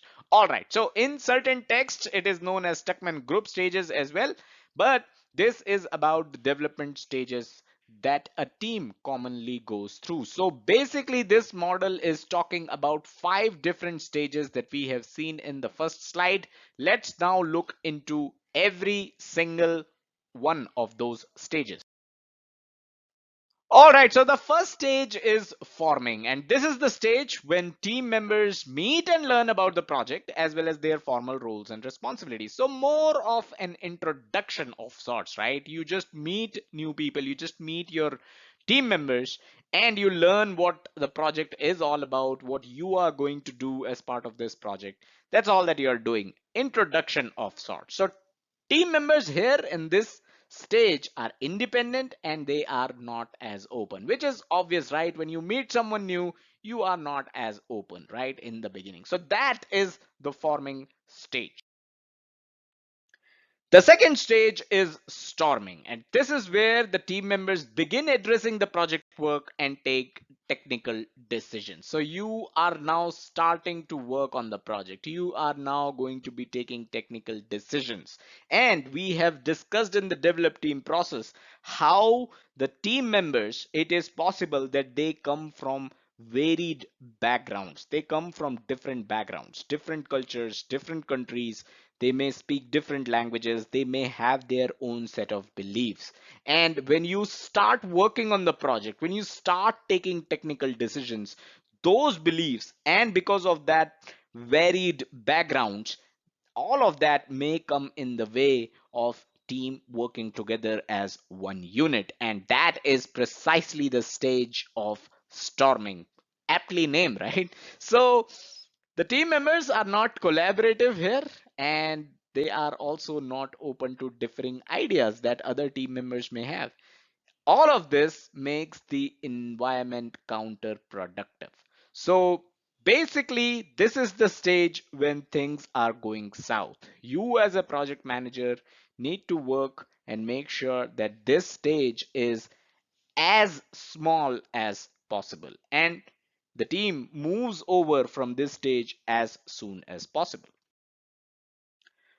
Okay, before we move further, a quick reminder, all of our PMP courseware articles and videos are available on this link. Check it out, pmclounge.com/PMP training. So the third stage in the Tuckman model is norming. And this is the stage when team members start adjusting their work habits and behavior to support the team. So things are now basically mellowing down.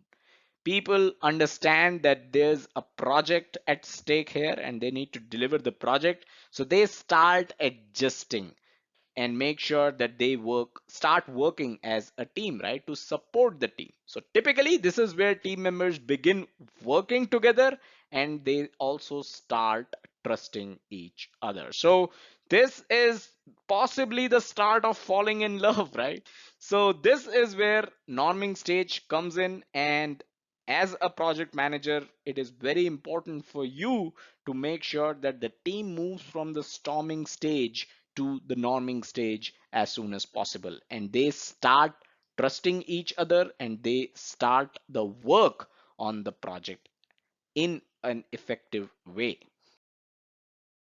The fourth stage in the Tuckman model is performing, and this is basically a project manager's dream come true when the team arrives at the performing stage, because this is where the team is at its peak.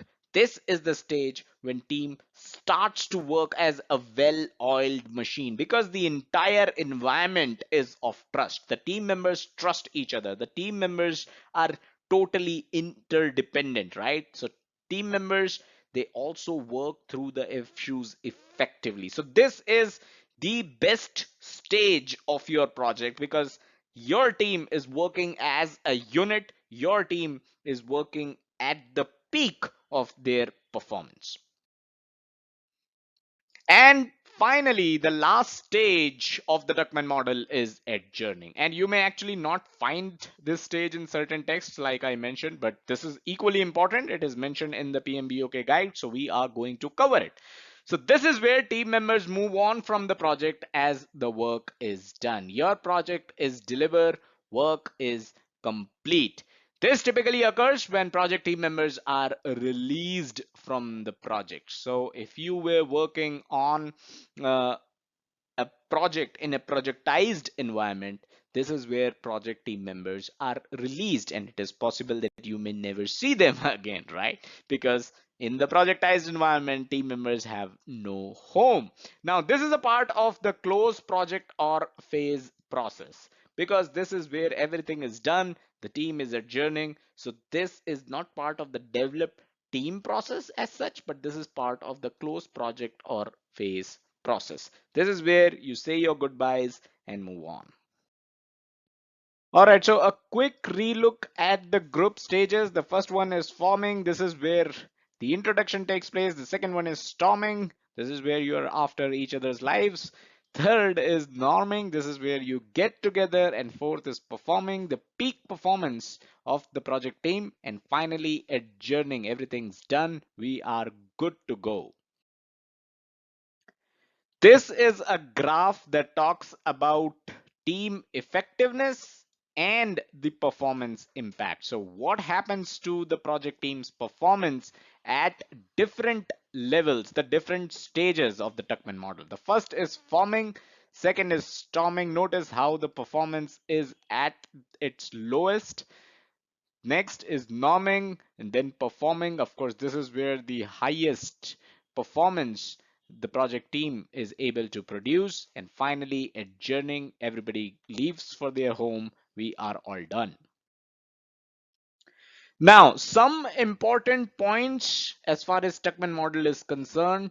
Please expect a question in the PMP exam based on Tuckman model, and chances are high that this question is going to be from this very slide. So number one important point that you should note is that it is common for these stages, the 5 stages that we talked about, to occur in the order that we have discussed. But it is also possible for the team to get stuck in a particular stage or even return to an earlier stage, right? So it is not necessary that the team is at the performing stage will never return back to the norming or the storming stage. It is also possible. So, and it is also possible that the team is stuck at the storming stage, which is going to be disastrous for any project manager and the project. If the team members have worked together previously, they might skip a stage. So if there's good camaraderie between the project team members, it is possible that you don't see a storming stage in your project itself. Finally, the duration of the stage isn't fixed. Very, very important. And this duration depends on the team dynamics, the team size, and your leadership, the project management leadership. Thus, the project manager must have good understanding of team dynamics in order to effectively move the team members through all stages and make sure you move them effectively the most in the storming stage. So question for this video, which stage requires the most and the least efforts from the project manager? Let me know the answer in the comments below. Looking forward to them. So that's all that we had in this video. Do hit the like button if you enjoyed it and got value out of it. Subscribe to the channel and hit the bell icon to stay notified whenever we upload new content. And as always, don't forget to check out the website pmclounge.com, your number one free PMP resource. Also, check us out on our social media. PMC Lounge is our handle on Facebook and Twitter. Thank you.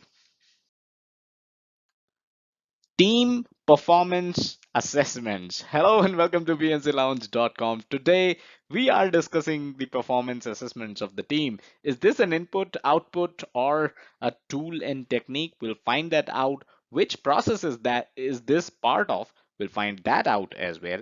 As always, if you're into reading articles, first link in the description will take you to a relevant article on this topic over at our official website pmclounge.com. And second link, very, very important, that covers every single video that we have discussed on resource management knowledge area, the entire playlist that is. All right, let's get started. So first of all, where are we?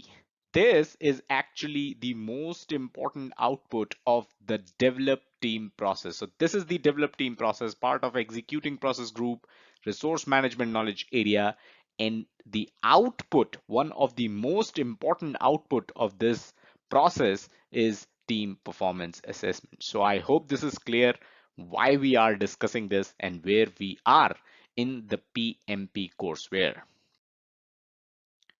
Team performance assessments. Now, there are certain tools in the process that we are talking about, the develop team process. These tools can help you come up with the performance assessments, right? You need certain tools to assess the performance. Now, remember, we are doing the performance assessment of the team, but it also requires you to do performance assessment of the individuals, right? Because team is essentially a group of individuals. So you have to assess the individuals and then you have to assess how these individuals perform when they come together as a team. So what are the tools that are used to do this? Attitudinal surveys, structured interviews, ability tests, and focus groups. So these are the tools that are used for performance assessment. Now, when you use these tools, these tools are going to help project manager with the understanding, commitment, and communication required among the team members. So when team members go through these tools, right, these surveys and these interviews and tests, they get the communication that is required to be sent by the project manager in terms of performance assessment. So what are the parameters that are used for evaluating the team effectiveness? Number one, reduced staff turnover rate. That means everyone's happy with the work they're doing. Improvements in competencies that help team members perform better as a team. So competencies are improving. That's a good parameter. Number three, improvements in skills that allow individuals to perform assignments more effectively, right? So your competencies are improving, your skills are also improving. Increased team cohesiveness, right? So team trusts each other and team works as a well-oiled machine. So these are the four parameters of evaluating the effectiveness of the team. Now, when the team is evaluated on these parameters, improvement opportunities with the help of coaching, mentoring, training can be identified. So let's say you basically measured the team effectiveness on these four parameters and found out that, well, the team is good on the first 3 points, but they still lack cohesiveness. So when you have found that out, what you're going to do is you're going to come up with the coaching opportunities, mentoring opportunities, and training opportunities that can help team improve the cohesiveness. Team performance assessments should also account for the resources, right? So necessary to implement this improvement opportunities. So when we said that the team can improve on cohesiveness, and let's say we identified a training that the team can go through to improve cohesiveness, right? And of course, one training may not suffice. You may require 4 trainings throughout the year, only pointing and only focusing on the topic of cohesiveness. So then you also need to make sure that you have the resources required to arrange for those 4 trainings. So that's what this slide is all about. Before we move further, let me quickly remind you, if you're looking for PMP preparation book recommendations, head over to pmclounge.com/resources. That's where I have listed my favorite PMP preparation books. Recognition and rewards. Now, I'm pretty sure you must be wondering that we are talking about improving the abilities of the team when the topic of the video is performance assessment or performance appraisals. What happened to recognition and rewards? So here is the slide on recognition and rewards. So these are actually one of the tools and techniques of the develop team process. So performance assessment is actually an output, but recognition and rewards is listed as a tool and technique of the develop team process. Now, they are effective only if they satisfy a need of the individual being rewarded. So very important as a people manager or as a project manager, you need to understand what is the need of your employees or what is the need of your project team members. So you have to make sure that you satisfy that need. Only then these recognition and rewards are going to be effective. So it is a known fact that people are motivated when they feel they are valued and recognized. So this is something very, very important. Now, monetary rewards are tangible. So you can recognize someone by giving them monetary rewards. These are tangible, but then there are intangible rewards too that can be effective. These include opportunities to grow. These include opportunities to be appreciated, apply professional and personal skills to meet new challenges, right? So if I am a part of the project team and I do not necessarily have a need of monetary rewards, except who doesn't have that need, but let's say I do not have the need of monetary rewards as much as I have a need to be appreciated, then maybe an appreciation during the town hall could satisfy my need, and I'll be happy with the recognition and reward of just being appreciated, not necessarily being monetarily rewarded. Finally, the question for this video: do you know of a non-tangible reward that works wonders? Let me know in the comments, based on your experience, what is a non-tangible reward that you think works wonders? So that is all that we had in this video. Hope you enjoyed it. Hope you got value out of it. Smash that like button if you did so. It helps us keep motivated and create more free content for you that is going to help you with your PMP preparation. Subscribe to the channel and hit the bell icon to stay notified whenever we upload new content. And don't forget to check out the website pmclounge.com, your number one free PMP resource. 5 types of bar. Hello and welcome to pmclounge.com. You are definitely going to find this video interesting regardless of how your preparation for the PMP exam is going on. This topic is part of resource management knowledge area. And as always, if you're into reading articles rather than watching videos, first link in the description will take you to a relevant article on 5 types of PAR over at our official website pmclounge.com. So first link in the description, check that out, and second link in the description will take you to the entire playlist of every single video that we have done on resource management knowledge area. With that being clear, that being said, let's look into the 5 types of PAR. So let's talk about influencing the team. This is something that you already know. As a project manager, you need to have interpersonal skills and team skills. These are important, and these help you influence the project team members to keep the project on track. Influencing is an ability that you must have. Now, you require soft skills, and soft skills are closely related to leadership skills. So as a project manager, you need to use all these skills throughout the entire project. Now, a good question to ask here is, if these skills are required throughout the project, why are we talking about this concept in the develop team process? Well, that's because it is in this process that you are required to lead the team through their work. So these skills, the skills of interpersonal and team skills, the soft skills, the leadership skills, these skills take a center stage in the develop team process. So we haven't talked about PAR at all till now. So let's talk about PAR, because this video is about the 5 different types of PAR. So as a leader, you have to wield PAR. That is a fact. As a leader, you have to wield PAR. But a good question to ask here is, what all does this have to do with the PMP exam, right? The PMP exam, it focuses on a research which is done by 2 social psychology researchers named French and Raven.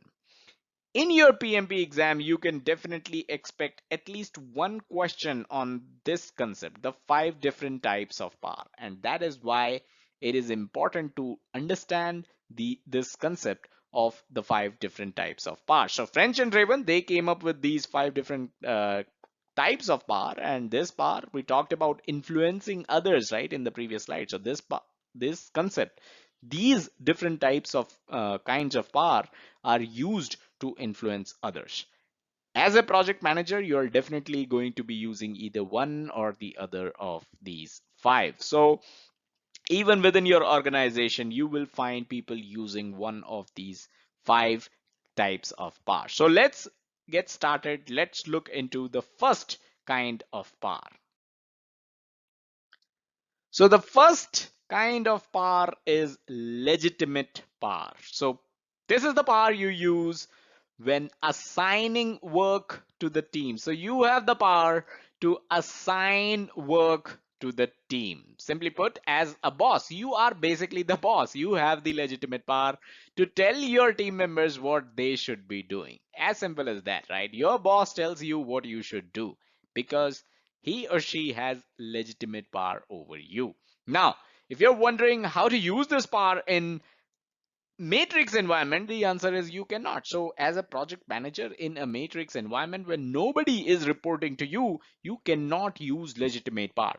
You need to use other kinds of power, and we'll definitely look into them. But before we do, a quick reminder, all our PMP courseware articles and videos are available on this link, pmclounge.com/PMP training. Do check it out. Reward par. So this is the second kind of par. And can you award a bonus or any other kind of rewards to your project team members? This is basically reward par. So you basically have a bonus in your hand. You have a bonus budget, or you have some other kinds of rewards that you can give to your team members. Sounds pretty simple, right? But it is not, and we'll understand why later on in this slide. So this works best when rewards are tied to project goals and priorities, right? So these rewards should be related to the goals of the projects, the priorities of the projects, and nothing else. Now, an important point to note is that reward has to be fair, and this sounds much simpler than it actually is.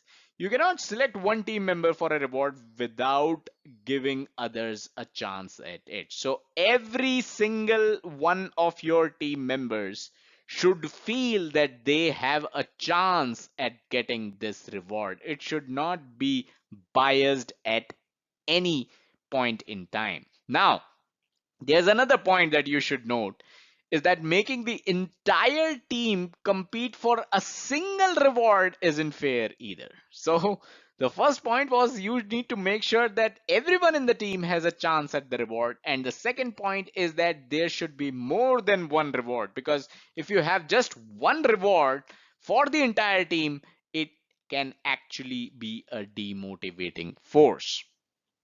So you can think of something like allotting a $500 reward to all the team members if the quality standards in the specifications are met. So this is a good example of a reward where you are awarding, you're giving a bonus to the entire team if everyone is doing a good job. You're not being biased, you're not, every team member has a chance at the reward. And the second thing is it is not just one reward that everyone is competing for, right? So this is a good example of a reward. Number three is expert power. What is expert power? So you can earn a lot of credibility by the virtue of experience and expertise in a specific domain. If you have been delivering projects in the same domain for the last 25 years. Wow, you have a lot of expertise here, and this is expert power to be precise. So, if you were one of the best software programmers back in the day, your development team is going to take your instructions much more earnestly, because your development team know that you were the best software programmer in the company back in the day. So they, as the software programmers, your development team is definitely going to take your instructions more earnestly. They are definitely going to listen to you whenever you speak to them, because they know you are an expert when it comes to programming. Number four is referent power. So, how many of you recall celebrities selling mobile phones or cars in TV ads? I'm sure all of you must recall at least one such ad where a celebrity was selling a mobile phone or a car or any other product for that matter. So these celebrities, they are by no means experts in the technologies behind these products, right? These celebrities may have absolutely no idea how mobile phones are manufactured or how cars are manufactured for that matter. But this is precisely what referent power is all about. Those celebrities have absolutely no idea about the technologies, but they are still there in those ads selling you mobile phones, selling you cars. Why? Because this is what referent power is all about. Your charisma as a project manager, your charisma makes people loyal to you. The charisma of the celebs, right? That is what we are talking about here. People admire you, and you would and would want to do what you do. Quite frankly, you are part of the cool crowd. The celebs are part of the cool crowd, and that is why they are able to sell mobile phones and cars even without understanding the entire technology behind it. So, as a project manager, right, if you have charisma, people could be loyal to you, people could admire you, and they will basically look at you when they are doing something, right? They would want to do what you do because you're part of the cool crowd. How can you exert this kind of power as a project manager? You're not a celebrity, you're just a project manager. So if you are trusted by the people who are in authority, right? If you can have coffee with the CEO every month and your project team knows about this, you can come back and exercise referent power because people know you have uh, the charisma. People know that you are part of the cool crowd. You are friends with the CEO, and the higher management, the top management trusts you. And that's how you get to exert and exercise referent power.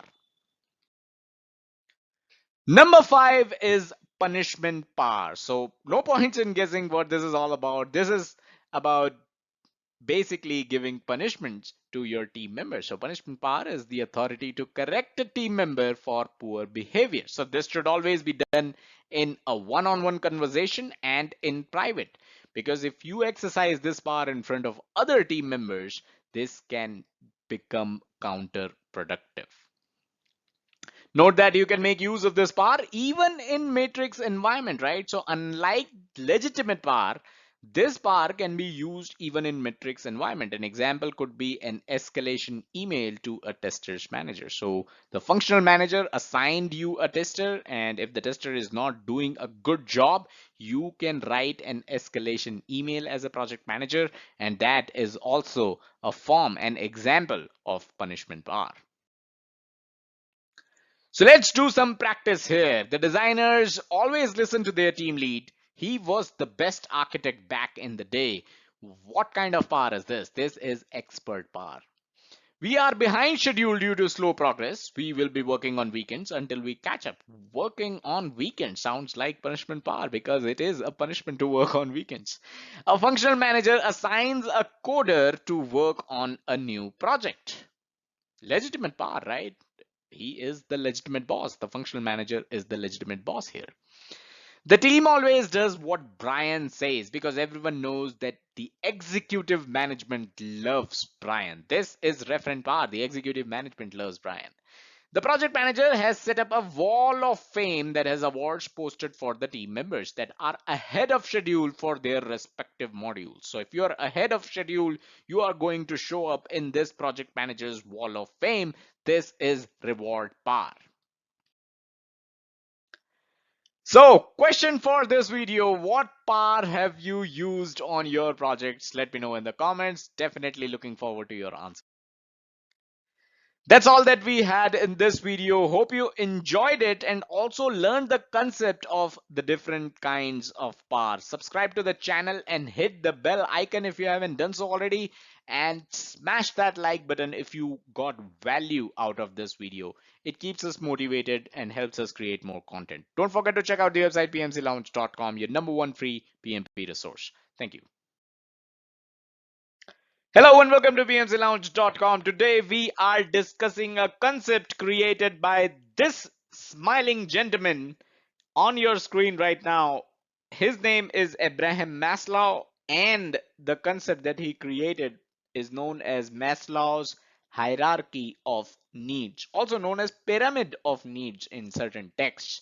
Now, what is this all about? Well, in our recent videos, we have been talking about leadership, we have been talking about motivating your team members, and Maslow's hierarchy of needs is all about motivation. How do people get motivated?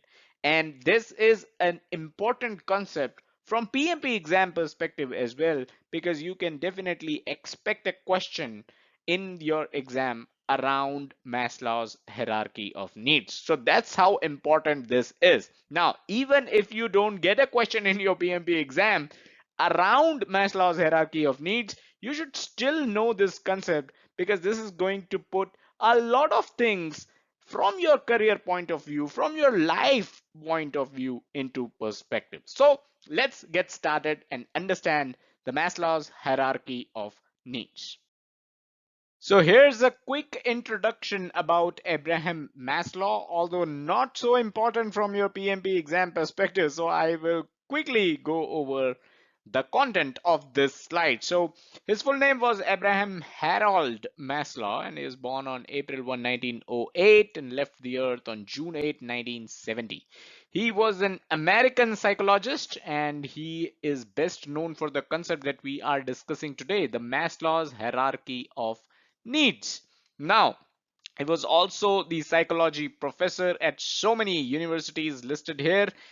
He stressed the importance of focusing on the positive qualities of people and not treating them as a bag of symptoms. Now, there was a survey done by a review of general psychology published in 2002, and it ranked Maslow as the 10th most cited psychologist of the 20th century. So that's a quick introduction about Abraham Maslow. Here's a quote that you can read from Maslow that I really, really like. It basically means if the only tool you have is a hammer, you're going to treat everything as a nail. So true. Think about it. Read this quote and think about it again. All right, so without further ado, let's look into Maslow's hierarchy of needs. And this hierarchy is basically represented in a pyramid. There are five different types of needs in Maslow's hierarchy of needs. Starting off with the first one, which is obviously going to be the most basic of all needs. But before that, like I mentioned, there are five categories of needs in hierarchy, right? They are arranged in hierarchy. So you need to understand that you cannot go higher. You cannot achieve higher needs until you're comfortable with the lower ones. So the ones which come lower in the hierarchy, you need to satisfy them first. You need to achieve them first to be able to move to the next level.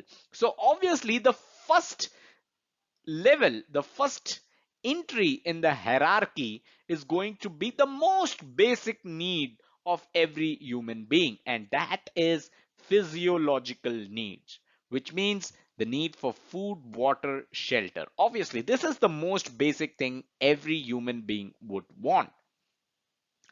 Security. This is the second in the hierarchy of needs. You need safety, safety for your life, safety for your loved ones. You need job security. You need good health. So this is basically the second type of needs in Maslow's hierarchy. Like I mentioned earlier, you cannot achieve the higher needs, which means you cannot go to the level of security until you're comfortable or until you have already achieved the physiological needs, right? So if you don't have food to eat, right, you're least bothered about your health. You will eat whatever that is available because this is physiological need, right? This is a need which you need to fulfill first, and only then will you, when once these are covered, only then will you look for healthier food options, right? Number three is acceptance, societal acceptance to be more precise, right? You need friends, you need relationships, you need a sense of belonging on this planet. You need to have family, you need to have societal acceptance, basically. So let me give you an example. When you have little kids running around in the house, they are covered with this need, right? They already are being provided food, water, shelter. They are good with this. They also are covered with this, right? They have safety, they don't need a job, right? So they are pretty much secure in the environment they are in. Now, do they have all the love that they need? Of course they do. They have all the love from parents, grandparents, right? So they are all good. So kids at home are obviously good with these first three needs. But once they grow up, once they move out of the house, that is when you again come to the first level and you try to figure out how you're going to fulfill your physiological needs itself. Now, number four is going to be esteem needs. This is about prestige. This is about feeling of accomplishment. This is about recognition. And this is where I'd like to continue my example of kids. Once they do good in their tests in school, what do? They rush back at home and they come to their parents and they show them the result and how good that they have done in school. Why? Because they want the feeling of accomplishment. They want that recognition from their parents and their loved ones, right? They are good with the first three needs. They are looking for esteem for sure. And finally, the last in Maslow's hierarchy of needs is self actualization, something that the kids are too young to understand. This is about achieving your full potential, making a contribution on this planet, right? Have you ever heard about being the best version of yourself? This is where it is coming from. And you cannot achieve here, you cannot reach the self actualization stage until you are good with the four stages below it, right? So you see so many billionaires with a lot of money, tons of wealth. They actually make heavy donations. Why are they doing so? Because they are trying to make a contribution. They are trying to achieve the self actualization stage of Maslow's hierarchy of needs. Actually, there's something that Maslow had said which reflects what he meant when he said self actualization. A musician must make music. An artist must paint. A poet must write. If he is to be ultimately at peace with himself, if you deliberately plan on being less than what you're capable of being, then I warn you that you will be unhappy for the rest of your life. This is what Abraham Maslow had said, which means every person should try and achieve the self actualization goal. They should try to reach the stage of self actualization, right? What a man can be, he must be. This need we call self actualization. Like I said, the best version of yourself. Whatever that you can be, you should be, and that's how you achieve self actualization. So, this was Maslow's hierarchy of needs, a very important concept, not just from PMP point of view, but from your career point of view as well, from your life's point of view as well. That's why I thought about discussing this. Let's move on. So before I close this video, a quick reminder, if you're looking for PMP book recommendations, head over to pmclounge.com/resources. This is where we have listed my favorite books on your PMP preparation. Also, Abraham Maslow had written many books, and I will share a link. Actually, the first link in the description will take you to Amazon, where all the books written by Maslow are listed. If you want to dive deeper into the concept of Maslow's hierarchy of needs, he has written books on it too. So do check that out. First link in the description, very, very important. So here's a question for you. Every time I ask you to hit that like button, what kind of need am I trying to accomplish here? Let me know in the comments. Definitely looking forward to your answers. And don't forget to hit that like button because it helps us stay motivated and create more free content for you. So smash that like button. You already know how important motivation is now. Subscribe to the channel and hit the bell icon to stay notified whenever we upload new content. Also, don't forget to check out our social media handles, PMC Lounge on Twitter as well as Facebook. And don't forget to check out the website as well, the official website, pmclounge.com, your number one free PMP resource. Thank you. Hello and welcome to PMCLounge.com. Continuing our discussion on motivation theories. Today we are looking into some of the theories proposed by these two gentlemen on your screen right now. McGregor's Theory X and Theory Y, and Ouchi's theory Z. These are important from PMP exam perspective, so do watch this video till the end, and I can guarantee you, you don't have to read anything else about these theories from your PMP exam point of view. All right, let's get started. All right, a quick brief about Douglas McGregor, although not important from your PMP exam perspective, so feel free to skip if you want to. So Douglas McGregor, he lived between 1906 and 1964, and he was a management professor at MIT's Sloan School of Management, quite popular institution. So he also taught at Indian Institute of Management, Calcutta, IIM, as it is popularly known as. And Douglas McGregor is a contemporary of Abraham Maslow. I hope you remember Maslow's hierarchy of needs, something we have recently discussed. First link in the description will take you to Maslow's hierarchy of needs. Very important video, do check that out. So just like Maslow, he also contributed much to the development of the management and the motivational theory. He's best known for his Theory X and Theory Y as presented in his book, The Human Side of Enterprise. I'll try to find a link to this book and we'll share it in the description if I'm able to do so. So this theory basically proposed that managers' individual assumptions about human nature and behavior determine how individual manages their employees. Now, the important part about this entire theory X and theory Y is that it is about managers. It is about the individual assumptions that managers carry. So this is something important,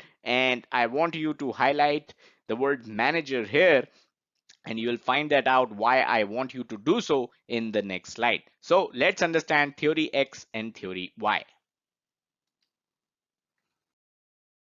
All right, so before discussing theory X and theory Y, what you see on the screen right now is a good way to remember theory X and theory Y. Theory X gets a thumbs down. Theory Y, which resonates with a right tick mark, resonates with something which is right, and I can maybe try to draw a Y here. So this is theory Y and theory X. I hope you're able to remember theory X and theory Y with these thumb signs. Now, why do we give theory X a thumbs down? So theory X managers believe, and remember, I asked you to highlight the word managers in the previous slide because managers is the key word here. So theory X managers, managers that follow theory X or that come under theory X, they believe that team members dislike work and avoid it if possible. I hope you understand why we are giving this a thumbs down,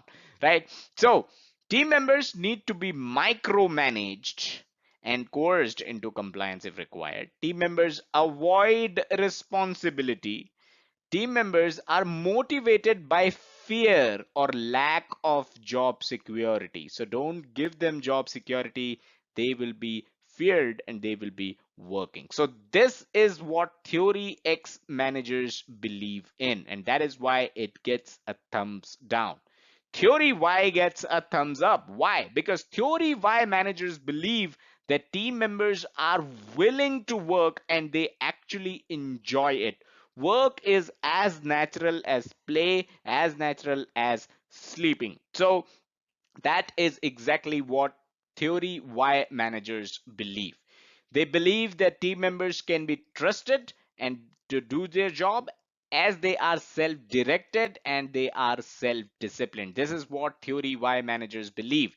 Team members seek responsibility. They don't avoid responsibility. They seek responsibility because they thrive on it. And team members are motivated by the desire of self-development, not by the fear or lack of job security. They are motivated by desire of self-development and making a contribution to the world. These are the things that motivate team members. So I hope you understand the difference between theory X managers and theory Y managers.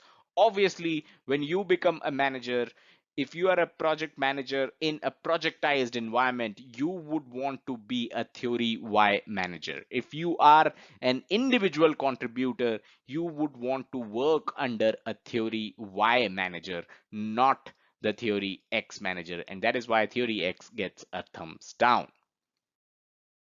All right, before we discuss William Ouchi's Theory Z, let me remind you quickly, if you're looking for PMP book recommendations, head over to pmclounge.com/resources.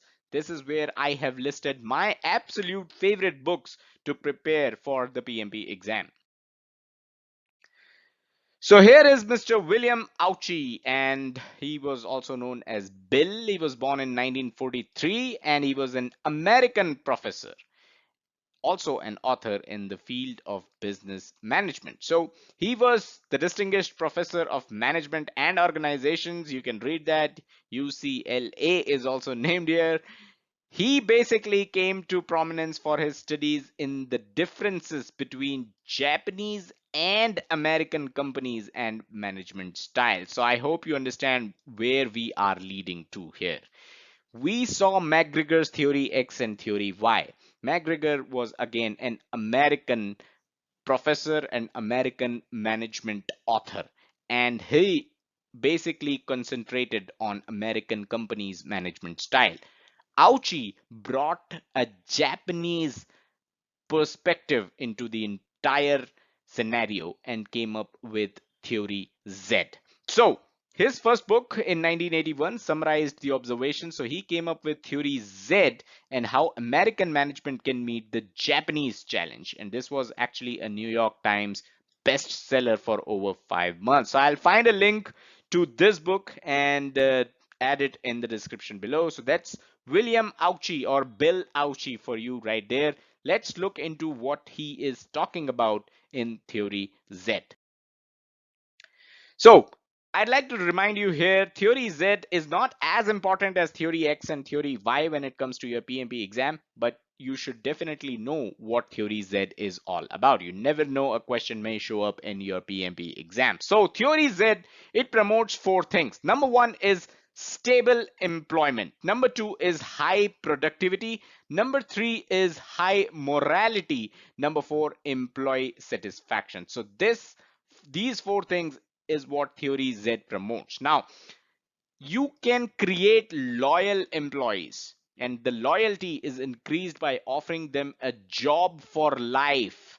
This is the Japanese style of management, offering a job for life. Remember how we talked about Theory X managers believing that the motivation for employees can come from lack of job security. Theory Z says that you should give employees a job for life, and you should also have a strong focus on employee well-being, both on the job as well as their private lives. So this is what Theory Z promotes. Like I said, these are the four important points that Theory Z promotes, which you should know of.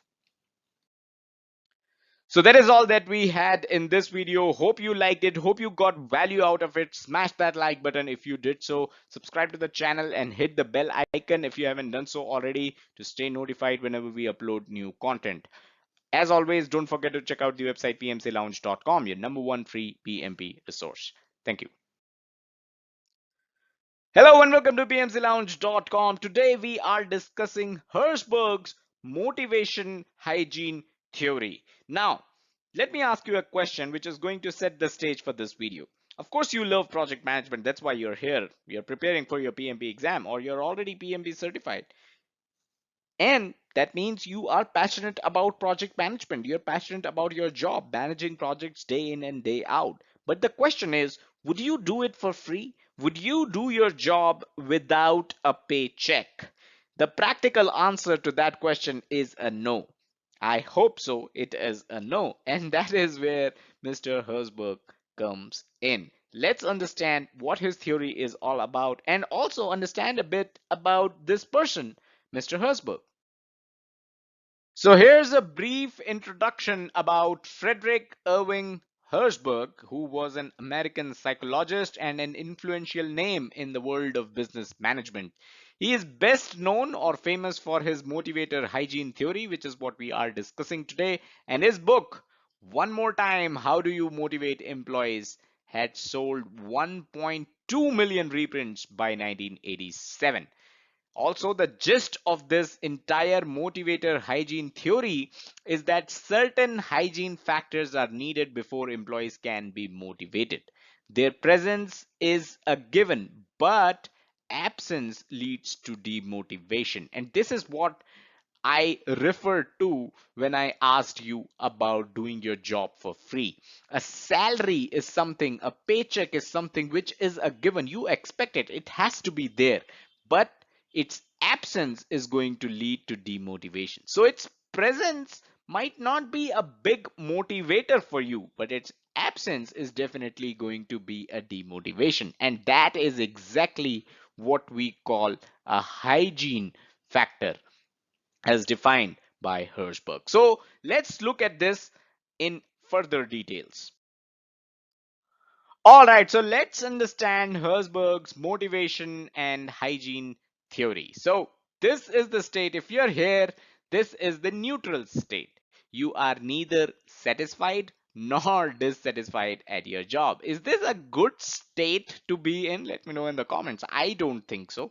But here are some of the factors that lead to job dissatisfaction. These are hygiene factors, and we have already talked about it, right? Hot coffee is something that is expected when you reach your office. You expect that in the cafeteria you'll have hot coffee. If you don't have it, it could lead to demotivation, right? So this is a hygiene factor. Its presence is not appreciated much, but its absence is going to lead to dissatisfaction. Let me give you an example. Suppose you have joined a new organization and it's your first day. So you show up in the office and you realize that every single one of your team member is working from home, including your boss. How are you going to feel about that?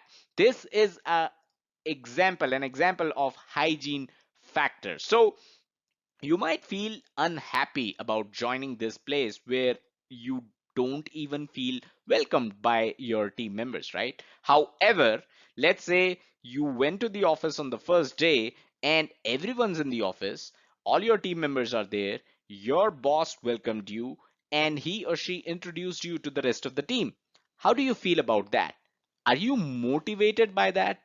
Not really. This is something which you were expecting, right?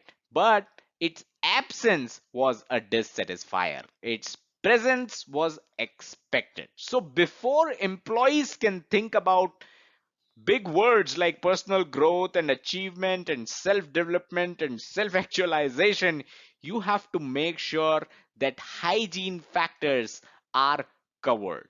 Right? So let's look at some of these hygiene factors. Number one, working conditions. If the working conditions are good, they are expected to be good. If they are bad, then this is going to lead to dissatisfaction. Company policies and administration, how helpful are them?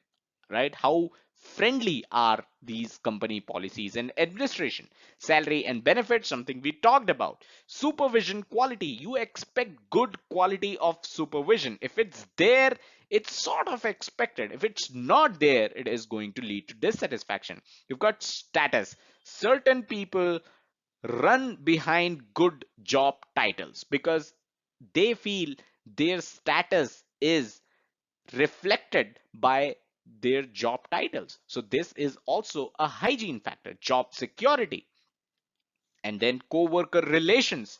If you have good relations with your co-workers, well, this is expected, right? You expect to be working in a team which is really good, which bonds really well. But if you don't have good co-worker relations, this is going to lead to dissatisfaction. And personal life, what is the quality of the personal life? If it's good, it's expected. You expect to have good quality personal life in your job. But if your job is taking too much of your personal life's time as well, this is going to lead to dissatisfaction. Now let's look at some of the motivation factors that lead to job satisfaction. So we talked about hygiene factors. Now we're talking about motivation factors. Remember, the theory is called motivation hygiene theory by Herzberg. So recognition, achievement, work itself is also a motivating factors leading to job satisfaction for many people out there. Now, you may feel, oh, I hate my work. Well, if you're a passionate project manager, you may love your work, but there are certain people that may think that they hate their work. But if they have no work and they have got to do absolutely nothing, going to the office every day but sitting there for 8 hours, work is the absence of work is going to lead to dissatisfaction. Advancement, personal growth, and responsibility. People look for that. So, Herzberg's theory precisely says that before you can motivate your employees, before you can work on these areas of recognition, achievement, work itself, advancement, personal growth, responsibility, before you can work on stuff like these, you need to make sure that these areas are covered. You need to make sure that hygiene factors are not a playing role. They are not playing a role in leading to job dissatisfaction. So I hope that was clear. And before we end the video, let me remind you, you can head over to pmclounge.com/PMP study plan and grab your 50 days plan to clear the PMP exam. This is absolutely free. Guys, I'd like to request you do smash that like button if you enjoyed this video and got value out of it. Subscribe to the channel and hit the bell icon to stay notified whenever we upload new content. Don't forget to check out the website pmclounge.com, your number one free PMP resource. Thank you. Hello and welcome to pmclounge.com. Today we are going to be covering three motivation theories and we have combined them into one video because these are not as prominent when it comes to the PMP exam as some of our other theories that we have discussed, like McGregor's theory. You've got Herzberg, you've got Maslow's hierarchy of needs. Those three very important. In fact, first link in the description will take you to the entire playlist of all the motivation theories that we have studied so far.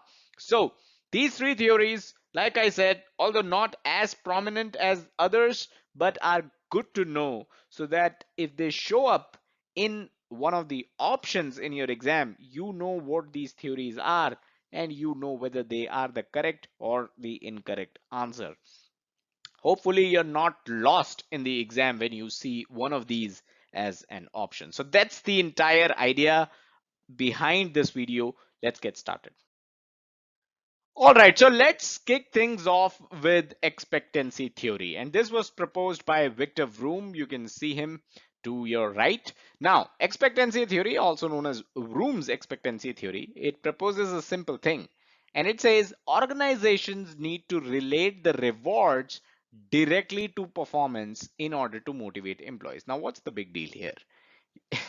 I mean, this is as basic as it gets. You need to have rewards for employees in order to have them be feel motivated for their work, right? So what's the catch here? The catch here is that a reward will work only if it is achievable. It has to be perceived as achievable by the employees, and it also should not be worthless.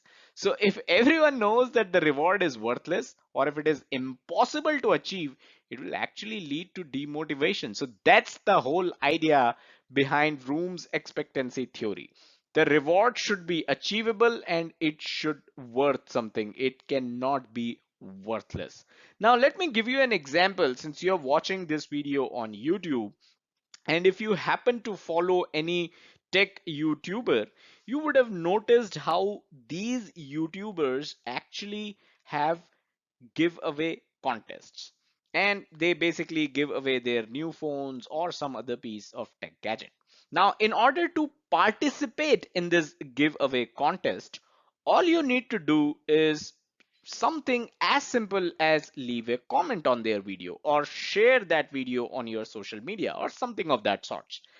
Why is this so simple? How can it be so easy?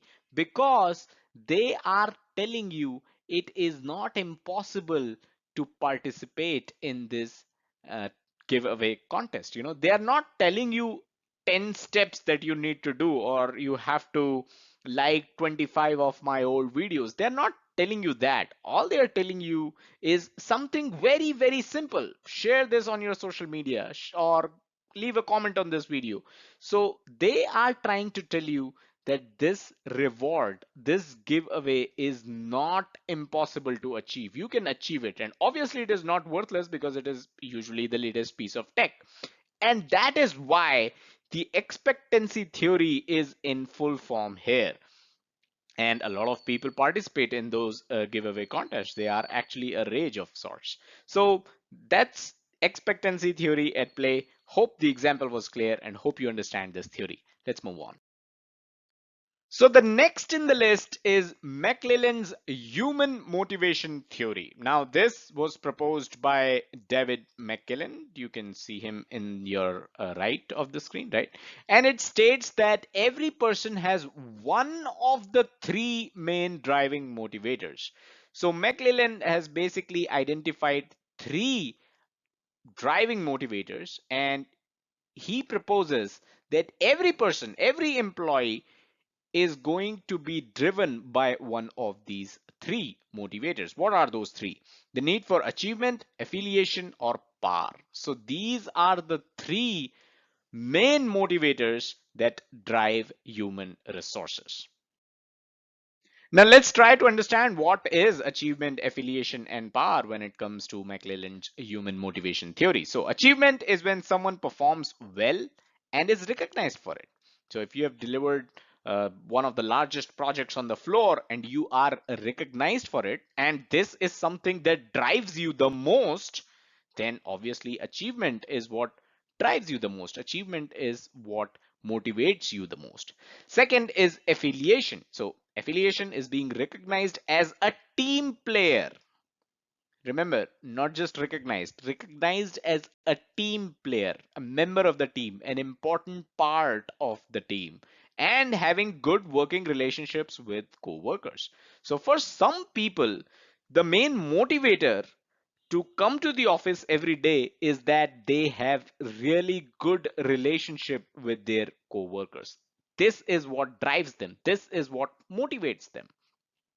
And third is power. So power is when someone has a lot of control or influence in the company. So some people are driven by power. They want to be known in the company. They want to have some sort of influence in the company. They like to socialize, right? So because they are looking for power. So these are the three main motivators as far as McClellan's human motivation theory is concerned. What drives you the most? Now, these motivators are not inherent. We develop them through our culture and life experiences. Very important point to note. Nobody is born with the knowledge that we have three motivators, right? It is the culture and it is the life experiences that shape you as a person and that decides, helps in deciding and actually makes a decision for yourself on what is going to motivate you the most, whether it is going to be achievement, whether it is going to be affiliation, or is it going to be power. Let me know in the comments what drives you the most. Looking forward to your answers. Okay, before we move to the third and final motivation theory, let me quickly remind you pmclounge.com/pm101. This is where you can go ahead and refer to our 1.5 hour free project management training session. Very, very important for those that are just getting started in the world of project management. All right, finally, the third topic of this video and final topic of this video is McKinsey's 7S framework. And this was proposed and developed by Robert Waterman and Tom Peters. They were business consultants. And basically, this model is based on the theory that for an organization to perform well, there are actually seven main elements that need to be aligned and mutually reinforcing. So there are seven elements which should be aligned together and they should be mutually reinforcing as well for an organization to perform well. Let's look at what these seven S are or the seven elements are. So these are the 7 elements as you can see on your screen right now towards your right. Strategy, structure, systems, skills, staff, style, and shared values. So these are the 7S of McKinsey's 7S framework. Now these are also divided into hard elements and soft elements. So strategy, structure, systems, these are the hard elements. Skills, staff, style, these are the soft elements. And shared value basically falls somewhere in the between. Although in certain text you will find that shared value is also considered a part of soft elements. This is all that you need to know from your PMP exam point of view when it comes to McKinsey's 7S framework.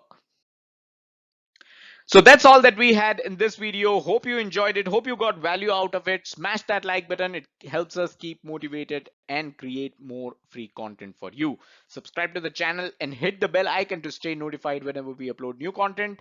And as always, don't forget to check out our website, pmclounge.com, your #1 free PMP resource. Thank you. Hi, and welcome to this quick video on tight metrics. What exactly is tight metrics?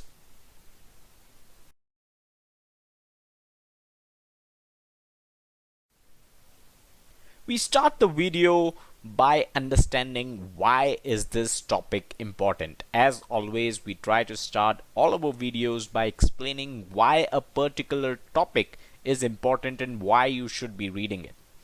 Now, matrix, you might have read it in our previous article on organizational structures. You might have seen the video about organizational structure as well. If you haven't, I will be mentioning the link to that video in the description below. Based on your studies, you might have read everything that there is on organizational structures, yet you might have not come across this term tight metrics. And that is the reason why this topic is important to understand. Let's try to answer a simple question based on our knowledge of organization structures. The question is, a form of project organization where power is evenly shared between functional manager and project manager is called tight metrics, weak metrics, balanced metrics, strong metrics. Now, if you have studied organization structures, you already know what the answer to this is. Drums roll. The answer is, of course, balanced metrics. Weak metrics and strong metrics we've already read in organization structures, but tight metrics is something we haven't read. Metrics. It is showing up in the options of a question related to organization structures.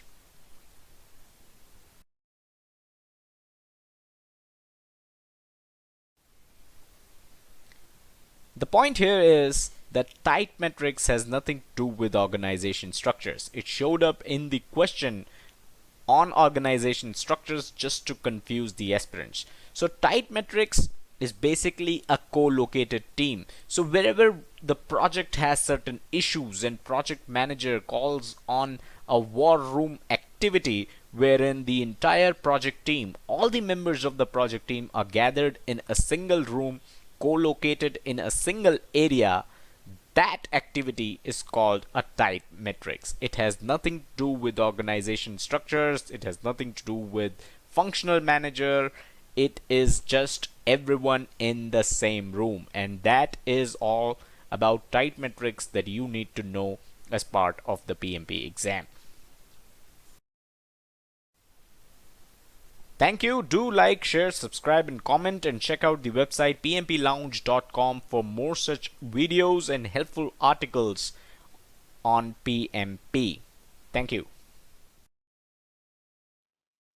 Hello and welcome to pmclounge.com. In this quick video, we are going over the manage team process. As always, if you're into reading articles, first link in the description will take you to a relevant article on this process over at our official website pmclounge.com. Also, don't forget the second link in the description, which is basically a playlist of every single video that we have ever done on resource management knowledge area. So that being clear, that being said, let's get started and understand the manage team process. First up, where are we in the PMP courseware? So manage team, it is a process in the executing process group and resource management knowledge area, of course. So this is where manage team lies, the last of the executing processes, the executing process group processes. And you've got a resource management knowledge area here. So this is exactly what we are discussing. All other processes have already been discussed. Second link in the description will take you to the entire playlist. So let's move on. Manage team process. Now it requires everything in your management book. Now this includes tracking the performance of the team members. It includes providing feedback whenever necessary, resolving issues, managing team changes. Changes in the team. People are leaving, people are joining, people are getting promoted, people are moving to newer projects, right? So all those changes also you need to manage. So this is basically some of the things or some of the activities that you need to do to manage the team. As a project manager, when you're doing all this, you need the ability to influence the team behavior. Influence is the key word. Keep an eye on it. Now, influencing, how do you influence? So it involves a combination of skills. This includes communication, conflict management, negotiation, and leadership. So you need these four combination of these skills to be able to influence the team behavior. And you have to influence the team behavior when you have to do what managing the team requires, which again is tracking the performance of team members, providing feedback, resolving issues, and managing team changes.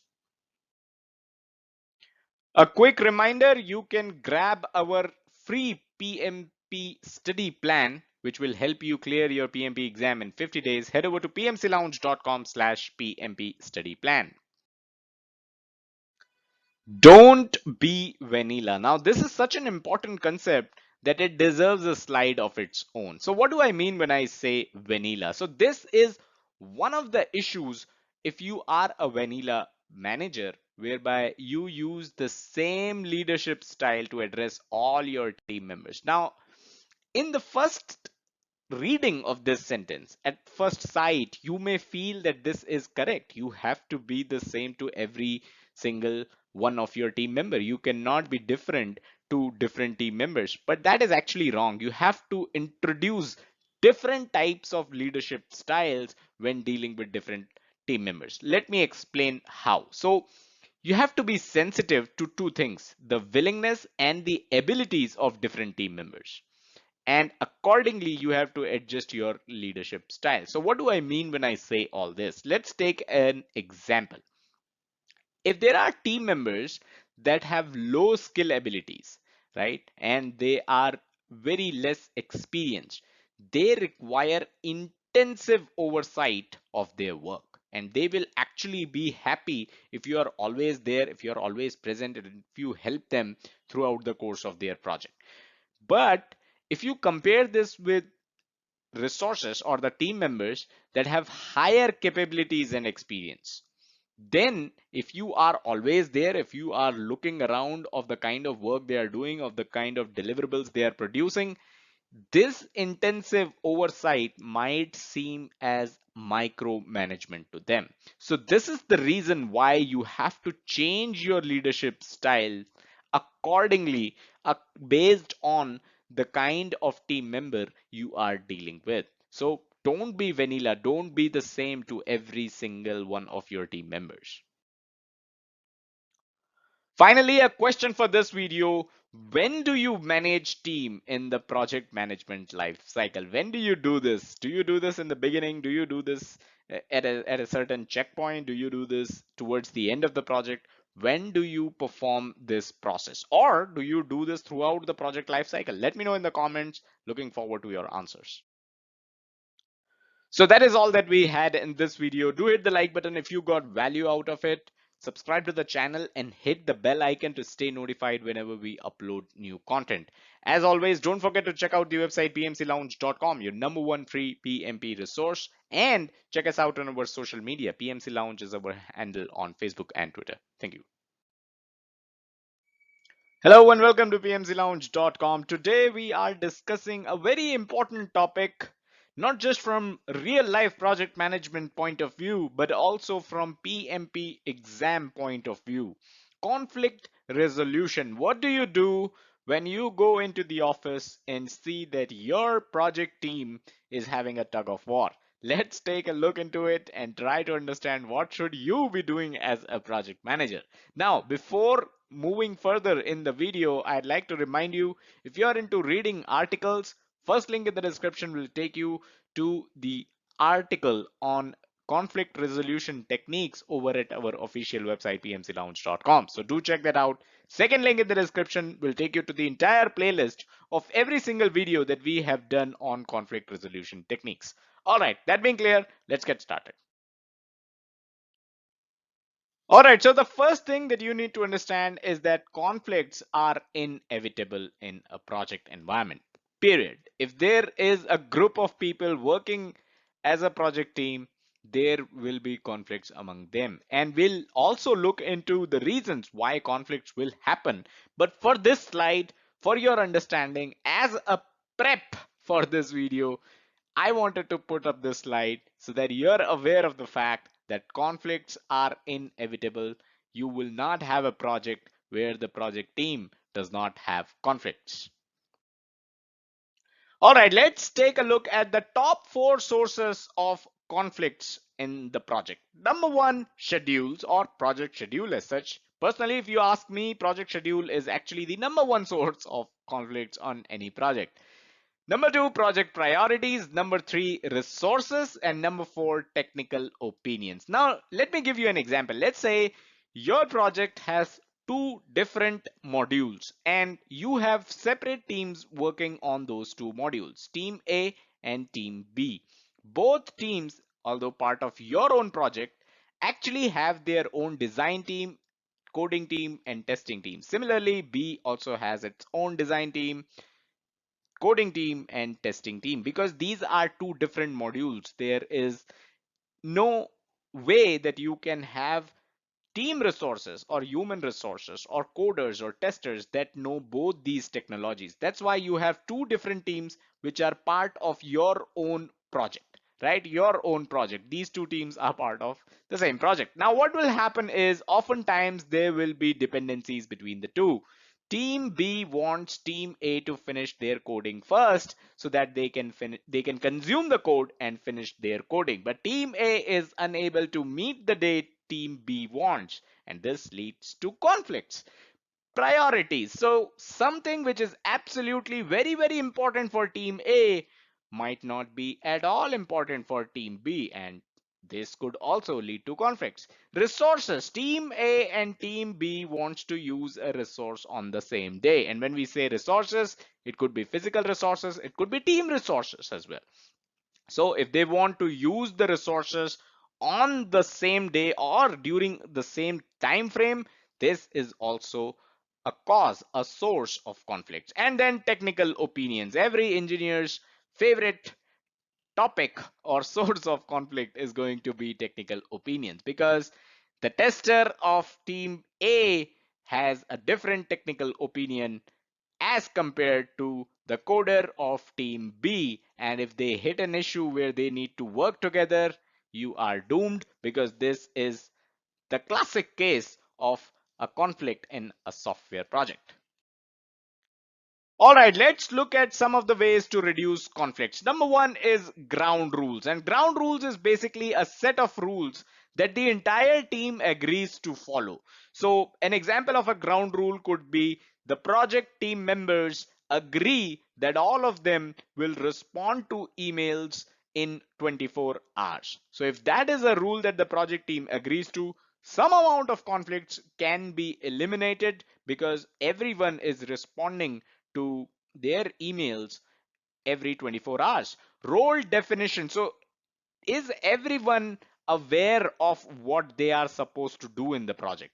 Tools like RACI charts can help with that. RACI stands for responsible, accountable, consulted, and informed. So if there is, let's say, a specific type of testing going on, who is responsible for that testing, who is accountable for that testing, and there's a difference between the two, who should be consulted if something goes wrong, and who should be kept informed of the status of the testing, right? So this is where RACI charts will come in handy.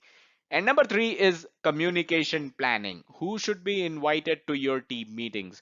Who should be communicated about external dependencies, right? Who should be communicated about the legal aspects of the project, right? So you should have a communication plan that will definitely make sure that not the entire team is involved in every decision making, and it will definitely reduce conflicts.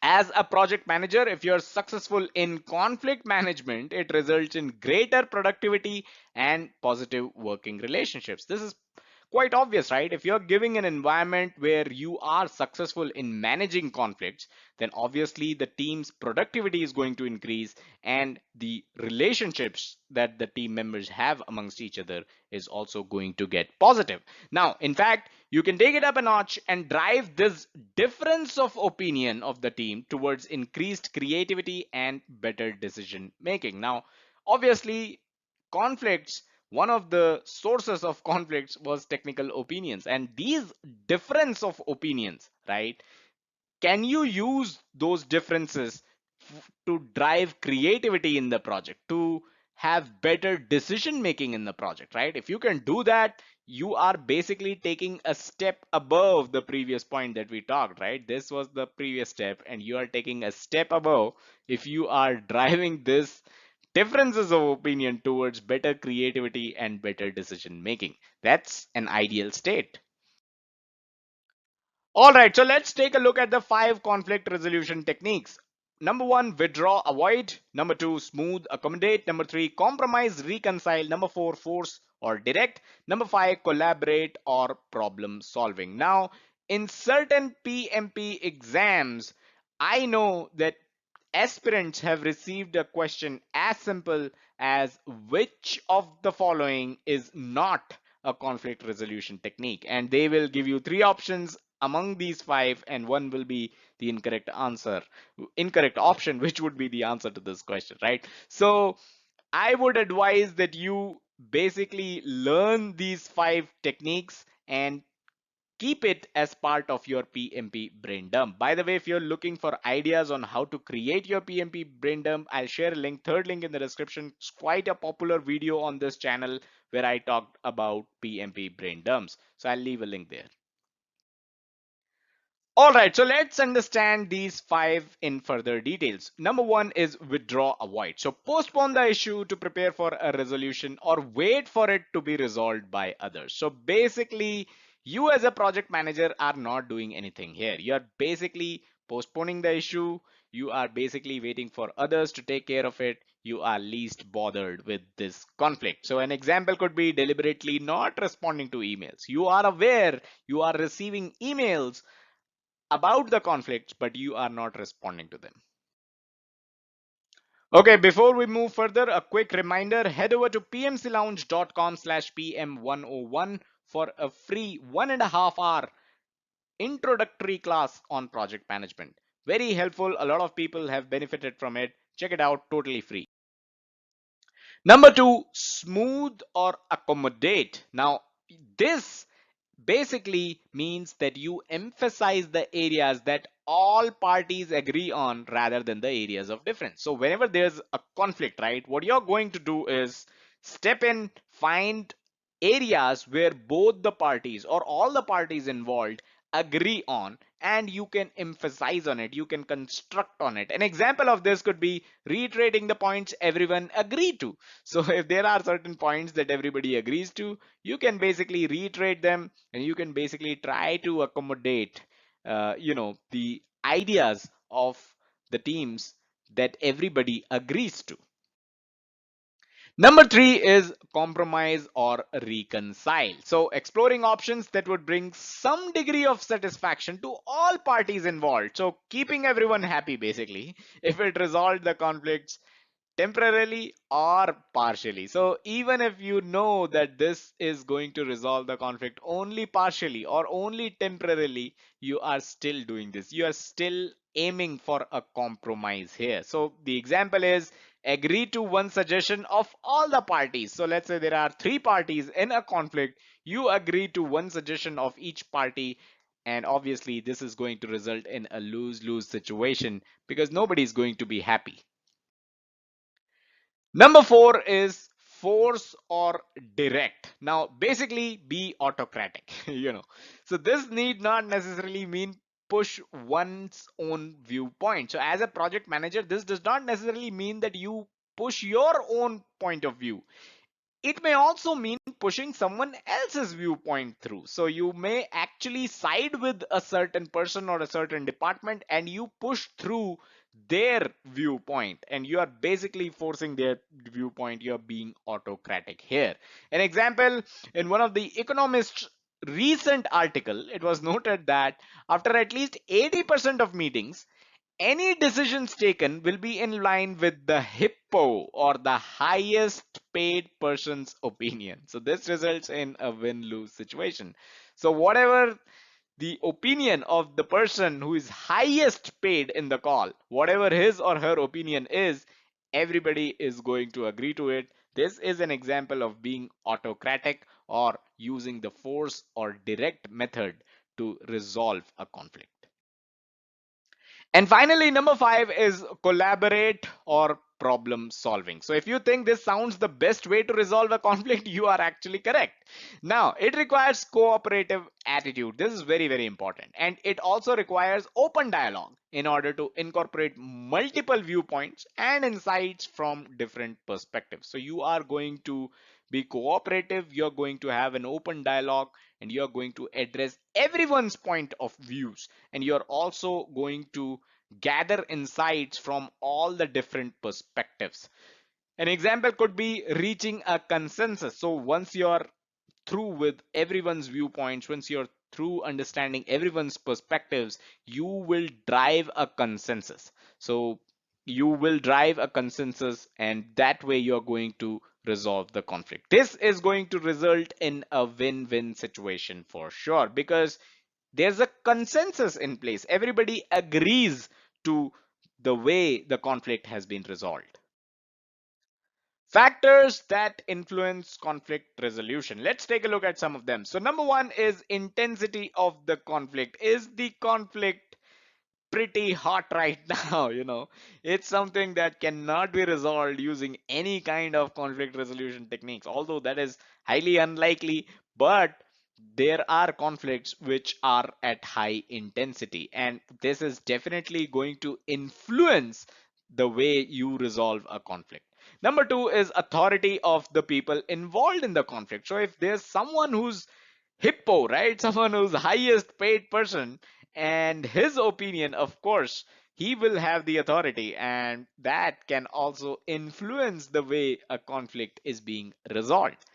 Time available to resolve the conflict. You have no time. You need to go live tomorrow. There's no time to resolve a conflict, and that is definitely going to influence how you resolve a conflict. You may go ahead with the force direct resolution technique here, and you'll say this is what it needs to be done, this is how we are resolving this conflict, because we have absolutely no time with us. Criticality of maintaining a good relationship. This always comes in between, right? Whenever you're trying to resolve a conflict, you have to make sure that good relationships are maintained within your team members, and that is why how critical it is to maintain a good relationship will definitely always influence the way you are approaching conflict resolution. Number five, motivation to resolve the conflict, whether it's for long term or short term basis. So if you want to resolve a conflict on short term basis, you may choose one of the win lose criteria, one of the win lose conflict resolution technique that we talked about, right? Because you are only looking for a temporary solution of the conflict. Some texts, including the PMBOK guide, go as far to state that success of project managers in managing their project teams often depends on their ability to resolve conflict. So basically, what this means is managing project teams is all about resolving conflicts. All right, the question for this video, what are your thoughts on decisions ultimately taken in line of hippo or highest paid person's opinion? Has that ever happened to you? Let me know in the comments. Will definitely be interesting to read your experiences. So that's all that we had in this video. Hope you got value out of it. Hope you enjoyed it. Do hit the like button if you did. Subscribe to the channel and hit the bell icon to stay notified whenever we upload new content. And as always, don't forget to check out the website pmclounge.com, your number one free PMP resource. Thank you. Hello and welcome to PMCLounge.com. My name is Shoaib. I'm the voice behind all the videos that you see on this YouTube channel, youtube.com/PMCLounge, as well as our official website, PMCLounge.com. Now, in this video, we are going over controlled resources process. And as you already know, first link in the description will take you to our official website, PMCLounge.com, and directly to the article on controlled resources. That is if you are into reading articles, but if you are into watching videos, then keep watching. Also, second link in the description will take you to the entire playlist of every single video that we have done on resource management knowledge area. So two very important links. Do check them out. Now let's get started. So as always, let's try to understand where are we, and this is where we are. This is the resource management knowledge area, the monitoring and controlling process group, control resources process. This is where it lies. So this is what we are discussing today. Every other process listed here is something that we have already discussed, and second link in the description will help you go over all these processes. So do check them out and then come back and check the controlled resources process out. As you can see, the only process in monitoring and controlling process group is this one. Let's get started and understand what it is all about. Controlled resources process. So it basically talks about three things. Number one is assigned physical resources are available and released as planned. So this is the first thing the controlled resources process takes care of. Number two is monitor planned versus actual resource utilization. So what is the resource utilization looking like? If you had planned for 100 hours, how many hours have you used the resource already, and is it going to be enough for the project, right? So this is something that you keep monitoring as part of the controlled resources process. And finally, take corrective action as required. That is, if there is resource shortage, right? And just like in the previous point, I said if you have a resource for 100 hours and you see that you have already used it for 80 hours, are you seeing a resource shortage here? Or is all of your work done and you have 20 hours of surplus of this resource, right? So these are the three things that you take care of in the control resources process.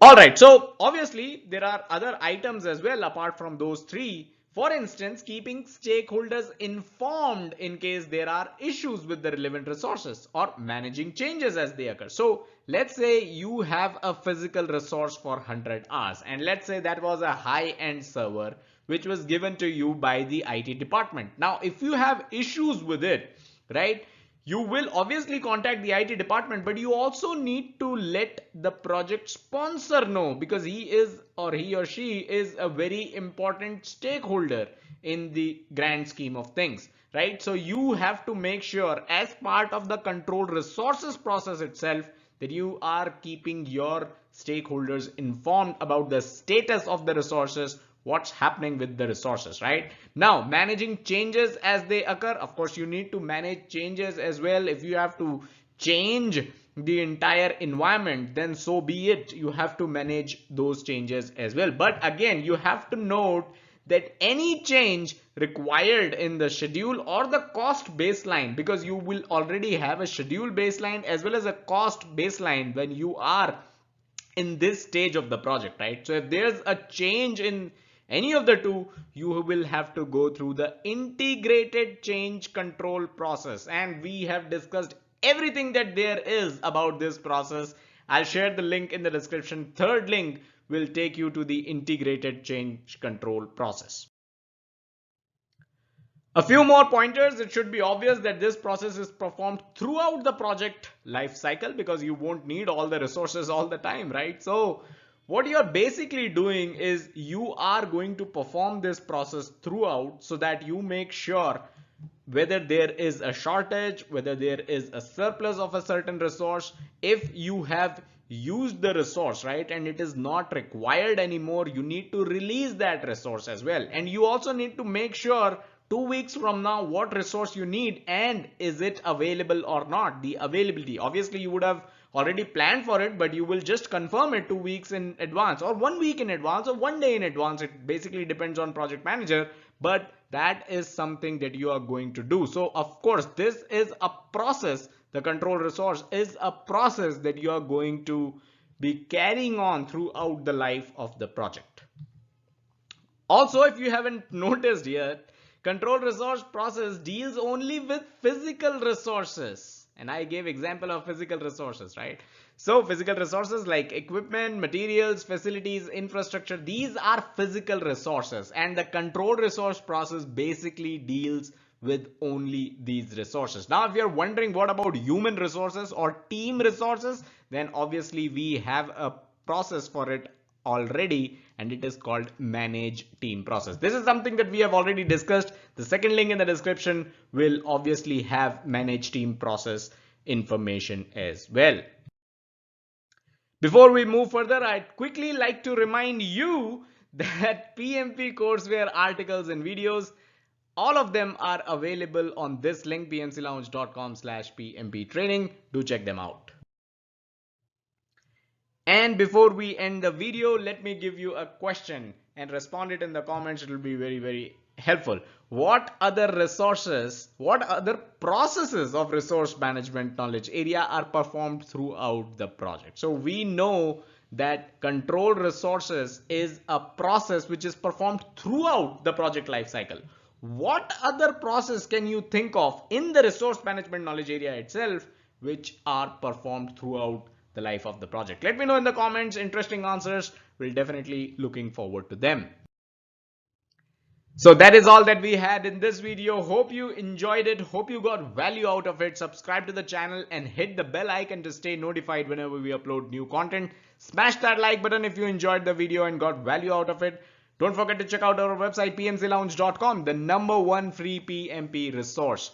Thank you and have a nice day. Hello and welcome to pmclounge.com. In this video, we will quickly go over the resource histogram. So this is going to be a short video. There's no associated article for this video, so I cannot point you to pmclounge.com. But first link in the description will take you to the entire playlist of every single video that we have done on resource management knowledge area. So do check that out. Also, I'll add a link which takes you to a list of every single topic that we have covered in resource management knowledge area. That link is going to take you to our website pmclounge.com. So two important links, do check that out. Let's get started and understand the resource histogram. So let's take a look at how a resource histogram typically looks like. So this is how it looks like. A timetable, it says over the top. Now, you've got designers in yellow. So these are the designers. You've got coders in gray, I believe. So you've the coders here, and then you've got testers in some sort of rust color, I believe. So I'm not good with colors, as you can probably guess by now, but you have these three type of resources available to you, human resources, of course, and number of resources required is here. So basically what this histogram is telling you is that in month 1 you need 4 designers, 1 coder, and 1 tester, right? Similarly, month 2 you need 3 designers, you've got 2 coders, and you need 1 tester. So similarly, month 3 and month 4 are also listed here. I assume this is a 4-month long project, but that's how a resource histogram typically looks like. Now, important to understand, it is a common way to show when team resources will work on what. So obviously, by having a single look at this entire table, this entire graph, a vertical bar chart that is, you can understand which resource is going to work on what. Other than that, it is also really important to present to the functional managers so they can provide the required stuff. So if you are a functional manager, let's say you have coders working for you and you are the functional manager for coders, by looking at this resource histogram, you can do a planning that for one of the projects, you need to provide one coder in month one, two coders in month two. That means you have one coder here that can work on some other project, right? Because month one, this coder is not required. This coder is only required in month two. Similarly, they may have two coders sitting here that can work on some other project in month 2 as they will be required in this project in month 3, because month 3 this project requires 4 coders.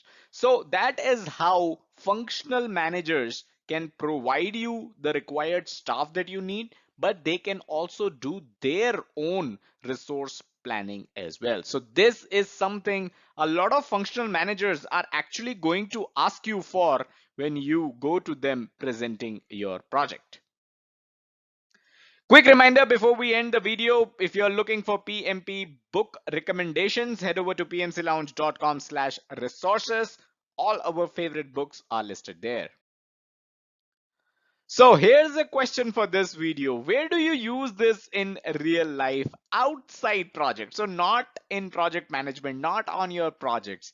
In your real life, have you ever used this resource histogram vertical bar chart? Let me know in the comments. Really looking forward to your answers.